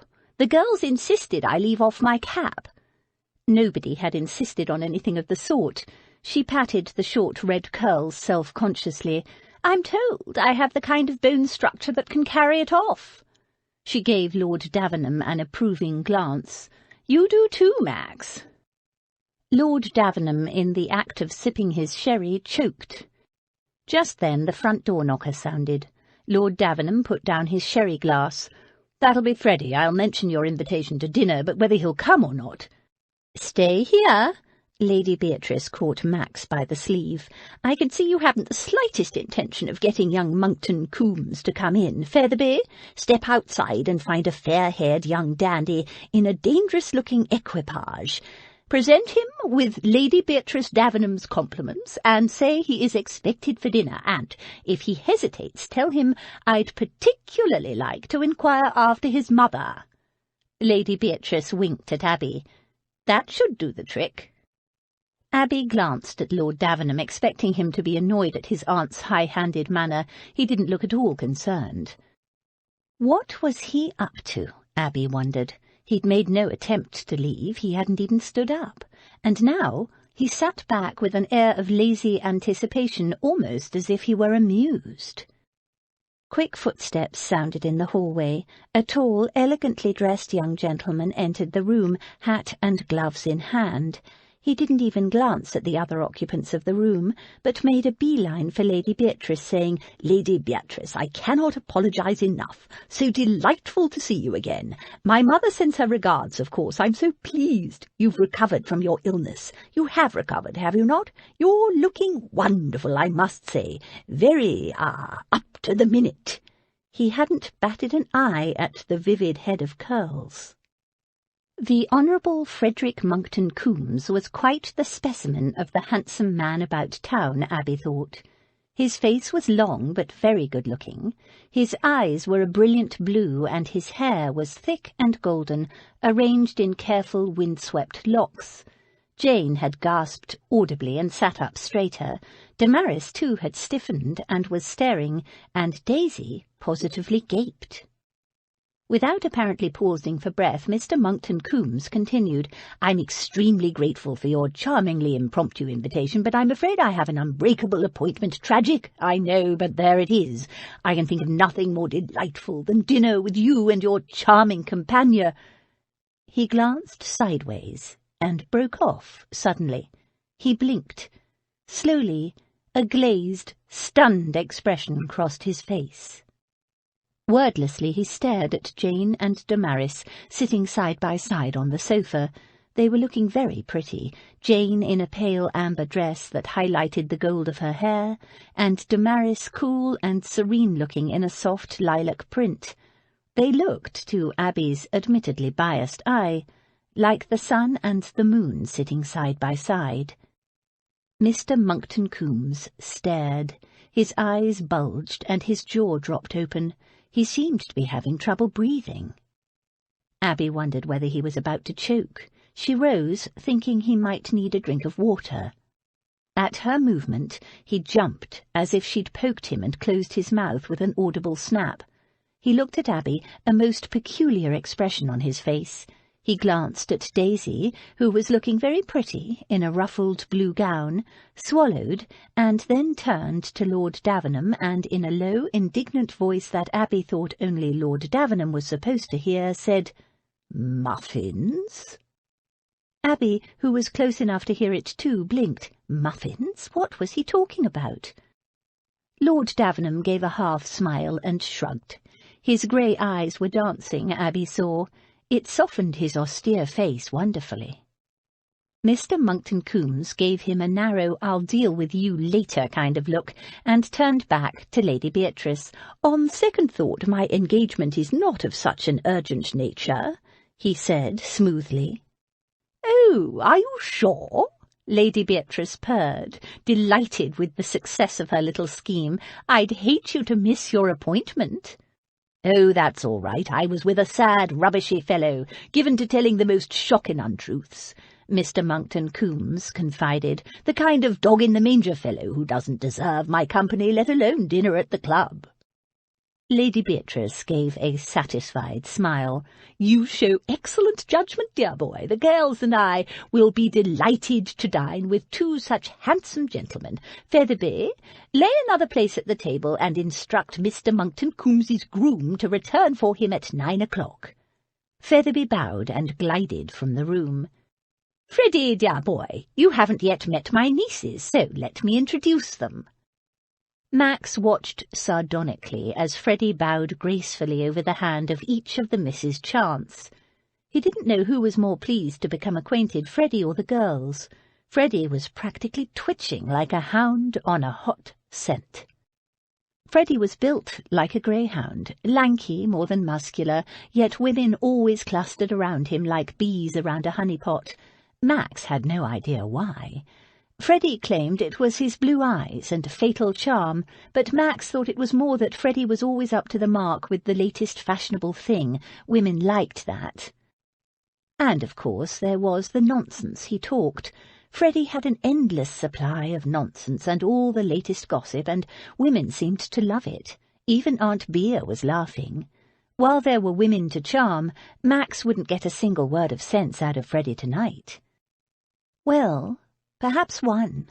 Max grinned to himself. Muffins. Serve him right. Max would have no trouble now getting Freddie to keep an eye on the Chance girls while he was away in Manchester. The butler appeared at the door, and Aunt Bea held out her hands to Max. "Max, dear boy, your arm, if you please." She picked up a silver-topped ebony stick and gave him a look that told him she was not prepared to appear as an invalid in front of guests. "Max will take me in to dinner," she announced to the room in general. "Freddie, my dear, will you accompany Abby, and you other girls, I'm sorry. Next time we'll arrange it better so that we have more gentlemen and a properly balanced table." Max helped her to rise, took her hand in his and allowed her to lean heavily on his good arm. His bad one was aching, and so was his shoulder, but he'd had worse pain in his life. He watched as Freddie tucked Miss Abigail's hand into the crook of his arm in a damned familiar manner. He said something to her in a low voice, Max couldn't hear what, and she laughed, a low, intimate chuckle, like water tumbling over rocks in a mountain stream. "Max, support is one thing, but if you squeeze my hand any tighter, you'll break it," Aunt Bea said testily. Between Max and her stick, Aunt Bea managed to walk into the dining room without so much as a wobble. Max seated her at the head of the table, then turned to seat Miss Abigail. Freddie was before him, however, so Max seated Jane and Damaris, while Freddie seated Daisy. As Freddie passed Max to take his seat on the other side of the table, he thumped Max lightly between the shoulder blades and muttered, "Muffins, indeed." "Muffins?" Aunt Bea had overheard. "Did you say muffins?" Freddie blinked for once, lost for words. To Max's great pleasure, Freddie started to blush. He didn't think Freddie had blushed since he was about 13. "Yes, Aunt Bea, Freddie has recently developed it's almost an obsession for muffins. Alas, poor Freddie, no muffins here for you tonight." "So I see," Freddie muttered with a darkling look at Max. "We don't know that," declared Aunt Bea. "Featherby, ask cook if we have any muffins. Mr. Monkton Coombs would like some." "No, it's quite all," Freddie began. But Featherby, like the excellent butler he was, had already swept out on a quest for muffins. Freddie climbed into the curricle after Max, picked up the reins and gave him a hard thump on the shoulder. Max grinned, even though it was his sore arm. What was that for? He knew perfectly well what the thump was for, but he recognized a conversational opener when he felt it. "You said they were muffins." The groom released the horses' heads and jumped up behind as the curricle moved off at a brisk pace. "No, you said that," Max responded. "I merely said they read a lot." Freddie shot him an indignant look and thumped him again. "Dull and earnest, you said. Dull and earnest. Those girls in there are full of fizz. Delightful company." "Well, I don't even know what a muffin is exactly." "Then you shouldn't go around blackening the reputations of charming girls. A muffin is dull, earnest, generally plain, although occasionally you'll find one lurking behind a pretty face, and is bent on marrying a fellow and making his life a misery, reforming him, forcing him to do good works and attend improving talks." He shuddered. "Oh, then they're not muffins." "No, they're not." Recalling something else, Freddie added in an aggrieved voice, "Damned if I shouldn't punch you on the nose on their behalf. You also told me they were as plain as a box of toads." "A box of toads?" "I saw some absolutely beautiful toads on my travels," Max began, then broke into laughter and held up his hands in mock surrender. "All right, I take that one back and apologize humbly and abjectly," he said, without the slightest humility or abjectness. Freddie sniffed. The horses trotted on through the night streets. Max chuckled. "If you'd seen your face." There was a short silence, and when Aunt Bea sent to the kitchen for muffins. "One more word and I'll shove you out of this vehicle," Freddie said with dignity. They drove for some time in silence. Then Max said, "So you'll keep an eye on them while I'm in Manchester?" "They're really in danger?" "I think so." "Then of course I will." Neither man said anything for some time. Then Freddie added as they approached Barney McPhee's house, "You know I would have, even if they had been muffins." "I know," Max added with a grin, "but you'd have brought along a chaperone to protect you." "Damned right I would have," Freddie said fervently. At the end of the week the move to the new house in Berkeley Square was accomplished. Max, Abby, and Featherby had supervised a small army of busy servants, Abby working hardest of all. She so wanted to make the house as perfect a welcoming home as she could, for Lady Beatrice, she told herself, and for him. To keep the old lady from fussing, Freddie took Lady Beatrice, Jane, Damaris, and Daisy for a drive in the park, followed by an ice at Gunter's. After that, the three girls and a footman walked across the square to the new house, where Freddie took Lady Beatrice to take tea with his mother. By the time she returned, everything was in order, and the household was ready to greet her. She was tired, Abby thought, seeing her leaning heavily on her nephew's arm as he escorted her into the house, but there was no mistaking the bright gleam of satisfaction in the old lady's eyes as she looked around her. All her favourite pieces of furniture glowing with beeswax and flowers in every room, no mean feat given the unseasonable summer they'd had. That the flowers were Lord Davenham's doing was another surprise. Abby had mentioned that flowers would be nice, and he'd ordered them by the armful, apparently.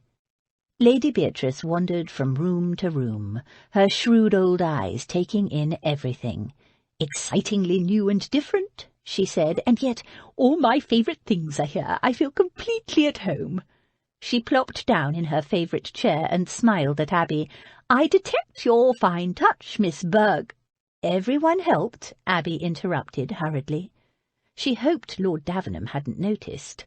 Lady Beatrice must be very tired to have slipped like that. "Do you like it?" The old lady looked around again and nodded. "I'm going to be happy here. I can feel it in my bones. Featherby, I think such an event calls for some—" "Champagne, my lady?" said the perfect butler, and produced the bottle and glasses with a flourish. Max left for Manchester the next day. Before he departed, he spoke to his aunt, who was just finishing breakfast in her bedchamber. "While I'm gone, Freddie has agreed to keep an eye on things here." She waved the idea away. "I don't need an elegant young fribble to look after me. He can take the girls out and about. They've seen nothing of London so far." "No, I've told him they're to stay close to home for the moment. They can walk in the park as long as they have Freddie or a footman with them, nothing else."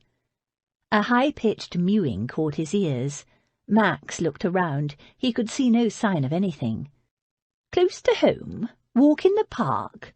She narrowed her eyes at him. "Is this about me wanting to bring those girls out in society? Because if it is, Max Davenham, if you think I'm going to keep those girls hidden away just because you don't know who their people are—" "It's not that."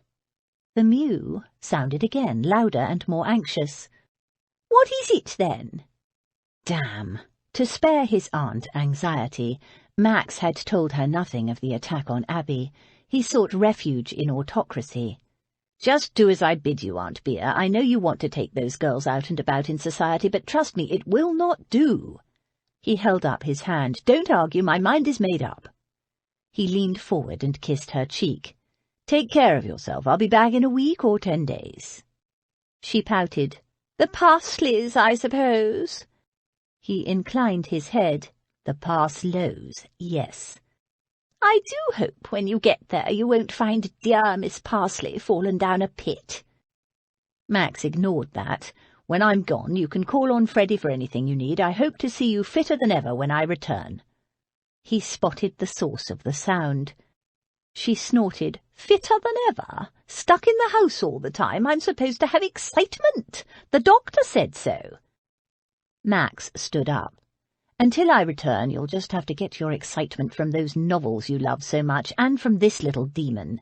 He reached up and carefully detached Max the kitten from the top of the curtains. Badly behaved kittens frequently end up as catskin waistcoats, Max informed it severely. "Oh, the novels, yes, I'd almost forgotten," his aunt said with such a change of tone his suspicions were immediately aroused. Max put the kitten down. "What had you forgotten?" "That the only excitement I ever get these days is from books, and the girls, too, it seems. Oh, well, we'll just have to manage, won't we? Goodbye, Max, dear. Travel safely." Her expression was entirely too saintly for his comfort, but he'd left strict orders with Freddie, Featherby, and Abby, and he had a long journey ahead of him. "Goodbye, Aunt Bea." "Don't speak to me of my nephew," Lady Beatrice said. "He's utterly infuriating." "I know," Abby soothed. She had a fair idea of what Lord Davenham had done to annoy his aunt before he left, much the same as had annoyed Abby. "He's ordered me, mind you, that you and the girls are not to go out into society, when we've just moved here to be closer to society." She snorted. "He's become completely autocratic. He has the notion that men rule the world. Well, so they might, but they don't rule me." "No, of course they don't," Abby agreed. "He thinks all he has to do is utter an instruction and I'll obey him." "Surely not." Abby hid a smile. Lord Davenham could surely not be so deluded. "He does. Thinks just because he's moved me into this place he can dictate terms." Abby made another soothing sound, and Lady Beatrice turned on her. "And why are you mmming at me in that irritating manner? I'm not a wet hen to be calmed. You can't possibly believe my nephew is right. Why aren't you joining in the criticism?" "I don't think it's right to criticize a man behind his back when I'm living under his roof." She'd already had and lost the argument with Lord Davenham. Lady Beatrice snorted. "Ridiculous notion, I can." "Yes, but you're his aunt." Lady Beatrice raised her lorgnette and stared at Abby. Chapter 17. It is very difficult for the prosperous to be humble. Jane Austen, Emma. The house seemed unwontedly quiet without Lord Davenham, Or perhaps, Abby thought, it was because the girls went out more often now that they lived so close to all the fashionable shops in Oxford Street, not shopping, for they had little money to spend, but gleaning inspiration for the outfits Daisy was designing for them all, or being taken for drives in the park by Mr. Monckton Coombs. Lord Davenham's restrictions had not gone down well with the other girls either. Of course, they loved being escorted by Mr. Monckton Coombs. Who could object to such a handsome, entertaining and fashionable escort? But the girls soon started to object to being shadowed everywhere by the new footmen, Turner and Hatch, dressed in livery. "It's silly," Jane said when Abby discovered her and Damaris returning home yet again with no escort. "We don't need an escort." "It's for your own safety," Abby said, although privately she thought it was a little overprotective. "Yes, but you were attacked, not me or Damaris or Daisy, and you said yourself he must be a cut-purse. So why must we be shadowed every step? It's like being in prison." "In prison you can't go anywhere," Abby pointed out dryly. "Now stop complaining. You know perfectly well we promised Lord Davenham we wouldn't go anywhere without an escort, and, since it's his house we live in, he makes the rules." "I didn't promise." "No, but I did for all of us," Abby said firmly, "so please don't do it again." "We only went across the park to get an ice," Damaris said soothingly. The location of Gunther's just across the park was a constant temptation. We were visible all the time from the house. "Oh, and Abby," Jane exclaimed, diverted, "you'll never guess who we saw outside Gunther's. At least I saw, because Damaris doesn't know him." She didn't wait for Abby to guess. "Sir Walter Greevy." Abby had to think for a moment. "Oh, the man who found you that job in Hereford. Did you speak to him?" "No, for he was getting into his carriage and had his wife with him. At least, I think it was his wife. She was quite old. I waved at him, but I don't think he recognised me because he drove off without a sign. I wish he had, because he's ever so nice. He would have bought Damaris and me an ice, I'm sure. He always used to bring the girls little treats at the Pill." "Well, hurry along. The ladies for the Literary Society will be arriving shortly." The Literary Society was going very well. Lady Beddington had put the word out among her friends and acquaintances, and each day more people came.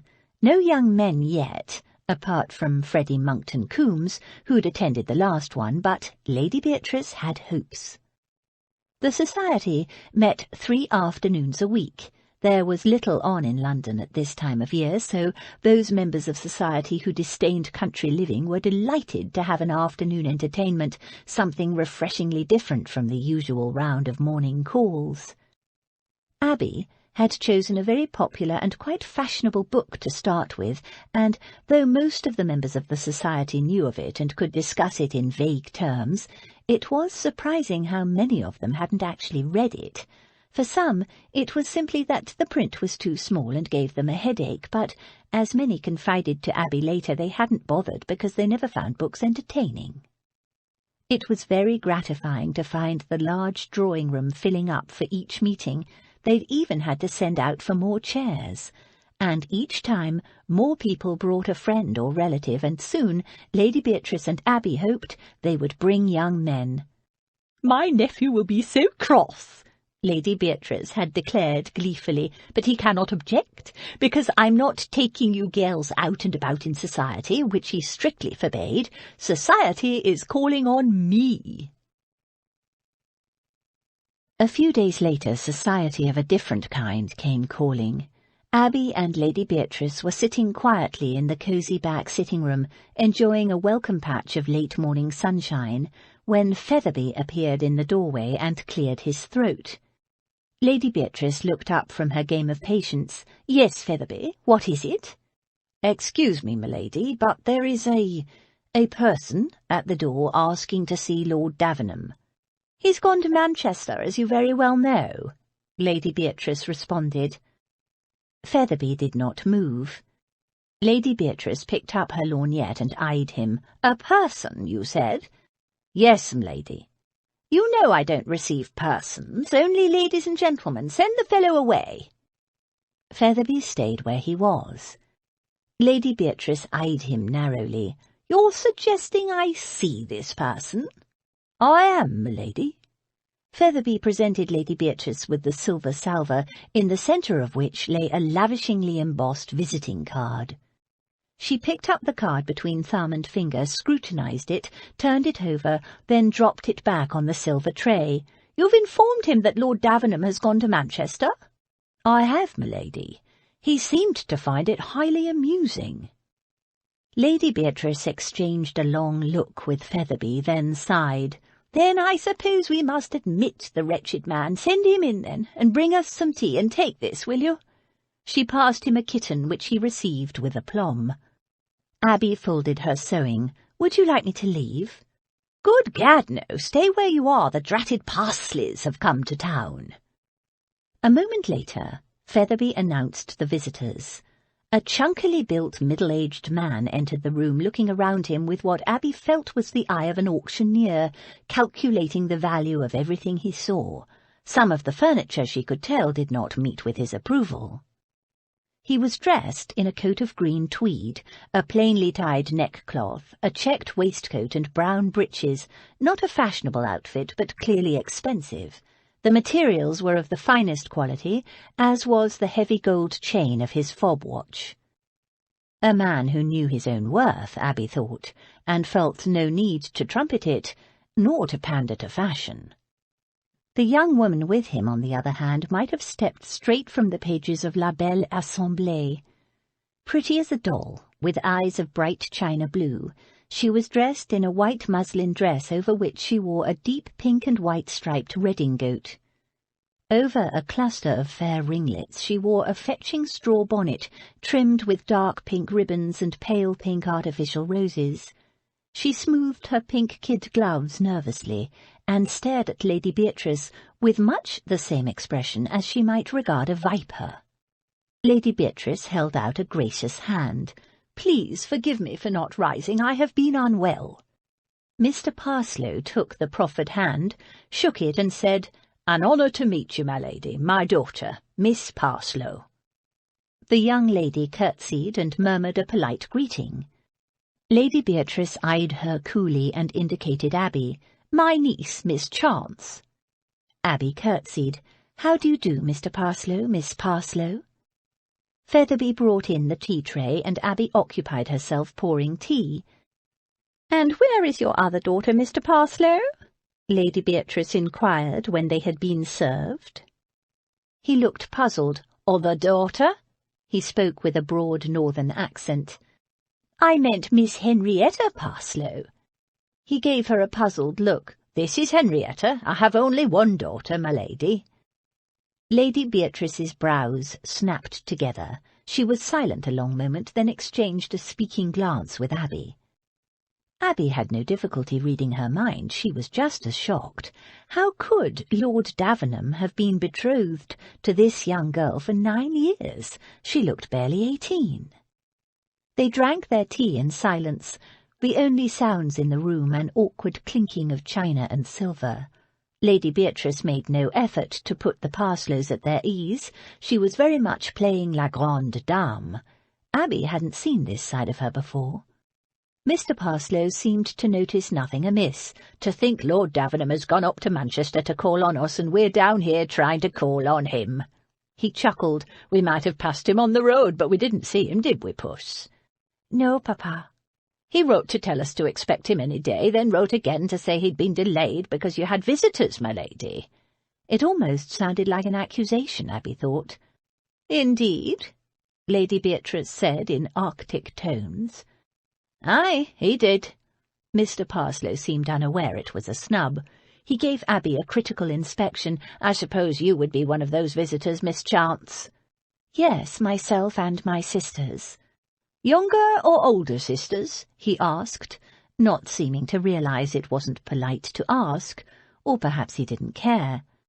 "Younger." He pursed his lips, seeming displeased. "Ah, well, Henrietta's here now." There was another long, uncomfortable silence, broken only by the clatter of tea things. "I see your London weather is no better than what we've been getting up in Manchester." Lady Beatrice gave a bored sigh. "Really?" Abby murmured. To keep the conversation going, it was a bit of a shock to see Lady Beatrice behaving in such a cutting manner. She was normally so kind. Not that Mr. Parslow seemed to notice. "Nay, we've not had anything that could be called summer. My girl here has had to bring her winter clothes, haven't you, Puss?" "Yes, Papa," Miss Parslow murmured, twisting her pink kid gloves restlessly. She saw Abby noticing and immediately smoothed the gloves out. There was another long silence. "Aye, feels more like a mild winter than summer," said Mr. Parslow. "Mark my words, we're going to pay for this." "Indeed?" Lady Beatrice said again. "Oh, aye, with weather like this the crops will fail and there'll be shortages all round." He rubbed his hands, though whether it was a response to the chilly atmosphere in the room or at the prospect of the shortages, Abby couldn't tell. "A shrewd man would be well advised to buy up whatever grain he can. The price is going to soar once the shortages start to be felt, so I'll be advising your nephew." "Profiting off human misery?" Lady Beatrice said icily. Mr. Parslow was unoffended. "Bless you, my lady, it's how business works, but there, I should know better than to discuss such matters with soft-hearted ladies. Members of your sex simply don't have a head for business, but that's how we men like it, isn't that so, Henrietta?" "Yes, Papa," Henrietta murmured. Abby couldn't make her out. In one way, Henrietta seemed quite composed, looking around her with an air of disinterest. But then there was the way she was treating those gloves. He chuckled, then, as silence fell again, glanced around him in search of another topic. "Now this is more like it. I took a look at Davenham House before we came. I've been wanting to see inside that house for 9 years. Lady Beatrice stiffened. "A grand old house in its day, I dare say, but sadly shabby now." "Indeed?" Lady Beatrice said in a freezing tone. Mr. Parslow nodded, seemingly unaware of the offensiveness of his comments. He was apparently of the school of men who prided themselves on their blunt speaking. "You won't have noticed it, my lady, having lived there all your life, but young people expect things to be bang up to the knocker, don't you, Puss?" "Yes, Papa," Henrietta said. Those gloves would be ruined, Abby thought, watching her. Was she normally nervous in society, or was she responding to Lady Beatrice's chilly politeness that barely concealed hostility? Henrietta seemed a great deal more sensitive than her father. It was as though a bull had fathered a doe. Abby felt sorry for the girl. One's first visit to one's prospective in-laws, one's all but official aunt by law, would be nerve-wracking enough without there being an obvious class difference. And then there was the matter of the disparity in age, and the 9-year engagement, starting from when Henrietta was a child. It was all most peculiar. Mr. Parslow chuckled again. "Likes everything that's new and bright, does my lass. Chip off the old block."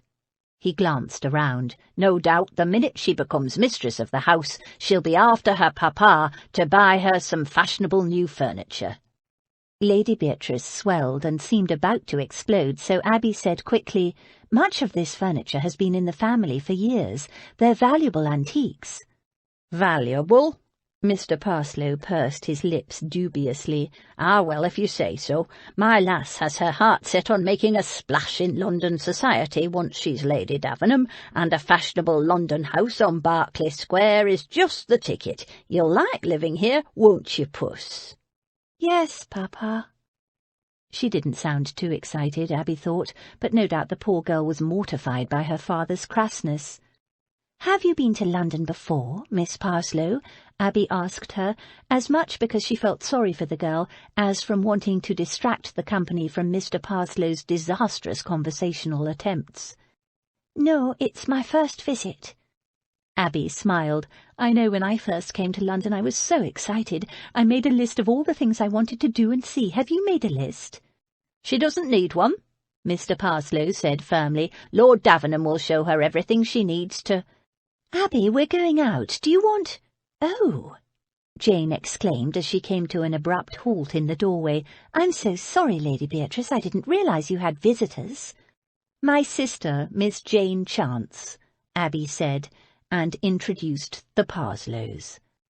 "I'm sorry to have burst in on you like that."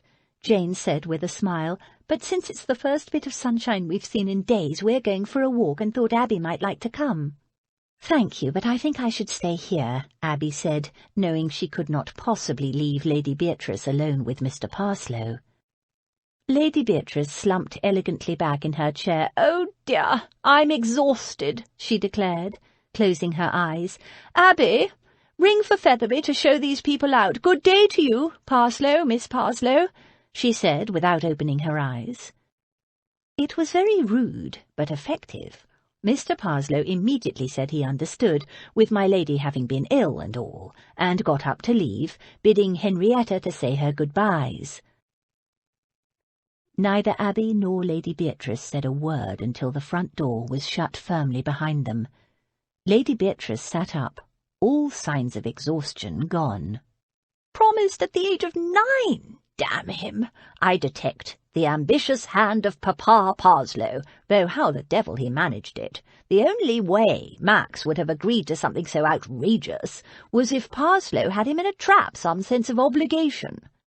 So what was it? Why would Max throw his future away on the 9-year-old daughter of a cit? Good God, he was just 18 himself at the time." She wagged her finger at Abby. "You can't tell me an 18-year-old boy just out of school is thinking of marriage, let alone with a child of 9. "You had no idea?" "No, and if I had, I'd have stopped it. All these years I've been thinking of Miss Parslow as an older woman, the kind of woman who'd take advantage of a young boy's calf-love to trap him into a promise of marriage, and all the time she was just a child. So why? Abby had no answer. Lady Beatrice was silent for a long time, staring out the window with a brooding expression. "Can you think of anything that happened to your nephew around that time?" Abby asked. "Something that may have prompted him to, I don't know, get into some kind of trouble? Gambling, perhaps? A young boy might—" "No, Max was never interested in that kind of thing," Lady Beatrice said. "He preferred horses and machines. He was mad for machinery." Abby couldn't see how machinery would get an 18-year-old into trouble, so you can think of nothing 9 years ago that might have prompted him to this agreement? 9 years ago? No, there was nothing, only my husband dying and Max in her—" She broke off, an arrested look on her face. "Good God!" she half-whispered. "Of course!" She slumped back in the chair, looking suddenly old and grey and crumpled. "I've been such a fool." Abby waited, but Lady Beatrice didn't explain. After several moments of silence, she opened her eyes and hauled herself wearily upright. She sent for Featherby and ordered a brandy, and when it came she drank it straight down, shuddering. Slowly her colour returned. At last she sighed and said, "We need to fix this, Abby. I won't have that boy making such a sacrifice." "Sacrifice?" Abby asked, but Lady Beatrice wasn't listening or didn't choose to answer. "Although how we are to prevent it, short of drowning the wretched girl, is more than I can imagine, for Max has given his word. And when he gives his word, wild horses, flocks of elephants, and the angel Gabriel himself cannot make the boy break it, curse him." "Have they tried?" But Lady Beatrice was in no mood for a touch of gentle levity. "You know what I mean. Max would rather die than break a promise." She shook her head. "Men and their cursed sense of honour." "Would you have him any different?" Abby asked, softly. The old lady sighed. "No, of course not. I just don't want his future happiness ruined." "They might be happy," Abby suggested. "One cannot tell in advance how a marriage will turn out." Lady Beatrice made a scornful noise. "With that man for his father-in-law, interfering in everything, because a blind beggar could see he's the meddling type. Did you see the way he turned his nose up at my furniture, and wanted to pull down Davenham House and build some ghastly modern monstrosity in its place? Wretched cit!" "Mr. Parslow is a forceful man, used to having his own way, I admit, but I don't believe he'll be able to bully Lord Davenham. I don't know what he was like as a boy, but the man I know is more than a match for the Parslows of this world, or anyone, really." Lady Beatrice gave a half-hearted shrug which might have indicated agreement. "And Henrietta is pretty, and seems very sweet and biddable, and she's young, and will soon learn how to please." Lady Beatrice cut her off.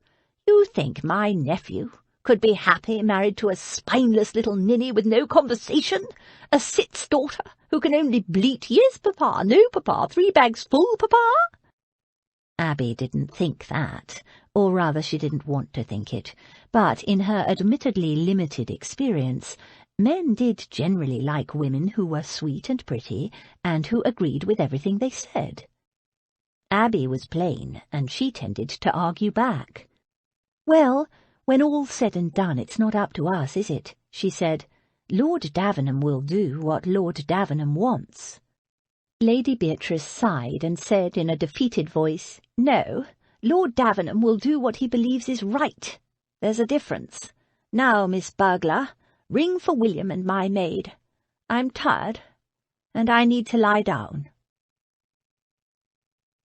Just over a week later, Max returned to London.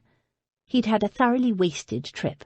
It was early afternoon as he threaded his way through the busy streets, but when he turned into Berkeley Square, he was surprised to find a line of carriages lined up along one side of the square.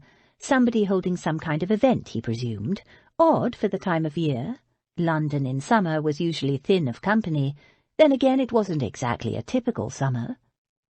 Impatient with the slow-moving traffic, he jumped lightly down from the carriage and cut across the square to his house. He was eager to get home. Home? The thought startled him. He'd slept only a night in the house. Why would he think of this place as home? His aunt, he supposed. But it wasn't the prospect of seeing his aunt again that had put the spring in his step, and it had to stop, he told himself firmly. The housekeeper at the Parslow residence in Manchester had told him that Mr. and Miss Parslow, having heard of his arrival in England, had posted down to London to prepare for the wedding. They'd set their hearts on the most fashionable kind of wedding, St. George's in Hanover Square, and Miss Parslow was intent on ordering her bride clothes from the most fashionable London modistes. The arrangement stood then, firm and unalterable. He'd given his word. He was a betrothed man, and he should not, could not, look at any other woman. To do so would compromise his honour, and hers. As he crossed the park in the centre of the square, he saw 2 fashionable ladies being admitted to his house. A moment later, another 2 stepped down from their carriage and mounted the steps of his new house. They, too, were admitted. Morning callers for Aunt Bea, excellent. It was as he'd hoped. This location would make her much less isolated. Max quickened his pace. By the time he reached the house, 2 more carriages had disgorged their occupants, and fully half a dozen more people had entered Max's house. What the devil was going on? Bemused, Max mounted the steps. "Lord Davenham, is it not?" A voice hailed him from behind. Max turned. An old friend of his aunt's stood there beaming, a small, fussily dressed, white-haired old gentleman. What was his name again? Sir something. "Don't suppose you remember me, do you, Max, my boy?" the old gentleman said. "You were a mere stripling the last time we met." "Of course I remember you, sir. How do you do?" Max pumped the old gentleman's hand, hoping the name would come to him. Sir Edward, Sir Oliver. The door opened, and they entered. "Ah, Sir Oswald."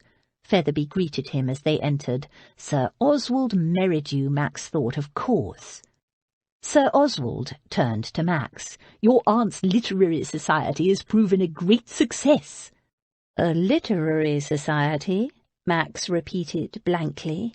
He'd been gone not quite 10 days. How had his aunt established a literary society in that time? Besides, a literary society? Aunt Bea? The old gentleman beamed. "Indeed, and not like the usual sort of literary society, all allusions and metaphorical whatsits and epigrammatic thingamies. Frightful bore, that kind of thing, too clever for me by half, but this one." He rubbed his hands. "Something to look forward to each visit, as good as going to the theatre. Those pretty nieces of hers, Griselda's girls, they do a splendid job of reading, simply splendid." They aren't Griselda's girls. Griselda is just some nonsense my aunt made up. The young ladies are simply guests of my aunt, no relation at all." The two ladies who had just entered exchanged speaking looks as they passed them in the hall. "I told you," one said to the other. She gave Max a pitying look. The second lady tsked reproachfully at him. Sir Oswald drew Max aside and said in a confidential tone, "Don't mind me saying this, boy, but I've known you since you were breeched, and take it from one who knew both your father and your uncle. It's time you accepted the truth about those girls. It's the manly thing to do. But, to be sure, it's a scandal. No family likes divorce, and one that was well hushed up at the time. I knew nothing about it, and I'm usually beforehand with the latest on D." Max gritted his teeth. There was nothing to know. "A shame you were raised in ignorance when, as the heir, you should have been informed, but you do yourself and your aunt no good to deny those girls now they're here. Why, society has taken those sweet young ladies to its bosom, and it's clear your dear aunt is very fond of them, and they of her." He patted Max on the arm in a fatherly manner. "So best you just accept the girls for who they are, eh? Now, I'd best get along. I don't want to be late, might miss something exciting." He hurried along to the large drawing-room, leaving Max in the hallway shaking his head. "I trust your trip to Manchester was pleasant, my lord." Featherby hovered at his elbow. "Complete waste of time," Max said. "Indeed, my lord, so we suspected when Mr. and Miss Parslow called here not 2 days after you'd left. May I fetch you some refreshment?" "They called here?" "Indeed they did, my lord, and Mr. Parslow had a nice long chat with your aunt." "Damn! Are you sure you won't take some refreshment, my lord?" "No, I want to see what's happening. A literary society, founded by a woman who's never read a book in her life. What the devil is going on, Featherby?" "It's not for a simple butler to say, my lord." Featherby bowed and glided away, looking smug. Simple butler indeed. Max gritted his teeth and marched toward the large drawing-room. Chapter 18. It is not every man's fate to marry the woman who loves him best. Jane Austen, Emma. The din was deafening. At least 30 people, all talking, were seated inside the room on chairs arranged in a semicircle. A good many were of his aunt's vintage, ladies and a few gentlemen, but Max was surprised to see dotted among the throng a number of young ladies, and still more surprising, almost a dozen gentlemen of about his own age or younger, and not the sort of gentlemen who usually attended literary affairs. Facing the semicircle of visitors sat 3 of the Chance sisters. His heart leaped at the sight of Abby. She wore a dress in sprig muslin with a green velvet spencer that brought out the colour of her eyes, and she'd done something different with her hair. He forced his gaze off her. His aunt, in an afternoon gown of claret satin that clashed superbly with her Titian hair, sat to one side in her favourite chair. She was talking to someone and didn't notice him enter. Daisy sat beside her. And there was Freddie, he was astonished to see, also to the side, but as near to the front as possible, wearing an expression strongly reminiscent of a dog guarding a bone. Max's lips twitched. He'd swear Freddie had never so much as touched a book since he left school. His gaze returned to Abby. As if she knew he was there, she looked up straight at him. Their eyes met, and held. Her sister nudged her. Abby blushed and hurriedly lifted a small blue-bound book. Chapter 15. Her voice was low and clear, and carried to all corners of the room. A ripple of pleasurable anticipation passed through the audience. A hush fell as she started to read. Mr. Collins was not a sensible man, and the deficiency of nature had been little assisted by education or society. Good God, it really was some kind of a literary society. There was a spare chair at the back. Max sat down to observe. Abby read, and everyone listened. He'd not heard such a hush except in church. Even in theatres people tended to talk. It wasn't any hardship to listen. Her voice was beautiful, and she read so well, It was almost like having the story unroll in front of you. It was an entertaining story, too, he had to concede. It even surprised a smile out of him once or twice. When she finished the chapter, there was an audible sigh from the audience, and then the din broke out again as every person there seemed compelled to talk to his or her neighbour about the story. Cakes and wine were handed around, and it all seemed to be finished. Max stood, about to go over to greet Aunt Bea, when a clear young voice announced, "Chapter 16, and the hush fell again. This time Jane read, and though she was not as skilled a reader as her sister, the audience paid her rapt attention, particularly the young men, he noticed. Aunt Bea was beaming. He didn't think she'd spotted him yet. She waggled her brows at Abby with a quick, triumphant expression. So that was what this was about. He glanced at Abby and found her watching him. She blushed and looked away. Ah, Aunt Bea had noticed him now. A series of expressions crossed her face, surprise, a kind of gleeful defiance, which made him smile. But then the glee faded, and the expression that was left puzzled him. It almost looked like a mixture of reproach and guilt and grief. "It's all your uncle's fault, I know. Tell me the worst." The Literary Society meeting had finished, and his aunt had retired to her bed, supposedly for a nap. Instead, she'd summoned Max to interrogate him in private. What was the extent of his debts? What did you have to do? Max had no intention of telling his aunt anything. He'd spent the last 9 years protecting her from the mess his uncle had left, so there was no reason to hash over the past. It would only upset her. It's not important now.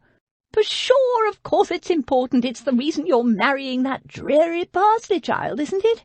The arrangement was made 9 years ago. Papa Parsley said as much, and I can put 2 and 2 together. Besides, it's as much my responsibility as yours." "Nonsense, I was the heir." "You were 18 years old." "Nevertheless, I managed." Damn Parslow for presenting himself to her without Max in attendance. She'd obviously done a great deal of thinking about the situation since then. She'd always been acute. "I know the other properties were sold off." She waved a careless hand at him. "Oh, don't look at me like that. Word gets out. I'm assuming Parsley lent you the money you needed to save the family estate." Max had no intention of telling her, but apparently his aunt could read his mind. She frowned. "Why didn't you take a mortgage out on the London house?" "Because I didn't choose to." No need for her to know how close to homeless she'd come. She made an exasperated noise. "Why not come to me, then? I have plenty invested in the funds. My father placed my fortune in a trust, safe from Gilbert's greedy hands." Max rose and strolled to the window as if bored. "There is no point discussing any of this. It's all done, and—" "Oh, my God, he did it, didn't he? Broke the trust." She didn't wait for his confirmation. "He always was determined to find some way to do it. Was there anything left? Stupid question. Of course there wasn't. Gil never did things by halves. If there was a shilling to spend, he'd spend a guinea and promise you the rest. Good gad!" She slumped back against her pillows and was silent for a long moment. "And of course no reputable source would lend you the funds, not with everything mortgaged to the hilt and Gil's reputation. It's all clear now, you poor boy, faced with such a horrendous mess. Why did you never tell me?" She didn't wait for his response. "And so you went to Parsley, who I expect was only too delighted to ensnare a green boy." "He did not ensnare me. The interest was very reasonable." "The interest?" she snorted. "You can't tell me that a promise to marry his daughter isn't akin to a pound of flesh and more, and a title into the bargain." She had another thought, and sat up again. "Just a minute. Where did my allowance come from if Gil had already broken the trust? And don't lie to me, because I know my husband. He would have cleaned it out and not left me a penny." Max didn't say anything. "Parslow!" She hissed it, "and that's why he was so dratted familiar about Davenham House. Said he'd wanted to get a look inside for 9 years. The cheek of him! Holds the mortgage on it, does he?" "He owns it," Max admitted. No point keeping it a secret any longer. Aunt Bea was too shrewd for words. On the condition you could live in it as long as you wanted. And that's why you moved me here. You're better off here anyway, it's a better location. You don't miss Davenham House, do you? She shook her head. You can afford it? Max nodded. I can now. The trading company has been very profitable. Parsley spoke of pulling Davenham House down. Max shrugged. He probably will. Will you mind? Not at all. I was never particularly happy there until those girls came to live with me. This place is much more fun. So, have you paid Parsley back his money? Max nodded. And the interest? Again, Max nodded. Good. Then that's the end of it. Send the fellow about his business and tell him you won't marry that little chit. I'll do nothing of the sort. I made the man a promise and I intend to keep it. She rolled her eyes. Why? A promise like that extracted from an 18-year-old boy? You hadn't attained your majority and can't be held to such an agreement by law. It's not a matter of law, it's a matter of honour. Honour? His aunt made a rude noise. It's money, not honour that fellow cares about, and having a titled son-in-law to impress his cit friends. Perhaps, but it's my honour we're talking about, and I care about that. Oh, pish-tush, a lot of masculine nonsense. One little broken promise, and an unfair one at that. Who will care? He groped for a way to make her understand. Aunt Bea, a gentleman's word of honour is the invisible fabric on which the very foundation of our civilization rests. It's not a matter of law or— She wasn't listening, so he tried another tack. Men from London to China, India and beyond know that my word is my bond. It took years for these men, who did not understand the code of an English gentleman, to learn to trust me at my word, but now they do. That trust was hard won. So it's about business, she said incredulously. No. Max gritted his teeth. It's a matter of respect. More than that, it's self-respect. And that's your final word, is it? It is. You're determined to marry this chit and make everyone except Papa Parsley unhappy. You'll get over it, Max told her, and if you don't want to live with her, I'll buy another house for us to live in. She glared at him. I'm not talking about me. I'm not unhappy. I'm furious. There's a difference. You can't tell me you'll be happy with that chit. You cannot know that, he began. And though I care nothing for the girl, she's barely out of the schoolroom and doesn't deserve to be made unhappy for the ambitions of her papa. You don't know she'll be unhappy? She snorted. What female can be happy knowing her papa forced her husband into marrying her, and that since she was 9 years old she had no choice in the matter of her own husband? Mind you, if she had any kind of spine she would have rebelled. He said stiffly, arrangements like that are not uncommon. Among our class, not hers. Cits are used to marrying for love. We are not always given the choice, or we weren't, in my day. But times are changing, and you could have it if you weren't so stubborn. I'll treat her well. She made an impatient gesture. I know that, you stupid boy. But shopkeepers treat you well. People treat horses and dogs well. I'm talking about happiness, joy, love. She shook her head. And it's you I care about, not that dreary child. You've never had the happiness you deserve in life, dear boy. And now, for once, you have it in your grasp. Yet for the sake of this senseless, masculine sense of obligation. Honour. Stubbornness. Fine words and noble sentiments about the invisible fabric of civilization are all very well, but mule-headed masculine stubbornness is what this is.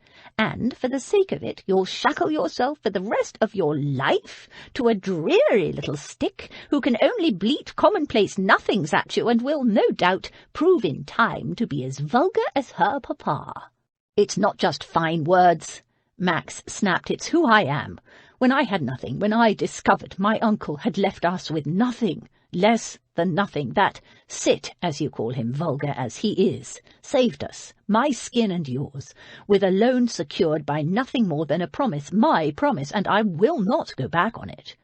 No matter that it was an unreasonable requirement, and that you were a green boy, well out of your depth. No.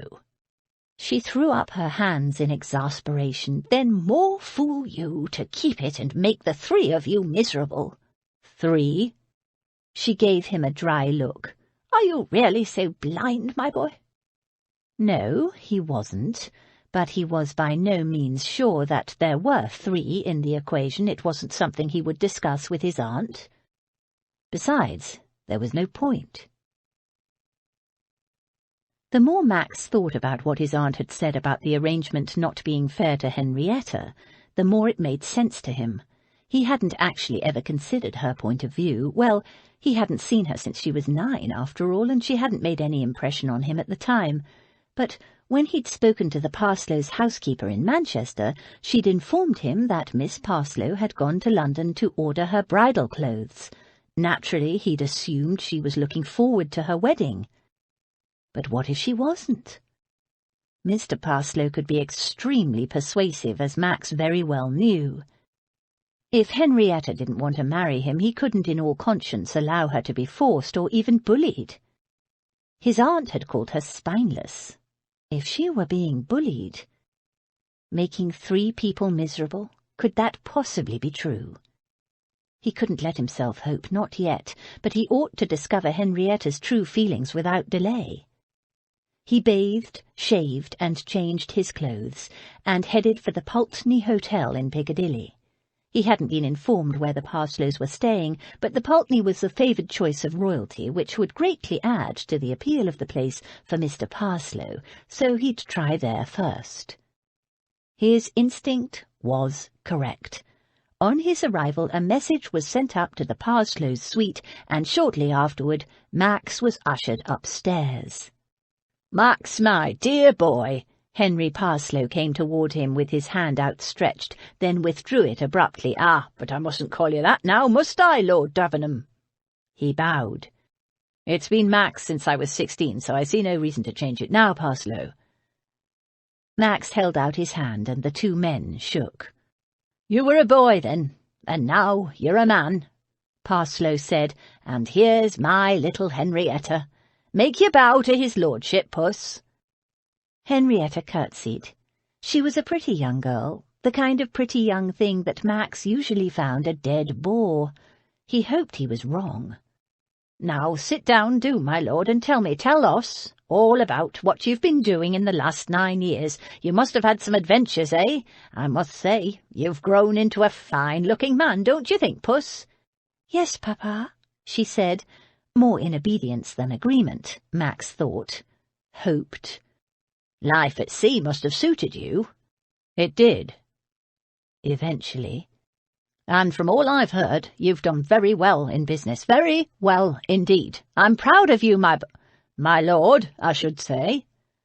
He proceeded to question Max about his financial and business dealings in a manner that would normally have caused Max to poke her up and give the questioner a blistering set-down. But behind the vulgarity and intrusiveness was a sincere pride in what Parslow obviously saw as his protégé's achievements. In the 9 years that had passed since Max had seen him, he'd forgotten that he was actually quite fond of the man. When they'd first met at a steam power exhibition, the successful manufacturer had been very kind to a 16-year-old shy schoolboy, and had given generously of his time and advice, using his connections to get Max into demonstrations of the latest mechanical marvels that weren't open to the general public. Max's own father had shown no interest in anything Max did, nor did his uncle. Henry Parslow's willingness to listen was why Max had turned to him when he was first confronted by the extent of the financial disaster he'd inherited. So Max was not going to snub this bluff, kind-hearted business shark by refusing to tell him what he dearly wanted to know. He owed him, after all. Had Henry Parslow not lent him the money and sent him off to sea to become a trader, showing an enormous amount of faith in an untried green boy of 18, Max and Aunt Beer would be in a very different situation today. Besides, the man was entitled to make inquiries about Max's financial standing. He was going to be Max's father-in-law. Unless... Max glanced at Henrietta, who had sat through the conversation without saying a word. Was she even listening? It was hard to tell. Her face was smooth, blank, and impenetrable. When the conversation reached a natural hiatus, Max said, "Would you mind, sir, if I talked with Henrietta in private?" Parslow chuckled. "The eager bridegroom, aren't you, my lord? I'm not surprised. My little girl has grown up into a very pretty young lady, haven't you, puss?" Henrietta smiled briefly, but said nothing. "But I'm not sure about leaving you two alone together. Ha-ha! She's been very strictly raised, my Henrietta, and has never been alone with a man." He wasn't joking, Max saw. Max rose. "We'll sit in the next room, where we will be under your eye and can still have speech in private." He held his hand out to Henrietta. "Henrietta?" "My lord?" When they were seated in the next room, Henry Parslow watching curiously from a distance, Max said, "Miss Parslow, Henrietta, do you wish for this marriage?" She blinked. "Yes, my lord." No hesitation at all, damn. "Is it because your father wishes it?" "Yes, my lord." She was quite composed. "But if left to your own choice and nothing to do with your papa, if you had complete free will, would you still wish to marry me?" She gave him a puzzled look. "Are we not betrothed?" Yes, but I want to know whether this match is repugnant to you in any way. Am I not too old, for instance?" "No, my lord." The chains closed around him. He gave it one last try. "Tell me honestly, and do not fear to tell the truth. I promise I will fix it with your father. Is this betrothal your own choice as well as your father's?" "It is, my lord." "Right. Good." He inclined his head stiffly. "I just wanted to be sure you weren't being constrained to marry me." "Constrain me, my lord?" She gave a little smile. "Papa could never do that." "Very well." He tried to think of what else to say. "So, I gather you want a spring wedding?" "It is the most fashionable season, is it not, my lord?" "Yes. And the ceremony? St. George's, Hanover Square?" "It is the most fashionable place, is it not, my lord?" "Yes," he said heavily. They sat in silence for several more minutes. "And is there anything you wish to ask me?" he said at last. "No, my lord." So that was it. No way out. And fair enough, he told himself. Parslow had not only loaned him the money he'd needed, albeit at a commercial though reasonable rate of interest, but he also had freely offered the kind of solid, shrewd advice that had enabled Max to make sense of the mess, to slowly but surely pull himself out of the financial mire. Of course, Henry Parslow hadn't lost by it. Max had repaid the loan with interest, all but the marriage. Parslow made no bones about the condition. In business, all men are opponents, so make sure you always get something extra for yourself. In this case, the something extra was Max as a son-in-law. It wasn't just the title itself the man valued, though he did love the idea of a titled son-in-law. It was Max himself he wanted. Chapter 19. Do not give way to useless alarm. Though it is right to be prepared for the worst, there is no occasion to look on it as certain. Jane Austen, Pride and Prejudice. Max arrived home to a chaotic scene. Half his household seemed to be standing in the entry hall talking animatedly with 3 complete strangers. In the middle stood a knot of upset females. "What's going on?" he demanded.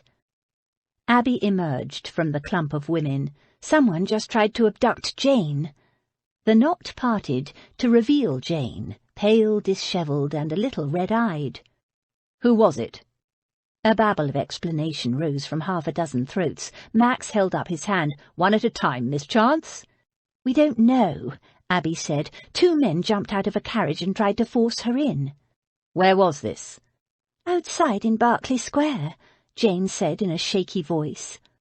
Abby added, "Damaris jumped on one of the abductors from behind and hit him about the head while screaming at the top of her lungs. And then I got my mouth free. He'd stuffed a horrid rag in my mouth."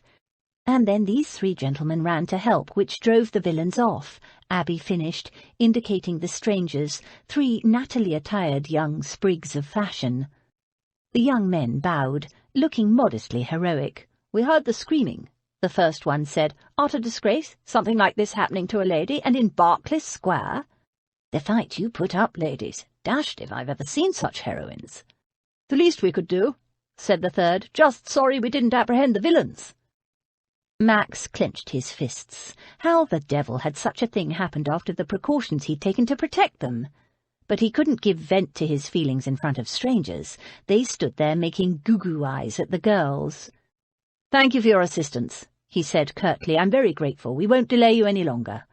He nodded at Featherby, who immediately opened the front door. The 3 young men were clearly reluctant to leave. "Should we not wait and ensure that the ladies are quite recovered?" one of them began. Max wanted to take him by his highly starched shirt-points and toss him out into the street, but it was not the way to repay someone for what he had to acknowledge was a signal service. It wasn't the young idiot's fault. Max was furious. "My butler will show you out," he grated. "It's such a comfort to know that chivalry isn't dead, gentlemen." Aunt Beer came forward, leaning on her stick. "Thank you, 1,000 thanks, you wonderful, wonderful boys, for saving my dear nieces." They preened at the praise. "But now I must insist, the girls need to rest after their frightful ordeal." "Oh, but—" Jane showed a desire to remain the centre of attention. "Your frightful ordeal," Aunt Beer repeated firmly. "We cannot hold these wonderful gentlemen up any longer. They've been much too kind as it is." As she spoke, she moved forward, making gentle shooing motions toward the door. "Thank you," Max growled as they stepped hastily over the threshold. The moment the front door closed, Max turned on Abby. "Were you involved in this fracas?" "No, I was inside." "Thank God." He took a deep breath. "Good." He turned to Turner and Hatch. "And where the devil were you 2 when this happened?" We didn't know."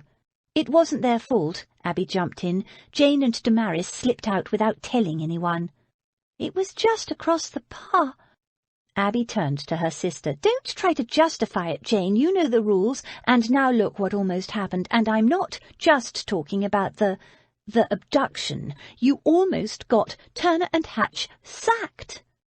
Jane hung her head. "I'm sorry." Abby put her arm around her sister. "I know, but you must learn to think before you act." Aunt Beer said, "Best get the girls upstairs. Discuss it when everyone is calmer." She gave Max a pointed look, but Max was damned if he was going to wait. He'd caught a look exchanged between the sisters, and his suspicions were raised. "Take them upstairs by all means, but not you. I want to speak to you." He took Abby by the arm, towed her into the small drawing-room and closed the door. "You know who is behind this, don't you?" "Of course I don't." But there was a troubled pucker between her brows that told him she knew more than she was saying. It fanned the flames of his already sorely tried temper.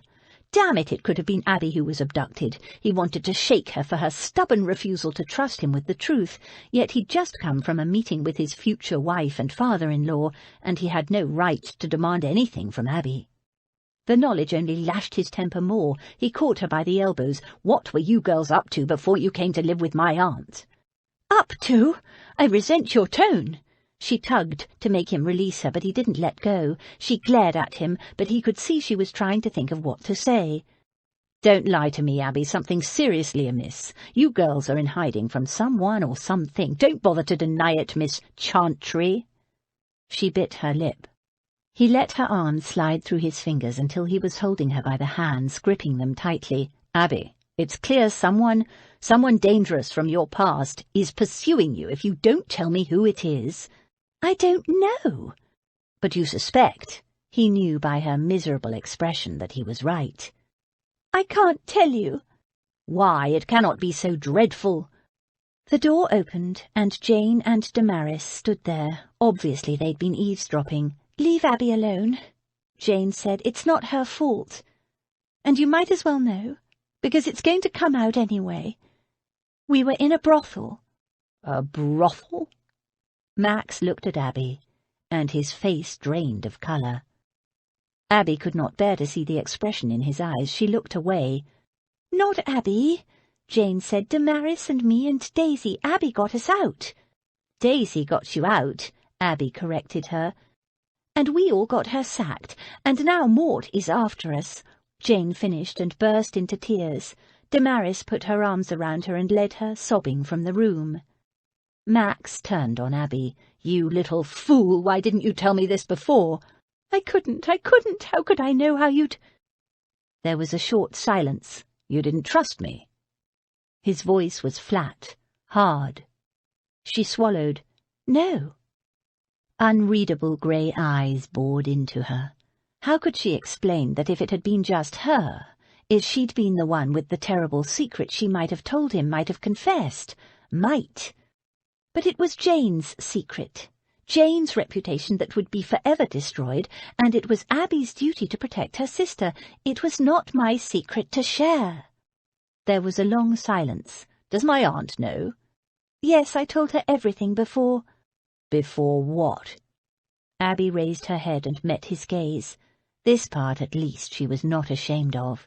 "Before I accepted her invitation for us all to come and live with her." Black brows snapped together. "She knew that 3 of you came from a brothel, and yet she claimed you as nieces, and tried to foist you on the Tarn?" "Yes," she flashed, her temper rising again. "And why not? Jane escaped from that place untouched, and I don't know about Damaris, but I do know that she hadn't been there much longer than Jane, and that she was brought in under cover of darkness, tied up and struggling, a victim as surely as Jane. Why should her life be forever ruined because of that?" Max gave her a long, assessing look. "How did you get them out?" "Daisy got them out." "Daisy was a victim too?" That was stretching it. He'd bet the cheeky little Cockney knew her way around all the rookeries. She was taken there as a child, but no, she was a maidservant in the brothel, which made her able to come and go as the others weren't." "A brothel maid, and you claimed her as a sister?" He was incredulous. "She is my sister," Abby declared passionately. "Without her, Jane would be lost to me forever, and for that, yes, Daisy is my sister and will always be so, and so is Damaris. I will never deny them." He couldn't fault her loyalty. Max ran his fingers through his hair. "Damn it, you women have a mighty flexible notion of kinship. You with your sisters, and my aunt claiming you as nieces." "And do men not call some friends brothers?" she retorted. "Brothers in arms, for instance?" He considered that. "Yes, and brothers in adversity. I have several myself, though in my case I claim them only in a metaphorical sense. You should appreciate that with your literary bent." She said nothing. He rumpled his hair again. "I need a drink." He went to the sideboard and poured 2 glasses, one in a large fat glass and the other smaller. He handed the smaller one to her. "Madeira, I didn't think you'd like brandy." "Thank you." She took it and sipped gingerly. It appeared to meet with her approval, for a moment later she took another sip. "How did you meet my aunt?" She sighed. "I might as well admit it. You know everything else." She drank the rest of the wine and set the glass aside. "I climbed in through her bedroom window." "You what?" It was the last thing he'd expected. Aunt Bea's bedroom was a good 40 feet from the ground. What if she'd fallen, and why? "I was hoping to steal something." "What?" She shrugged wearily. "Anything." "Why?" What would drive her to such an extreme? "We needed the money. Jane was very sick, and we had no money to pay a doctor." There was a short silence. Of course, risking herself to take care of others. He might have known. "What did you steal?" "Nothing." "Why not?" "There was nothing to steal." "And Jane got better anyway?" "Yes." She looked at him. "Thanks to Damaris and Daisy, they helped me to care for her day and night." Max got the point. The 4 girls had been through a lot together, and nothing could break the bonds they'd forged.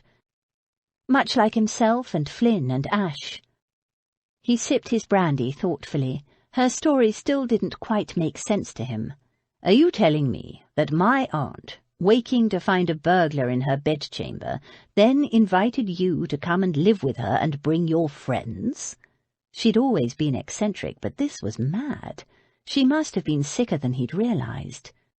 No, of course not. That first night we just talked. I liked her, and later, when Jane's fever had broken, I found myself worrying about Lady Beatrice, so I called on her. Her butler refused to admit me, so I gave him a note to give to her, and that night I went back. You went back again at night? Through the window? Good God, risking her neck because she was worried about an old woman she'd met once? Yes, and it was as I'd suspected. She hadn't received any note or been informed of any callers, so I had to go back and ask her whom I could contact who would help her. She brought me soup. His aunt stood in the doorway. Soup? Because my servants were starving me, and that's when I invited Abby and the other girls to come and live with me. Best decision I've ever made in my life. You knew where they'd come from? Max was fairly sure of the answer, but he had to ask. Of course. Abby told me about the brothel in case I wanted to change my mind and rescind the invitation.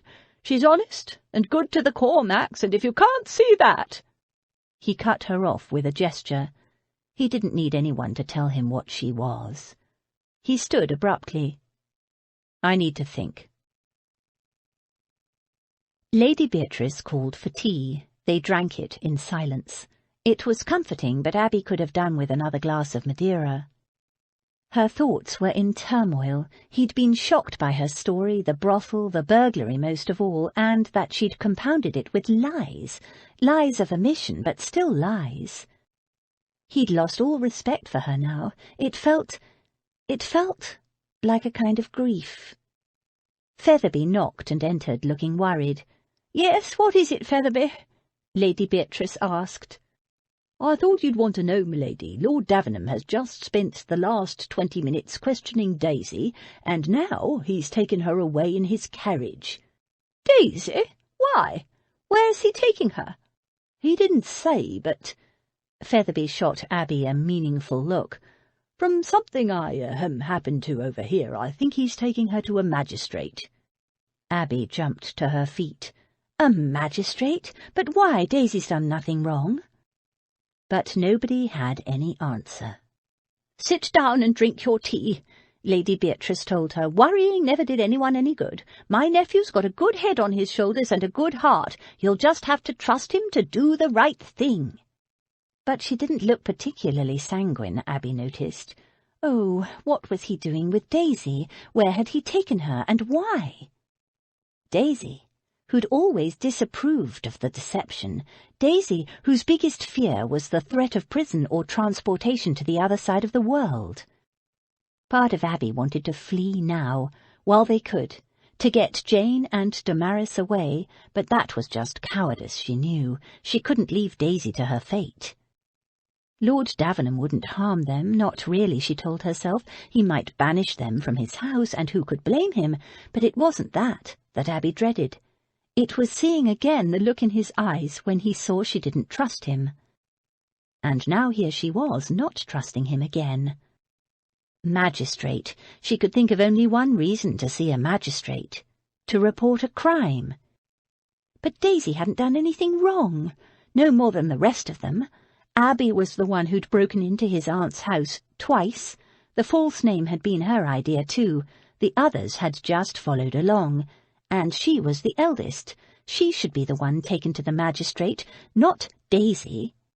"Abby, can we talk to you?" Jane and Damaris stood in the doorway. "Yes, what is it?" She was still cross with them for slipping out and causing all the fuss in the first place, but she could never hold on to her temper for long, and they looked young and unhappy and troubled. "Come in," she said in a softer voice, and patted the chaise longue beside her. "It's about the abductors," Jane said. "We've been thinking." "We don't think it was Mort," Damaris said. Abby blinked. "What? Of course it was." Damaris shook her head. "If it was Mort, why only take Jane? Why not me too?" Abby put down her cup. "How do you know they weren't after you as well?" One man knocked me to the ground while the other one grabbed Jane. The two of them were halfway to the carriage with her by the time I was on my feet again," Damaris said. "So obviously they didn't want me. But why?" The three girls looked at one another. It was certainly a conundrum, Abby thought. Perhaps they didn't recognise Damaris in her newly refurbished bonnet. But then Jane was wearing a bonnet too.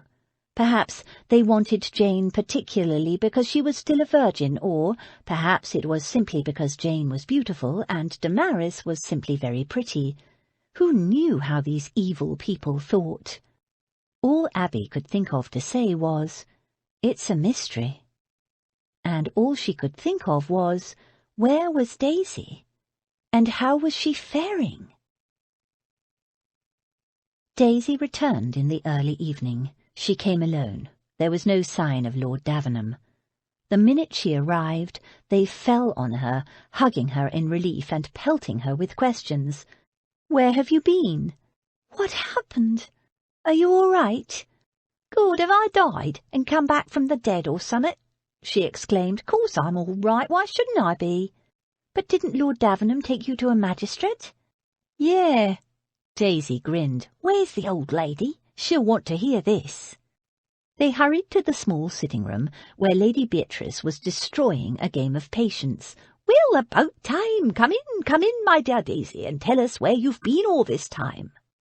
They all crowded into the sitting-room, even Featherby and William. A maid or two hovered in the doorway, but Featherby sent them away and shut the door firmly. Daisy pulled up an overstuffed stool and plopped down on it. She looked at all the waiting faces and grinned. "I could get used to this." "Tell us everything," Lady Beatrice commanded. "Well, after he'd been talking to you all, his lordship found me and asked me a heap of questions about the brothel." She shrugged. "I didn't see no harm in telling him, since Jane already spilled the beans. I hope that was right, Abby?" Abby nodded. "Go on." "So, then he said I had to tell it all to a friend of his." "Who?" Jane asked curiously. Daisy shrugged. "I never caught his name, some fat old toff in a big house. He gave me a cup of tea and some cake, and then I told him everything I'd told Lord D, and blow me down if he didn't turn out to be a magistrate. I just about died when his lordship told me." "Then what happened?" "So then the two of them went off into another room and talked, and then they took me to another old bloke's place. He was a magistrate too, and he gave me more tea and cake, and asked me all the same questions again, and a few more. I can tell you I was getting right sick of it." She glanced at Featherby. "And them little cakes don't fill you up at all. I couldn't half murder a pie or something." Featherby looked at William, who heaved a sigh and left. "Go on, Miss Daisy," Featherby said. "Well, there was a lot of talking in corners, and more blokes coming and going, and more bloody questions, sorry, Lady B, and then Lord D put me in a carriage." "Is that all?" said Lady Beatrice, disappointed. "No, it's not," Abby said. She could tell by the brimming excitement Daisy was trying so hard to hide. "Something's going to happen, isn't it?" "It's happened," Daisy said, with the broadest grin yet. William came back with the pie, and they waited impatiently while Daisy took several giant mouthfuls. "Ah, that's better. They raided Mort's place this afternoon." She ate another mouthful. "I told them he paid blokes at Bow Street to warn him, so they used other people, I dunno who." Another mouthful.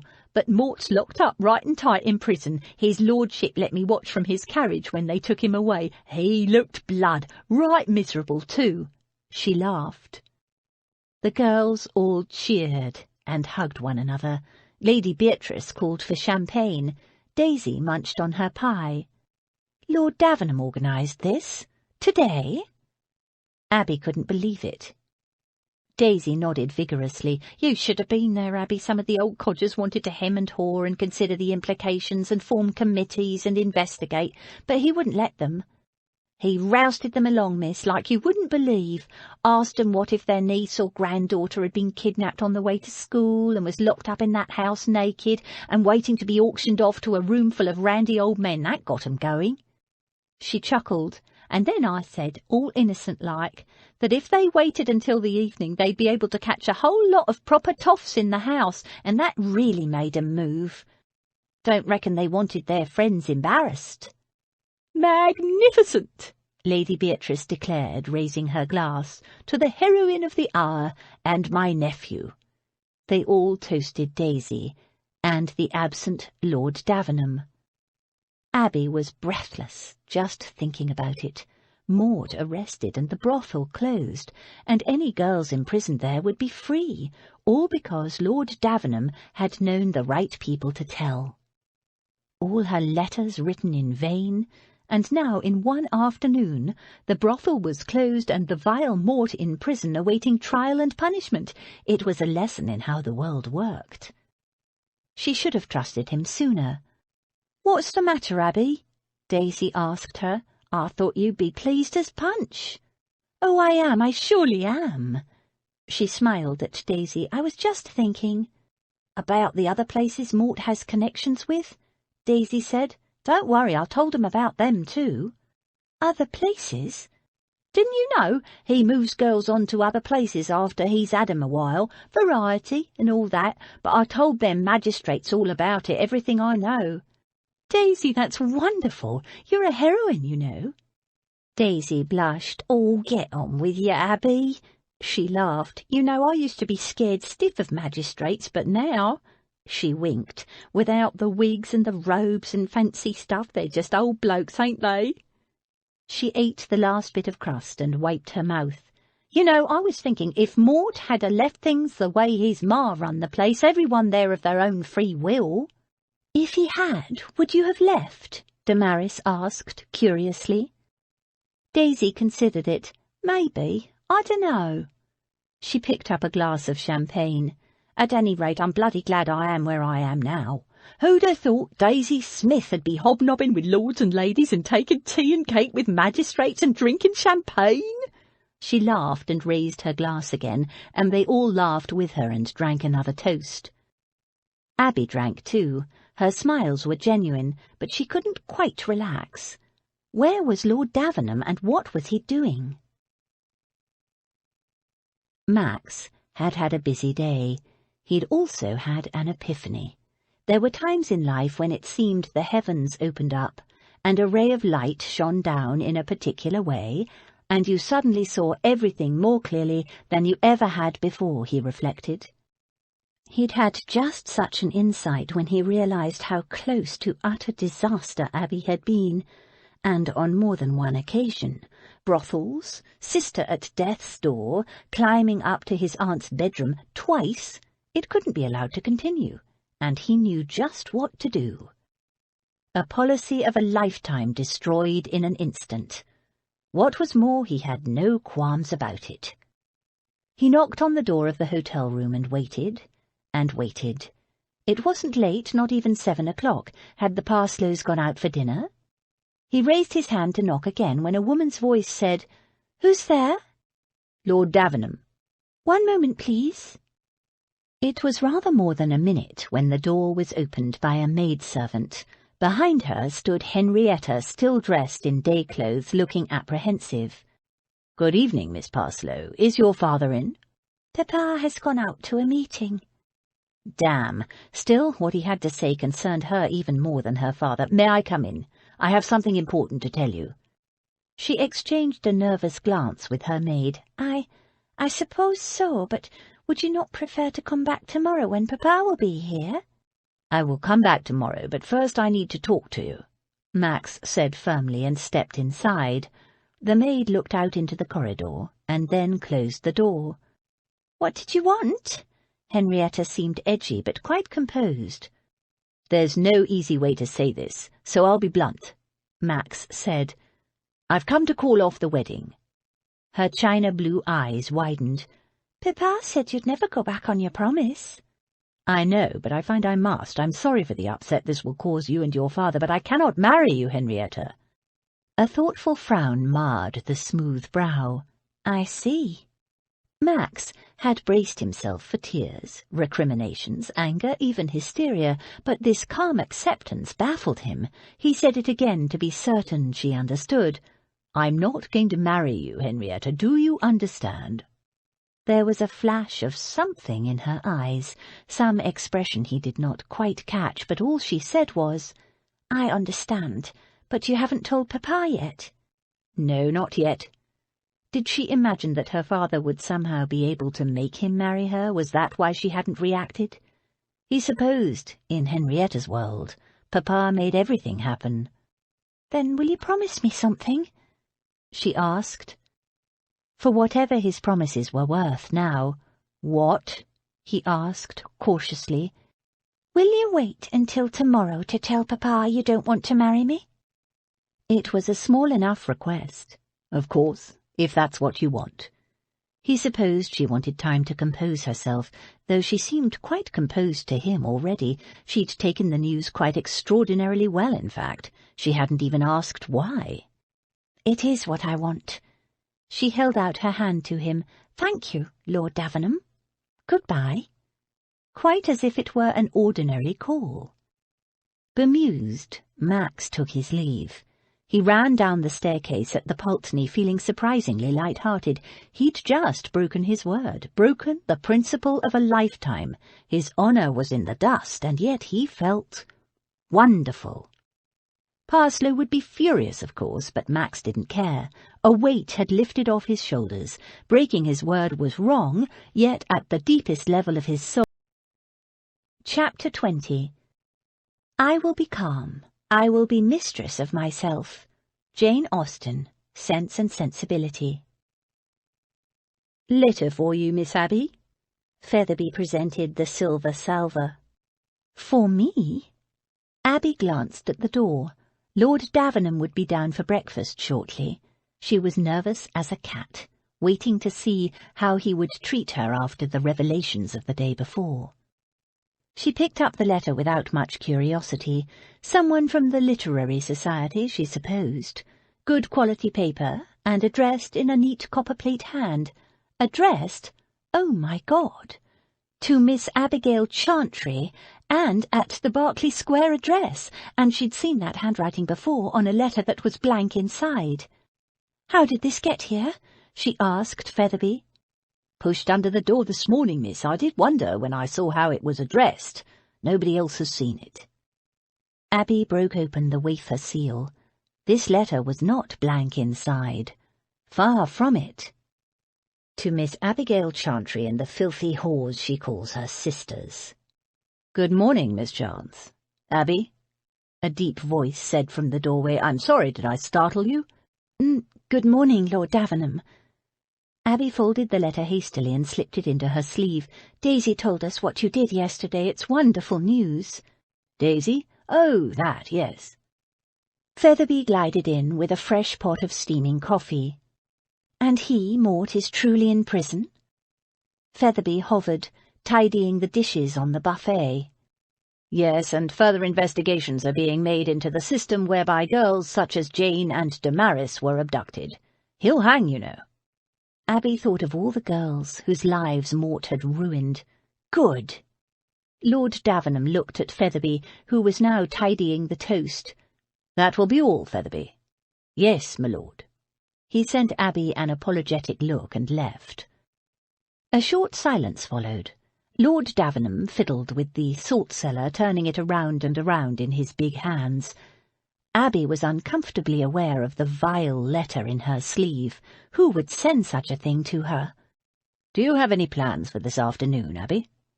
It was the second time he'd called her Abby. What did it mean? Was it a friendly kind of Abby, or did it signal a loss of respect? She swallowed. "There's no meeting of the Literary Society this afternoon, if that's what you mean."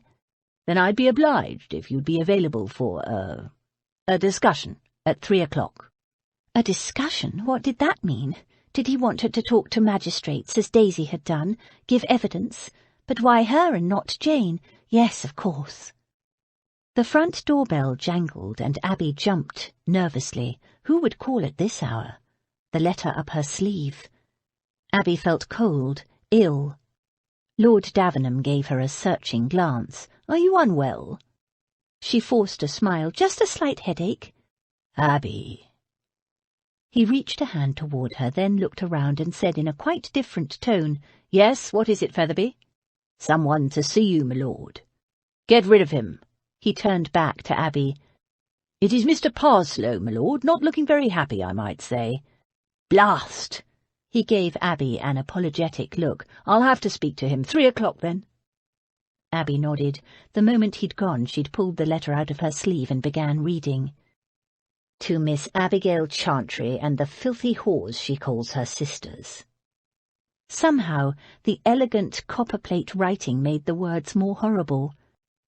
"Did you think you could pass yourselves off in society as decent women, whores, from the lowest brothel in London?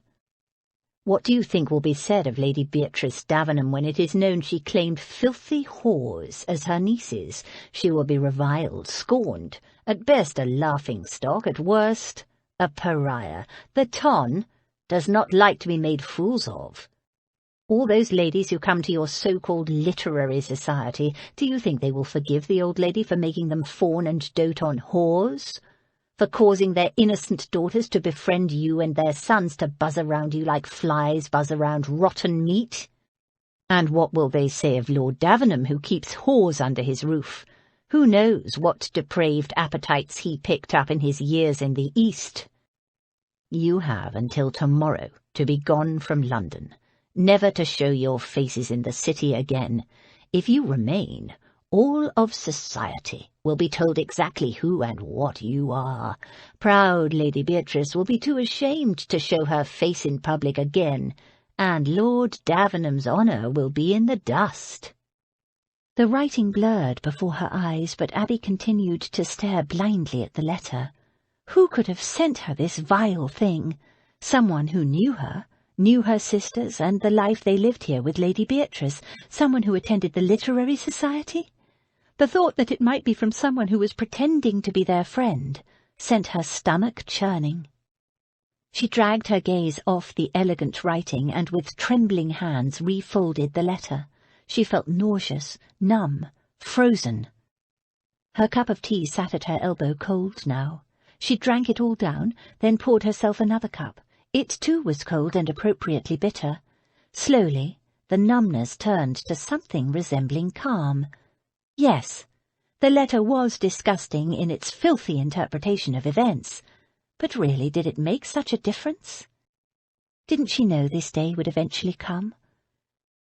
They'd been living under false names, masquerading in society as Lady Beatrice's nieces and hiding their pasts.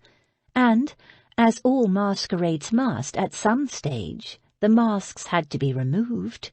It was a delusion to think otherwise. It had come earlier than expected and had happened in a horrible way, but there was an inevitability about it that she couldn't deny, no matter how much she wanted to.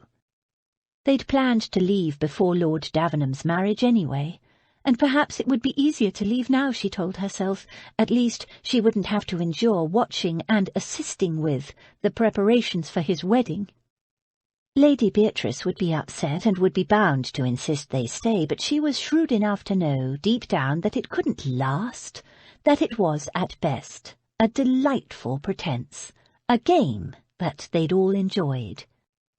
And because it had been so wonderful, these weeks of pretending they were all one big happy family, Abby had to ensure that their time together wasn't poisoned by the aftermath. Lady Beatrice had been kindness itself to Abby and her sisters, and so had her nephew in the end, and Abby would not, could not, repay their generosity with scandal and humiliation and disgrace. From the very beginning they'd planned to go to Bath. They didn't have enough money to go on as they'd hoped, or the range of clothing they needed for Jane to make a splash. But when she looked back at the desperate poverty they'd experienced before she'd climbed through Lady Beatrice's window, she was almost ashamed of herself for quibbling. They were a great deal better off, materially and in many other ways. Living with Lady Beatrice and mixing with her tunnish friends had given them a degree of social polish they otherwise wouldn't have. Of course, they'd miss the old lady dreadfully, and Abby would miss— no, better not even think such things, she told herself fiercely. She wouldn't miss seeing him married to Henrietta Parslow. The thought was like a cold lump of iron in her chest. There was no choice. Somehow, she had to marshal the courage to leave, to pull herself together and do what she had to do. For the sake of them all, she had to be strong. Desperately trying to overcome the cold desolation that filled her, she gradually became aware of voices raised in the entry hall. On legs that felt quite spongy, she walked to the doorway and looked out. "It's your fault, I tell you." Mr. Parslow was waving a letter at Lord Davenham. Her throat froze at the sight of the letter. Had it started already? No, there was no reason for the writer of her letter, whoever it was, to write to Mr. Parslow. Still, she had to be sure. She crept closer. "Run off, damn you! Run off with my own damned secretary, and him the younger son of a clergyman? What use is that, I ask you? Poor as church mice." Thank God it wasn't about them at all. Lord Davenham was trying to soothe him, speaking in a low voice. Abby couldn't catch what he was saying. Mr. Parslow wouldn't be soothed. "A gentleman? Pah! What use is that? Does he have a title? A fortune? Connections? I cannot believe my Henrietta would be such a fool. It's your fault, damn it. Whatever you said to her yesterday has caused her to run off. It's all here." Lord Davenham's voice rumbled again. "What do you mean, planned it? How could she plan it?" Mr. Parslow spluttered. Abby moved closer. "Of course she planned it," Max thought. "You didn't organise an elopement from London with a lad who lived in Manchester without some planning beforehand. She'd done it very neatly, too. Henrietta had been ready to leave when he'd called last night, dressed in her travelling clothes, with her father away at a meeting, and nervous at Max's arrival because her lover was expected any minute. He'd been so caught up in his own thoughts, he hadn't noticed. No wonder she hadn't wanted him to talk to her father that night. "There are worse things than being married to a young, well-educated gentleman," Max told Henry Parslow. "Married? If she's married, that young sprat, I'll disinherit her. I'll disown her." Max heard a gasp behind him. It was Abby, her face white and set, her eyes glittering. Parslow, unaware of the audience, ranted on. "They'll rue the day they flouted Henry Parslow's wishes." He smacked Henrietta's note angrily. "Love more important than money? Ha! I wish them joy of their poverty then. Let them beg in the streets. Let them starve in their hovel. See how they like life without Henry Parslow's money. They'll come crawling back soon enough, but it will be too—" "How dare you!" Abby, her voice throbbing with anger, stepped forward.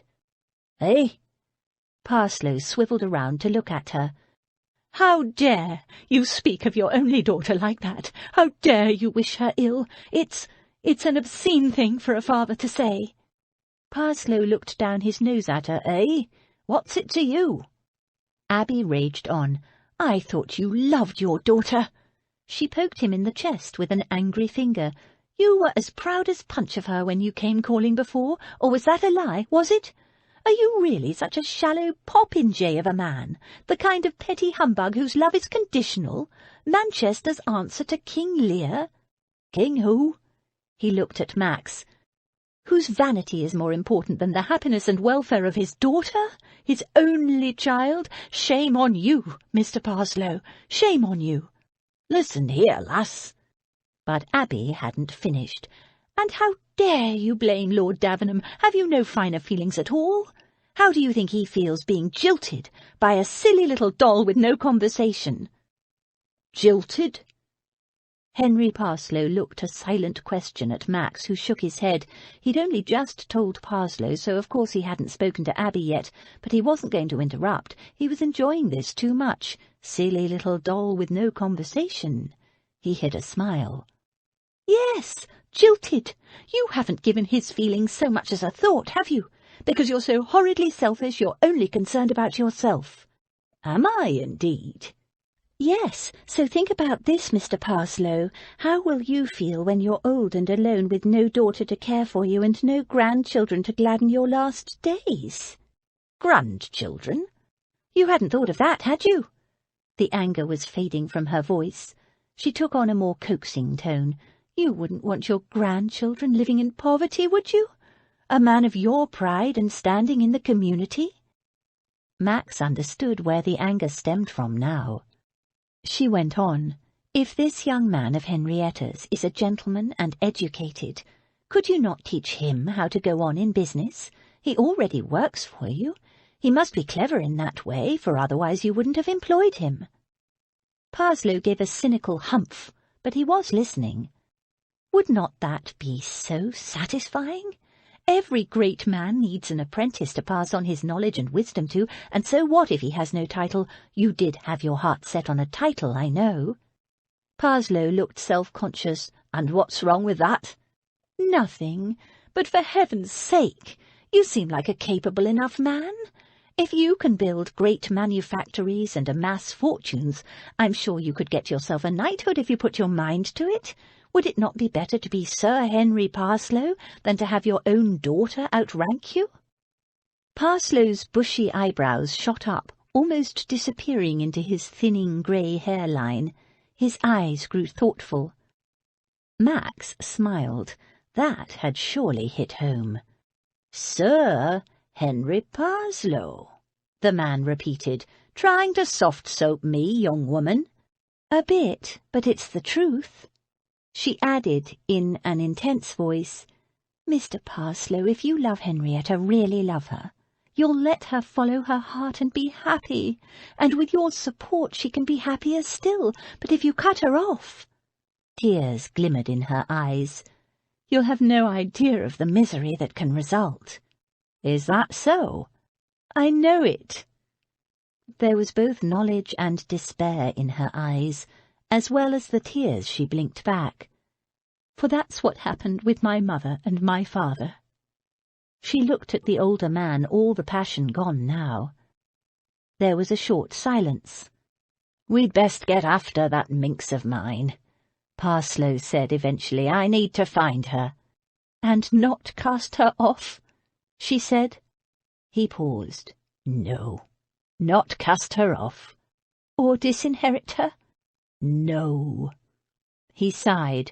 What you saw, missy, was an old man in a foolish, frightened rage. I love my girl, and I only want her happiness. I'm so glad, she said mistily, and kissed him on the cheek. He turned to Max. Will you come with me, my boy? With an effort, Max dragged his gaze off Abby. I will, sir. Then goodbye, Mr. Parslow, and good luck. She kissed his cheek again. She turned and held out her hand to Max, curiously formal. Goodbye, Lord Davenham. I wish you all the best. She looked so pale and wan that Max wanted to sweep her into his arms then and there. But there was one last thing he had to do to make things right with Henry Parslow, help him find his daughter. Only then could he come to Abby free and clear and offer her his heart. He'd waited all his life for her. A few more days wouldn't make any difference. He took the hand she held out and kissed it, then turned it over and placed his mouth gently in the centre of her palm. He hoped it would say the things he couldn't say in an entry hall, with Parslow and the butler looking interestedly on. Her fingers curled to gently cup his face around the kiss. An involuntary response or a brief caress? He glanced up, hoping to read a message in her eyes, but they were full of tears again. Goodbye. Take care, she whispered. Max hesitated, but Parslow was already at the door. Come along, lad. They'll be halfway to Scotland by now.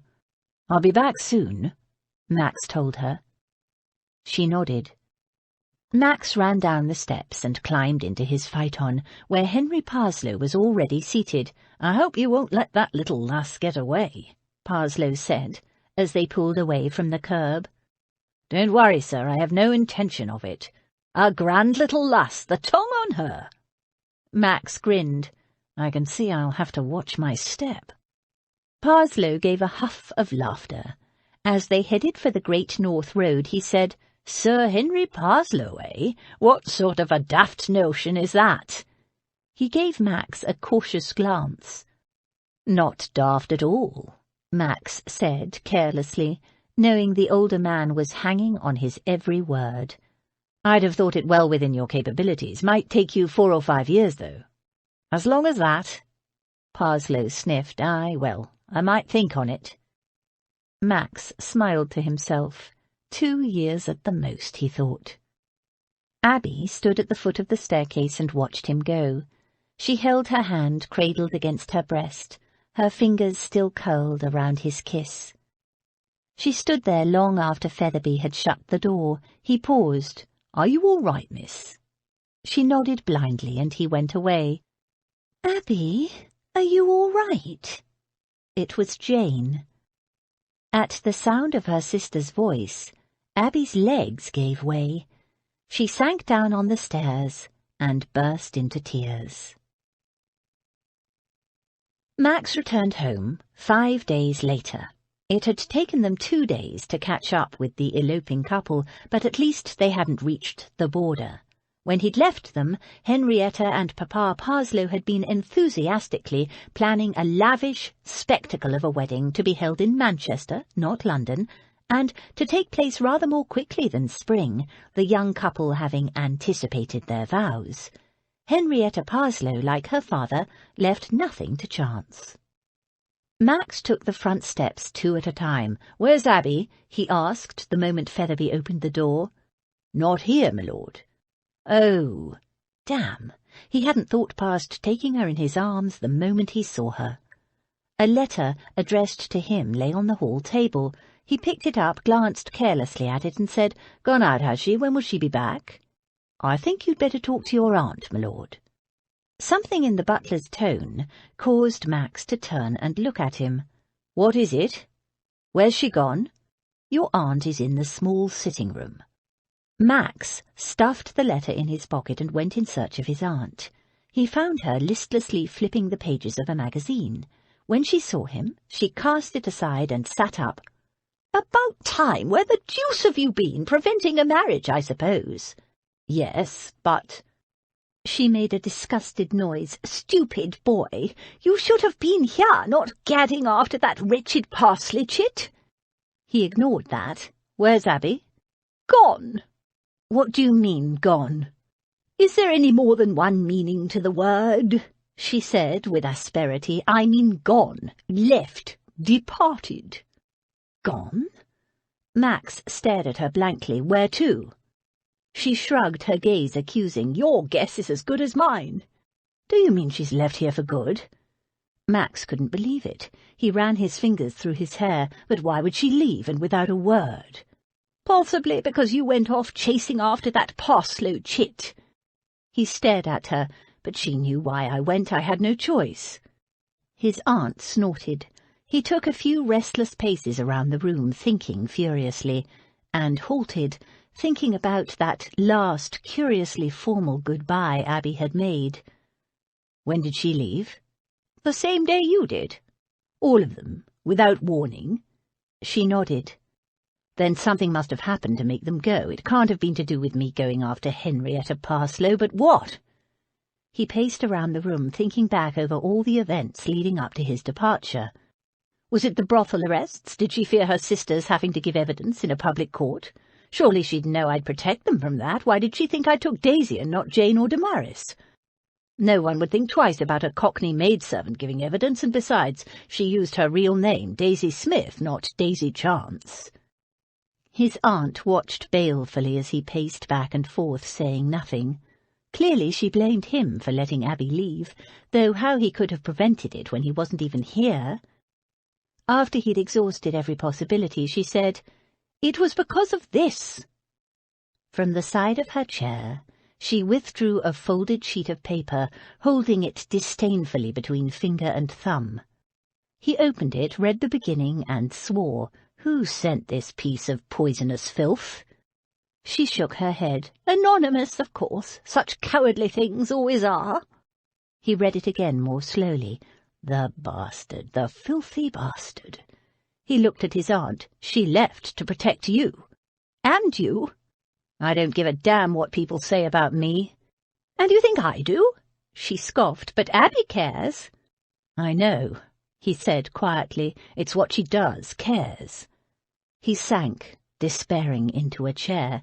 She should have told me. Damn it, why didn't she? You were on the road to Scotland, chasing that stupid little... He stopped her with a sharp look. She hunched a shoulder and said she couldn't wait. The letter gave her 1 day. She left without a word. No, of course she told me, showed me that disgusting thing, and wouldn't listen to a word I had to say, hell-bent on protecting me from the consequences of her deception. She snorted. Deception! I wasn't deceived for a moment. But she's stubborn, that girl. Once she thinks what she's doing is right. Max nodded. He knew. But stubborn was the wrong word. She was strong, steadfast. The last time I saw her, she was trying not to cry. She must have known then. Blast it! I wish she'd trusted me enough to confide in me. I wouldn't have let her buckle under this sort of cowardly filth. He smashed his fist into his palm. I thought, fool that I am, that the tears were about something else, something to do with her past. His aunt nodded, and in a voice that cracked with emotion said, "If you'd only seen her, Max, breaking her heart, but so brave, trying not to show it, saying that all along she'd known this was just a lovely fantasy, but I'm no dratted fantasy, and I refuse to be part of one. It was real." She rubbed away a tear and added, "I love that girl, and her sisters, Max." "I know." "Do you, Max? Do you?" He said impatiently. "Of course I do. I couldn't care less about false names and burglaries, except that she shouldn't be living in such a blasted precarious fashion. It makes my blood run cold to think of her alone out there. Why didn't she tell me she was in trouble? Surely she'd know I'd help her." "Why would she know it, dear boy?" "Well, because—" "Does she have any idea how you feel? Have you told her how you feel?" "I couldn't, not until I got everything straightened out with—" "Oh, for heaven's sake, spare me the thought processes of men," his aunt declared acidly. "I don't understand." "No, you surely don't, you blockhead. You've been so busy dashing about being the gallant knight, routing enemies and fighting dragons, that you forgot about the heroine." "I damned well did not," Max said hotly. "Abby was at the heart of everything I did, everything. She wasn't out of my mind for a minute." Her expression softened. "Perhaps I should have said you forgot to talk to the heroine." "Talk?" "Yes, dear boy, talk." "But she should have known." "How?" He stared at her blankly. He'd thought. He assumed. Think for a moment how everything unfolded that day. First, someone tried to abduct Jane, and in the aftermath, Abby confessed to you everything she'd been trying to hide all this time, the brothel, the false names, the burglary. "Yes, yes, what of it?" Max said impatiently. He knew all this, none of it mattered. "When she'd finished telling you, what did you do?" "I damned well went out and got that bastard locked up, that's what I did." "Before that?" Max didn't understand what she was getting at. "When Abby had finished telling you about the worst things she had done in her life?" "Worst things? That girl is a heroine, Aunt Beer, can't you see that? All those things she did, the desperate circumstances she faced, the courage it took. If you can't see that she's the finest, bravest, most wonderful girl—" "Oh, I see it, dear boy, but does she? And did you tell her so then? When she most needed to hear it from you, the one person whose good opinion she cared about? Or did you say, 'I need to think,' and rush out of the room as if disgusted?" "Disgusted?" he repeated, appalled at her interpretation. "But I went out—" "To kill dragons, I know. But did Abby?" Stricken, he stared at her. Abby couldn't have thought he was disgusted, surely. It was so much the opposite of what he felt for her, he could hardly imagine it, but his aunt's words made a ghastly kind of sense. "And then you stayed out for the rest of the night, and in the morning, what must you do but go off chasing after that stupid fiancée of yours?" "She's not my fiancée." "Well, of course, since she's run off." "I broke it off with her that same day." "You what?" Her eyes popped. He gave her a tired smile. "You should be pleased, Aunt Beer. That was why Henry Parslow was so angry with me. He thought Henrietta had run off because I'd jilted her." She made an impatient gesture. "I don't give a fig for the Parsleys, Max. You broke your word? For Abby?" He nodded. "You love her?" Of course I love her. How could anyone not? And did she know that? No, he said heavily. I wanted to tell her, but first I had to make everything right so I could come to her free and clear. I needed to kill dragons. He nodded. I thought she knew how I felt. He sat down, despairing at the mess he'd made of things. My dear boy, she said gently, women need to hear the words. They don't need the world conquered for them, but they do need a man to speak the words that are in his heart. I'll find her, Max said. I don't care where she's gone or how long it takes. I'll find her. They would have left by stagecoach. 4 pretty girls travelling together shouldn't be impossible to trace. They didn't go by stagecoach. What? He gave her a sharp look. How do you know? She snorted. Do you think I'd let my nieces just disappear? She snorted again. I sent them off in the barouche with Turner and Hatch in attendance, of course. Max stared at her in disbelief. Then why the hell did you let me go through all of that? She shrugged. For all I knew, you were still betrothed to La Parsley. He clenched his fists and said in a voice that was remarkably calm for a man who was itching to strangle a beloved but infuriating relative, Where is Abby? She made me promise I wouldn't tell. Aunt Beer? He couldn't believe his ears.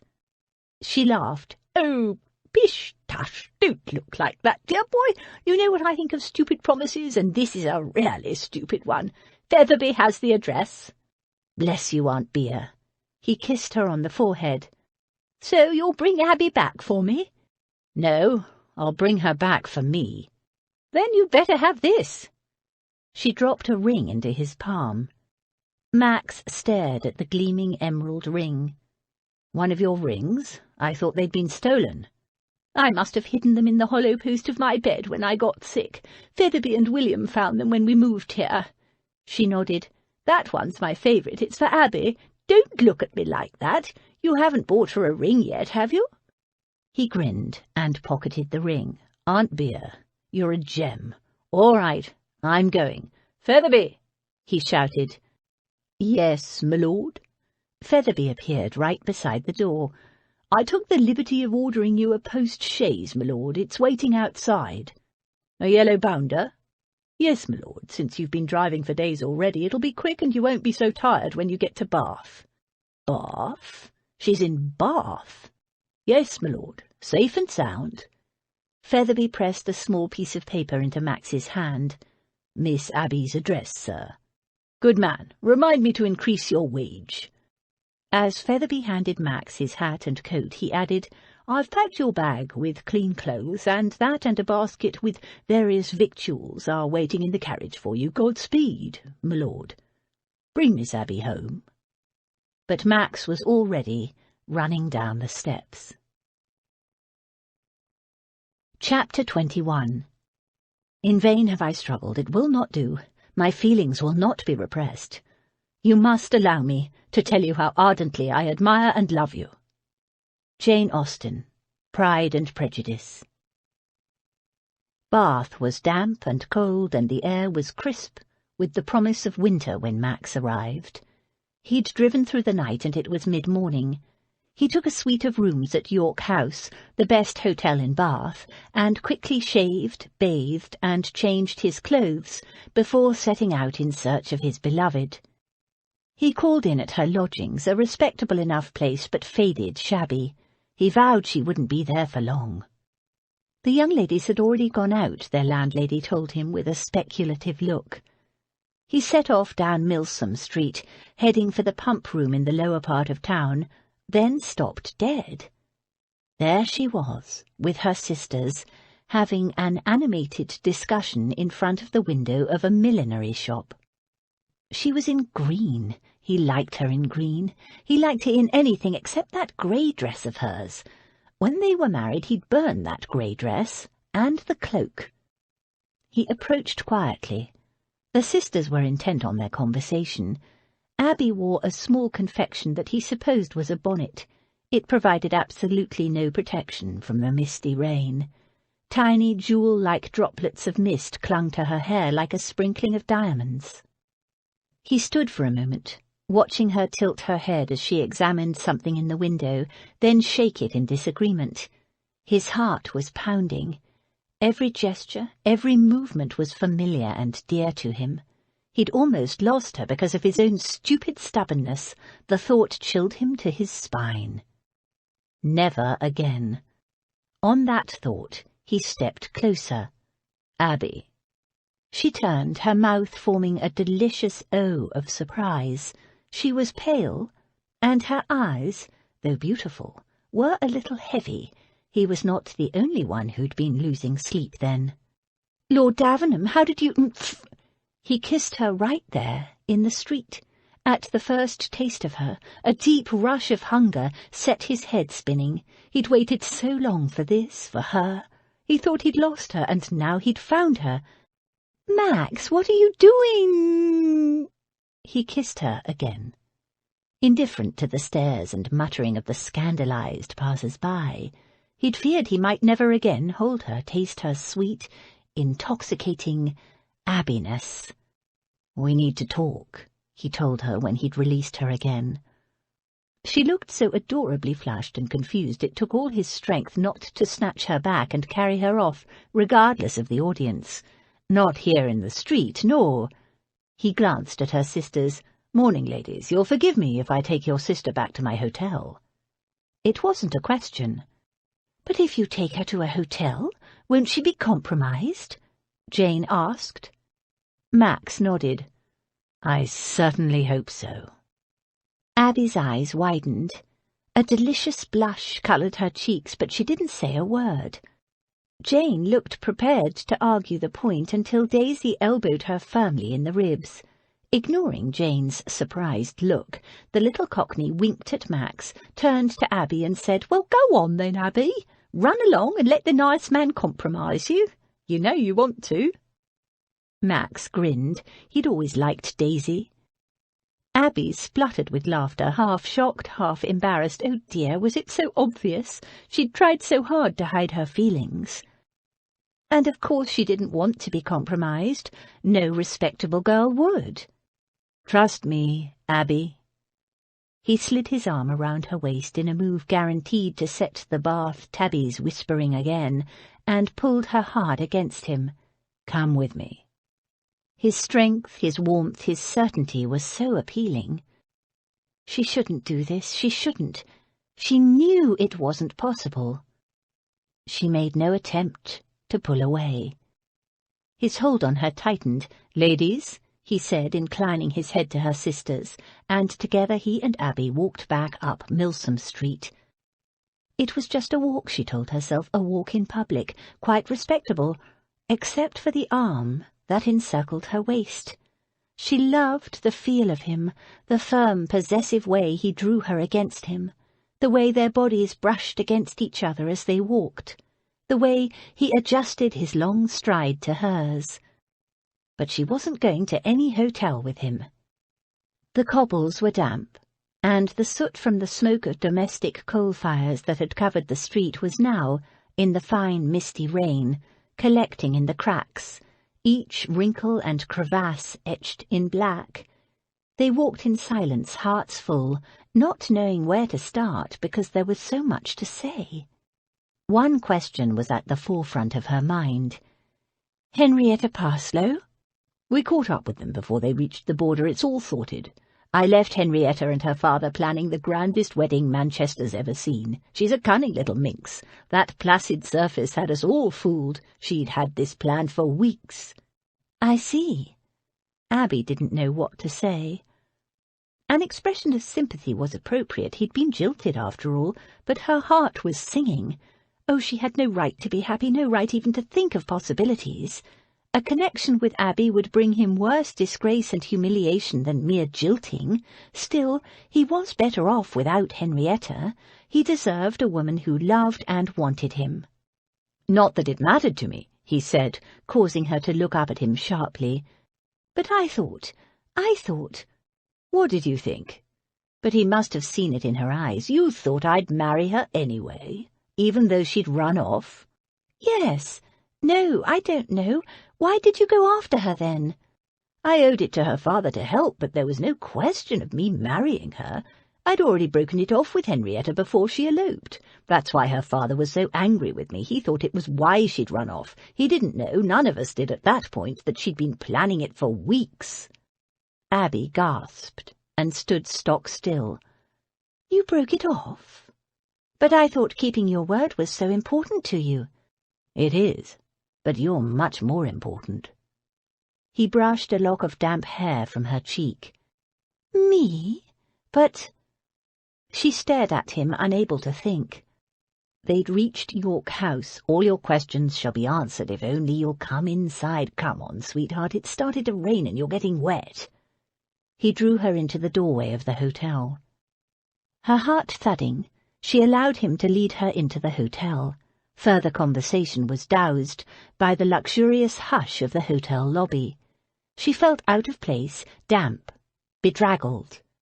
"How did you find us?" she asked, as he led her up the stairs.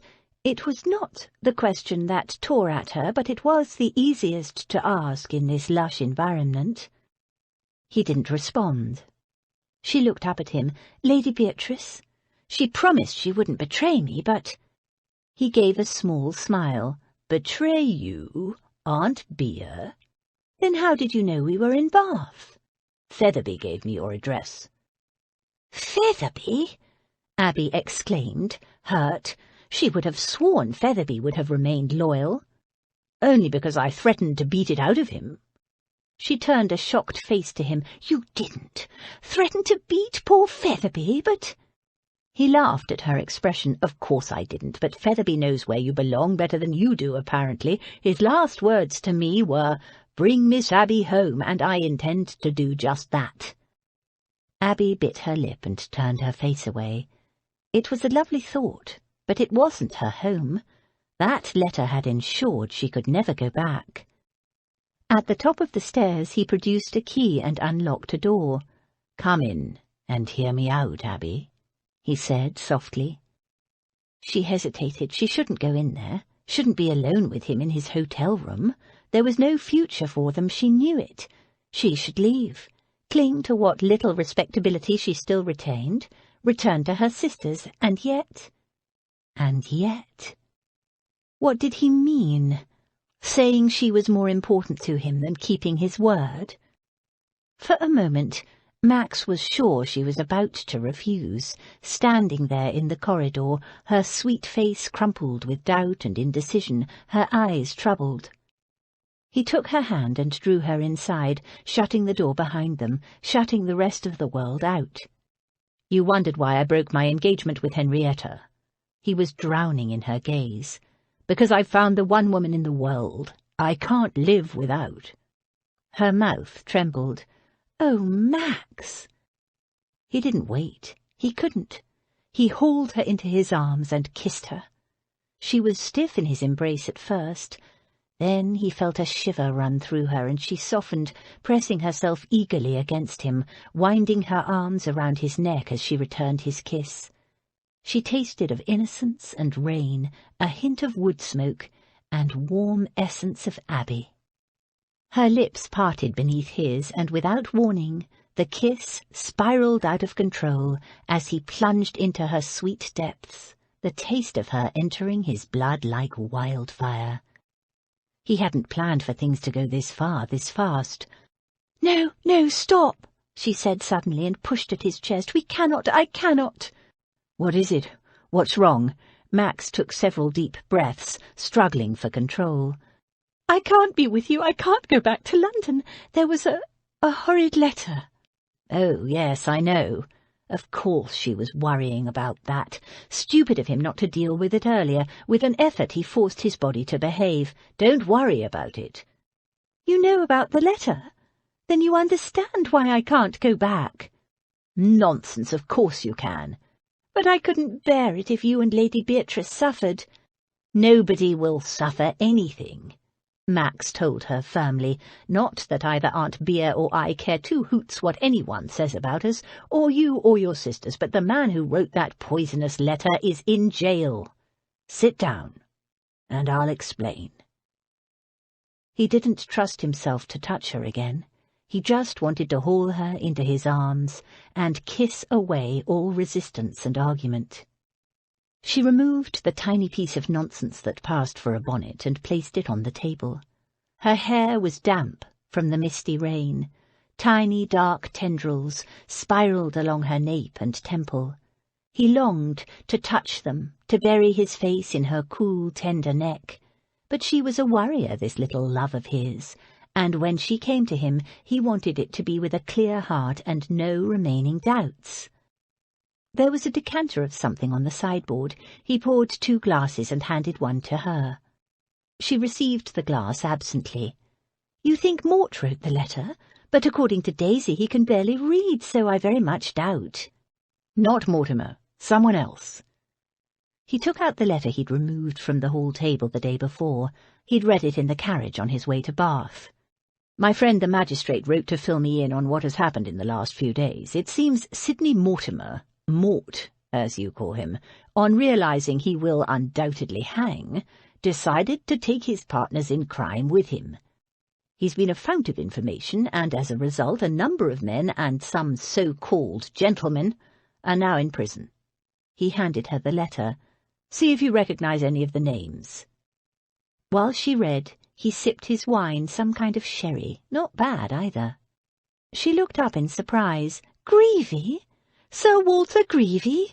But he's one of the governors of the Pilbury Home." Max nodded. "That and a number of other charitable institutions for girls. According to Mortimer, Greevy's been personally selecting pretty orphan girls for abduction and sale to brothels for the last 5 years. "How dreadful! I can hardly believe it. I never met him, but Jane said he was always so nice." "The evidence is overwhelming. According to my friend, they discovered a pile of incriminating correspondence in his home. He'll hang as well." She closed her eyes. "I can't bear to think of it. All those poor girls. What he did was cruel and evil, such a betrayal of his position of trust." She frowned thoughtfully. "You think he sent me the threatening letter?" Max nodded. "It's the same handwriting as that blank one you got that day you were attacked. My guess is it'll match that of the correspondence that was seized."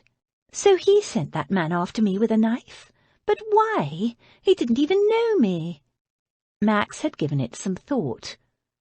"You're the reason Jane was able to escape the brothel. He mustn't have realized she had a sister, let alone one in London. And so he needed to get both you and Jane out of the way. The link between you girls and the Pilbury and his crimes was too clear. Your evidence could hang him."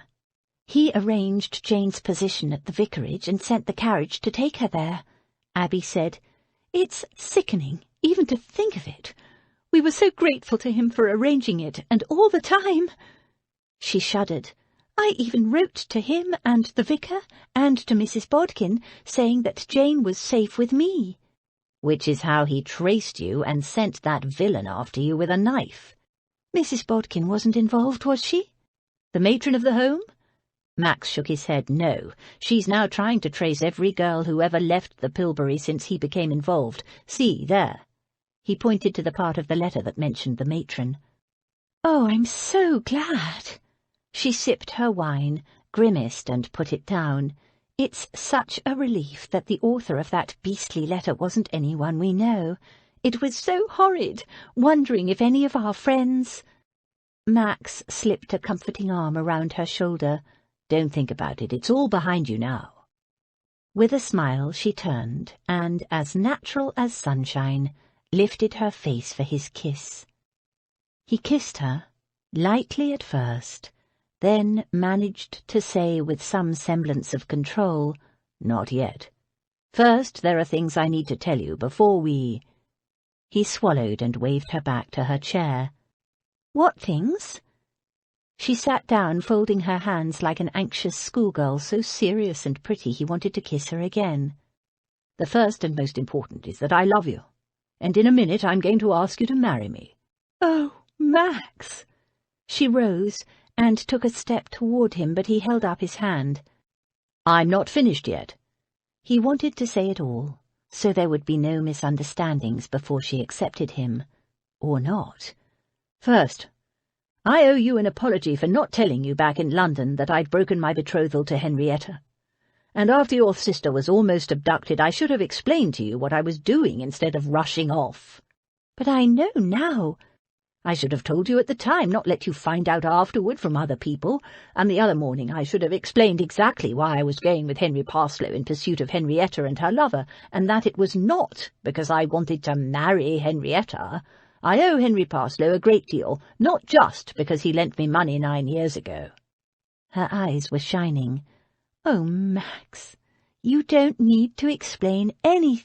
I do need to explain, because I think I hurt you, and I didn't mean to. The thing is, I wanted to clear all the obstacles away first, so I could come to you free and clear, but I should have said, Hush. She put soft fingers over his lips, silky and cool against his burning mouth. It doesn't matter, and I think it's lovely that you wanted to make everything right first. It's one of the things I love about you, the way you always try to do things properly. One of the things. He swallowed. You love me. She loved him. Oh, Max, of course I do, with all my heart. And she flung herself into his arms. Her kiss was sweet and wild and slightly off-centre in her enthusiasm. He wrapped his arms around her and held her against him, exploring the mystery of her, revelling in the graceful sinuousness of her body, the pure marvel of her, offering herself to him, as his mouth joined with hers in a dance as old as time. Abby. His body ached for total possession, but he forced himself to put her gently aside. His pulse was racing. He took a ragged, deep breath, stepped back and produced the emerald ring from his pocket. As you know, I like to be thorough in everything I do, so before we go any further... He went down on one knee in front of her. Abigail Chantry Chancelotto. It surprised a choke of laughter out of her. Under whatever name you choose, would you do me the honour of becoming my wife? For I love you dearly, and I cannot imagine life without you by my side. Oh, Max. Oh, Max. Her eyes misted. I'd be honoured to. I love you so very much, so if you're sure... He slid the ring onto her finger, rose to his feet, pulled her into his arms and kissed her again. He stepped back almost immediately, putting 2 feet of space between them. It felt like a chasm, a cold gap that needed to be bridged immediately. He was hard as a rock and aching with desire. And now I think you'd better leave, my love, before I do more than compromise you. There was a short silence, and then a blush rose on her cheeks. Her gaze dropped. A tiny smile began to play on her lips. Would you like some help with those buttons? His heart gave a lurch, as did other parts of his body. Are you sure, love? I can wait until we're married. I can't. Her eyes were shining. You trust me? Oh, Max, with all my heart. She reached for his waistcoat buttons. With fingers that tried not to tremble, she undid the buttons one by one, cloth buttons, hard to undo. Beneath the fine cloth she could feel his warmth, his strength, smell the dark, familiar scent of him. Smoke-dark eyes watched every move she made. She could not meet his gaze. She was not bashful, but emotions were swelling within her, and she felt so exposed. They threatened to burst from her like sausage, splitting its skin. It was not a pretty thought. So inelegant, at a time when she most wanted to be beautiful. She wished she were more poised, more skilful, less ignorant, not such a fumbling fool. She wanted it, wanted him, more than she could ever believe possible. A consummation devoutly to be wished. So where did these nerves come from? Would it be easier if I did this? He leaned forward and brushed his mouth across her lips. Her fingers instantly became thumbs. Or this. He trailed kisses along the line of her jaw. Like a cat, she raised her face to give him better access, and shivered deliciously as he laved her skin with his tongue. All she could do was to clutch feebly at the fabric of his waistcoat and give herself up to the luscious, shimmering sensations that washed through her with every touch. She had never imagined it could be so with a man. He nibbled her behind the ear. She shuddered and arched against him and felt him smile against her skin. "Come, let us move to the bedchamber." He took her hands and she stood and took a couple of wobbly steps. Her legs felt strange, as though her knees were about to dissolve. With a swift movement, he swung her into his arms. She gasped and wrapped her arms around his neck as he carried her into the bedchamber, carried her. She hadn't been carried since she was a child, but there was nothing childlike in this. She felt entirely womanly, desired and desirous. He laid her down on the bed like some precious gift, then stepped back and, keeping his burning ice gaze on her, he quickly stripped off his waistcoat and neckcloth. He bent and pulled off his boots, and she admired the lean, elegant line of his thighs and the firm, masculine buttocks in the tight buff breeches. He turned and caught her looking, and she blushed furiously, but could not help but smile at the same time. It felt deliciously wanton to be lying on a man's bed admiring his person so blatantly, knowing she had every right to look as much as she wanted. He loved her, all the lonely years, and now this glorious, wonderful, magnificent man, her man. She watched as he unfastened the fall of his breeches and pushed them down his legs. He was still wearing his shirt, so all she could see was long, bare, well-muscled legs. Her face was so hot it was just as well. "Now you," he said, and, feeling tongue-tied and self-conscious, she sat up and moved to unfasten her dress, but he knelt before her and slipped off her shoes one by one. Then his hands slid up her calves, seeking the ties of her garters. He undid them by feel alone, his hands hidden, moving under her skirts, an oddly erotic sight. His long, strong fingers were deft and quick as he dealt with the ties, then slowly rolled off her stockings one by one, brushing down her bare legs, stroking her, gently caressing her feet with his big, warm hands. With every movement, tiny shivers of pleasure arrowed to the core of her. She was melting under his touch. She watched, mesmerized, as he laid the stockings neatly on the chair side by side. He straightened. "Do you need a hand with that?" His voice was deep and a little husky, and she realized she hadn't done a thing to remove her dress. She'd been so taken up with the way he'd removed her stockings.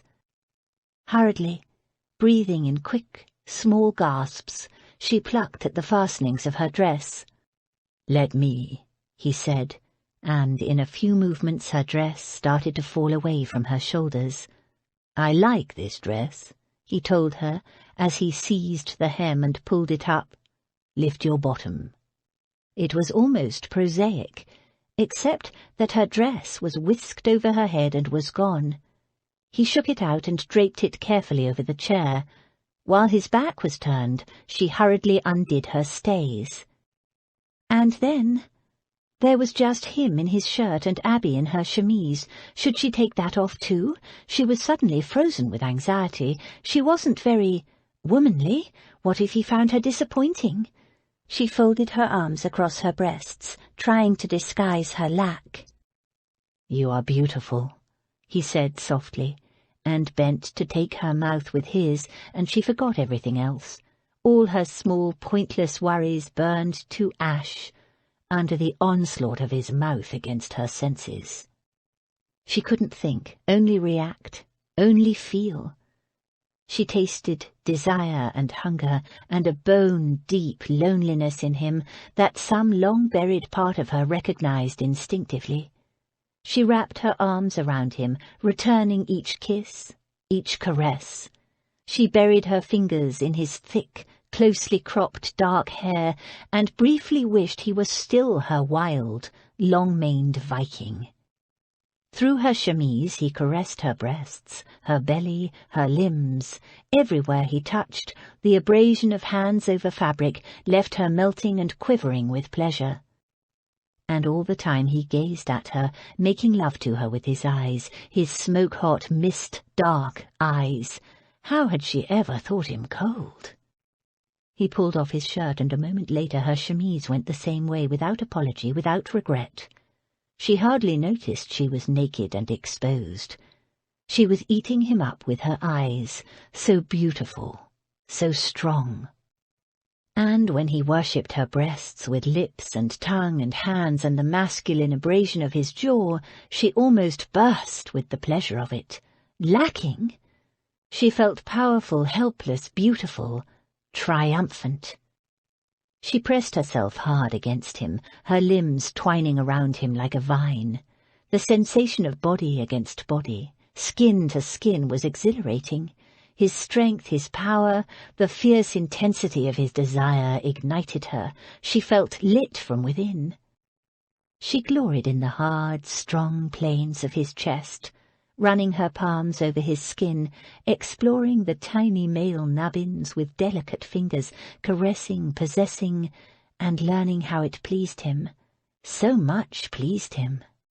He arched and writhed beneath her touch, growling his pleasure, telling her she was his love, his beauty, his soul, and all the time he was kissing her as if he would never, could never stop. He kissed her as if she were the water of life itself, and he dying of thirst, and she blossomed beneath his touch. He nudged her legs apart and caressed her there, his long, strong fingers insistent, knowing, skillful. She writhed restlessly beneath his ministrations, shivering with pleasure, aching and desperate for something, but not knowing what. She was melting, she was strung as tight as a violin wire, she was shaking with need. She looked at him, at his hard, masculine part that jutted out so forcefully. It was strange. It was magnificent. She reached for it to give him the same pleasure he'd given her, and the same frustration. "No," he said, catching her hand before she could touch him. "Not this time, my love. I'll explode if you touch me." "You too?" she wailed. He smiled, though he was gritting his teeth as if in pain. "Not much longer." He moved, pressing her down into the bed with his body. The weight of him crushed her, but "Yes, yes," she muttered. This was it, what she wanted, some part of her recognized. She wrapped her legs around his waist, wanting to pull him closer, hold him tighter. She felt the hard heat of him nudging at her entrance and gasped as it pushed against her. "It's not going to fit," she panted. "It is." He didn't move. She stiffened, wanting suddenly to shove him off her.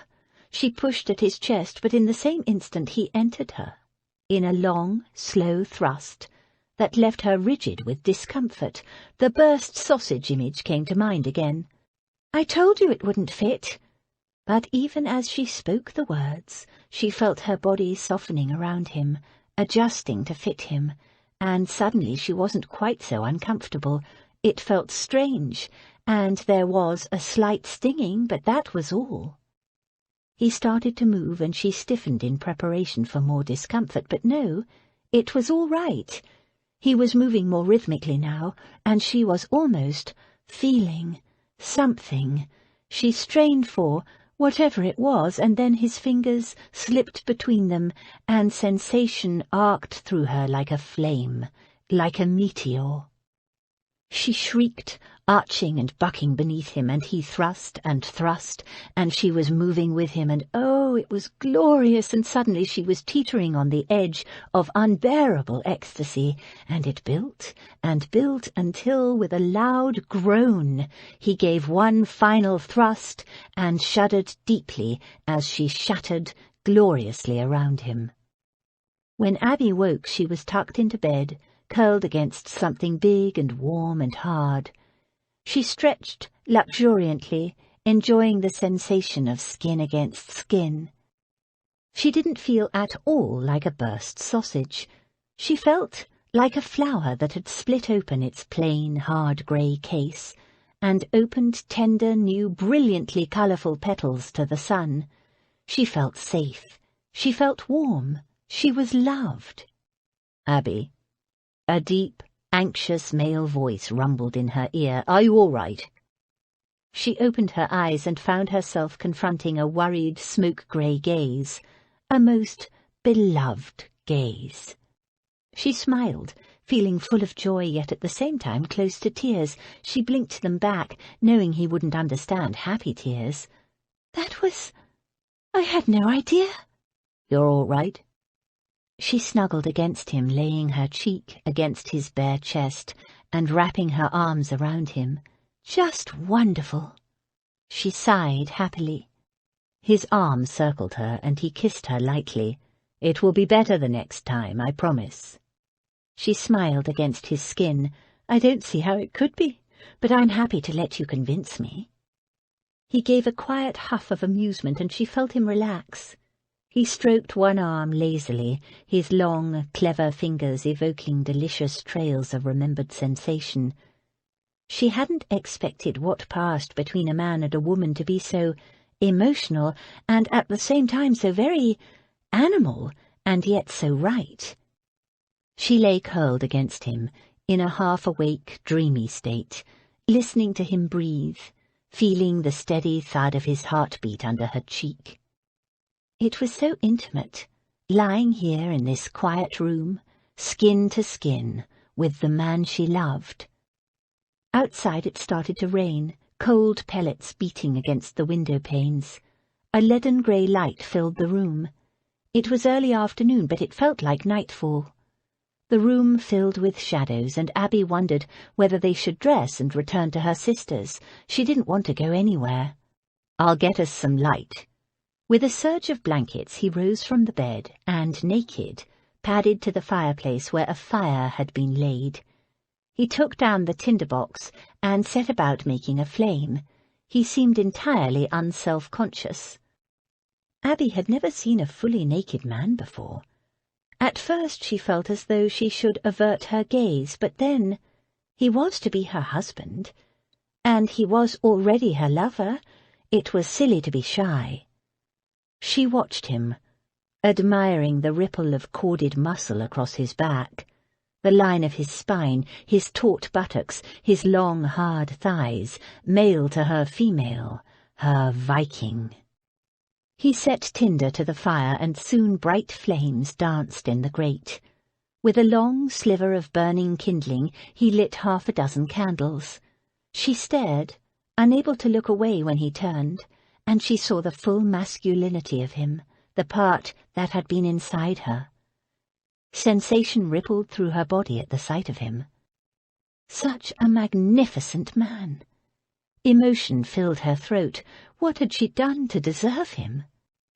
Seeing her watching him, he smiled, and the smile told her he understood she was still a little shy, and that he liked it, and more than liked her. It warmed her to her toes. He loved her. He crossed the room and drew the curtains against the cold light outside.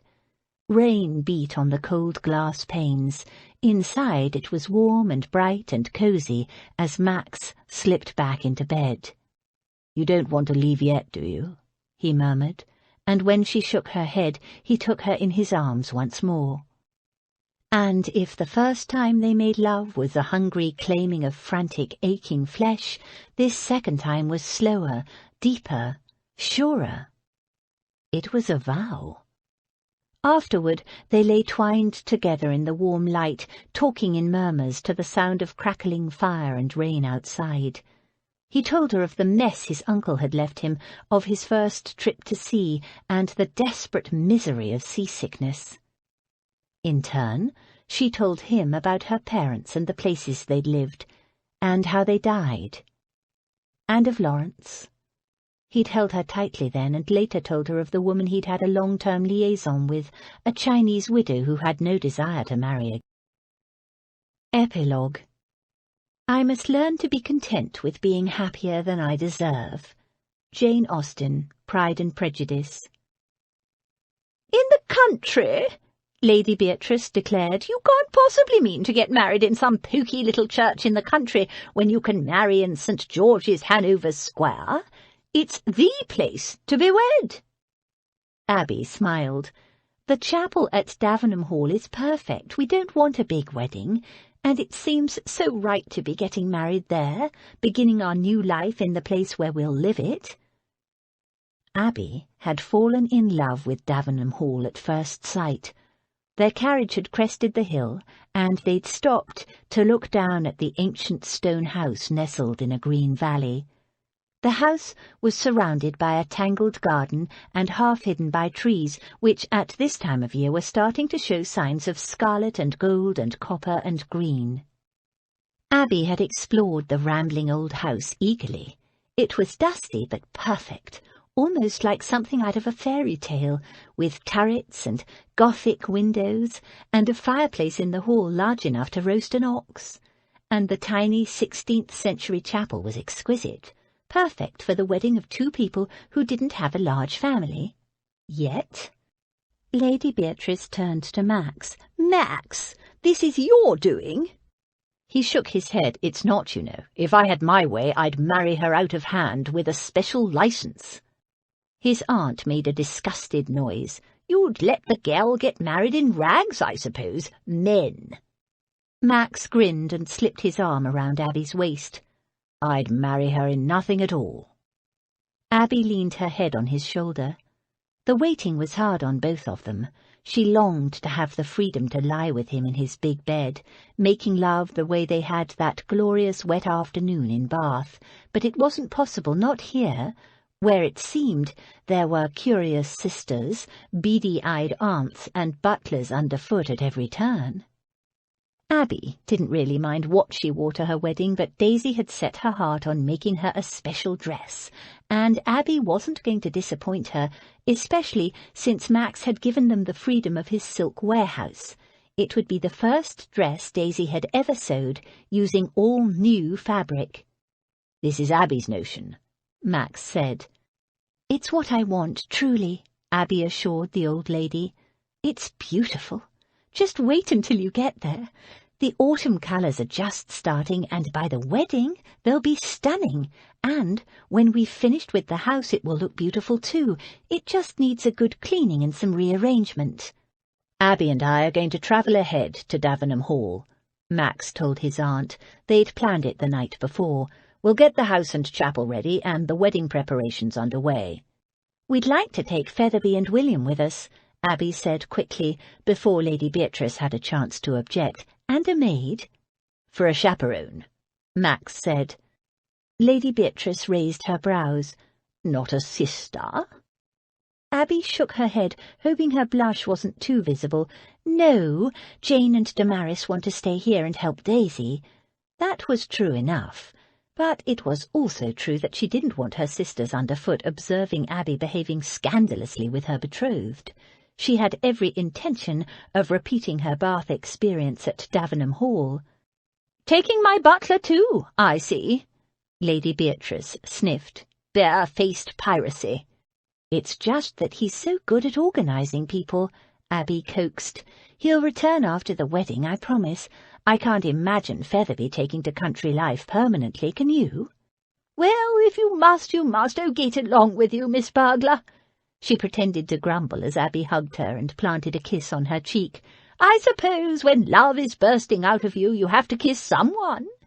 "It is," Abby agreed softly, and glanced at Max. "And I do." Abby and Max's wedding day dawned mild and sunny. Jane and Daisy and Damaris helped Abby to get ready. Her wedding dress was in heavy cream silk, and so simply and beautifully cut it took Abby's breath away when she saw it. Gathered from a square neckline, it was caught under the bust by a wide satin bow, the only piece of decoration in the whole dress unless you counted the tiny puffed sleeves. When she walked, the sumptuous fabric flowed around her like water. "Oh, Daisy, it's beautiful. I feel like a princess." Daisy grinned and nodded. You know, Abby, I was that nervous when I went to cut the material. Real silky these and never been touched. Me hands were shaking. Still, it's turned out all right, ain't it? It's utterly beautiful, and you know it, Abby told her. I should have chosen St. George's, Hanover Square after all, so the ton could see this dress. Once they see it, they'll be lining up for you to make them dresses. Wait and see. Daisy grinned. Don't worry about me, Abby. You just go off and get yourself married to that man of yours. Everything ready? Abby checked. She wore the beautiful square-cut emerald ring that Max had given her, that Lady Beatrice had inherited from her own mother. She touched the pearl and diamond necklace she wore around her neck, a gift from Max. Tucked beneath her satin waistband was a small lace handkerchief given to her by Lady Beddington, because one always cries at weddings, even one's own. A saucy pair of blue satin garters held up her silk stockings, a gift from Featherby and William, and on the table beside her sat the posy she would carry, fashioned by Damaris's clever fingers. All were tokens from the people who loved her. Abby knew she was blessed. It was foolish to wish for some small item from her mother or father to wear or carry on this most important day, but they'd paid for Mamma's funeral with her wedding ring, and there was nothing else. "Come on, Abby, you don't want to be late," Jane said. Abby looked up at her sister and smiled. Of course, how could she forget? Here was her most precious gift from Mamma and Papa, her sister Jane, smiling and beautiful, the very image of Mamma. She smoothed on her long white gloves. "I'm ready." Every inch of the church had been scrubbed and polished, from the ancient oak pews glowing with beeswax to the decorative brasses and the glittering stained-glass windows.